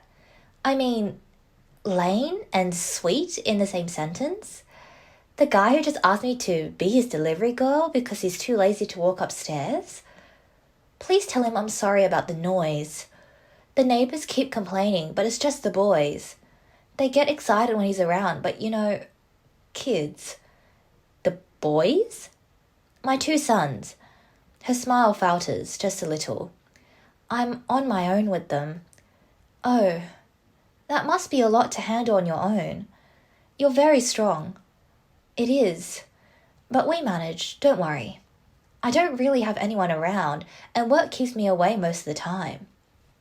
It can be a lot. Yeah, I can imagine. I'm usually working when they're home. It's kind of a juggling act. So Lane looks after them while I'm stuck. Wow, I didn't expect this at all. Out of all people, Lane? I know a few people complained to the landlord and Lane got blamed for it. He told me not to worry, but still. She shakes her head with a small sigh. So it's confirmed Lane did sacrifice his ass for the neighbour upstairs. Aww. I owe him more than a plate of cookies, really. That's kind of surprising. I mean, Lane, I didn't think he was the babysitting type. Babysitters usually get paid, but he's not the type to talk about nice things he does. Right. Guess there's more to him than he lets on. I hope it doesn't come across the wrong way. What do you mean? Just with Lane helping me and the boys like that. I don't want you to think I'm taking advantage of him or anything. Oh, I thought she was about to say, like, because she knows that Lane likes him, that, oh, Lane and I aren't in any other relationship. It's definitely not romantic. Like, I thought she was going to be like that. But then again, considering she doesn't want to out Lane, then she probably won't say it like that. Oh, no. I didn't think that. She nods, but she still looks unsure. I try not to ask him for much. Really. Most of the time, it's just if I'm stuck at work a little longer, or if something comes up last minute. If it ever feels like too much, you could ask someone else. Another neighbour, maybe? No, they wouldn't want to. Oh, okay, I understand. I always tell him he doesn't have to. Every time. He's young. I feel bad putting that on him. And he doesn't get anything for it. I point at the plate. He gets your cookies, doesn't he? That's a pretty sweet thank you, if you ask me. An embarrassed laugh escapes her. We just bake, yeah. It's not much, but it's the best I can do. I'm not exactly in a position to pay anyone right now. It's not nothing. He ate the whole plate. That counts for something. Did he? I smile. Didn't even leave one for me. That young man's not slick at all. Maybe he was just hungry. Or he's got his favourites, huh? Does that mean... God, why am I thinking about this so much? Still, I wish I could pay him properly. It's just... things are a bit tight right now. Some places don't really like hiring people like me, so I take what I can get. People like you? Accent, name, you know how it is. You take whatever work you can find right now, day shifts or night shifts. And with work being so scarce, I can understand. Yes, that's why I rely on him. Sometimes mornings are a bit complicated. Can I ask why? I don't have a car right now, so I take the bus to work. It starts early, and my son's school is not exactly on the way. I know that feeling too well. So once in a while, Lane takes them for me. He just drops them off right before heading back home. What? I always thought Lane just didn't feel like staying at the store. I always tell him he doesn't have to. I don't expect it. It just, when I have no other option, and even then, it's okay, really. Honestly, I just thought he was ditching work early. Because he never mentioned that. Oh no, I didn't realize. I'm sorry, you end up doing closing by yourself because of me. It's really fine. He's not gone that often. I just don't want people thinking I'm, some kind of burden on him. He doesn't look like someone who does things he doesn't want to. Yeah, I guess you're right. He'd say something if it bothered him. Especially if your sons were too much to handle. He's very patient with them, more than most people would be. He was kind from the start, actually. Kind? That's not the word I use for my first impression of Lane. I love this. Because you know what I said before about him would work really well with troubled kids? I guess in some way these kids could be troubled because they don't have a father figure in their life. Oh my god, wait. Does Lane feel for them? Because... okay. Lane really seems like he's disconnected from his father. Now, I don't know whether this is emotionally disconnected or whether his father passed away or something like that. But these kids are kind of similar to Lane. So maybe he really feels for them and that's why he's so kind and tolerant and patient. Because he understands why they're doing all these things. Oh my god. Yo! I would also love to see some, interactions with the neighbours' kids with Lane in the next shift update. I would really love to see that. He was? What was he like? She's still holding the plate, turning it a little in her hands like she's thinking about something. I moved here not too long ago. About a year now, I think. It was a bit sudden. I didn't really plan it. I needed a place. I nod. I don't know the details, but I don't ask for more. There weren't many things, just a few boxes. She let out a quiet breath, like she could still feel that day in her body. And I remember we were in the stairwell very early in the morning, trying to carry the last ones up. I must have looked completely lost. I probably was. And then Lane comes up from downstairs. He was on his way back to his apartment, I think. Headphones around his neck, phone in his hand. Very him. He looked completely exhausted, though. Maybe he'd been at some night party like every other young person his age. The Lane from a year ago could have done that. It wouldn't surprise me. She laughed softly. Everyone needs to enjoy life sometimes. Anyway, he just walked right past us at first. But he stopped to look at Miko, my oldest. He said... She hesitates, trying to remember the exact words. Hey, your shirt's sick. That sounds exactly like him. I didn't even know what it meant. I thought maybe something was wrong with it. But my son, he smiled. For the first time in a while, a real smile. They kept talking about the shirt, about some game. I didn't understand half of it. But for a few minutes, it was just normal. And I thought, if a stranger can make them smile like that, just by being himself, then he can't be a bad person. Her eyes flicked back up to me, a little embarrassed by how much she just said. I'm sorry, I didn't mean to ramble like that. I owe him a lot, even if it doesn't look like much from the outside. I shake my head. No, it's nice to hear. He's a charming young man. My boys keep saying he's their favorite grown-up. Must be because he lets them play that gangster game. I bet he loves that. He pretends he doesn't. Just like with you. I frown. I shouldn't take up too much of your time talking about him. Thanks for letting me return this. And thank you for bringing it back yourself. You're kind to come all the way up here. It was no trouble. Also, she winks. You take care of him too, okay? I'll do my best. I wave goodbye as she closes the door behind her. I didn't expect to learn new things about Lane today. Still, it's nice seeing this side of him I hadn't known. And yeah, this is the last one that you need to find. It has a number. And the last number is actually this one here, the Sweet Leash Motors. And you know what's really interesting, like I said before? Everything is dog themed. Mad Dog, Convenience, Bartender Bar, Sweet Leash Motors with a dog. Interesting. Killer arrested after month-long hunt. After nearly 6 months of investigation, local authorities have finally arrested the man responsible for the series of violent murders that left the community shaken. The suspect was described by neighbours as a quiet, polite man who always waved on his way to work. Police officials have confirmed that he showed no prior criminal record and was employed at a local store.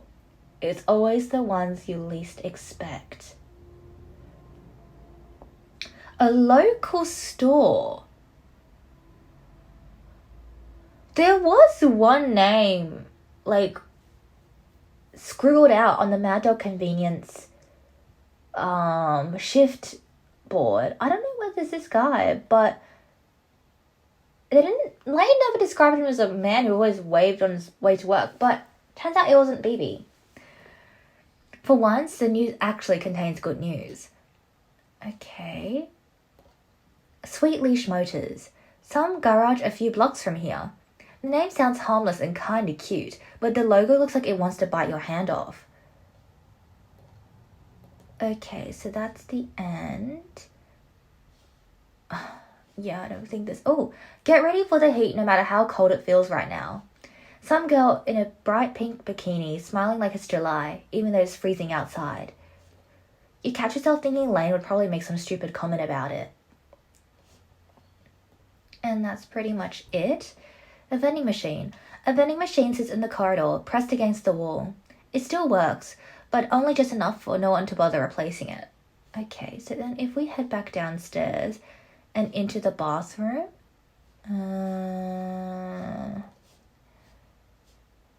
Now we have all the numbers here. So let's start with this one. Bartender Bar.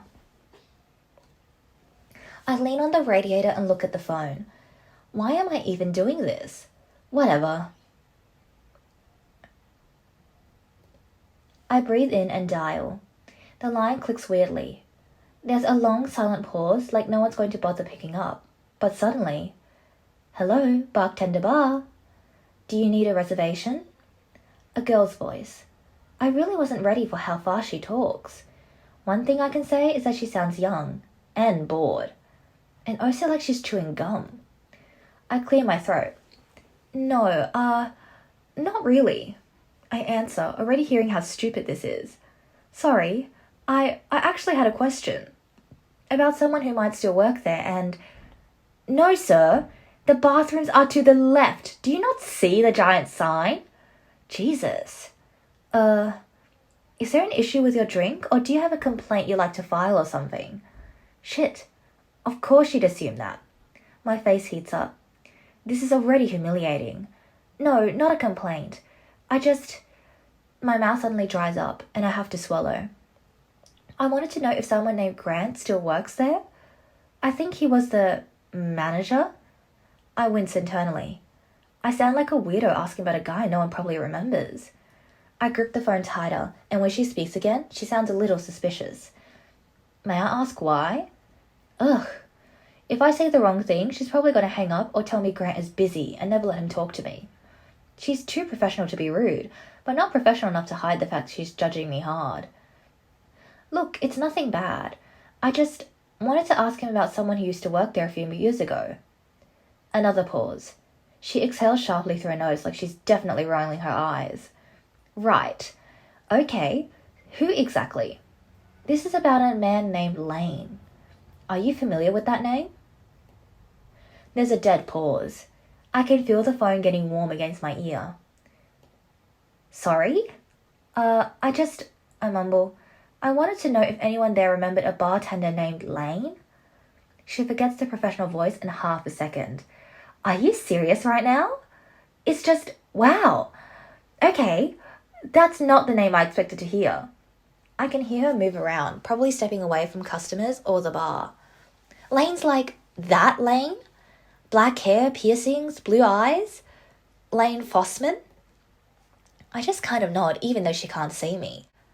Wow, for someone who's only worked with Lane years ago, you remember him pretty well. I wonder if she had a crush on him. Yes, exactly. Oh my god! I cannot believe you just said his name. She's pacing now. I can hear her heels or sneakers clicking on the sticky tavern floor. I haven't heard about that handsome guy in years. She lets out a dreamy little sigh, clearly lost in thoughts of Lane. Well, well. Handsome guy? Ma'am, don't you see I'm busy right now? I'm talking about important things here. She pops her gum and comes back to me. Yeah, handsome. And by the way, why the hell are you asking about him? Are you like... She laughs under her breath, a kind of girlish giggle. His girlfriend or something? No, I'm his future work wife. That's what I am. No, I'm his present work wife and I'm his future wife. No, I'm not. I just work with him. I was curious. He really must have sweet-talked you if you're calling bars asking for him. That's insane. I ignore the remark. Well, I don't even know if the 2006 manager still works here, but if I can't get him, maybe that girl can tell me more about Lane. So, you still remember him? How could I forget my Lane? He's not the kind of guy you forget easily, not with the way he used to act. I raise an eyebrow slowly. Meaning... Oh, please. If you really work with him, you must already know. He was always flirting with literally every girl who walked in, even the ones who told him to go to hell, which was most girls. Not to brag, but he flirted with me too. Of course. But then he forgot my name the next week and asked me if I was new. Ouch! I cover my mouth to keep myself from laughing. That still sounds like him. Ugh, really? He hasn't changed at all? I hear her go quiet for a second. Then there's that little nail-biting click. What exactly do you want from him? I want his last name. You know, I'm not for patriarchal society, but Faye Fossman sounds pretty damn good. He mentioned he used to work there, so what? You're trying to see if he lied on a job application or something? 'Cause my words come with a price. I'm immediately aware of how ridiculous the situation is. She's a stranger. I'm a stranger. And suddenly we're in the middle of her unresolved crush from 2006. I sigh. A price? His number. Is that girl serious? Why did it have to be this employee I'm on a call with? Well, I can give it to you, but only after you tell me things about him. There's a beat of silence. The gum stopped clicking. Wait, you want me to go first? Yes. Why? Because I don't even know you, I answer. And I'm calling a bar. I'm not going to hand out someone's number just like that. A sharp inhale crackles through the line. I'm Jessica. And what, you think I'm gonna hunt him down? Show up at his house or something? She scoffs. Please, I'm not that girl. I don't know about that. Besides, you're the one calling here asking about him. So maybe you are the stalker. I'm not. Whatever. I'm just saying. I don't even know who you are either. God, this is unbelievable. And I'm pretty sure I shouldn't introduce myself as the girl he spends half his time driving crazy. But, okay, fine. Wait, did she just agree? I'll talk. Only if you swear you'll give his number after. I restrain a sigh. I'll see. Hey, no! If I talk, you give. That's the deal. And if I don't like what you say, she insists. You'll love it. Everyone loved Lane. Well, everyone's smart. So, me. I'll consider it. She groans. You're literally the worst negotiator ever. But fine. I'll talk first. But if you bail on giving me that number after that's, like, seriously low, I guess I'll decide in the moment if I'm actually giving her Lane's number. For now, I think she wants to know if the Lane she remembers still exists somewhere. She exhales, just like she's about to begin a story she's been dying to tell, but pretending not to care about. Was Lane a good employee? What was Lane like back then? Interesting. Let's do what was Lane like back then. Can I ask what Lane was like back then? There's a small pause on the line after I ask it. I can almost hear a smile in her voice, like his name alone is enough. That's a big question. Yeah. I mostly remember him because he was hot. I'm not gonna lie. Still is, from what you're saying. She lets out a dreamy sigh. Why wouldn't I have done for his pretty blue eyes? Right. He was like so annoying. Like every girl who walked in, he had something to say. Every single one. I swear if a grandmother had complimented his shirt, he would have flirted with her too. Actually, he made all the older women giggle like teenagers. I raise an eyebrow, even though she can't see me. He still does that. Ha! Of course he does. Of course. He'd stand behind the counter like whatever, and people ate it up. I ate it up too. I kind of get it, yeah. And he smelled so good. Like, unfairly good. She keeps telling me useless details. I mean, yeah, no. It's useless. I mean, did you ever talk to him outside work? I don't know, personal stuff? Yeah, I tried. I used to come in early when Dad scheduled me on his shifts because, like, duh. And one time, I even tried to kiss him during closing. I kind of thought at the time he was, like, secretly into me. Everyone said he was a player, so I figured, why not? Ugh. She groans at herself. I was such a baby. Wait. You kissed him? I wish. But he dodged and told me I was too young. Like, seriously? Too young? I was 17. And hormonal. You were 17? How old was he?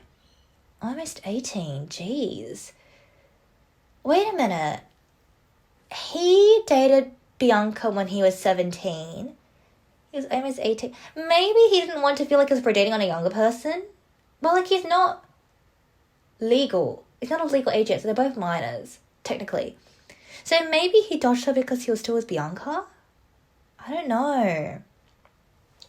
Or maybe it's because he just didn't want to do the thing that Bianca did to him. I don't know. He was, like, 21, I think. Wait, now she's saying he's 21? Okay, then definitely he didn't want to repeat the same thing that Bianca did to him now. That's a totally different story. Oh, so she was saying that she was almost 18. Okay. Yeah. Which made him even hotter in my opinion. Also with that lip piercing. Hey! I wasn't some stupid teenager. I knew what I was doing. Alright. But that doesn't mean it would have ended well. At least it would have been something, duh. I was just surprised. I thought he'd be the type to not care. But he did. Yeah, I guess. I think he just didn't want the dramas or something like that. Maybe. It sounded like him.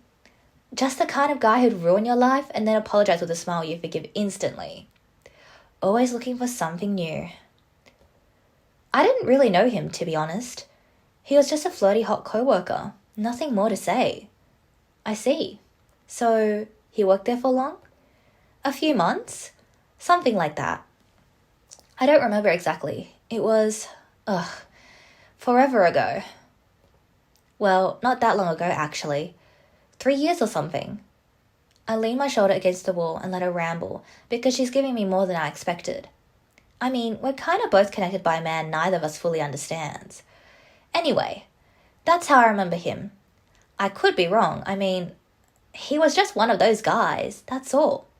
Smoking when he wasn't supposed to, or saying stuff he probably shouldn't. I'm not having any trouble imagining that. 3 years later and he's still getting yelled at by his boss. I can hear a smile through the phone. Exactly. My dad used to scream at him every day. Lane was like everything he couldn't stand. Sneaking a smoke behind the counter, flirting with girls while wiping tables, trying to pull dumb jokes. He drove him insane. That makes me pause. Then why did your dad even hire him? Originally, he didn't want to. What? I mean, would you hire a guy who's full of piercings, dressed like a teenager, can't put 2 sentences together without using a slur, didn't even graduate and has holes in his jeans? He couldn't even hire him at first anyway, because he's only 20 when he first walked in. Then why did he? There was a woman involved, I think. Maybe his sister. They had the same eyes. Amelia? There was me too. Honestly, most credit belongs to me since I practically harassed my dad to hire him. Even though he was a troublemaker. Your dad could have fired him at any moment. Lane could have quit too. That's true. I feel like Amelia has a lot of connections, like getting MC in with RJ and Mad Dog, and then Amelia helping out with Lane and talking to Grant. That's really interesting.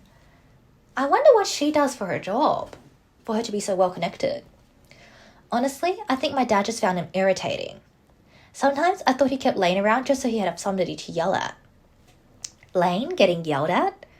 What, that changed? Not exactly. He just doesn't really get yelled at like that anymore. Really? He just kind of tunes it out now. Well, back then he wasn't even mad about getting yelled at. It was more like he came in every day expecting it. Waiting for it, almost. To be honest, the only time I saw him mad was when I called him lame, just to joke.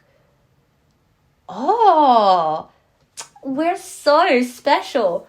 We can call him lame and he'll laugh and keep it on his wall like a little trophy. But then when she says it, he's like, nah. Oh, we're special. I chuckle. Lane's an idiot. But he wasn't a bad guy. He'd help me reach stuff or carry crates when Dad wasn't looking. He even taught me how to light a cigarette properly. Okay, I don't think that's a good part. You were 17, right? So? I'm unsure what to say. Look, we both know he's a mess. But you can't say he's not fun. He makes wherever he is a little less depressing. I get what you mean. But sometimes it feels like he's doing it on purpose. Well, he's just in his own world, I guess. I nod to myself. So, he's still single? I mean, I'm not 17 anymore. I bet he's only gotten hotter. A guy like that deserves the absolute best looking girl around here. Which is me, obviously. Are you trying to warn me? Or are you just checking to see if you still have competition? Her voice brightens with interest. She tries to hide. Excuse me? I don't compete for guys like Lane. Why do you want his number then? Because I can. Ever heard of friends with benefits? Seriously? Look, I don't want to marry the guy. It's been 3 years and I haven't found anyone else who could hit it like he could. I scratch his back, he handles mine. Simple. You're persistent. You don't get over Lane by being reasonable. Now pay up. Give me his number. If he finds out I gave his number out to... Oh, please! You promised! Read it out to me right now. I'm literally holding a pen. I don't have his number. Liar! You work with him. You got your side of the deal. Now I get mine. You're really serious about this. Yeah, so don't act like his protective little girlfriend. He's a big boy. He can handle a text from me. I'm not his girlfriend. That's my point. I've been waiting 3 years. Don't make me wait another 5 minutes. I stare down at the screen of my phone, the digital timer ticking away the seconds of the call. She hasn't thought about him in 3 years. Not until I put his name back in her head. If I just give her his number, I'm basically dumping this whole thing on him. My thumb hovers right over the red button. I could block her right after, and she'd disappear from his life all over again. Fine. Get your pen ready. On the other end of the line, I hear the satisfied rustle of paper as she grabs a notepad. It's 555-867-5309. Perfect. That wasn't so hard, was it? I'll text him later and see if he's still driving that ridiculous blue car. Thanks for the birthday present, honey. The line cuts out before I can even reply. I don't know if this was a mistake. Alrighty, so let's try the other option. So, was Lane a good employee? Lane? A good employee? Ugh, well, I mean, define good, 'cause hell no. I don't know what I expected, but not that level of immediate conviction. She keeps going before I can say anything. Well, okay, not bad. He wasn't bad. He just didn't care. What do you mean he didn't care? Like, I tell him to stock glasses or refill ice or clean the tables, and he would just... She hesitates, probably searching for the right word. Forget? Or pretend to forget? Or pretend to forget? I almost laugh because that is exactly the kind of bullshit Lane pulls now. And with that, I catch myself smiling. God, he hasn't changed, has he? He was also always late. Every single day. And not like 5 minutes late. Like 20 minutes late. Sometimes 40. I'm nodding because that sounds extremely familiar. Yeah, he's still very lazy. No, he was just never on time. What, you're telling me he wasn't lazy? I mean, he'd stay late sometimes. Huh? Yeah. Monday, he actually stayed at the store for some reason. Every night. Even when my dad didn't ask, and even when he wasn't even paid for it. Her dad? It's like, he acted like he didn't want to be there, but he never left on time. Wow, that's surprising. Right? I'm telling you, that pretty boy was weird. It's like he didn't care until he suddenly cared a lot. I'm spacing out mid-call when her voice yanks me back to reality. I feel like that also applies for, like, his crush towards MC. My dad said... Wait, I don't remember. He said Lane had good hands, like he was quick and he learnt fast. But he didn't take anything seriously enough to make it show. I hear her bracelets clinking. She's pacing, I think. So he just, what? Suddenly became useful when he felt like it? I mean, yeah. He was good at the stuff he wanted to be good at. And he did the bare minimum for everything else. He was like that with everything, honestly. When I think about it, being needed probably made him feel good. I guess he wanted someone to tell him he was doing okay. She laughs instantly. Haha, no, never mind. Lane was cool. He just didn't care about the same things everyone else cared about. Do you know what he actually cared about? Chill, girl. He wasn't into any girl. He just liked to mess around. That's not really what I asked. Sure. I have to tell you, you don't sound like his type anyway. If his type means someone who lets him get away with being a complete toddler, you're right. Oh, Jessica, you have no idea how much we're his type. He even calls us his work wife and lets him call him lame, and he puts it on his cupboard in the kitchen. I'm definitely not it. Okay, wow. So you do know him, and you apparently see him a lot. Unfortunately. Nope. You should consider yourself lucky. Lucky? Yep. I've met plenty of Lane since he left, but none of them had his pretty face. I see. So he worked there for long? A few months? Something like that. I don't remember exactly. It was, forever ago. Well, not that long ago, actually. 3 years or something? I lean my shoulder against the wall and let her ramble because she's given me more than I expected. I mean, we're kind of both connected by a man neither of us fully understands. Anyway, that's how I remember him. I could be wrong. I mean, he was just one of those guys, that's all. smoking when he wasn't supposed to, or saying stuff he probably shouldn't. I'm not having any trouble imagining that. 3 years later and he's still getting yelled at by his boss. I can hear a smile through the phone. Exactly. My dad used to scream at him every day. Lane was like everything he couldn't stand. Sneaking a smoke behind the counter, flirting with girls while wiping tables, trying to pull dumb jokes. He drove him insane. That makes me pause. Then why did your dad even hire him? Originally, he didn't want to. What? I mean, would you hire a guy who's full of piercings, dressed like a teenager, can't put two sentences together without using a slur, didn't even graduate and has holes in his jeans? He couldn't even hire him at first anyway, because he was only 20 when he first walked in. Then why did he? There was a woman involved, I think. Maybe his sister. They had the same eyes. Amelia? There was me too. Honestly, most credit belongs to me, since I practically harassed my dad to hire him. Even though he was a troublemaker. Your dad could have fired him at any moment. Lane could have quit too.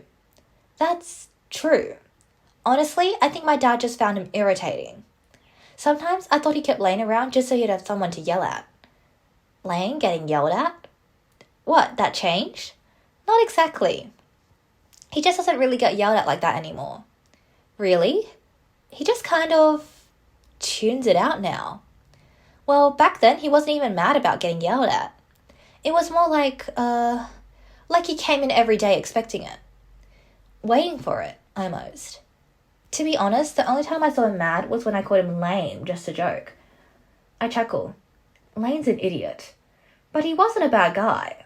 He'd help me reach stuff or carry crates when Dad wasn't looking. He even taught me how to light a cigarette properly. You are 17, right? So? I'm unsure what to say. Look, we both know he's a mess. But you can't say he's not fun. He makes wherever he is a little less depressing. I get what you mean. But sometimes it feels like he's doing it on purpose. Well, he's just in his own world, I guess. I nod to myself. So, he's still single?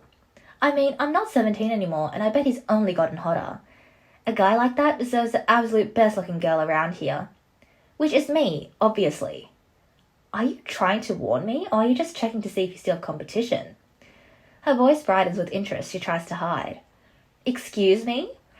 I don't compete with guys like Lane. Why do you want his number then? Because I can.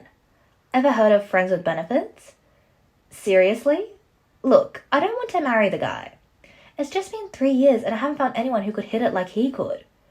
I scratch his back and he handles mine. Simple. You're persistent. You don't get over Lane by being reasonable. Now pay up.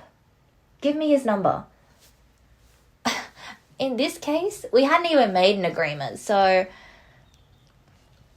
I'm going to actually try this option here that I didn't do last time.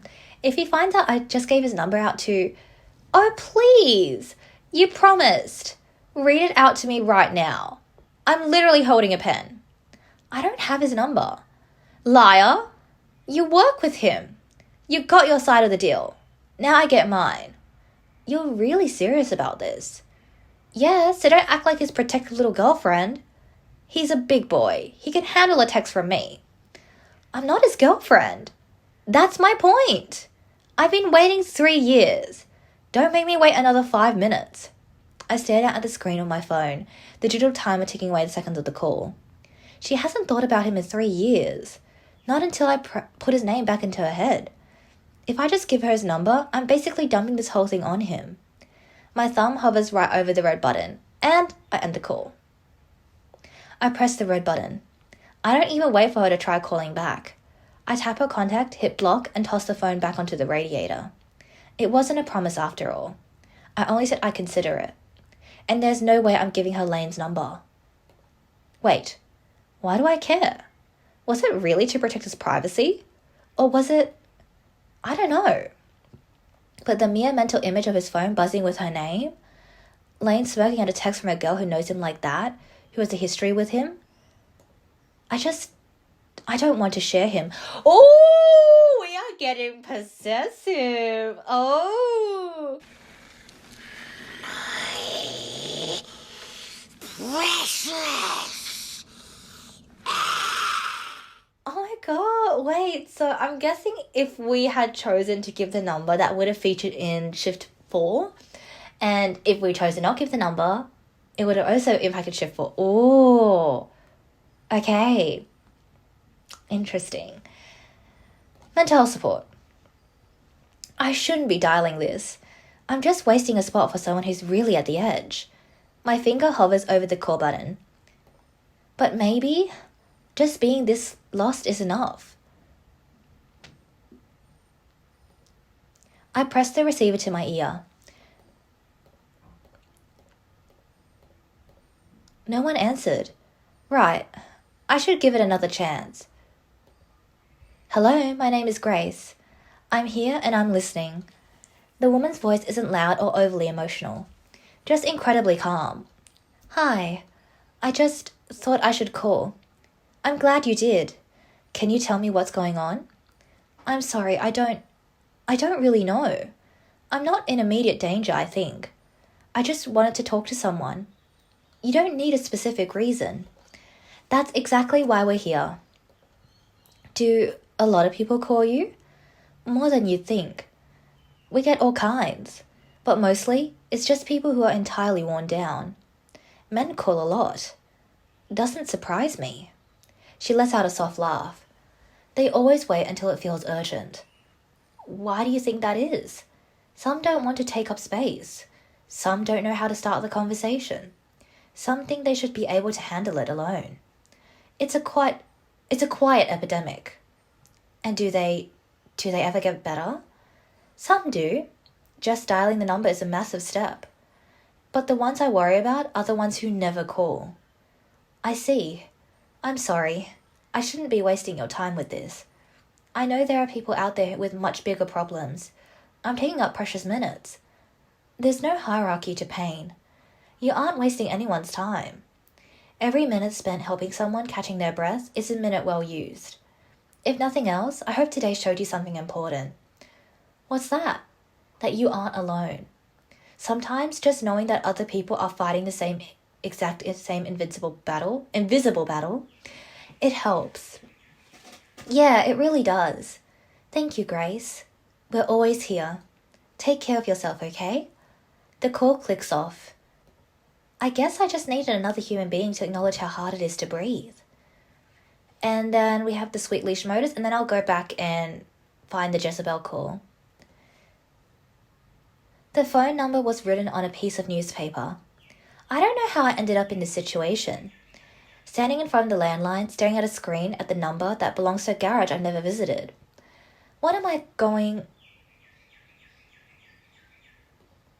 After the fourth ring, someone picks up. Sweet Leash Motors. What do you need? Okay, now I'm feeling a bit dumb. Hold on a second. Before I can even say hello, the man yells away from the receiver. Sirkin! Make yourself useful and check under the workbench again. You've been in this country for 6 months. Don't tell me you still can't understand what look everywhere means. In the background, I could hear Sirkin's muffled voice trying to answer politely. You tell me every damn day you can't find anything.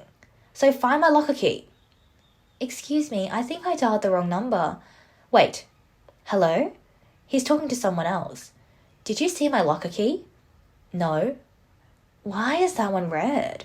You walked through here 2 minutes ago. Keep your eyes open, you German ass. You are not my supervisor. God, we can't ask you anything. However, I will inform you if I happen to find it.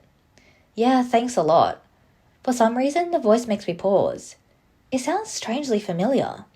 Wait, I think I know this voice. What? You know this person? Girl on the line. I don't know any women. Except, the other guy presses something on the phone. Probably to put it on speaker. Hey, you still there? Say something again. I instinctively cover the mouthpiece with my hand. Oh my god. I do not want this supposedly biker boy to recognize my voice. Aw, come on. This dude's actually talking to a woman for once, and now you're shy? Help me out here. I need to know if this is a prank or some miracle. It's probably a wrong number. A wrong number that asked for you? They didn't ask for me. Why does he sound different? Oh, because he's not wearing his helmet. Jesus Christ. Stand here for a second. No, I have work to do. Another voice suddenly rattles the phone. Both of you. Back to work immediately. The phone goes completely dead on the other end. Boss, I can't work without my locker key. Then find it. I've been looking for 2 hours. Congratulations. You're now 2 hours behind schedule. And officially on the shit list until the end of the year. Start today, you're responsible for anything in this garage involving actual shit. In his defense, I'd be bothered too not being able to work without my favorite tools. Did I ask what you think, skull hands? Oh, then that's definitely BB. No, sir. That's what I thought. I was merely recommending leniency. Denied. I stare at the phone for a second. So this is his workplace. A garage. And a boss who talks like a tyrant. Every 60 seconds that bike remains on the lift without a wrench touching it, this establishment loses capital. And right now, you're using my bandwidth to play games. I'm not playing games, sir. Boss, wait, look, it wasn't a prank. She actually called the shop. Shut up. I don't care who is on this line. I don't care if it's a customer, a relative, or the damn governor. What I care about is the fact that I'm currently paying 2 grown men by the hour to thirst over a woman's voice. I swallow. The cold weight of his tone makes me want to apologize through the plastic. If that bay door isn't open and the compressor isn't running in exactly 30 seconds, I will personally ensure both of your final paychecks are rounded down to the nearest dollar. I literally can't access my tools. 30 seconds. I am not going to repeat myself. A panic shuffled echoes on the line as the mechanic apparently drops everything to run away fast. And you, big boy? I could hear the slow breath of biker boy on the other end. The customer for the Ford is coming soon. If you're even a millisecond late, you're fired. Am I making myself completely clear? Understood, sir. It will be ready. Then move. And hang up the phone. The line goes dead. Oh, okay, interesting. Lane certainly doesn't have $40 to throw away on a scam. But it feels like a funny way to waste time. I'll just make sure I hang up before the 3 minutes over. The line clicks and a robotic voice welcomes me. You've reached Jezebel. The universe has already guided you here. Please wait. A loud beep cuts off the robot, followed by aggressive elevator jazz. Then, out of nowhere, an incredibly raspy voice speaks. Yeah, you dumb idiot. Hello? Is this Jezebel? There's a pause, and then her entire tone suddenly shifts. Speak, young lady. You have crossed the threshold into the unseen. Okay. She sounds like someone's eccentric grandmother. I sense your energy before you even dialed. Then why'd you let it ring 3 times? Ooh! Dramatic effect. Excuse me, but what for? I am she who looks beyond the veil. I hear the static in your aura, young lady. Oh, that's interesting. Because Red was talking about how there's static in her mind. Oh my god. You did not dial this number by chance. The spirits have pulled your fingers to the keypad. I bite my lip to keep from laughing out loud right into the receiver. I guess they just wanted to see if anyone would actually pick up. I found your number in a magazine. No, it was already written in the back of your mind. You awakened it. I awakened the number? I can practically hear her rolling her eyes. Do you want to hear the reading or do you want a refund? Because I don't do refunds. Sorry. The point is, you are looking for answers because your reality is starting to fray at the edges. Let me tell you exactly what awaits for you. But, excuse me, but you don't even know my zodiac sign. I don't need to. I already know it. What is it? Traveler between 2 worlds. 2 worlds? Now, tell me your birth chart or give me a name. I'm Faye. Alright, ask the universe your question. I don't really have a question. Just tell me what's going on, I guess. 3 cards. Past, present, future. Through the receiver, I hear a rustling sound, like she's handling a deck of cards. A few of them thud loudly against what sounds like a cluttered wooded table. Close your eyes and breathe in. I hesitate, but do as she asks. Oh dear. What? Shh. Card number 1 for your past. Let's see. Oh boy. We got the Tower. The Tower? Is that bad? Mars, the red planet of the god of war, rules the card of the Tower. Meaning boom, kaboom! It means your old life didn't just end. It fell apart. A moment that was so powerful that everything after it had to be rebuilt. Did you go through a bad breakup recently? No. Not at all. Your house flooded? Because something or someone back then completely smashed the old version of you into a million tiny pieces. I don't really remember anything like that. No, MC, it was red. The cards don't lie, passenger. Maybe you blocked it out because it was too dramatic. Because girls your age love drama. Actually, I don't. Keep speaking and I'll be rich by the end of this call. I immediately close my mouth. You keep asking yourself the wrong questions. Did this happen? The better question is, why does it feel like it didn't? Why does that feel familiar? Moving on, card number 2. For your present. The free minute has to be almost over by now. I should probably hang up now. I'd rather not have to explain to Lane why his phone bill includes a sidekick. The moon. The moon is secrets. What does the moon mean? It means you are still stumbling around in the dark, young lady. It's all about illusions, confusion, and walking through a thick fog. How have you been feeling lately?